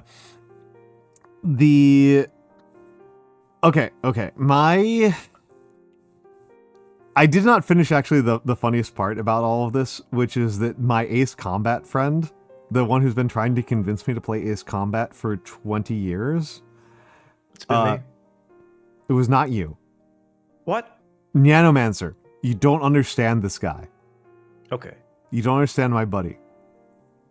My buddies... This is one of my drinking buddies for years. Like when I was working like with dogs and with like some of the worst jobs in the world, this is the guy who would like pay for my beers. So I have an extraordinary degree of affection with him. I was his best man. The only game he actually plays right now is DCS World. Okay, I can visualize that type of guy. Yes. All right, continue. Yes. He is multi-years deep into several different DCS World roleplay campaigns. Okay, so here's another question for you. If he's really into Ace Combat, does he happen to also really be into Project Wingman? I don't know. I think he might consider Project Wingman for casuals. It's honestly about the same. I would balk if someone said like I love Ace Combat, but that's for casuals or whatever. He's such a guy. This is like something that killed me the other day. Was that like Mikks was like, "You fucking Sims guys," and I'm like, I don't think I'm a Sims guy. I don't think I'm a combat Sims guy. I was gonna say there is actually a Sim server. I do not remember the context. Project Wingman, which is basically Iron Nest. Iron Nest. Yeah, go ahead. Oh. Yeah. I know what it was. Yeah, never mind. Yeah. Keep going, Mikks. Not Mikks. Me. Yeah. Yeah, I was just gonna say that like if they're also a sim player and like shooter stuff, apparently there's people who've commissioned the original composer for stuff like Project Wingman to do something based on that entire playing games universe, except now they have all their custom little stuff on the server for like all the symbols and everything that go on in there. And I think there is something similar for Ace Combat as well. So I wouldn't be surprised if there's at least some tangential contact with it.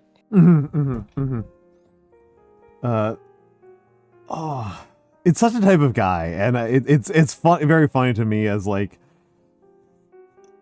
this is when I talk about like my interaction with weebs and like me not being a weeb, is that or like not being particularly online is like these kind of guys who are like Project Wingman is for casuals kind of guys. These kind of guys who are like Arma. Like, I'm not okay with Arma. I'm only okay with Arma if it has 500 mods. Like, those are the kind of guys I think of as gamers. Like that's where that's like where I've been calibrated to. Oh, you say yeah. So when I say a crunchy TTRPG, I am talking about guys who have opinions between different editions of a Shadowrun. Yeah.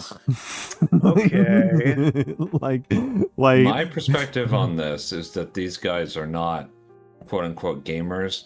They're escapist role players.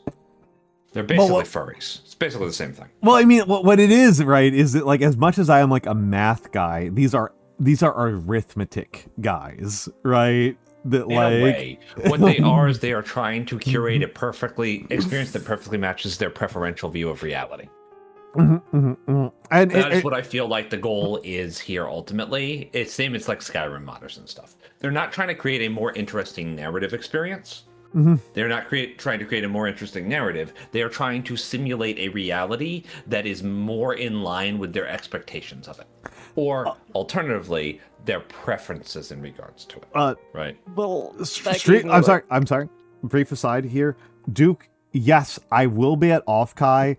My only real actual plan for Offkai is that Friday morning, if you are at Offkai Friday morning, here, this is my badge from last Offkai.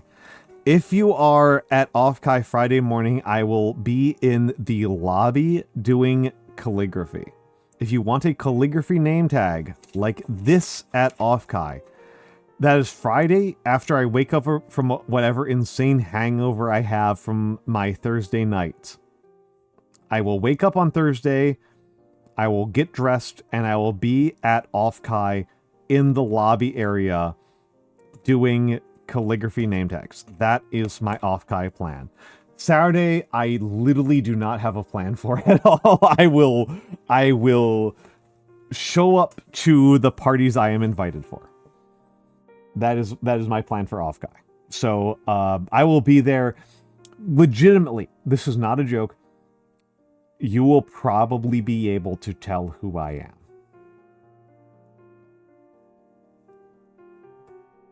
Is that a threat? Nyanomancer, you've seen me. Yeah? Yes. It is a threat. Yeah. Nap! It's Nap. It's one of my favorite VTubers of all time. What are you doing awake? It's 6 a.m. It's 6:30 in the morning. Normal people get up now. You're gonna say this every time, aren't you? I'm gonna keep saying this. This is as a person who used to have a 7 in the morning job, I still feel like it's an unreasonable time to be awake. I agree. I still feel like it's unreasonable. It's more reasonable than like 9 a.m. though, I feel. I am still awake because I'm drunk, Emmerich. Like, that's why I'm still awake. He's also having a good time. I'm having a great time. I'm having a great time. The reality of being an editor for a non-fiction publication is that literally nothing happens until 6 in the afternoon. Like literally nothing. Like there's no reason to be awake before like 5 p.m. Like it like none of your sources are available, none of your writers are available. It's completely pointless to wake up before like 6 in the evening for like the kind of work I do. Like it's insane. Like the people who do that are can confirm idiots. Yeah, like right. It's just a mistake. like I was not a journalist or a journalistic editor for very long, but when I was, this is how it worked, and I worked for a fairly major publication. So yeah, Emmerich draws. The hours between about 6 and 10 p.m. are my like main work hours. Like that's like when I actually work. This is why I don't stream on Saturdays. Ever. This is why I don't stream on Saturdays. or Fridays for that matter. Is it like Friday and Saturday are like when my sources are awake? Like that's and like not at their day jobs. Like that's why my bee-soothing schedule is the way that it is. Is that like degen hours on weeknights are really reasonable for me. Nothing is fucking happening, and I don't need to be awake before like 4 in the afternoon. Like this is like what my life is. So that's what it is to be a writer.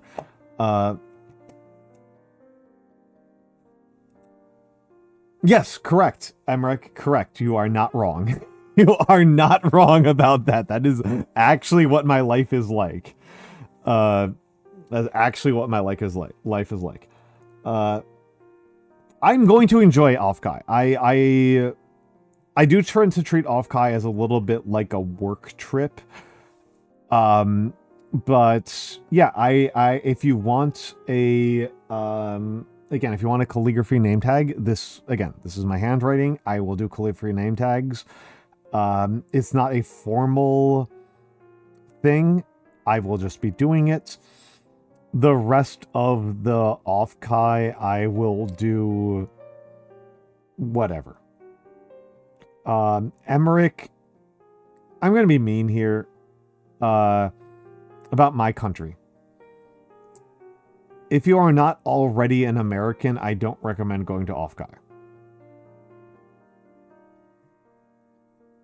Yeah, I can agree as an American.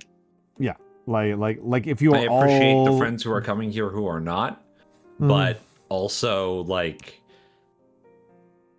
I worry. It's if you are a person who's interested in VTubing and considering where to spend your travel budget, Offkai is the best thing to do if you are an English language VTuber fan, etc.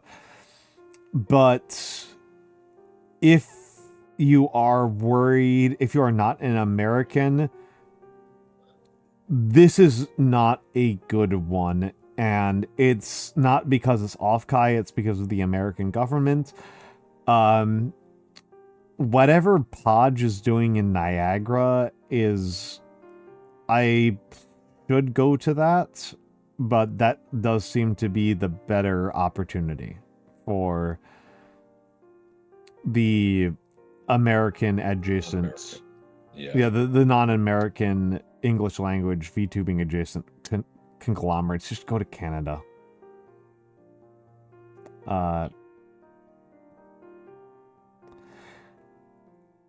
That's kind of true, Emmerich. I genuinely if they don't feel like it. Well, and I also just like I genuinely am not confident that they would be able to connect me to Almantas VT. I'm not confident they'd be able to connect their shoelaces to be complete. Right. That's kind of my point, right? Like I don't think they'd be able to pull it off. Like I want to make it very clear that when I was a card-carrying member of the American Communist Party, right? I was hired by the federal government to organize their fucking data for them. Yeah. This was I was under the impression, this was in about 2006, 2007. I was under the impression that that was illegal. Apparently, it is. Apparently. Yeah. Is officially illegal. Yeah, is officially illegal. Yeah. They don't give a shit. Yeah, and like... that was when they had a government that I will not say was wildly competent, but was substantially more willing to do groundwork on the atrocities that they commit than our current government is. Yeah, Emmerich, and this is something that's like a little bit like funny, is that if you are an American and you are over a certain degree of education, there is a very real possibility that you will be subject to a background check and a security clearance. And one of the most common security clearance questions is, are you or have you ever been a member of the Communist Party of the United States of America? That's a really common question. And it is on paper, if you say yes, you will be denied many, many jobs. This is a legal form of discrimination within the United States. Currently, however, not when working for the National Security Agency. Emmerich, I cannot explain to you how out of touch this is. There are legitimately two categories of people who know anything about information security in the United States. And they are really, really, really autistic trans people. I'm sorry, really, really autistic trans people and really, really, really autistic Mormons. You forgot one. Who did I forget? Really, really, really autistic furries. Yes, who overlap with the trans people like 90%. Sometimes the Mormons. And the Mormons, yeah, so the United States, the United States information security infrastructure literally goes on vacation during furry conventions. Like this is like a major. It's a major feature of InfoSec on the global scale because the United States has such a huge percentage. Yeah, but like the thing is that being trans, furry, and gay are all things that are disqualifying. So there's an insane like war between like really weird autistic Mormons and the rest of the entire InfoSec infrastructure. That's where I'm going with this, Emmerich. Like it's a really weird thing where it's really insane. The biggest problem is that the big thing about security clearances is that they don't want a person who has a security clearance to be a person who is vulnerable to blackmail. That's the actual important component. Is that if you are a person who's vulnerable to blackmail, they don't want you to have a security clearance, okay? Like, I hope that this makes sense to people. Their consideration... Yeah. Oh, I was just going to say, and crazily enough, like this idea of like, oh, you're vulnerable to blackmail, therefore we should make it easier to blackmail you. Yeah. Well, okay, that's like two steps. Yeah. Right, like so the big things that make you a security clearance risk that will prevent you from having a security clearance are like gambling debts and addictions are like big ones. But because of Cold War holdovers, other things are being queer and having weird kinks and being associated with the Communist Party. And so that's where this winds up being fucking insane. And so a particularly insane element of this is that weed winds up being a huge discriminating factor in who gets a security clearance. And so if you smoke a lot of weed, you don't get to have a US security clearance, which winds up creating an incredibly funny problem because anybody who knows anything, I am not a computer nerd particularly. I am just a guy who is a sociologist nerd. The overlap between people who actually give a shit about computer science and InfoSec stuff and people who smoke weed, that's a fucking circle. Like, that's a Venn diagram circle. Those are the same people. If you want the extreme example, just go to McAfee. Yeah, right. Like, McAfee is the hero of InfoSec guys. John, how much cocaine can I snort before going out to touch a whale? Yeah, exactly.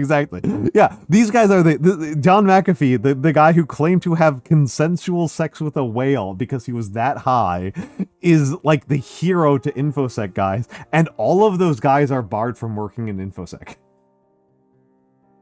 Like, so US InfoSec is insane. Oh, you didn't know this, Emmerich Draws? Yeah, John McAfee's insane. Yeah, John McAfee's insane. John McAfee is quite dead. So just an aside, just a brief aside about that. John McAfee is quite dead. No, John McAfee claimed to have had consensual sex with a whale. He also basically lived like a drug cartel kingpin and hated his old company that he sold. Like, just despised it with a passion. Yes. And he would like come onto the internet to say like insane things like Like, he would start talking about weird conspiracy theories, and he would start talking about how the FBI was out to get him. Yeah. And he would have like a new wife every now and then, or like something like that. It was always he didn't live in what U.S. An interesting story to follow. Go look up McAfee. Yeah, he lived in Belize for like 20, 30 years because they didn't have an extradition treaty with the United States government. Genuinely, in 2026, this feels completely like baffling because Head of the FBI is a non-functional alcoholic. well, I mean, like head of the Department of Defense is a non-functional alcoholic. Like almost every a qualifying component of being a major member of the United States government is being a pedophile. Seems to be a positive rather than a negative. So like John McAfee was running for nothing. Like he was just a conspiracy. He was just insane, right? Like that's what it was. Like yeah, Baron Girmu. Like, and I mean like this is the thing that's like really funny about like security clearances is that like I understand why security clearances do not want people who have really hefty gambling debts. Like, I get this. Like, somebody having really insane gambling debts makes you very, very vulnerable to blackmail by foreign agents. But then, like you smoked weed in college feels insane. What if they offer you weed, though? Yeah, back in the 90s, they would just be like, I didn't inhale, just like President Clinton, so it's okay. Yeah. No, but real talk, Al. Right? Yeah. You know how weed guys are. They're super annoying. What? Yeah. Yeah. No. Like, I'm making a point here. Okay. Okay. What if the foreign Al Qaeda agents offered them the good kush? Oh my god. What if that happened? What if they were like, "Hey, we got some real shit here, bro." So I'm very Brooklyn. I'm very Brooklyn. My biggest take on politics in the last 20 years has been that the legalization of weed for Brooklyn has been one of the greatest triumphs and one of the greatest things that has ever happened to us as a country in New York. Is one of the greatest things that ever happened to us.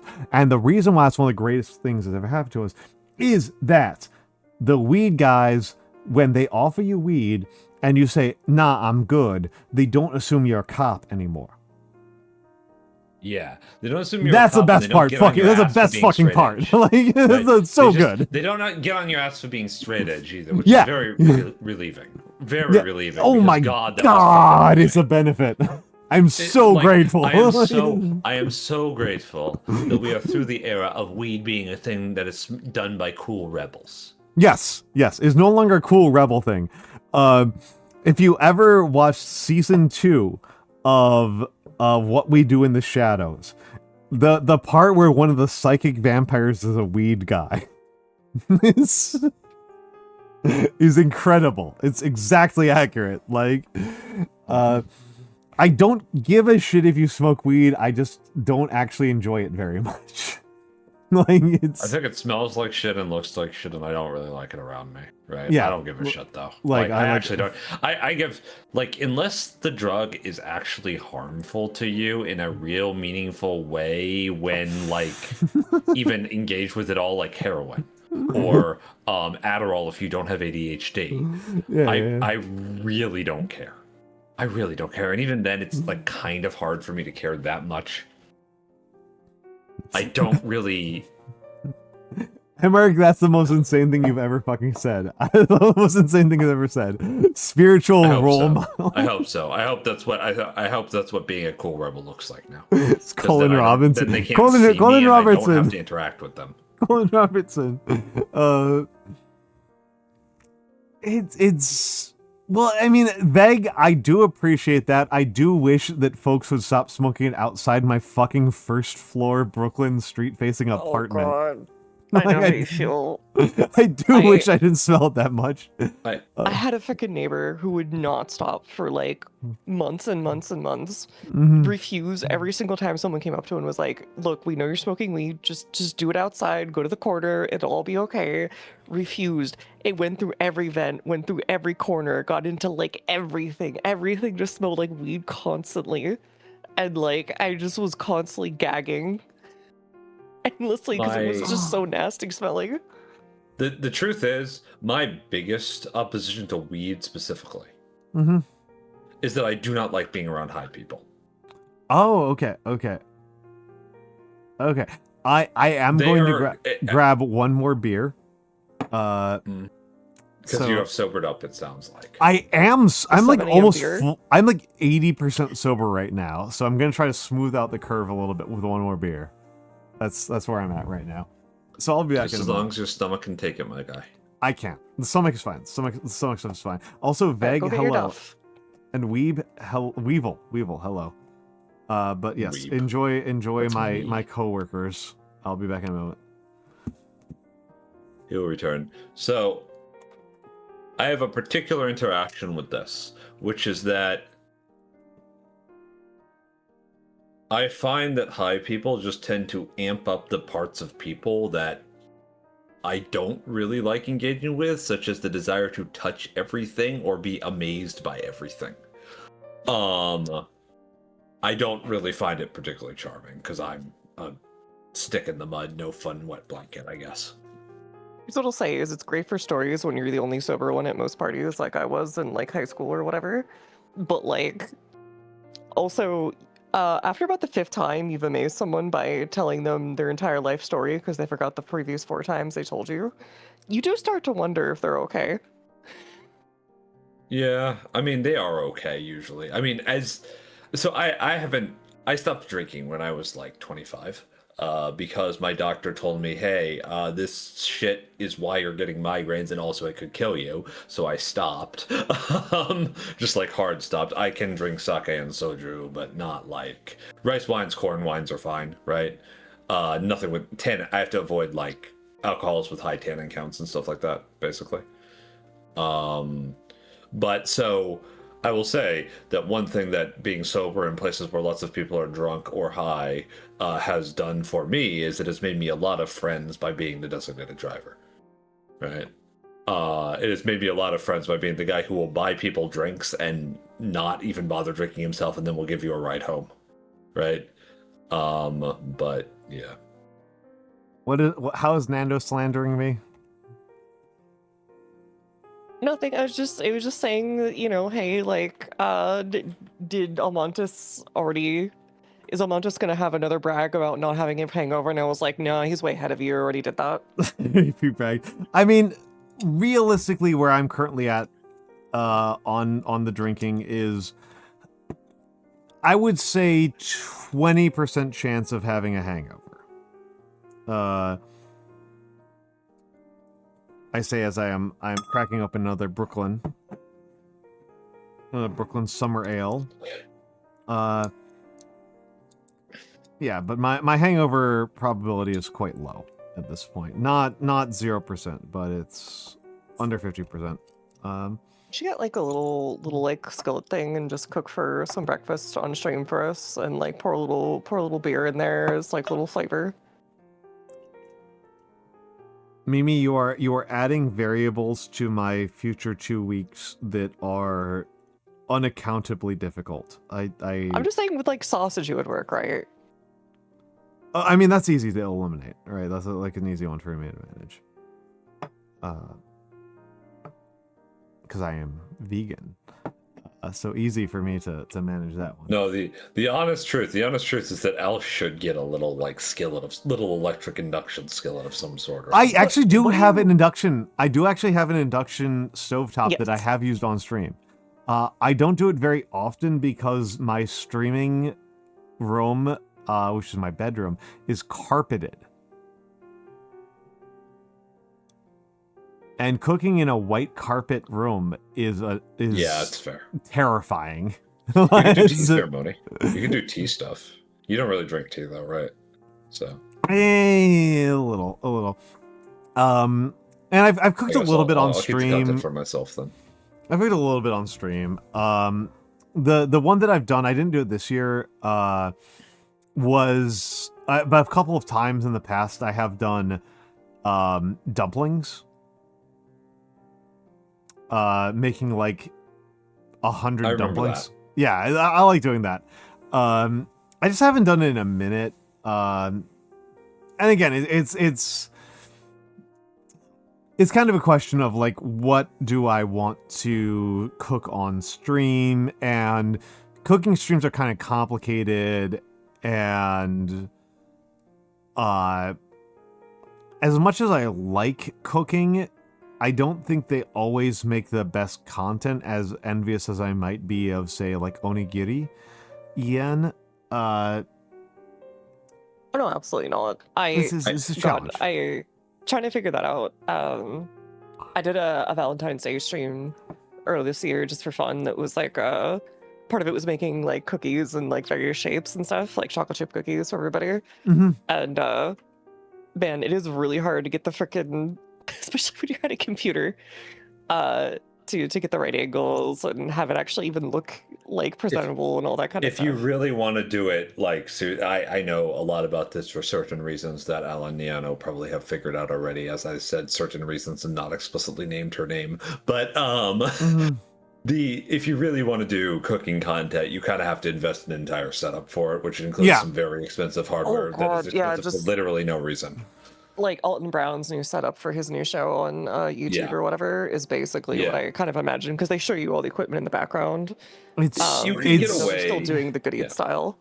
It's so painful to do in a New York City apartment. It's so miserable. Yeah, almost impossible. And like, I could do it pretty easily in my kitchen, aside from the fact that I would have to get all the hardware and keep other people in this house out of the shot.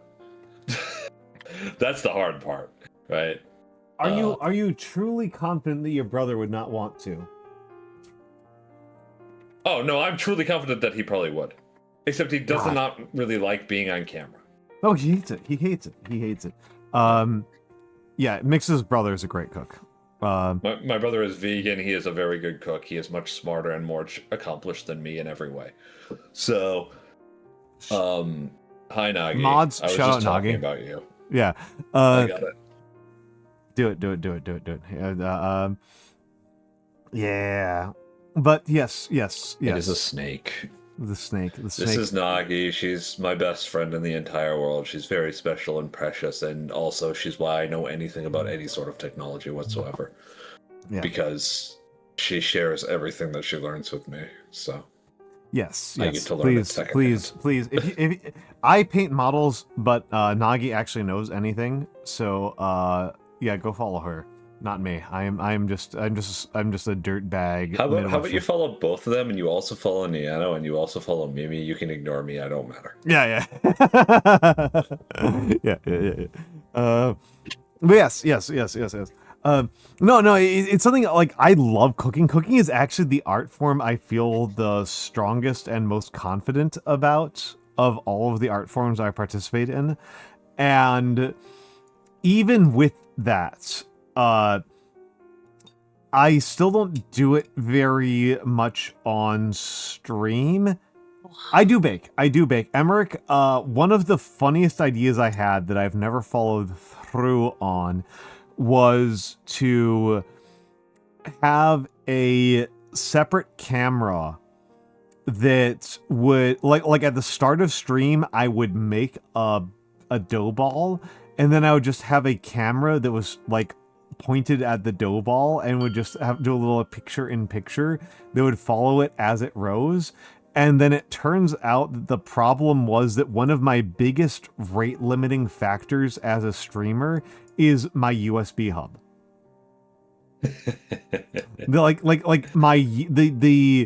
I am only able to do like some of the stuff I do on stream because the hand cam that I'm using, that I'm pointing at right now, is not actually USB plugged in. That like the USB to OBS interface would crash all the time. Thank you, Ignis _Stultum, for the follow. But yeah, like that was one of like the stupidest ideas I had, was to have like a little crappy 280p camera pointed at a dough ball that was rising, just like kind of off to the side on my desk while I was gaming, and have a little picture-in-picture. And the USB hub, not Nagi, I know you're going to ask, not the USB hub that is coming off as a USB device, but the actual USB master device of the PC itself was not capable of keeping up with this. Oof. I don't know. I think that might just be I would call it a skill issue, but this is a technical issue, I guess. Yeah. But like I have a lot of kitty cams for whenever it's cold out, and Mr. Cat joins me and goes on his little bed and stuff. Between that, and then I'll also have one that usually works with like a top-down one, which is what I think what you're using is. It's like a document one. Mm-hmm. I actually got one that was like meant for teachers. Oh hell yeah! For doing like hand cam stuff. Yeah. And those are really that's well. what I'm gonna get to. Those tend to not use up. Those tend to not have too many conflicts, and they hashtag just work. Okay, hold on, because Nagi is doubting me here, because I'm gonna be I've tested this out a lot. And it took me like 6 months to figure this out, so I'm fully confident that I'm correct here. The USB to motherboard, yeah, me. I hope someone's taking Motherboard. notes out here, like minutes about how many things like he's I say what? mispronounced or said weirdly. Oh my god. There'll be a VOD probably. There will be a VOD. This will get uploaded at some point. Wonder if We're she'll not get that far behind. demonetized. The VOD channel is up to like May. The motherboard, no. So the motherboard can the USB master controller to motherboard thing is, it has an absolute total bit rate that it can tolerate. It does in fact actually have a point at which like it can't handle more data coming in. Like it does have a flow rate constraint. And running a high quality microphone and multiple cameras does overwhelm it. That is what is happening, Nagi, is that I am in fact doing too many things through the USB. It is honestly one of the dumbest things in the world to me that, like, the older I get, the more I want to have more things plugged into USB, but also the way that people have designed PCs is to have fewer and fewer USB interfaces. And I'm like, how do you want me to have a keyboard plugged in? How do you want me to have a mouse plugged in? And they're like, oh, just like, don't. And I'm like, what are you talking about? But you see, Nagi, Al doesn't like tower PCs. Well, okay. Where I am currently at, my current USB world is that I have a mini PC as my actual streaming PC, and then I have a kind of hardcore gaming PC that is currently literally off right now for gaming purposes, and the streaming PC is really just kind of an audio interface. I did pay like $500 for it. I did pay like $500 for this. So I don't feel like I have a lot of room to complain, but it does produce limitations on me. Yes, for beaver purposes. Alright, I'm starting to just like yawn a bunch, so I should probably pizza out here. Please, Mimi, please, I Mimi. will... You are a beautiful and amazing individual, and it is incredible that you stuck with me for this long. especially because my only purpose here was to make fun of you for being a ska fan. So, thank you. Thank you, Miss Mimi. Well, I hope the scotch sits well then, and I hope to see you again around. And for the rest of you, Please. bye-bye. Treat him well, be nice, be nice. No. Look, otherwise he's gonna be cursed on his tummy and upsetty in the morning. So Please be nice to him. Yes, and be nice to the elf. Okay, I'll see you guys later. Thanks for inviting me. Bye-bye. Thank you for being Bye. here.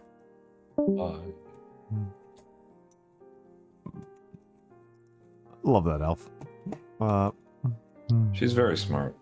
She's very smart. This is like I feel kind of annoying. Like that. Like I feel like she didn't get enough space to speak. That like I was like it's my stream, so like I get to do whatever I want. But like I was certainly trying to make sure that there was space for her to speak. Right. I hope she got the space to speak. But like it's the Mimi is somebody who I think has a lot of interesting and unique and valuable perspectives within VTubing. And I really appreciate all the time I get to spend with her. The phrase I would use, right? I have not interacted with her nearly as much as you have, but the phrase I would use is obviously intelligent. Yeah, like she's. This is a phrase I use when I meet somebody, and I'm like, oh, you know what you're about, huh? Yeah. Like you know what you have to say. And you know what it means, and that's like rarer than you'd think. But and it's fun to have her and you kind of alongside. We didn't really get into the like headbutt of it. I like, kind of gave up. Well, no, like there's a headbutt here between you and Mimi, which is that like she is in some ways even so like. My engagement with the mecha genre is from kind of like a Tom Clancy. Yeah, you're casual. I know. She's even more extreme. She's a front mission fan. I understand what she's about. She's a front mission fan. She and like even like I am the casual here. Like I am the casual here. She actually has like experience with the military in a more real way. Yeah, well, no, she also has a significant, very clearly from the conversation. We talked a little bit while you were gone, right? About this, so just like chitter chatter, right? Mia and Mimi and Sybil, and she. I really do not mean to disparage your experience here, right? Yeah, you're welcome to, but she obviously has more experience with this genre than you do. Yeah, because your main experience with this genre is tabletop wargaming. Yep. And Armored Core. Yeah. And that is frankly just not sufficient. Well, I'm frankly, the fact that you said not sufficient is frankly a kindness. I was fully expecting to say pathetic. No, it's not pathetic. It's not pathetic. It's just a really narrow range of what the genre is. It's this is something that I was thinking about a lot when I was playing Iron Nest. Is that because I'm thinking a lot about something you said a while ago, which is the phrase. The framing that you had that camouflage is not cool. Was this in regards to Infinity? Not necessarily, but it's related. It might have been, but I think it was broader than that. And it's something that stuck with me a lot because so much of the 90s and early aughts ideas of cool masculinity are tied into wearing camouflage. And not camouflage as a nerd would understand it, but camouflage as a aesthetic conceit, as a visual conceit. Would understand it, right? Like camo cargo shorts. Oh, we're talking about camo as a color scheme. Okay. Yes, yes. You have said that you think this is intrinsically uncool. And I kind of land at an awkward place on this because I don't wear camo in my daily life. Oh, hey, shit, we're in ads. I don't wear camo in my day-to-day life. I'm gonna just fucking kill Timberborn because I'm not actually playing it in any meaningful way. Oh, we changed it a long time ago. Yeah, no, I'm literally killing the you're process on closing it. PC. I'm closing the game. Oh, I understand. I understand. Yeah. I'm just giving my VTube studio a little bit more room to work with. But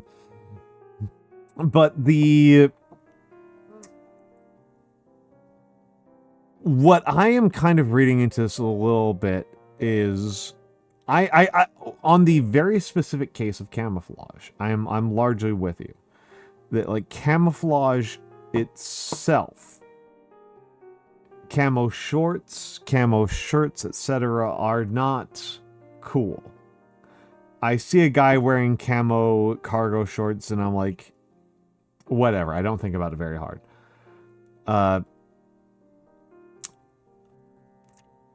But I was thinking about this in relationship to Iron Nest, because Iron Nest has really hit me very hard. Yes. I'm glad I recommended that you play it, at least. I'm glad, and I am glad that I got Sybil to play it, and I'm glad that I've recommended to other friends. I'm really looking forward to the 1.0 release. I'm actually really, really, really glad that... I mean, we can all thank Ruru. Yeah, this is a Ruru thing. It's a Ruru special. We're going to have the opportunity to give Ruru many accolades in person very soon. Shout out Ruru. I will do so. Thank you. This is one of Ruru's so cool. Ruru's so cool. He is a genuinely really good guy. He is really smart. He has a really cool model. Great voice. He does. And he, unlike me, kind of just likes having fun. Yes. And so if you're the kind of person who wants an easygoing guy who can have really deep conversations but would rather just talk about pill bugs and how cool they are, Ruru is your guy. If any of the... I'm going to check the viewer count here. If any of the 700 people who are currently viewing me right now... hey, Galaxy Wolfstar, I'm about to call you out really hard here. If any of the 700 people watching me here right now think that my voice and presentation are highly fuckable... Huh? Yeah. You should check out Ruru. Oh, Ruru's Ruru's like halfway between Al and Nyano in terms of like his style and tone. Like he is a very attractive man. Speaking as a man who is attracted to men, just from his voice and personality alone, he is a very attractive man. Yeah. But Shadow was the one who got me to play Iron Nest. And so with Iron Nest, the stuff that hit me, Baron Gear Moo, thank you for the ad snitching. I always appreciate the ad snitch. Popeyes, a weird sci-fi revival spoof of movies like Scary Movie. What the fuck are you talking about? What the fuck is that? That's insane. I want to know more. Like, who is doing, like... Who looked at Mickey 17 and was like, this is not enough of a parody? That is what I'm getting out of that. Thank you, Baron, for that. Yeah, I mean, you've got Nyano, you've got Al, and you've got Ruru. Definitely. Yeah, me, Nyano, and Ruru is definitely like a spectrum. That's true. You are correct. You are correct, Nagi. You are correct. Here in Matrix, there's a Matrix reference in the pods, which I'm not... People should remember that. The fools, the idiots, the mountebanks for not remembering the Matrix. Take away the metal boxes. Anyway, you were saying something? Yes. Like so my thing with Iron Nest is that it, like, the part that hit me super hard was the use of gear ratios and the inhumanity of it, the anti-humanity of it. And I think about the way that you describe mecha and like what you think is cool about mecha, and whenever you describe what you think is cool about mecha, it always strikes me as very human and humanizing and comfortable. And then what I like is the ways in which it makes us uncomfortable with our own humanity. Why? It's just a machine. No. This is maybe this is me being insane. Okay, I am comfortable with the idea that I am being the odd one here. I apologize that I am interrogating this intensely. Yeah, but... yeah. No. I'm giving you permission. That's what I'm doing here, right? That's what I'm saying here. It's like I am giving you permission for the intense interrogation here. That, like, what strikes me, what I think so much about the mecha genre is related to what I think when I read nonfiction from World War I and World War II, which is that people who had nothing to do with the actual war, okay? Like people who were nowhere near putting a rifle in their hands still took responsibility for killing other human beings. That your and mine and Nyanomancer's grandmothers were people who crawled into the wings of Hellcats to weld the interior of a Hellcat so that it could kill a Japanese man 6 months later. Well, not my grandmother, but yeah. What was that? Not my grandmother, but yes. Yeah, but like rounding, right? Like rounding yeah. to the conceit of those of us who are not baby boomers ourselves. Like for baby boomers, it would be our mothers, but for I understand. Post baby boomers, it would be our grandmothers. So like this is what strikes me about the mecha genre, is this horrifying connect and disconnect at the same time between a person who wants to live a normal life and they are killing a person on the other side of the planet. Okay, so why on the other side of the planet?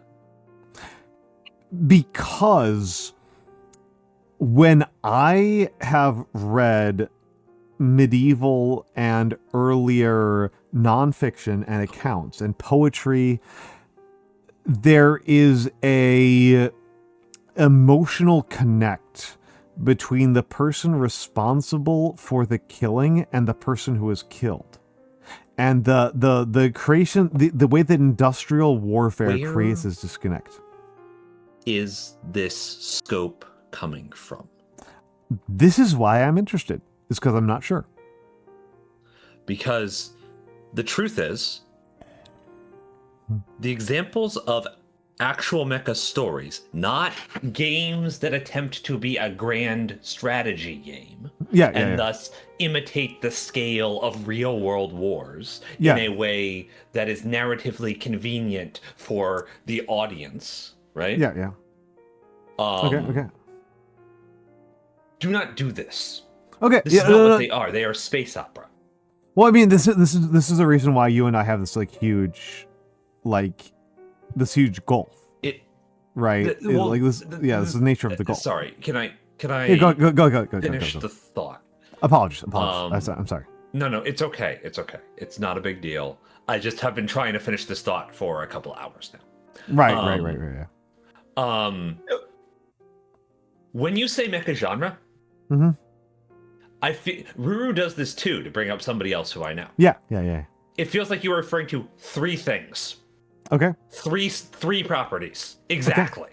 Okay. BattleTech, Armored Core, and then and then one other. In your case, it's Pat Labor. That's fair.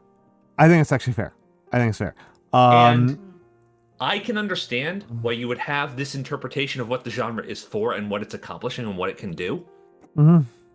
If your basis is what it is basically synthesizing Armored Core and BattleTech, and then the very, very, very small scale human vocational story that is Pat Labor.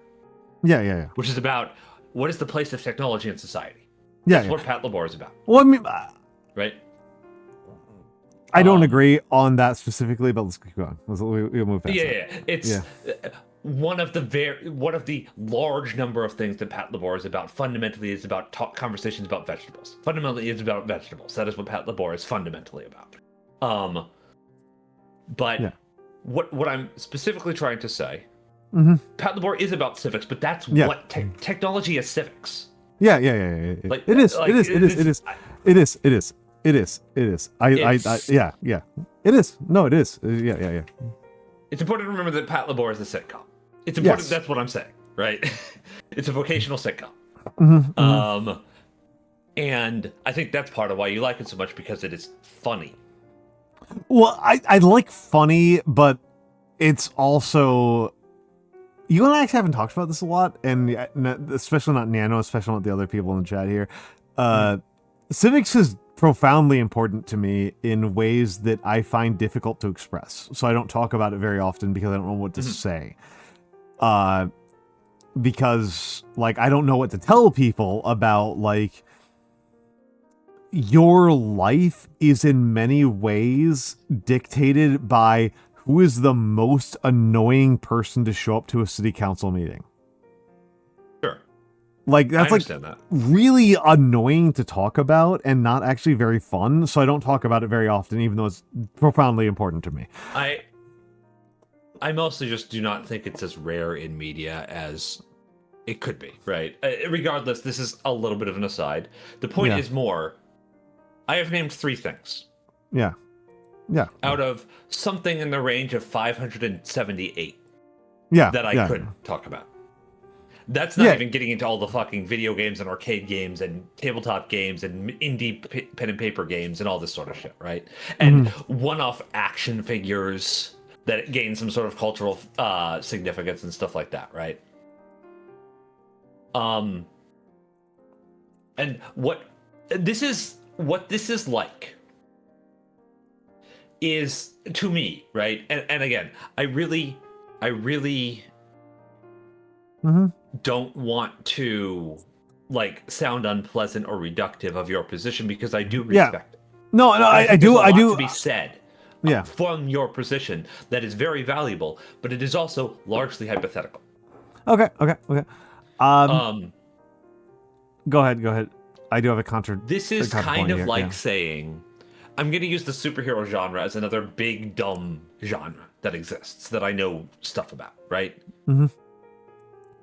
Well, I mean, superhero comics are about, you know, having a secret identity and struggling to keep up your secret identity while working 3 jobs and being constantly poor because of your strong sense of responsibility. And all your villains are also, like, crazy people who are representative of the negative parts of society. Right. Yeah. Which is just Spider-Man with Batman's villains. That's what I'm describing. Of course. Yeah. That's not the genre, right? Yeah. It's a property within the genre. And so, well, I think that this is a very interesting kind of story about industry and society and war that can be told, right? It is not the story of this genre. It is the story that is imagined that this genre is about by BattleTech fans. Okay. And this is a frustrating thing to me, because fundamentally, right? The big fucking deal mecha series Gundam, right? That's not from, like, America, right? Or England or whatever, right? I mean, the no. deal is Gundam. right? Yeah, no, I don't think that's deniable. I don't. As a person who is not a Gundam fan, I don't think it is. Yes. I am not willing to try to deny that. Like Most fundamentally, right? I'm conceding the point. I'm conceding the point. Yeah, go ahead. The thing I'm going to get at here is, well, Gundam is a story of world scale war, post world scale war, in fact, because the war extends into outer space. Yeah. Gundam is not about the responsibility of the small person, for the most part. The best Universal Century Gundam story is actually about this.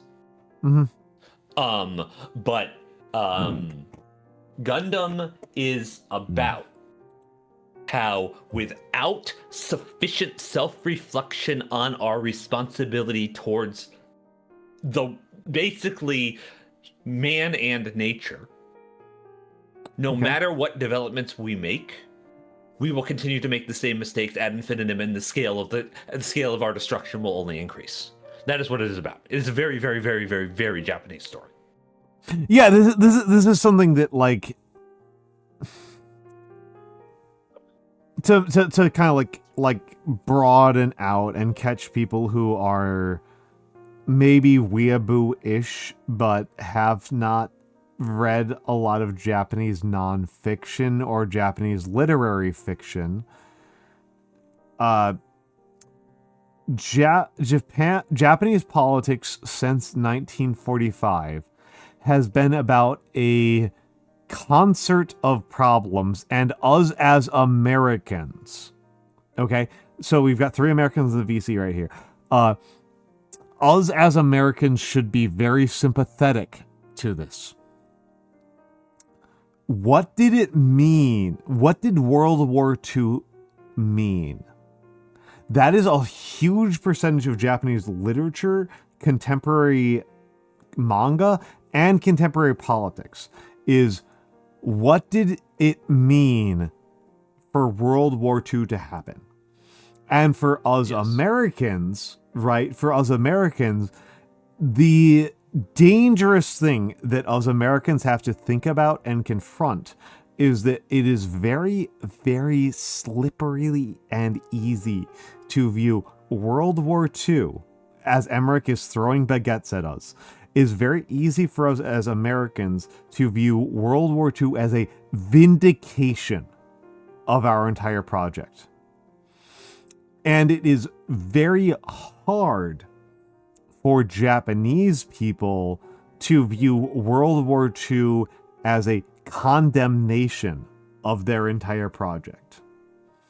That is a lot of what manga and anime are about, is that the way that World War II played out on the Pacific Front is that a liberal democracy, a country built on a lot of contradictions, but ultimately the theoretical notion, as much as we may have failed to live up to this in our own actual practice, a theoretical notion that all people are created equal, and that if you are willing to make an emotional and political commitment to the idea that one person is one person,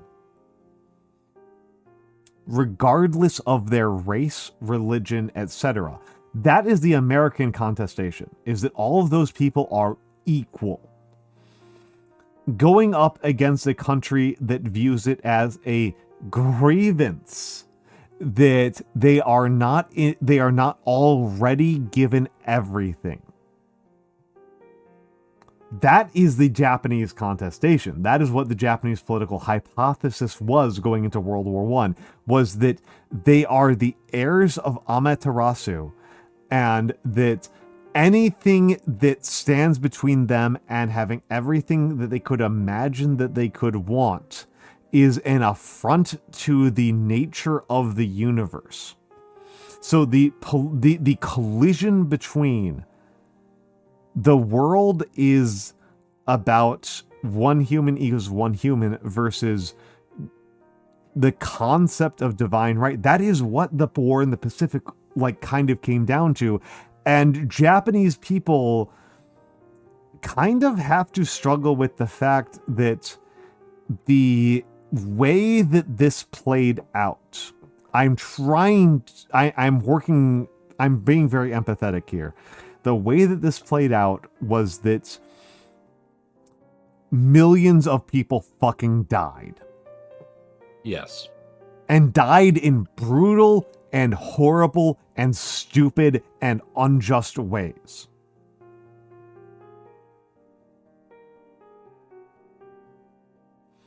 That is how this played out. Like that is what actually happened. Is that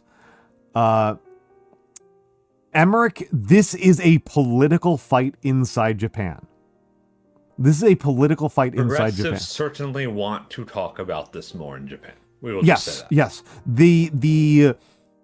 The fundamental fight inside Japanese politics into the 21st century is, from my understanding as a gringo here, right? So huge caveats here. Is that there are the main political dispute in Japanese politics over World War II, because that's not the only dispute in Japanese politics into the 21st century,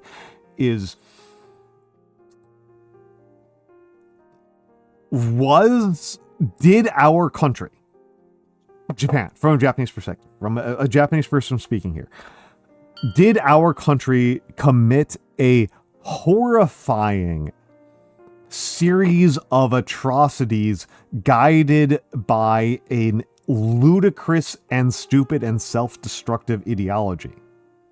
Or is the only failure of our country that we didn't try hard enough?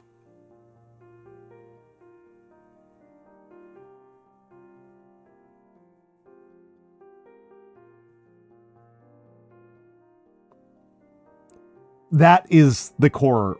Like that, like if you watch, obviously that's a little like of a binary simplification, but we don't need to get into all of the minutia. It's like I am reducing it to a binary. Sogo, it is a thing that if you hear about Article 8's protests, that is what this conversation is about. How big is that second faction? This is a question, right? And to hold on for a second here, Loaf Abbey VT, thank you for the follow. To be mecha genre about it, this is actually what Mazinger is about. Part of what Mazinger is about, yes. Not part of. Mazinger is a very complicated manga, but like a huge part of what Mazinger is about is that the shonen genre itself is fascistic. Though it predates the shonen genre as we know it. Yeah, it predicted that the shonen genre would become fascistic. It might be a even meaner way to put it. Like, and within the Japanese, guy was quite ahead of his time in a lot of ways.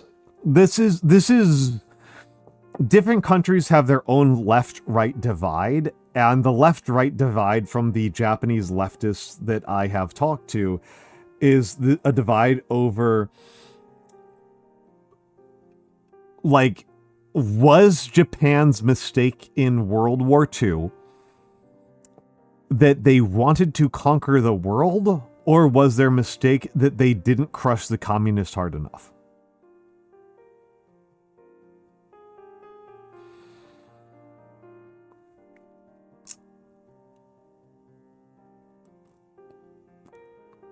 And that second faction, as you refer to it, Sogo Heavy, I am alarmed about them, right? I will not lie. I am alarmed about them. I was literally in Japan when the most recent series of elections happened, and it was hard not to view the most recent series of elections as a referendum on this question. It was really hard not to view it in that light. I personally do not take that. I might be being a little absolutist, but yeah. No, I don't think you are. I think it's a valid interpretation. I generally do not believe in referendums in terms of voting, because voting is done by people. Yeah. Not not by ideas. Okay. We okay. do not have so for the most part, right? Mhm. Even representative democracies do not truly have the best and the brightest minds Yeah. casting their votes. That's not how they work, right? The thing that's happening isn't that the question is being posed in the most ideologically pure and convictions-bared way to be judged by the public either.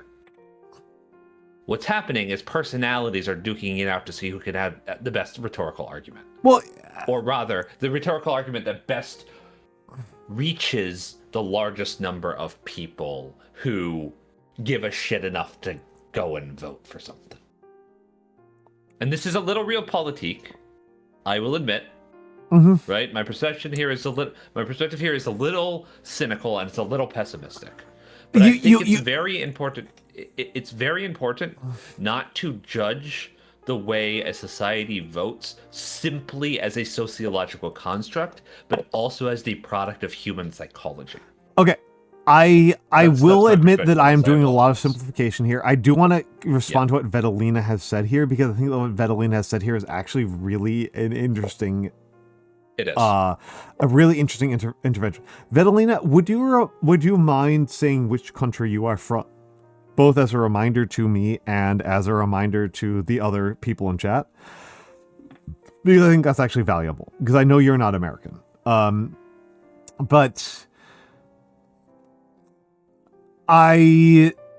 this is a problem that happens with the fundamental construct of first past the post voting. Vetalina, you're not USian though. This is a fundamental problem of, and also I thought you were Brazilian, so I'm clearly wrong here. So, I'm clearly just wrong. I apologize. I apologize for being an idiot who can't remember all of my chatters. But the way in which first past the post voting operates is that usually it is I approve of the incumbent and I disapprove of the incumbent. Yes, of course. That's a fairly common thing. Hello, alien. Hello, alien. That's a fairly common way that people view this. May I add one yes and to that? Okay. Yeah, please. I approve of who I perceive the incumbent to be. Okay. And okay, I disapprove of who I perceive the Yeah. incumbent to be. This is why one of the big political science outcomes of the 20th century is that the major outcome, the major predictor of how a presidential election is going to go is unemployment rate. Yes, of course. Just to make both psychologically and sociologically. in case anybody is at all confused about how people vote in the U.S. presidential elections, it tends to very closely follow what is the unemployment rate on the day of the election. That's really kind of really, really important. It has been a weaker explanatory factor for the 2016, 2020, and 2024 elections, and political science is working on dealing with this problem. In the United States, I should. Yeah, U.S. presidential elections. Yeah, U.S. presidential. We switched from Japan's elections to the U.S.'s elections, so just. But it's an abstract relationship. It was an abstract relationship that yes, and going to. This is something that us USians are. I don't quite feel like I actually, at a personal level, really get it. And I think, Mikks, you hate this because I feel like I need the experience. I personally feel like it's an experiential thing. If you are German, Italian, Japanese, Romanian, I figure which other countries would really qualify as Axis powers after that point, because it gets really weird after those four. I mean, Italy was already out of the running by that point. So. Italy's practically out of the running. Romania is a real after run. But for the Germans and Japanese, again, for us USians, our entire political project is rationalized by the success of the United States government during World War II. And when Americans, USians, that is to say, think about who we are and why we are allowed to live, what is the thing that we can point to that makes it okay for us to wake up in the morning? World War II looms large. And this is part of, I think, the fascination that us USians have with Japan. That Japanese people have, since, depending on your perspective... Oops. Hello, Nagi. Hello, Nagi. Hello, I've come to invade. You've come to invade. You've come to have one of the most serious political discussions I've ever had on this fucking chat. Welcome in. Part of the I'll let you adjust the title. Yeah. Part of so for us USians, right? Like, I have family members who have mostly passed away at this point, who were in the Pacific, who were at the Battle of Tobruk, who were in Sicily and Naples and the Bocage of France, and who fought their way across the Danube. And this is part of my identity as an American, is this everything else that America has done. We stopped the gas chambers, is like a lot of how we conceive of ourselves. And this is also part of how the war in the Pacific works, is that, like, the Japanese did not have the gas chambers, but a lot of what they were doing in, fucking Burma, if you want to have a really bad night, if anybody here wants to not sleep for the next 24 hours, look up what Japan was doing in Burma.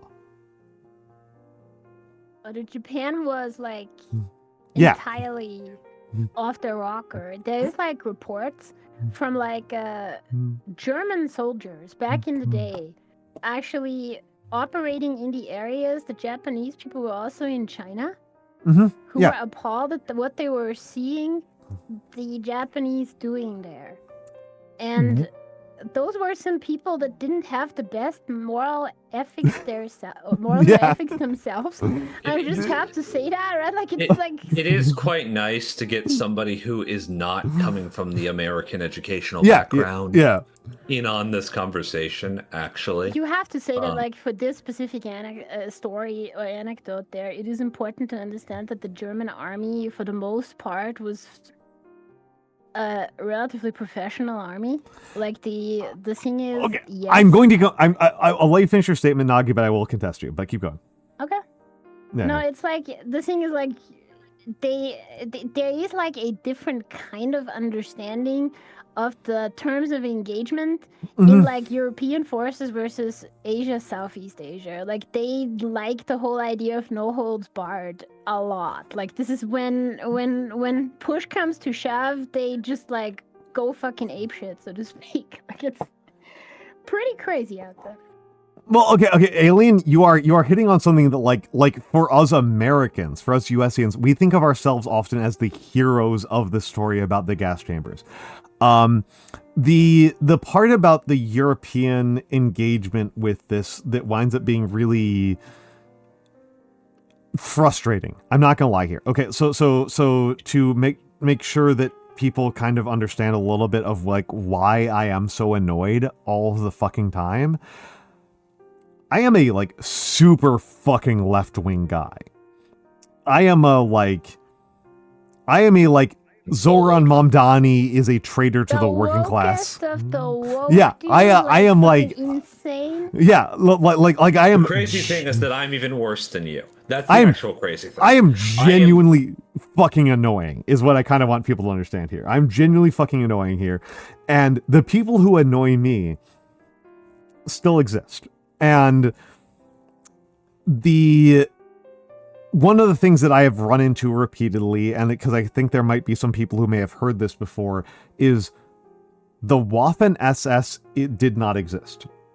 Which is not true. That's a fucking insane statement, dude. It's insane. If It's you insane. say- It's I think if you said this in Germany, you would go to jail. Actually, Yeah, correct well, me if I'm so- wrong. so- I'm not German, right? so- But I think if you said this in Germany, you'd go to fucking jail. Yeah, it's the reality of how the Nazis, the Wehrmacht, which is a more accurate so the Nazis in World War II, the Wehrmacht is the armed forces of Germany, the Wehrmacht. So the ways in which force, by the way, very strange how they yeah, did that. the ways in which the Nazis' military, the Third Reich's military behaved during World War II is very much down to the individual unit. That the SS had their own military units that were in frontline combat roles I was is just gonna say really how hard to they could- contest. Like they How were are they there. construing Like this? Like we know all this shit. We know they had all this stuff. We have like uniforms. We have their and uniforms. and everything. like, dude, like, how are they saying that this isn't real? I don't they understand. no. Here's what has happened. Nagi. This is suddenly it's like annoying like Anglophone leftist thing. This is like fucking annoying bullshit here. Wait, leftists are claiming this? The leftists. Yes. For what? Yes. No. For what Leftists. purpose? Okay. Hold on. Like Hold on. what? Whoa, Left. whoa, so whoa, so so the claim. So here's the series of claims. Okay. Here's a series of claims. Is that claim one? The Third Reich military committed a lot of war crimes. Okay. Uncontroversial claim. Very uncontroversial claim. Yeah. Secondary claim. The Third Reich military included Waffen-SS and Wehrmacht units. You're not confused about this, right? Like, this is not confusing? Yeah. No, Like, that's okay. entirely uncontroversial. Secondary set of claims. Waffen-SS units and Wehrmacht-S units committed war crimes at different rates. Like individual Waffen-SS units and individual Wehrmacht units committed their own set of war crimes. Seems like I don't have Yeah. any evidence either Okay. way, but it stands to I'm reason making to assume how I'm they're doing fucking selected lawyer for the shit here. positions, right? I'm doing fucking No, lawyer yeah, shit yeah. here. Okay. Yeah, Okay. yeah. So here's where we get to the fucking neo-Nazi shit. Neo-Nazi shit is that because there are Waffen-SS units that did not commit war crimes. Okay? Right? There Okay. are some Waffen-SS units that did not actually do anything particularly exciting. Like some of them just like fought in the war in like an uninteresting way. Like they just fought. This sometimes gets used by certain neo-Nazis to claim that being an SS member is not evidence of wrongdoing, and therefore the SS did nothing wrong. So is this like such a thing of like not everybody that was like a card-carrying National Socialist actually like fired at the all, gas chamber, man. so it doesn't matter? Yeah, that's what. And, Yeah, yeah. No, like, this is. dude, like Yes. at some point you just gotta like, yeah, I'm sorry, man, but you this is like this weird ass fucking shit. At that some point, people you have to try- take accountability for the No. things that you are part of, Can I regardless of please- whether you immediately do Yeah, anything. so I'm the sorry. thing is like Go. this, right? Like what you hear today, right? Like it's like people, oh well, the version of this argument that you Yeah. actually hear today in political discussion is that you can't persecute somebody for what they believe and like thought crimes and shit like that. But I mean, Yeah. at some point you have to just kind of say like, yes, this is a deplorable ideology, Yeah. and you should be punished for professing your adherence to it. Like I don't fucking care. Like what No, are we doing, man? this is like this is like this is why I'm really glad to have you here, Nagi. Is that like over here in the West is like people are being like, oh, it was totally cool to fight for the Nazis and even be a member of the SS, as long like that's like not like a thing that you can condemn somebody for. So the thing is this, right? Like I understand that like if there were a lot of people that had to go to war that necessarily didn't even agree with the war effort. Right? Yeah. This happens every war. You think no, there's not a horrible part of war. We learned this recently about the Russians, where like people Google searches spiking in Russia about how to break your own leg. Like shit is fucking crazy over there. People don't want to fight, right? Like and this is obviously the same here, but at the same time, if you are part of the fucking SS, dude, and then you go to war there, like, I mean, that's like more than just like a plausible deniability, you know what I mean? It's like, something where I feel like you have so many, like, if you are an individual, you have so many layers of like engaging with this, right? So like, but what is the argument there? Like, are they saying, oh no, well they joined? No, what they want to do, the medical benefits or whatever. No, they want to write fucking weird ass mil-spec fantasy fiction about Nazis. This is so weird, dude. Like, it's so fucking stupid. It's so fucking stupid. It's the noble authoritarian. That's all it is. It's the noble authoritarian. It's the same shit as the cop who joins the cops and isn't a bad person, even though all their cops. Okay. Hold on. I need to talk here for. I need to talk over here for a second. Mikks, you might know the name of this like fiction series. I always forget the name of the fiction series. There's a fiction series about a guy. This is the guy who stabbed Jesus. There's a whole fiction series. The guy Longinus, stabs. Yeah. What was it? Longinus. Yeah, there's a Longinus series where like it's a whole fantasy angle. This is an American fantasy series. The guy who stabs Jesus, Longinus, goes on to later on in his life become a soldier in the Rhodesian fucking Civil War, which is maniacal. And then at an earlier point, what was it? Yeah. Barry Sadler's Casca, the Eternal Mercenary. Casca. The Casca series, where he is. This is actually peak for the fucking people who are left over from Grimmy. The Casca series, like this is part of the Casca series, is that he was a fucking Waffen SS soldier.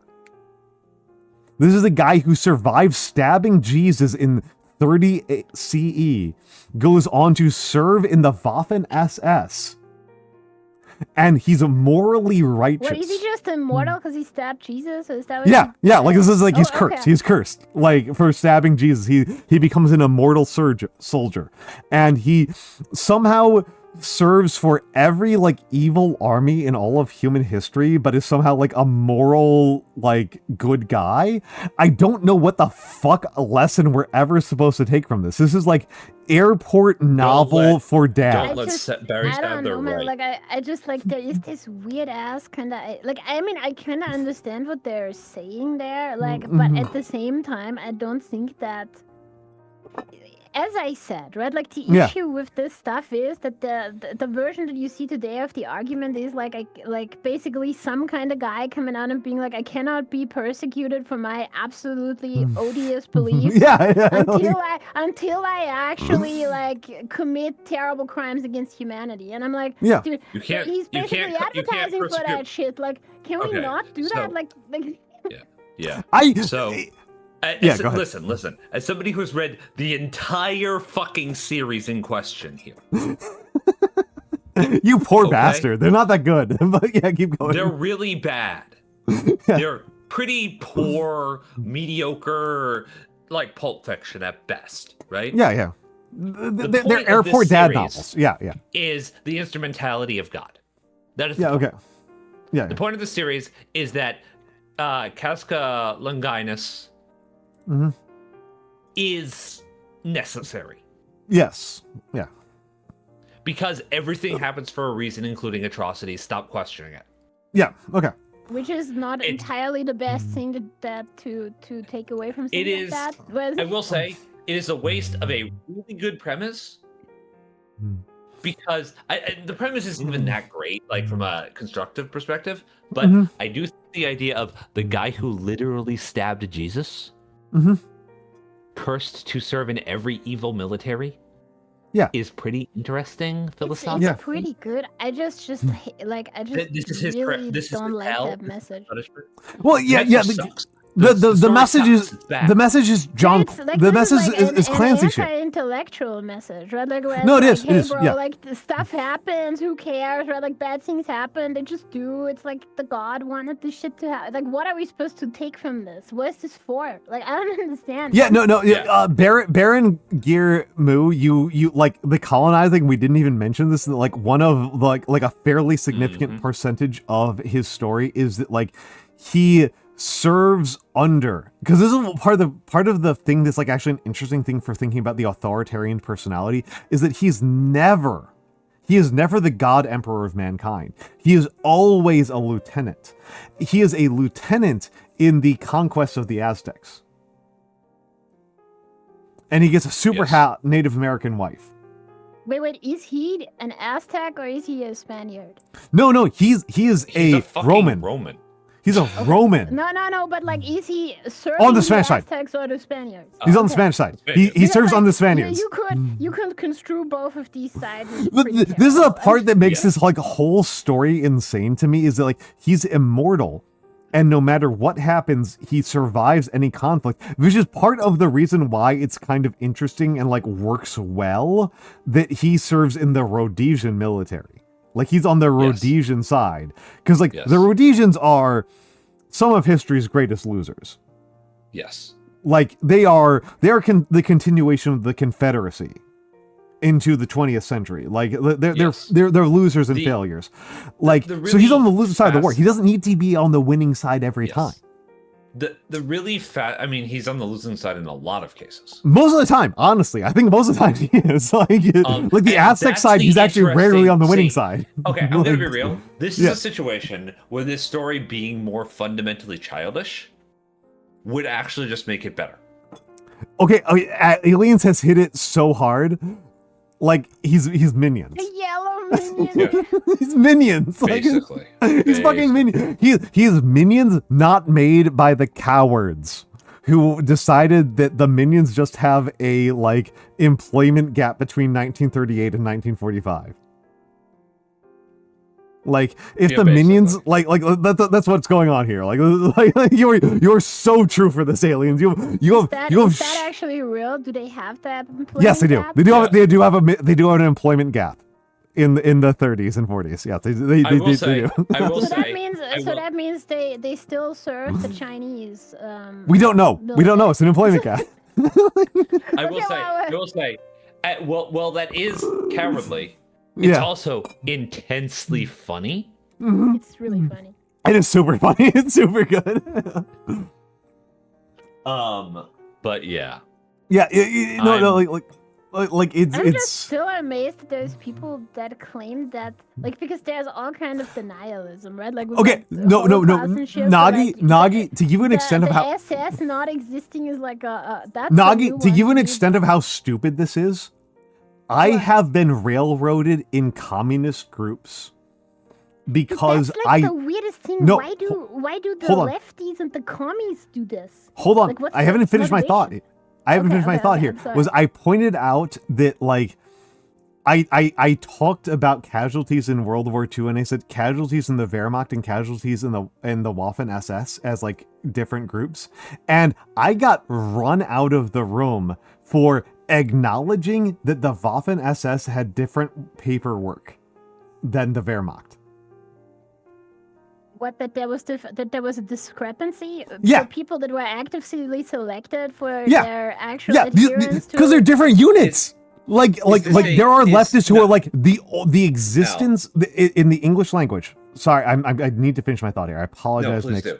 Yeah, Please do. On the English language side of leftists, it is a non-evidentiary belief that the only reason why anybody would say Waffen SS is to do apologia for anti-Semitism.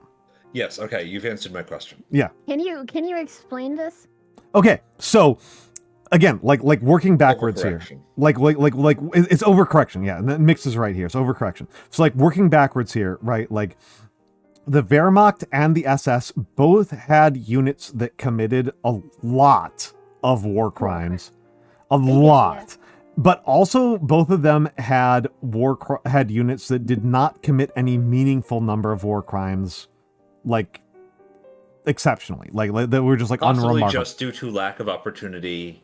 Possibly due to lack of opportunity. They're Possibly not about, like the ambient war crimes. It's like yeah, well, they just did normal shit.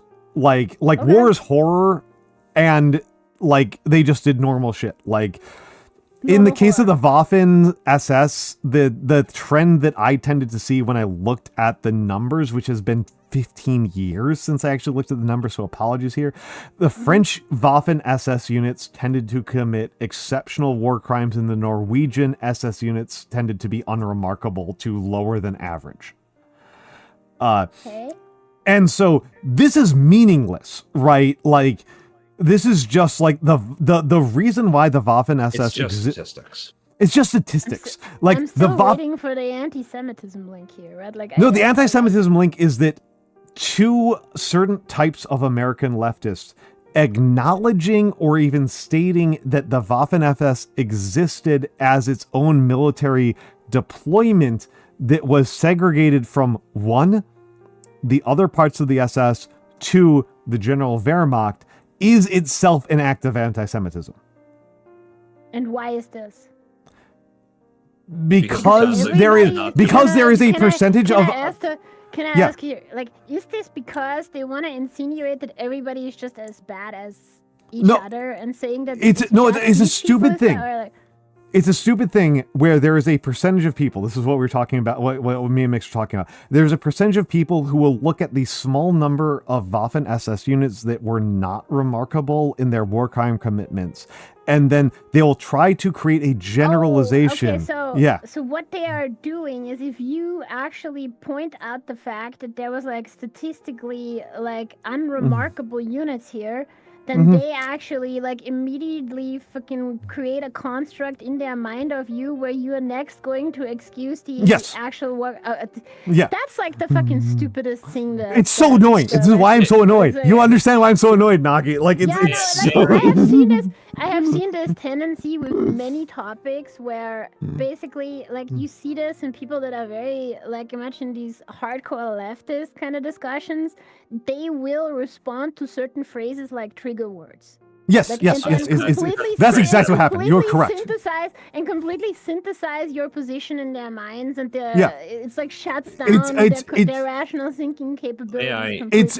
May I make a? No, sorry. Go ahead. No. Go ahead. Please, it's your Okay. Thank you. No. It's super frustrating because like you have to live in this insanely frustrating world where like simultaneously the SS as an organization is an organization for murdering millions of people in gas chambers. That is the actual point of the SS.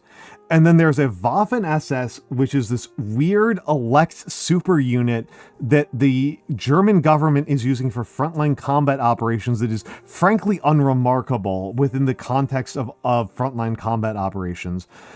And as an American, we have to kind of like basically that they share the name. Like they share the name. Like the reason why the Waffen SS existed was like propaganda purposes. This was like this is call them a propaganda unit. Yeah, like they exist because the Nazis believed in a very stupid theory of warfare that the United States government currently believes in and is going to get a lot of people killed, which is that like certain people are genetically predisposed to be better at warfare, and therefore we should give them more access to like artillery and tanks. The warrior gene shit? Yeah, the warrior gene shit. It's warrior gene shit. Yeah. My god. It's so dumb. It's so dumb. It's so fucking dumb. Do they get the Senkai boost if they almost die and then they come back? Exactly. Yeah. It's so dumb. It's not worth like even contradicting because it's so stupid. Like level of bullshit. Okay. And sorry.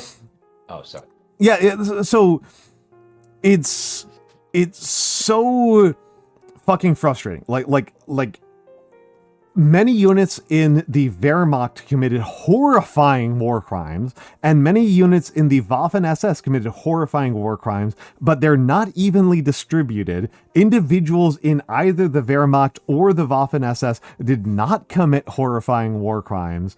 And also, to the point, as an American, individuals inside the US military committed horrifying war crimes. And the real frustration to me here is, like, as a leftist, I have to constantly be in this tension of, like, yes, the US committed horrifying war crimes in the Pacific and in Germany and in Africa, but also the rate at which they committed horrifying war crimes in all of those fronts is generally quite a bit lower. Like, it's really fucking annoying as a sociologist to, like, talk to people who, don't know what an average is. Like, really annoying. So, yeah. So, may I interject a thought here, right? Yeah, please, I'm please. not even sure if interject is the appropriate word, right? Yeah. I'm going to come at this from a very slightly different perspective, though I think it is still largely anthropological rather than raw psychology, right? Yeah. I think a large part of this tendency is due to what I would call a fear of downplay. Yes. And this is not particularly rational on the part of the people who engage here, right? Yeah. But what's going on here is now.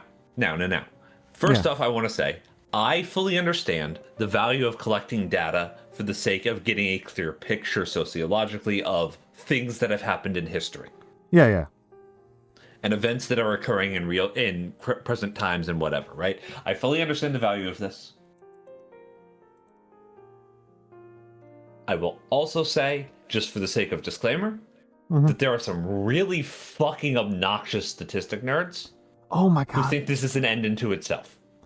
It's we're about to hit ad break, and I'm going to use bathroom here, and I am the statistics nerd here, right? Like, I am the sociology statistics nerd here, and you are not who I am talking about. I know you're not. I know. I'm not feeling offended. I don't think I did not think I was. I did not think I was, because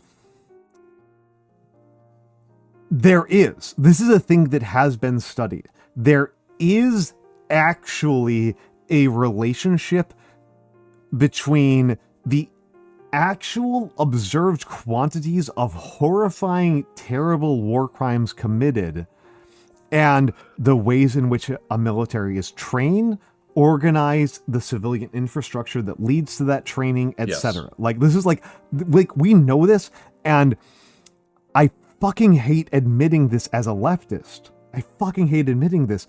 The US is actually on the low end. Sure. On war crimes. Like, the US has committed horrifying war crimes. It's still on the low end because people are often not understanding how horrifying like combatants often are. Like it's like these things are simultaneously true. Like, it's this is fair. And it's very fucking annoying as a left-wing person that, like, I want the world to be a better place where workers and minorities and women and so many types of people have more of a say in how their life is led and how they live, and that there are fewer horrifying war crimes. But also at the same time, on a relative spectrum, not on an absolute spectrum, on a relative spectrum, the US is actually an overperformer. Like, that's fucking frustrating as fuck. That, no, like, I guess from your perspective. Yeah. I'm trying to emotionally empathize with you right now, right? Yeah. But my perspective is, it's also not absolute.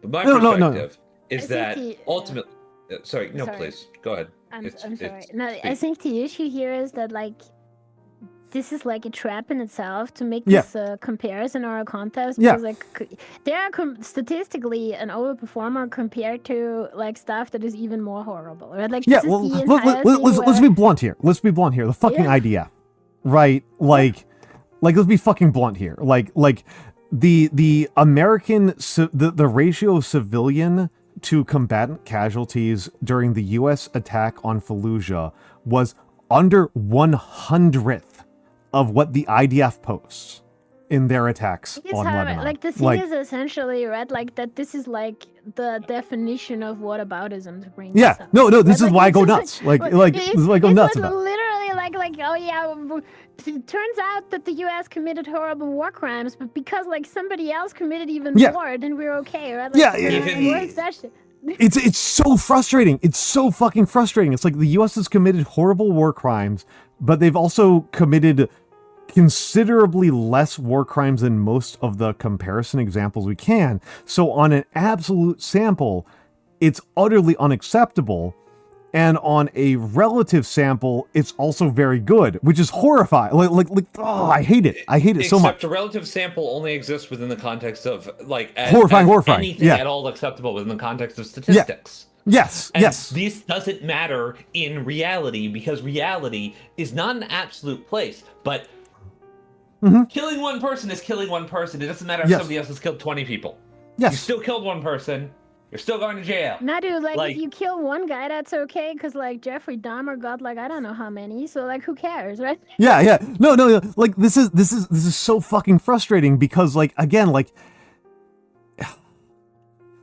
there's lessons to learn here, right? Like there's lessons to learn here about like how do you treat the recruits in your military. And how, like, because like this is like a big thing when we compare like U.S. versus, say, for example, Soviet Union war crimes, is like the way the U.S. has retreated recruits is differently than the way that Soviet Union did. And the Soviet Union recruits, when they were put into combat situations, tended to murder civilians a lot more aggressively than American did during similar situations. And like, we can learn lessons from that, but also I don't want to be like the U.S. during Vietnam was like the good guys. Like, that's fucking insane. So I will say that you probably want to go to the toilet, right? But yeah, I do. What I actually also wanted to say to this is that like it feels a little bit right now, and this is just me like putting my hand in the water, right? Like that.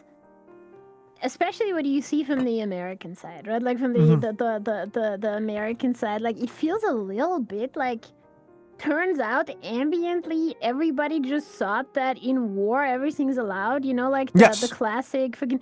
It seems like in like the classic, everything's allowed in love and war or whatever, and it's like people seem to be routinely baffled by the fact that just destroying your enemy and killing everybody that actually is on their side is not actually the objective of wars. No, that seems to get them. That one seems to get them. I need to go to. I will refill my water and use the bathroom. The ad break has already ended, but like when you look at the Federalist Papers and like what the early Americans gave a shit about, the number one priority for those motherfuckers, these fucking slaving assholes, was not doing another 30 years war. It seems like you see this sentiment so often. Yeah, like online, where people just say, "Oh yeah, other nations live by the grace of the United States. We could just kill everybody. Yeah, we could kill anyone that we want." Like it's that's a really that's my frustration, right? Is that like I exist in this like annoying middle ground of like, I don't think it's good that the U.S. behaves as it currently does. Not just a Donald Trump problem. This is a bigger problem than Donald Trump. Of like.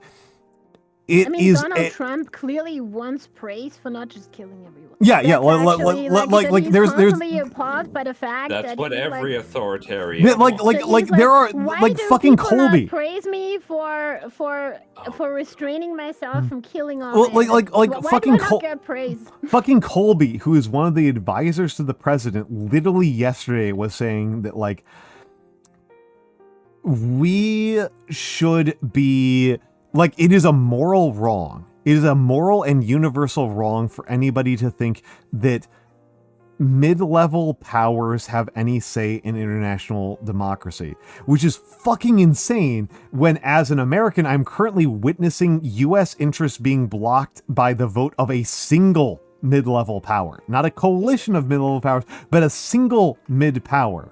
Iran is currently blocking US interests. Like, it's clearly obvious that the US does not have the ability to just do whatever it wants, that it needs to exist in diplomatic context. Itself a little bit in this regard constantly. Yeah, Like, well, they think that they are invincible, right? Like, well, that's the thing, right? it's so fucking annoying, right? Like, so Nagi, you get issue, this. The issue here is like that, like, they must actually focus on this fact that they could use their weapons to destroy this country at any time, and in fact they are on a moral high ground for not doing this all the time.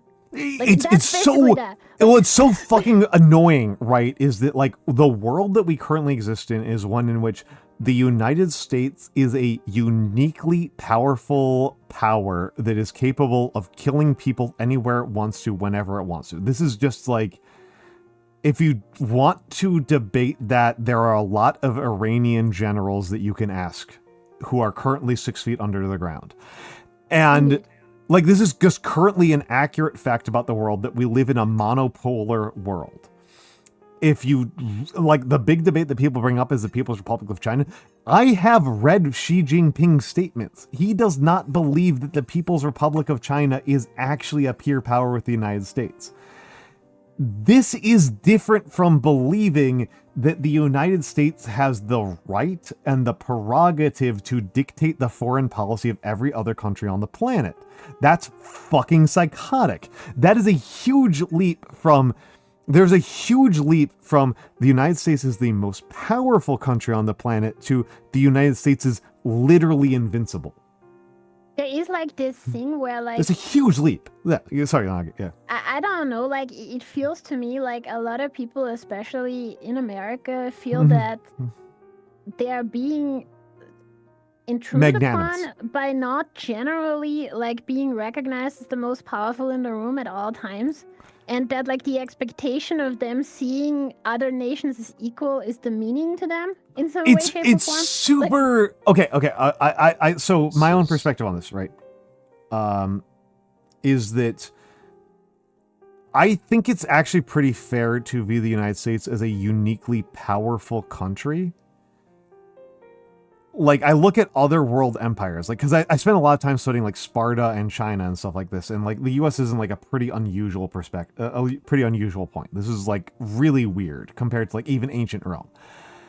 This is quite different from not having to give a shit about what your allies think, which is what a lot of like, this is what, like, when people talk about American exceptionalism, there are people who use that phrase and that conceit to mean that, like, the United States doesn't even have to listen to its own allies, which to me feels insane.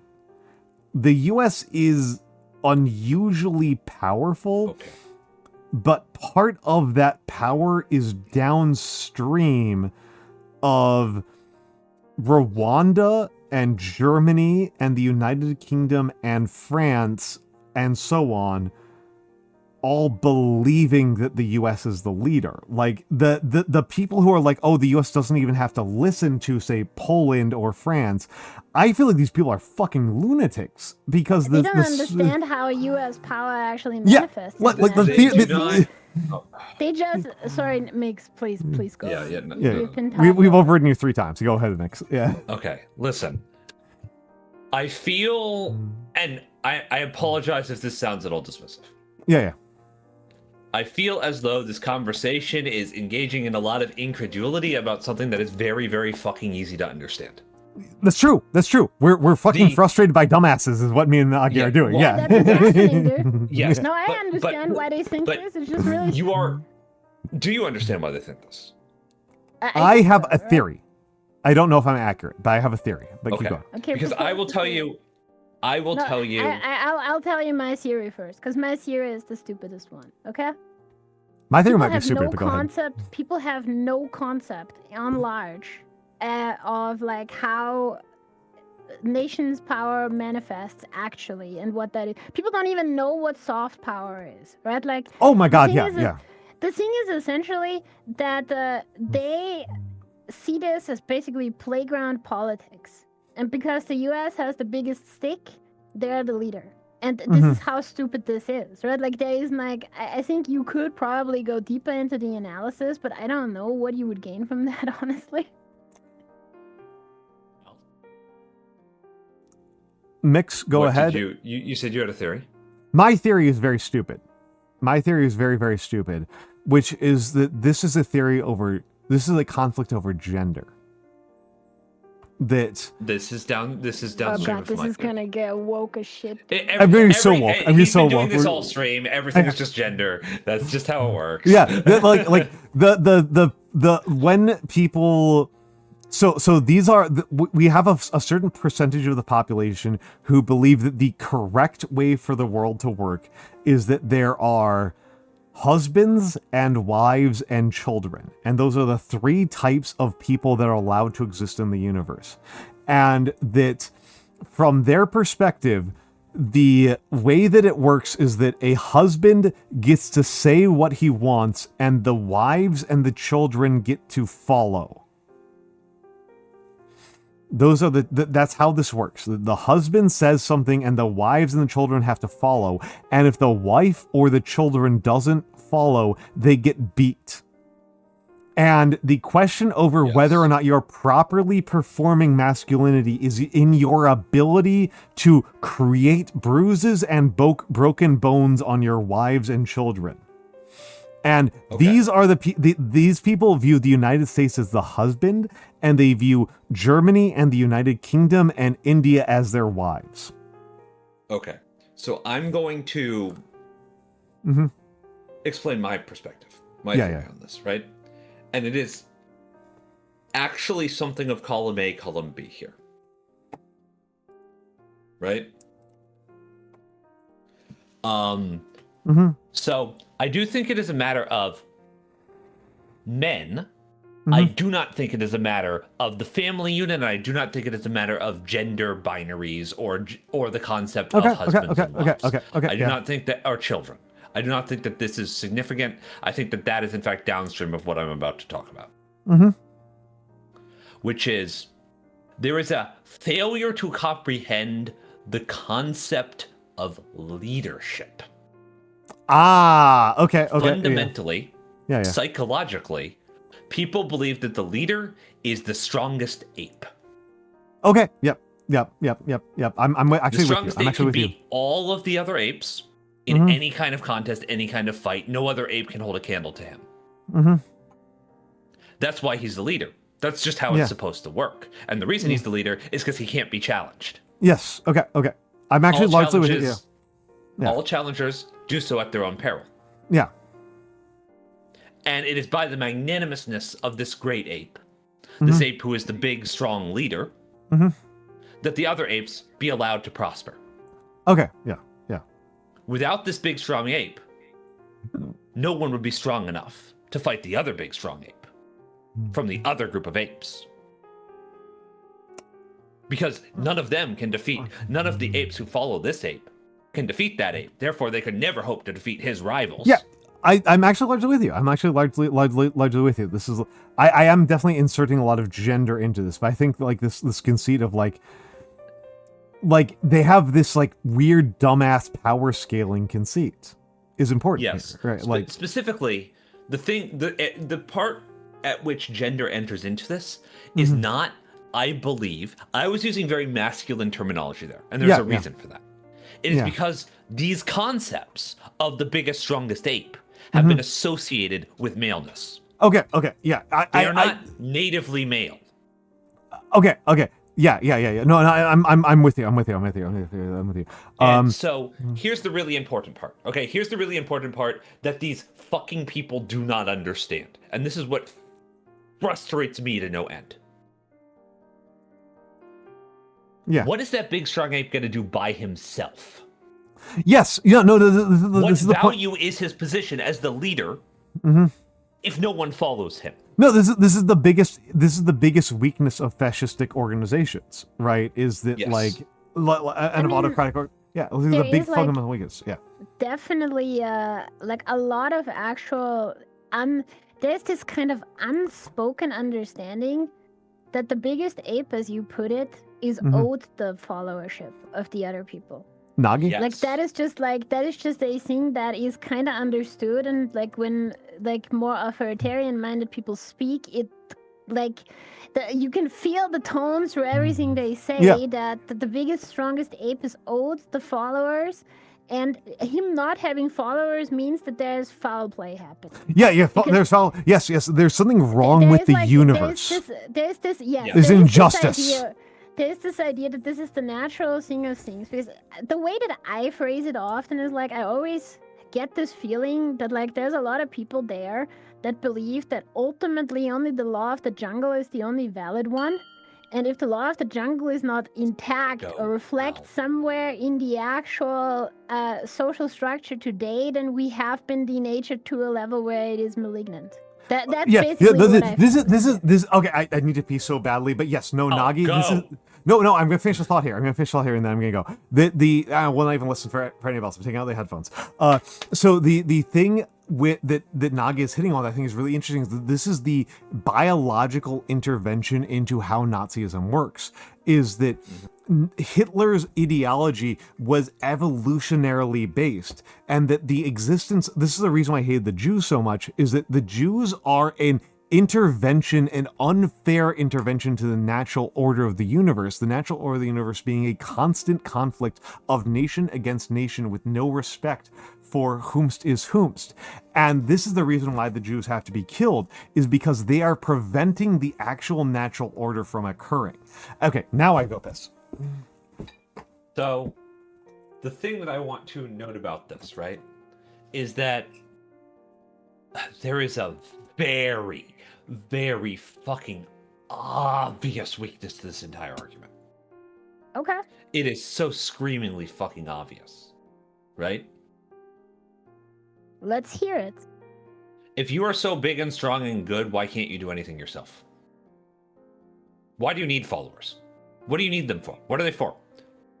Right? And as soon as the arguments start becoming about the validation that they seek from that following, that is when they reveal one of their fundamental weaknesses, which is that they are not an island unto themselves. They are not strong enough to do it themselves. They need to be propped up by good feelings. See, the truth about this is that, like, for example, like the entirety of Ayn Rand's work is lamenting that this isn't just given. Right, like that's basically what Rand is doing in a lot of these books. They're like, oh my god, there are all these fucking capitalist turbo chats that are so good and not leeches, and the leeches won't just shut up and worship them. I don't understand what is happening. There is oh my god, another, also there this is guy another, is really hot and I want to be objectified. That's the entirety of the books, right? There is another element of Ayn Rand's work, however, that does not always enter into this conversation. It's not entering into the version of the conversation that I am describing, but it often enters in once objectivism comes into play, right? I mean, I will say that objectivism is like the underlying, like, sorry if I derail this, but like the thing is, it feels a little bit like objectivism, like the one thing that Rand did right is actually crystallize the actual ideological basis of a lot of this kind of thinking. It is in a way the purest form of describing what is actually believed by people that believe in these kinds of hierarchies, right? Like that, it actually, I think, very accurately portrays what they think, right? You know? It sort of is. There is a particular tone, emotional tone, that Rand's work takes in regards to the objectivist, right? The figure that is objectively good, right? to what does she call them? She calls them the producer. What does she call them? I don't entirely know what she calls them. Like I think they're like producers and leeches. I'm pretty sure. It's been a while. It's been a while since I've tortured myself with that shit. So here's the really, really important emotional criteria that Rand interjects into this, which is very. I'm gonna be real, definitely derived from Ayn Rand's particular sexual fetishes. Okay? Yeah. Why aren't you just grateful? It is definitely this kind of thing that... He slaps you on the ass and punches you in the face, and you don't say thank you, sir? What's wrong with you? I mean, it's like... It is, in fact, an argument that a lot of people not only... proclaimed objectivists make, that like without the actual big ape we would be like even worse off. I have heard it that like basically the actual objectivist version of the argument is the state of nature is absolute deprivation and struggling for survival and this shit, so you being abused by your boss is okay because you're doing better than like in this state that I imagined you in, right? Like that's kind of like the actual But this is something of an interjection. This is something that I'm not sure I'd call it modern exactly. I'm back, by the way. But yeah, hi. We are talking about the same subject. Yeah. Nagi brought up objectivism and Rand as like something of a dilution of this concept. Because I basically said that like what Rand did very well is actually really describe the purest form of the thought that leads to this kind of understanding. See, this is just how it works, right? Yeah. And it is my counterposition. Let me say before you respond, right? I want to hear the position. Yes. Another beer. Yeah, my counterposition is that Rand is too heavily informed by her sexual fetishes to be fully accurate in the psychology at play here. Yeah. Rand is so fucking obsessed with saying thank you, sir. God, Rand. Much of her tone is, you should be grateful that you're being exploited. Okay. This is a very funny way for the three of us. Hello, if Nano's here as well. The four of us. Hi, it's me. I'm Nano. Hello, Dude, I'm Nano. gonna crack a cold one if you pour yourself one out. I literally just poured one. Please crack a cold one. Let's go. Let's go. I'm having a yingling.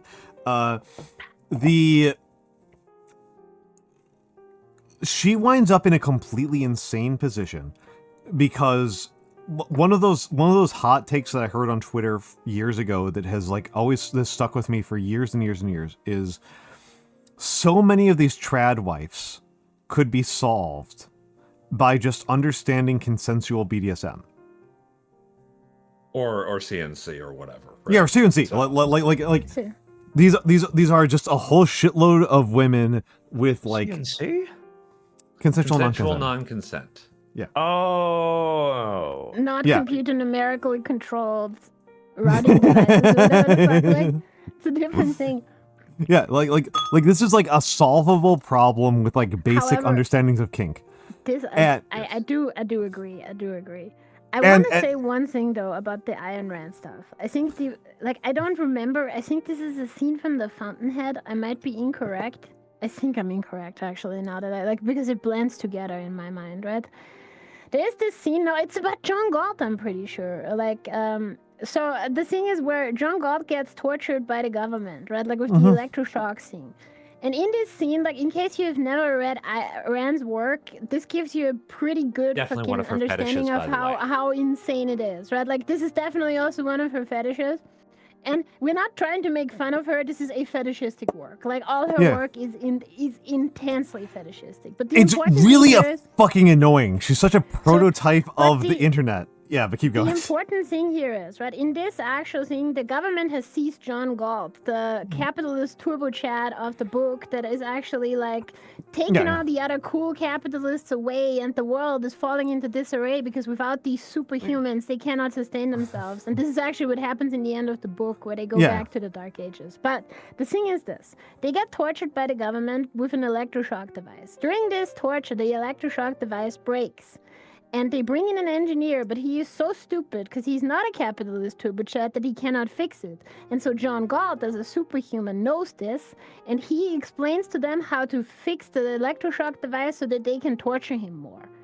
And that is, I think, the scenario that I think, like, some of these weird authoritarians think America is in. Okay. That is the situation. Nagi, like this is such a good, valuable point here.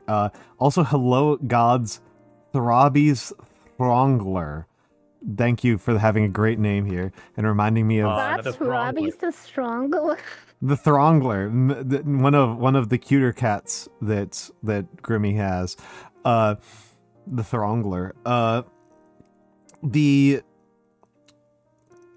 God, fucking Ayn Rand is actually such a good case study here. Like, I'm so grateful for bringing this up, Nagi. Is that, like, Ayn Rand's whole deal, in case anybody is not super familiar with Ayn Rand. Ayn Rand is a Russian-American author who wrote science fiction novels. And the basic gist is that, like, she survived the Russian Revolution and then emigrated to America.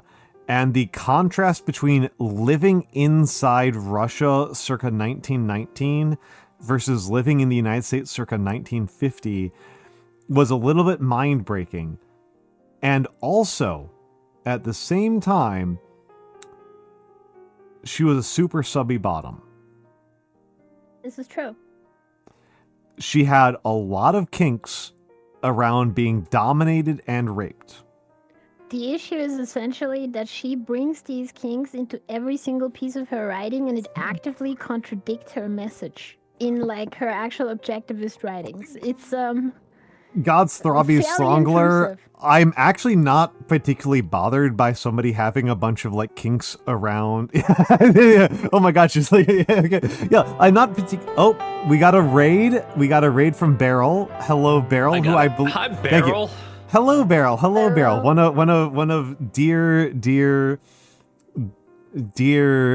Noir's siblings. Hello, Beryl. Thank you for the Sleepy Demon raid. How's Dead Rising? How's Dead Rising? I literally, one of the last things I said right before you was about rape kink. So we are definitely off to a welcoming start to anybody who wants to hang out here. We're talking about Ayn Rand for anyone. You were talking about Ayn Rand. Yeah. How Dead Rising is of course awesome. It is of course awesome. Yeah, Atlas Struggle is 50. Wars, you know. Thank you, Tohubahu, for the corrections about specific dates, but also hello, Barrow, and hello, Galaxia, and hello, IP, and hello, Nero... Hold on, it's hard to pronounce that. Nero Dragon _EN, hello, Dark Lucia _OT. Hello. I'm quite drunk. I'm actually sobering up pretty reasonably. I've had about 10 shots of whiskey and 4 beers, is where I'm at tonight, Beryl. Thank you for the follow to Dark Lucia and to Reginald 14. I am Almantas. I am a former professor of sociology. This is my handwriting that is here on screen. This is literally my calligraphy. I do calligraphy. I also paint miniatures. I actually have a painted one just over here. This is how I paint. This is a painted miniature. I'm pretty bad at it. I'm pretty good at calligraphy and pretty bad at painting miniatures, so please apologize for the bad painted minis. This has been a drinking stream. Oh, hell yeah, Beryl. Oh, hell yeah. And thank you, Lixie, for the follow. Excuse me. Somebody redeemed Hydrate, which is 100,000 points, and so I am drunk as fuck. And, we are having a discussion about the collision between kink and politic. More specifically, yeah, if more you don't mind specific. me clarifying. Yeah. We are having a discussion about the fundamental nature of strongman ideology being somewhat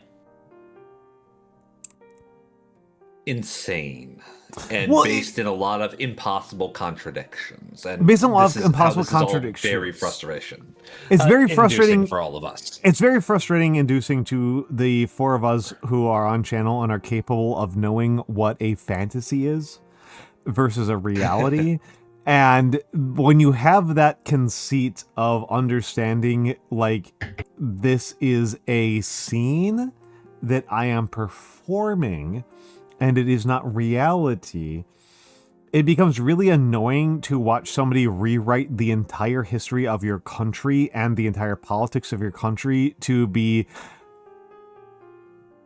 what if all 300 million people in my country and all 7 billion people on the planet, 8 billion people on the planet were all simultaneously participating in my really weird rape kink, is kind of where we're currently at. Like it's very frustrating to us. It really is important to note that Rand, while she does actually have a rape kink, is actually much more. Her most significant kink is objectification, like literal objectification. Yes, that's true. Literally becoming. Call it objectivism. That's crazy. Yeah. So it's to spell funny, it out, but to spell it out, like we were. Her most important kink is being reduced to an object. Okay, so to spell it out for the raiders here, on top of like whatever the rest of my spiel is, I hope that your stream was well, Beryl, and I look forward to seeing you at Ofkoi. The Ayn Rand is an extremely important American philosopher, which is not to say that I think she's a good philosopher. I just think that she's impactful. Significant might be a way to put it. Might be the most important philosopher to the detriment of the nation. Like I'm just saying, right? Like it's a very persuasive way of thought to grab many people. Yes. So the one that people who are joining us might be the most familiar with among all of her acolytes. It's Anthem. Well, I mean, no, in terms of humans. The human that might have the most, that people who are here on Twitch.tv might have the most understanding of is Zack Snyder. Yes. Zack Snyder believes that Ayn Rand is just correct about the universe. He's a movie director. Yes. He directed a bunch of DC Comics shit recently, and also some other movies. Dude, some people are like, this is like very, like, I don't know, man. Like, I as a person think that like objectivism is such low hanging fruit to criticize that I think, for example, BioShock is like actually going for the easy one, right? Like where, like, if you haven't played BioShock, it's a game entirely about God's Gulch, but it's actually underwater in jungle, right? And it's like I don't, that it is actually insane that there's people that believe this shit in that way. Okay, no, Nagi, I'm going to give you the insane one. I'm going to give you the one that's going to hurt your fucking brain. Is that I know Stalinists. Okay? I haven't hit what? I did not even hit the hard part. I know unironic Stalinists. Okay? People who are unironic Stalinists who think that Zack Snyder's Superman was actually about Stalin. That the reason why people think that Zack Snyder is right-wing is because they are incapable of perceiving how left-wing he is. This is some Snyder bro shit, bro. It's madness. Wait. I'm so frustrated with them. Like, I'm so annoyed I'll be with them. totally real with you. No, I'm gonna be real. Dude, like the Stalinists, like they have a special kind of brain cancer, dude. Like it doesn't even surprise me. It's Honestly. no, Like, no. Look, I'm gonna be totally honest with you. Okay, I'm gonna be totally, directly, completely honest here. Stalinists, like a lot of objectivists, like the Musk guys who still exist, like a lot of the neo-Nazis, like a lot of other people in society, just in general. I think that what It's just a figure who seems significant and strong-jawed and grim-faced, and they go, "Oh man, what a manly man!" And that's This is daddy. That's the This depth. is That's daddy. the amount of depth that is there. It's daddy. Fucking vapid. It's so frustrating. Aesthetic. Yeah. I was saying to what Toho is saying there, like Yeah. the thing with Bioshock 2 is that it picked like one of the worst targets to critique. And Yeah. this is not because it's not critiquable. It definitely is. The issue that especially Americans have with critiquing communist societies is that they're too propagandized to about them. That's like the real issue. They do not understand the actual critiques of the ideology. They only basically understand anti-propaganda. That's the problem. Why they can't do it. No, I'm fully with Tohu here, and also with you, Nagi. Like, Bioshock was a very successful critique of the libertarian ideology. And the reason why they succeeded at doing a very successful critique of the libertarian ideology is because it's the broadside of a fucking barn. Yeah, it's the easiest It's thing. incredibly easy. And yet people make arguments like this all the time, though. Yeah. Right? Like, that's the thing, like, where, dude, if you, I know that Twitter is, like, the greatest shithole, but you go to Twitter right now and you make a post about, like, whatever, right? Like, just take whatever kind of the plot of Bioshock and you just explain it and don't say it's Bioshock, and everybody that they will jump down your throat about the fact that this can't actually happen and it's actually government regulation that's doing it because it's doing everything according to these people. Like, Yeah. I don't. You know what's know. actually kind of funny? Okay. I'm proud of myself here linguistically here as a writer. Okay. They thought their aim was good, but their target was merely large. It's true. That is a good parallel that you have drawn. This Right? is- I this like is the, in I like fact the a flow of the good sentence, and it parallel. does the thing. It does it does the humorous thing that you really like. Yeah. Where it introduces a adjective. Yeah. And then it introduces a contrary adjective. That is Yes, the kind of thank you, flow thank that you. you are always very. I'm super confident proud. in I'm for a very good proud. reason. I'm very proud. Yes. I'm very proud of myself right now. Like, I am an editor and a writer professionally. I'm very Yes. proud of myself right now. But like, So. yeah. I did want to say something that I thought is actually interesting, which is how much this exact thing that you have described kind of taken over, and this is one of my frustrations, just in general, Yeah. right? This has taken over all discussion about anything. Not just the politics. You can't have a discussion about any task in which there are people who are good at it and people who are less good at it. Without it turning into this idea that if you're not naturally good at the thing, you should just shut the fuck up and sit down.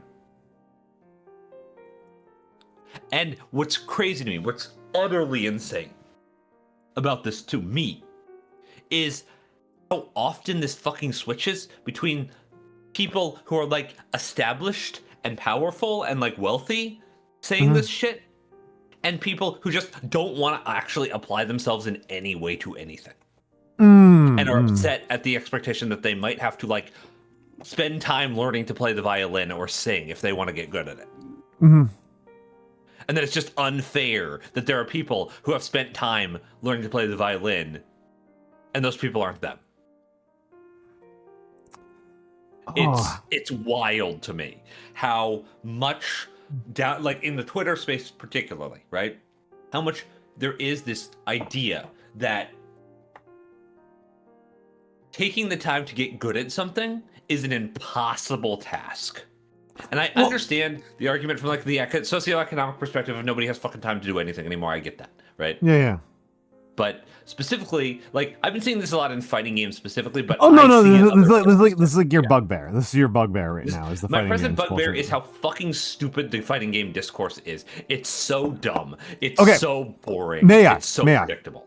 May I? Yeah, please, may I? please. It's your so to catch people up here, Mikks, the bird here, furthest to the left, likes fighting games, and there is a discourse on Twitter, etc., that in order to be, quote, and start quote, in order to play fighting games, you need to spend hundreds of hours labbing in order to never drop your combos so that you can start playing on ladder. End quote. That is the characterization that Mikks is very frustrated with. And as Mikks is fond of pointing out, the hypothesis that a lot of these folks who are comparing fighting games, what's the word I want to compare? Unfavorably. There we go. Unfavorably to, say, Apex, right? Like, you could play Apex, or you could play the Avatar: The Last Airbender fighting game, or Street Fighter. This is Street Fighter. Apex or Street Fighter. Their contestation is that I already know how to play Apex, and in order for me to get to play Street Fighter, I need to already be at the point where I never drop a combo.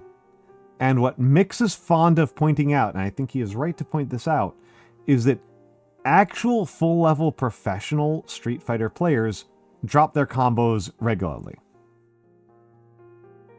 Daigo Umehara drops his combos.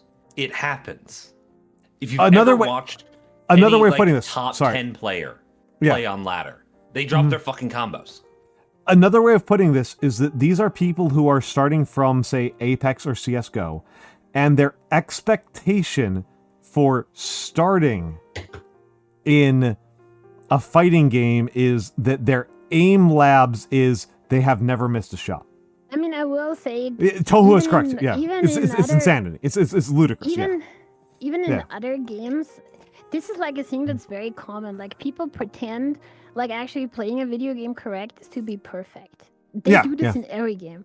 I mean, I have a different perspective also on fighting games than Mikks, and we've talked a long time about it, but I agree with him there that, like, you don't have to play on the highest level to play the game. The issue is essentially that, like, I understand what they are actually trying to say, and I don't think are getting out correctly. The truth about fighting games is that unless you have mastered the actual input mechanics to a certain level, that takes normal people a very long time, right? Like, most people, they are not enjoyable. That's the thing, like, you don't actually, and in their mind, they would be enjoyable, would they just be able to do this stuff? But and that here's the feels thing, to them like right? a barrier, right? And here's the problem, right? Here's the problem. What they want is not... They make the argument, change the controls, right? They make the argument, I hate this game, change the ball. That's the argument that they make. Okay? Yeah. The shape of the ball is stupid, change the ball to be more like one I like. Please let me finish before you say things about inputs. Nagi, right? Yeah, sure. I basically just want to say, right? They make this argument, but that's not actually what they mean. Right? What do they mean? What they make it so that I'm already good at this. Don't make me learn this. I don't want to learn it. I want to be good at it without learning it. Because there are fighting games, many of them, that have simplified inputs or no real inputs at all and are just 4-button fighting games, right? There's dive kick, there's all sorts of them. People play them for a month and then get bored because there's nothing to fucking learn after that point. They do not have the lifespan that games like Street Fighter or Guilty Gear or Tekken or Smash have. Smash is a great example of a game that is accessible at a level that these people are asking for. How many of them spend the time to get good at Smash? Very few. Smash is in fact a game that I would say is harder than Street Fighter. Yeah. I get. I'm actually with you. It's. To spell it to the audience here, because Mikks has heard this, and I'm kind of curious if Nagi and Nyano can guess. Why don't I play fighting games on stream? I know exactly why. I think Nyano might actually know exactly why. Nagi does. I think you have to lock in. I think you have to lock in too much to do that. That's actually really good, Nagi. The thing is, like, I mean, I have done a very, very short stint into fighting games, and I determined for myself that this is not a worthwhile endeavor. Mostly because I'm like, I understand what it takes to actually like get to a level where I would like enjoy myself playing this, and I don't think it's worth it. Like, I think I could learn like other skills that serve me better, right? Like than doing that, right? So yeah. So Tohu and Baron Giramu have guessed backseaters, and my position on backseaters is actually very local. I don't want any backseaters when I'm doing Dark Souls, but I'm actually very comfortable with backseaters when I'm doing city builders, particularly like Timberborn. The actual reason is actually way more cynical than what even you said, Nagi, which is a nerf category. Oh yeah, no, dude. Like every fighting games is poverty mode, dude. Like it's terrible. Like nobody watches that shit. I'm honestly a little bit intrigued on testing it out because in terms of just pure number, I'm being super cynical here. I have found that for myself, personally, buff nerf categories have been unpredictable. Like they've actually been kind of weird for me, specifically as like a very masculine VTuber. I've not had the same results as other VTubers, but You didn't let me guess. What was that? You didn't let me guess. You just went right out and said. Sorry. I'm sorry. He's drunk. I'm sorry now. Wait. He is having a lot of trouble addressing more than one person at a time, even if he addresses them by name. I'm gonna be honest, Brutal. right? It's absolutely brutal. Fair. Nyanomancer, what was you? I actually thought Nyanomancer you'd gone to bed, but I'm so upset. I have to piss. All right, fair. But like, it's frustrating to me, and I will speak to a game that I love that is one of the biggest nerf categories you can do in streaming, which is Omega Strikers. I love Omega Strikers, which is it's air hockey with classes. And that's what gets people to follow me. Hell yeah, X Yonder Boy, thank you for the follow. That's what gets people to follow me. And the thing is that people talked about how hard it was to play Omega Strikers, and the actual reality is that Omega Strikers, the problem with Omega Strikers is that the skill of Omega Strikers that is parallel to landing headshots is bouncing the hockey puck off of the sides. And this is what I think happened. What was that? Fundamentally, it's ricochet. It's ricochet. And what I'm getting at with like the fighting game parallel is that like the transferable skills with fighting games don't transfer to FPS, and people perceive FPS as the real category of video games. That all video games are kind of all video games are kind of like aim labs with extra steps. Yes. And there's two categories of people. Yeah. All video games are aim labs with extra steps, or all video games are civilization with extra steps. I'm in the second category, I'm not gonna lie. It's just accurate. This is true. It's just accurate. I'm sorry. It's I have made the joke a couple of times of like I don't actually care about like my competition in anything that's not like Opus Magnum. Like that's real competition is Opus Magnum, and like even like 4X's are like Opus Magnum with extra steps. It's algebra problem sets with extra steps is how I perceive Civilization. Star Spangled. I am an RTS gamer by history. I apologize for speaking over Mikks here, but like It's okay. the only game where I have been on competitive ranked is Age of Mythology. Like I am really an RTS gamer, and the conversation I have all the fucking time is that the real story from my perspective, because again, Mikks is coming from fighting games, I'm coming from RTS. The real story from I my come from side. RTS too. Well, you did, because we're old. Because we're old. Yes. From an RTS side, the real story is that most people found the macro side of RTS to be annoying, and they thought the micro side of RTS was cool, and therefore MOBAs won. Because MOBAs are just an RTS that doesn't involve macro.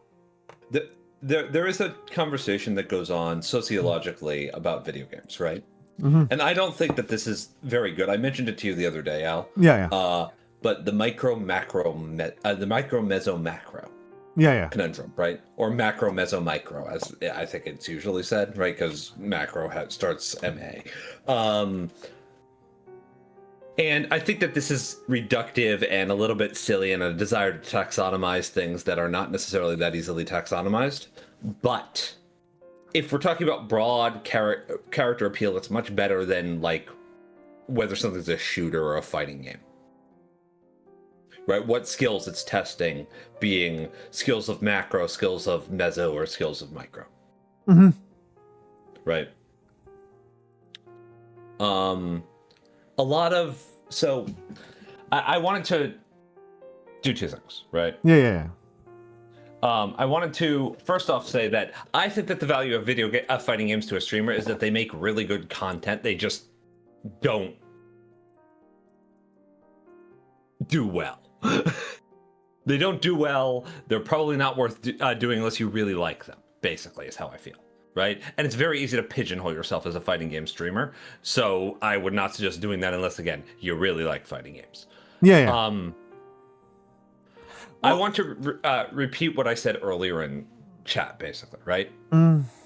That I think it's important to clarify that my position, the reason this is my bugbear, has nothing to do with fighting games except by matter of coincidence. I like fighting games.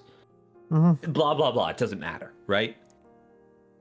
It's more absurd to me that people will ask, like, getting good at a fighting game is easier than getting good at, like, endless space. Or harder, rather. Oh my goodness. It's well, okay. This is the fucking not Brian David Gilbert's Patrick Gill. This is a Patrick Gill thing. Is that like what we have accepted as skill in games is the execution of time-limited behaviors, right? That, and this is something to me that is really fascinating, because when the competitive game that I care the most about in terms of my own competitive ranking is Opus Magnum. Yes. Which, for folks who have, because there's quite a few folks here, for folks who have never heard of Opus Magnum is assembly programming that is given a whole bunch of graphical wrapping paper to make it look like it is about alchemy. But it is fundamentally about programming and algebra, is what Opus Magnum is. And to me, a lot of alchemy is about algebra as well. True. You're not wrong. This is the reason why, of all of the Zachtronics games, this is the reason why Opus Magnum is the most successful. Because Opus Magnum is coherent. It's very coherent, like arguably more than Exopunks, which is just assembly programming. But it's where I'm going here is that like I think a lot about knowledge and prediction because I'm a very turn-based guy. The fighting game that I like the most is Yomi Hustle, which is a turn-based fighting game. And this makes me very unpopular. I am comfortable with accepting that my positions and my opinions and the things I want to be true about the world are unpopular. I am literally fucking vegan. And have been so for longer than longer than VTubing has been a conceit. No, he's also been vegan for longer than veganism has been a conceit. He invented it. 2!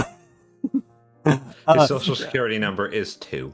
Yeah. I've been vegan for like 15 years. I am comfortable with the idea that what I want to be true about the world is simply just unpopular. And so that I was an RTS gamer when I was like a hardcore gamer, and we lost. Like there's no other way to put it. Like we lost. We got owned. We got destroyed. I thought that Defense of the Ancients was a cute little map mode for a second tier, not even a good RTS. I thought that like in the scale of RTSs, Warcraft 3 was a second tier mediocre RTS that could not ever possibly get up to the heights that StarCraft 1 and Brood War got up to, let alone a real serious RTS like Red Alert or Age of Empires. I thought it was a mediocre map mode for a mediocre RTS, and it ate our fucking lunch. I got fucking obliterated. I could not have been more unpopular if you made a lab. Like, I was on the wrong side of history here, and I am comfortable with this. I have become comfortable with this. In case anybody wants to be like, oh, like, you're just a stupid asshole who doesn't understand that the real future of gaming is Fortnite. Like, I don't care. I don't fucking care. Like, you're not going to compel me. Like viewership numbers will not push me.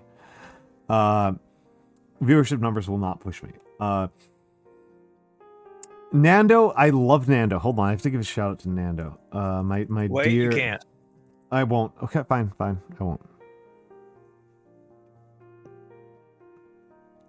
No. Star Spangled Shitlog. Okay. I'm going to be political again here for a second. You have provoked politics in me for a second here. Age of Empires 2 is the only sport that I care about. Okay? I want to point this out here. This is the only sport that I care about. I only care about how Age of Empires 2 tournaments are going. I don't care about soccer. I don't care about football. I do not even care about the fucking Knicks. Like, that is nothing to me. That's nothing to me compared to Age of Empires 2. I have not watched an Age of Empires 2 tournament in almost a year because of BDS.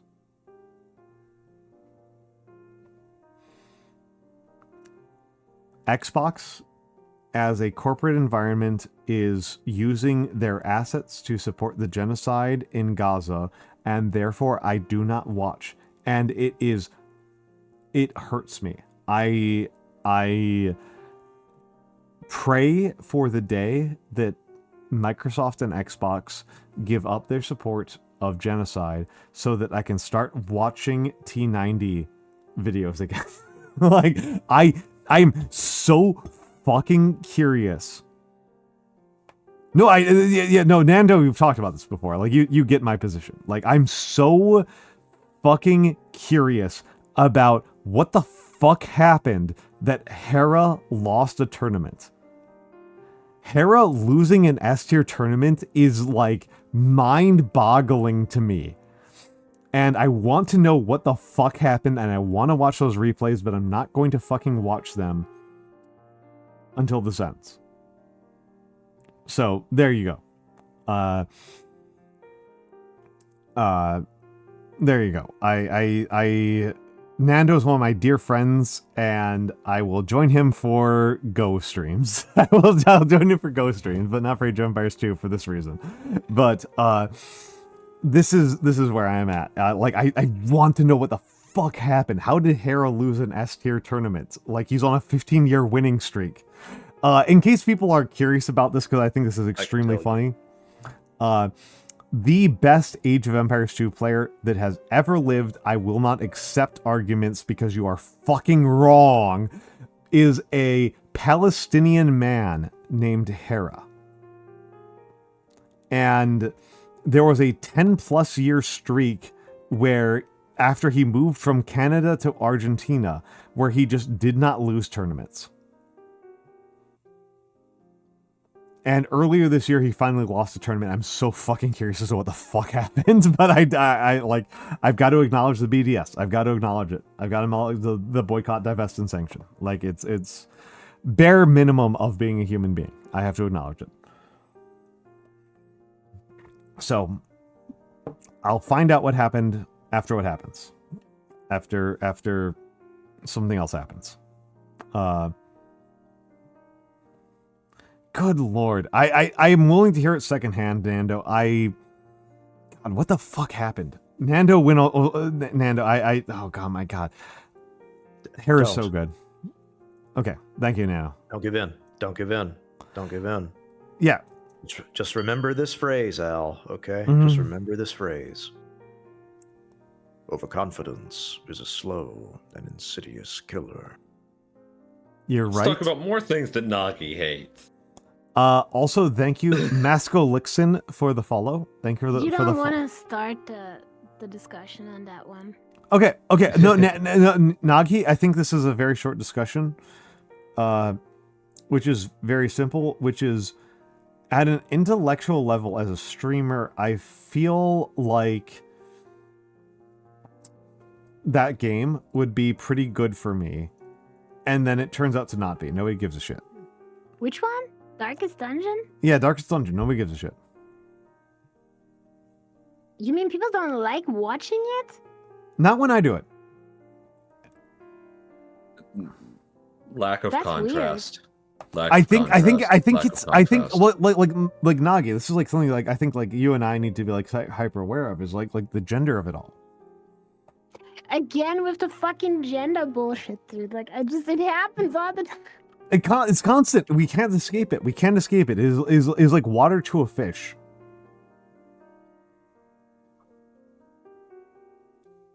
That's how I think about it, right? Is it like the games that seems to do well for me are like Timberborn and like Frostpunk and stuff like that. It's like city builders with like downtime. Like that's what I think is going on. That's what I think the gist is. Like people I bet people would like me play Darkest Dungeon, but I don't know I can expose myself to that. Like this is like You already played the game. You don't like it. Don't play it again. Yeah, it's extremely like it just goes against every single one of my convictions in like how a game should run. And yeah. This means there is risk that has to be managed in a way that is not fun for, by Nagi's comprehension, a thinking human being. And Nagi has peculiar ideas about what This what is risk actually like one of the like you can hear in Mikks's voice the absolute like tiredness. Oh, of course. We have a crazy disagreement about Darkest Dungeon and games like it, where I basically am of the opinion. I'll give you the short of it, like just that it is morally wrong to make a game like that. Okay. And Mikks seems, and Mikks thinks obviously that's fucking insane to say, right? Like, okay, like it sounds pretty insane, not gonna lie, right? But like, that's just how it goes. No, Nagi. Like, I am so on the opposite side from you on so many game things. Like, I love you, buddy. I just want to be like clear about that. I love you. Okay. Okay. All right. Like, okay, now fight. I still remember watching you play. Oh my god, my brain fell out because I'm thinking about Mira, the game that made Mira straight. Ultra Kill. Ultra Kill. I remember watching you play. She's just gay for Gabriel. Was Yeah, this it's me true. playing Ultra Kill on Ultra You. Hard? I don't Yes. remember if it was you playing Ultra Hard. I She don't only remember played that on part. ultra hard. I don't remember this part. So Ultra Kill on Ultra Hard is an unreasonable difficulty that also shouldn't have been. I'm a fucking It's like- baby. it I played on obviously- normal. I don't fucking know. It obviously the issue with this is that Ultra Kill on Ultra Hard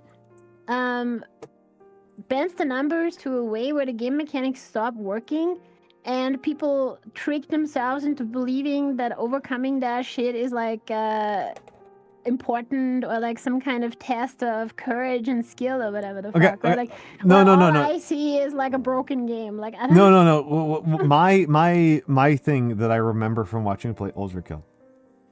Yeah. We're fucking having it out here, buddy. Was you describing the way that Ultra Kill did weapon select, where it's like 1, 2, 3, etc., where you hit a button and it chooses a weapon. I remember you describing that as insane and primitive. Yes. Like, the issue with this is not... So what should I say? Like, my argument about this is that Ultra Kill clearly wants you to switch weapons instantaneously, right? Like, to...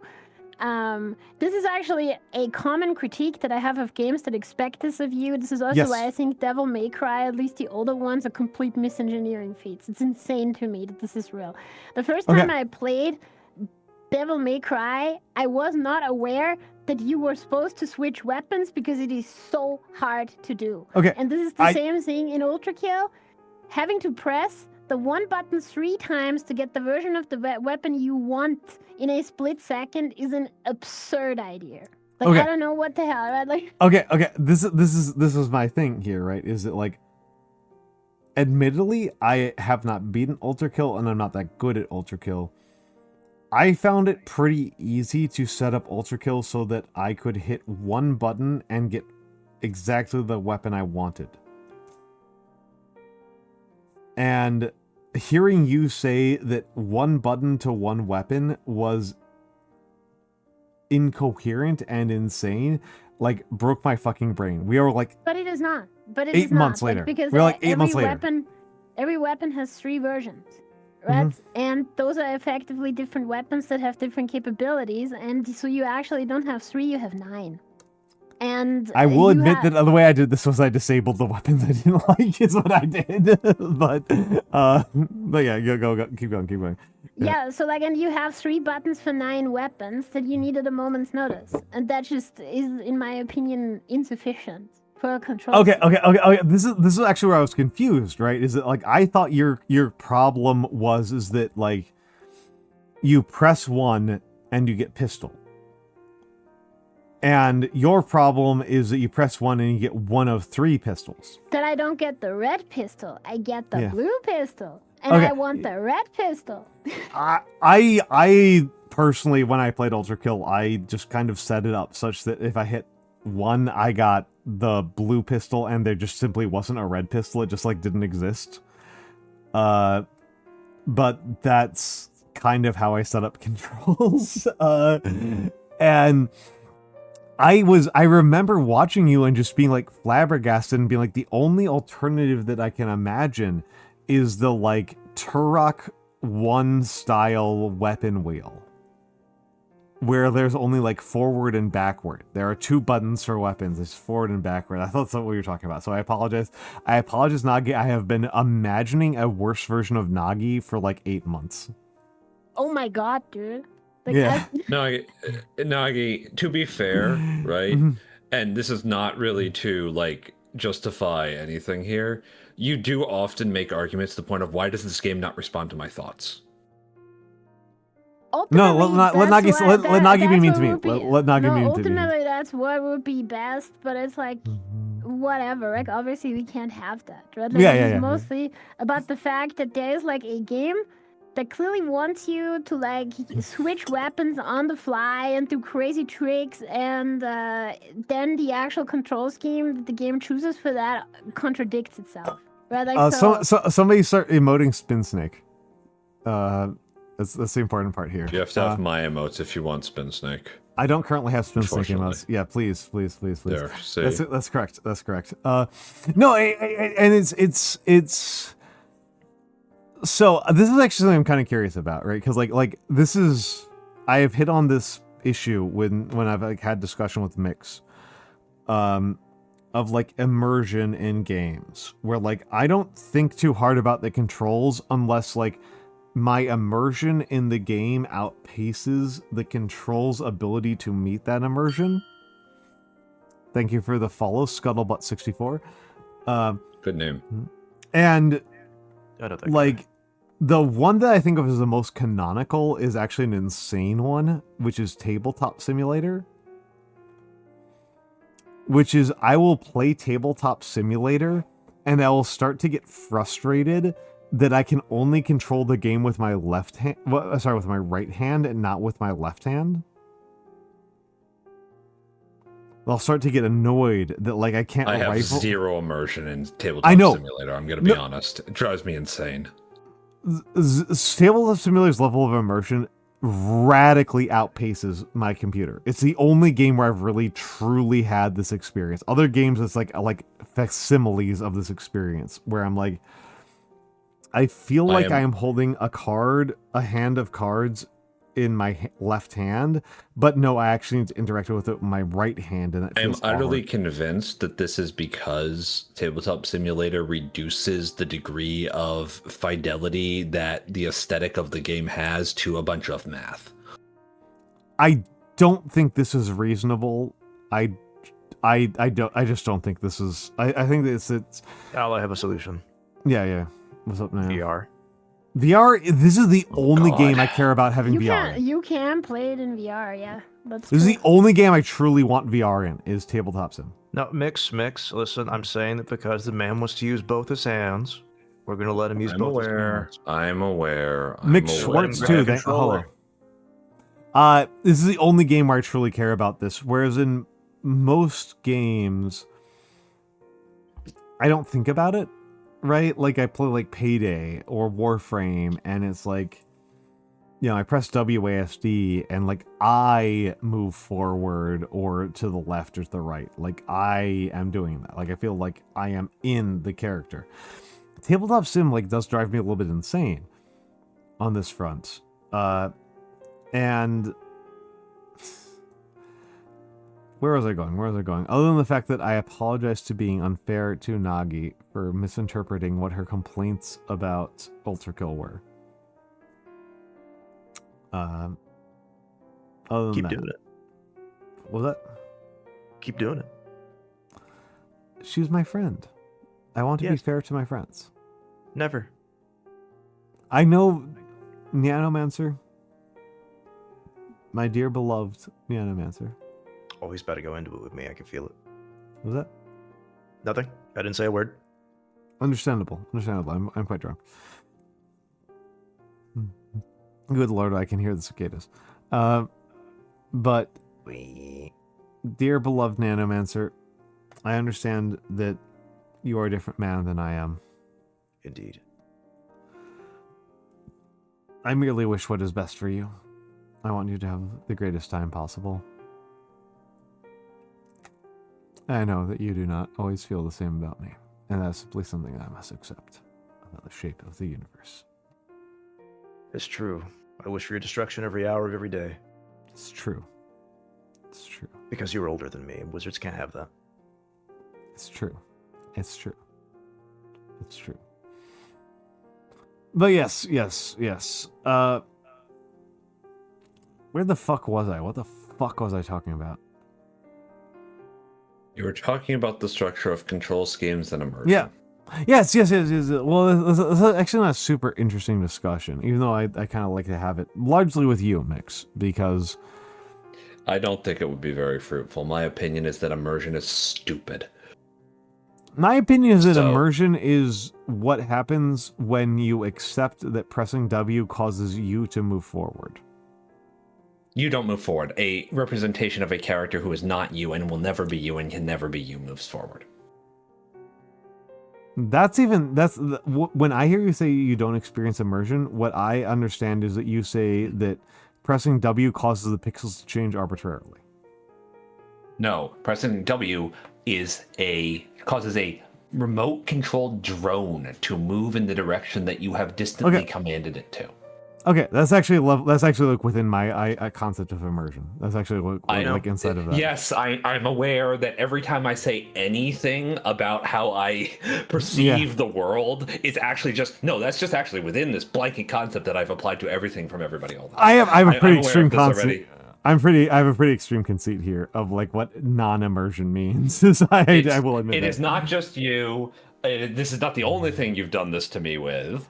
Yeah, fair enough. Everybody does this. I would actually say that I wouldn't consider that immersion. Okay.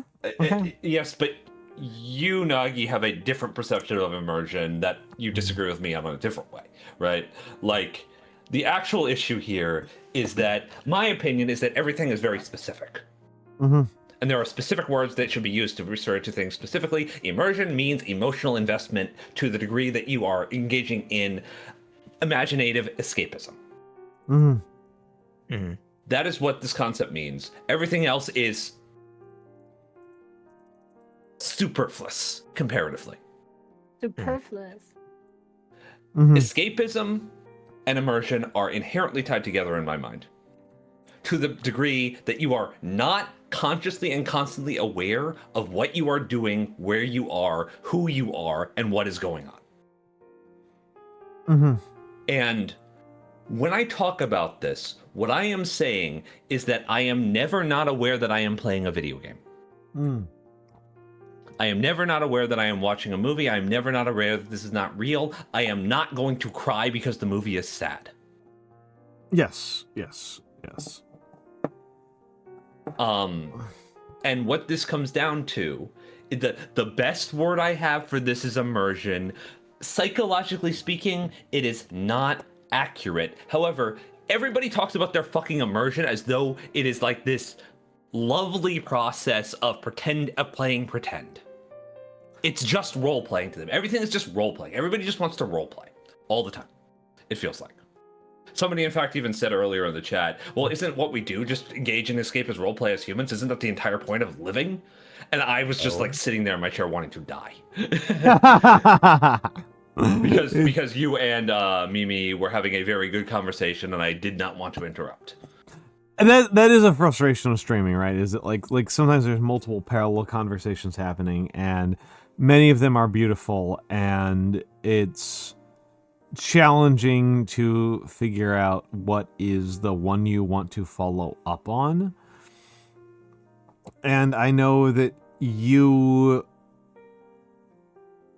are very angry. It would have been wildly inappropriate for me to just derail the conversation because I'm mad about the idea that the point of life is to fucking act like a child, right? To play pretend on the playground. That's what the goal of life is.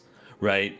I do not agree. I do not agree. To a point that I think would be uncomfortable and unnecessary to elaborate upon. You know, my thoughts about immersions in gaming in particular. I think that the proper term I'm going to use instead of immersion is one of extension. There's something you've said for that, yeah. Those are the psychological parallels, yes, for behaviorism, yeah. What? Those are extension therapy and extension therapy and immersion therapy are concepts that are about. There's also transference, right? As a concept, these are all things that are going on with like the way one relates to an object or person that is not the self. Mm-hmm. Right? You're tapping into something real here when you use this word. You chose this word for probably a reason that displays your mastery of the English language, basically. Right? Is what I'm getting at. Oh, I did? Welcome to Live Cryptid. Welcome in. Okay, but what I'm more getting at is that, like, seeing how people can consider, like, the tools that they use in, like, their everyday lives or, you know, weapons that they become accustomed to, they view them as, like, an extension of themselves, right? Well, they don't actually mean that it is, like, a part of them, but it's just that they have forged like their mental map of themselves and their body has changed to such a degree whenever they hold this thing that they're able to use it as deftly as if it was one of their fingers. Yeah, this Or is one of their arms, right? this is the conceit So- of tool conception. Yes. Yeah. This So basically, is fairly well understood as a neurological thing. Like Yes, it's not it actually is. just a figure of speech. This is a neurological process that actually occurs. Yes, this is the problem with guns. Fundamentally, Yes, I won't get into I- this. This is an intensely political idea of mine, but Well, I mean, this, like- this is the like- problem like- with guns. I mean, okay, yeah, this is actually like a thing that came up with guns, but I think it's also like So are How- you speaking how about cars? like immersion as in like I'm talking about tool immersion. No, I'm talking to Niano right now. Oh, So sorry. as are you talking about immersion as in like the video game and the controller itself like become the extension of you as Yes. you play? yes, that is exactly what I was getting to. Yeah. Because like the way that I like engage in video games is like I never really lose sight either, Mikks, that like I'm playing a video game. But it's more that like I pay attention to what the character, how everything responds to my inputs, and I work with that.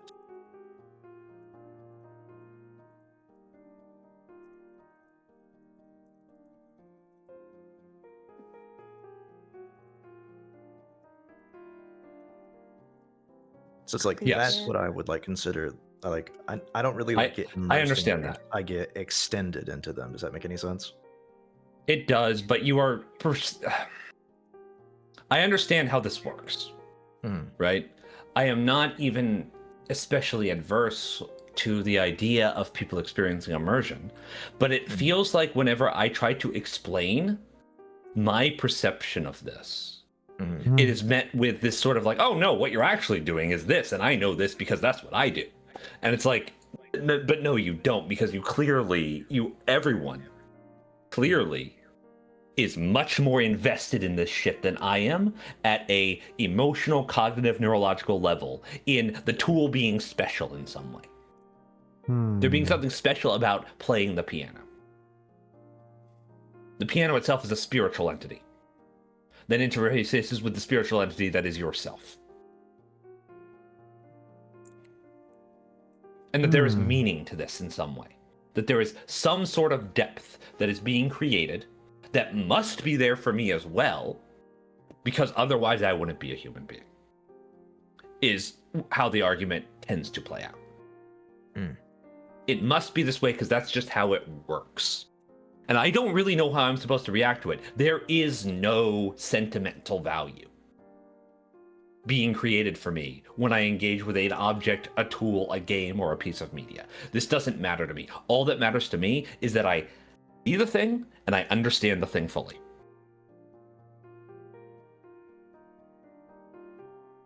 That I can dissect the thing and take apart and justify every part of it and justify the reasons why I do not believe certain parts of it are worthwhile. Or why certain parts of it are worthwhile, or why this was made. What is the justification for this thing? This thing must prove itself to have value at a cognitive, intellectual level to the grand tapestry of every single thing that every person has ever done. And Anyway, guys, at this point, I will excuse myself from the conversation because first of all, I have stuff to do, and I also don't have anything to contribute to this. Beautiful, beautiful. I appreciate your It's nice of you candor. to stop in, Nagi. So I shall blow up now. Bye-bye.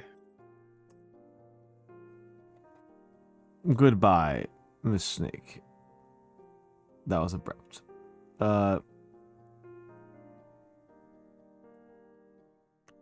Which is a funny point for me to say. That might be the end. Yeah, it seems like you're fading. I And am fading. I'm.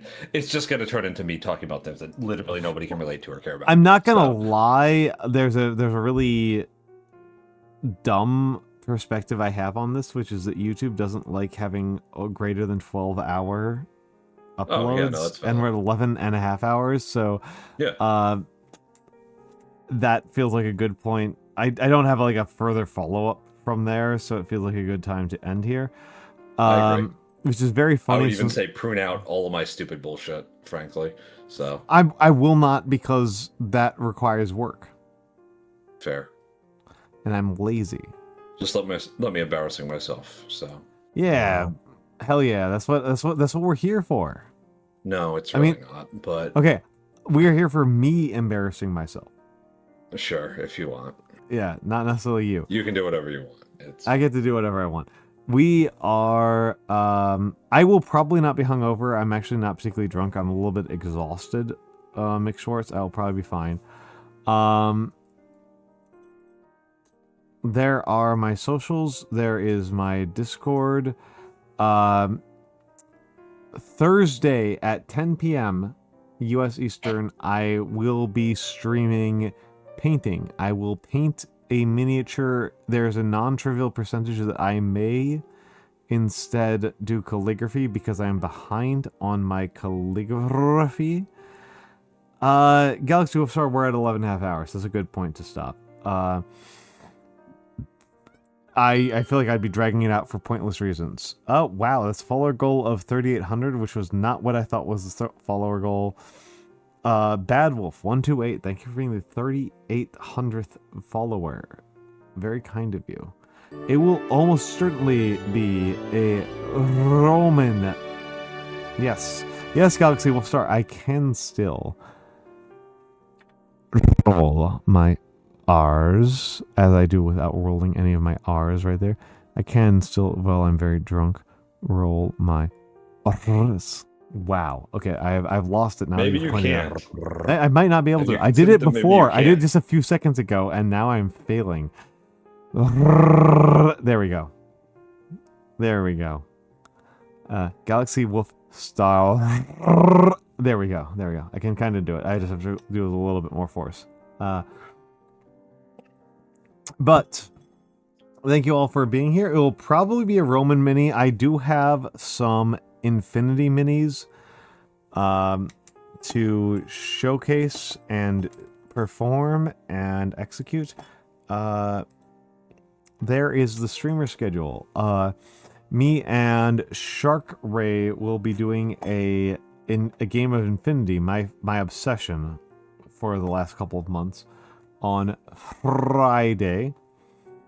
And I will not be streaming Saturday or Sunday because I never stream Saturday. I never stream Saturday. Sunday I might stream. Whatever. That's your problem later. Let me come with a raid message. There are many geezers here, so there's our raid message. If you are subscribed,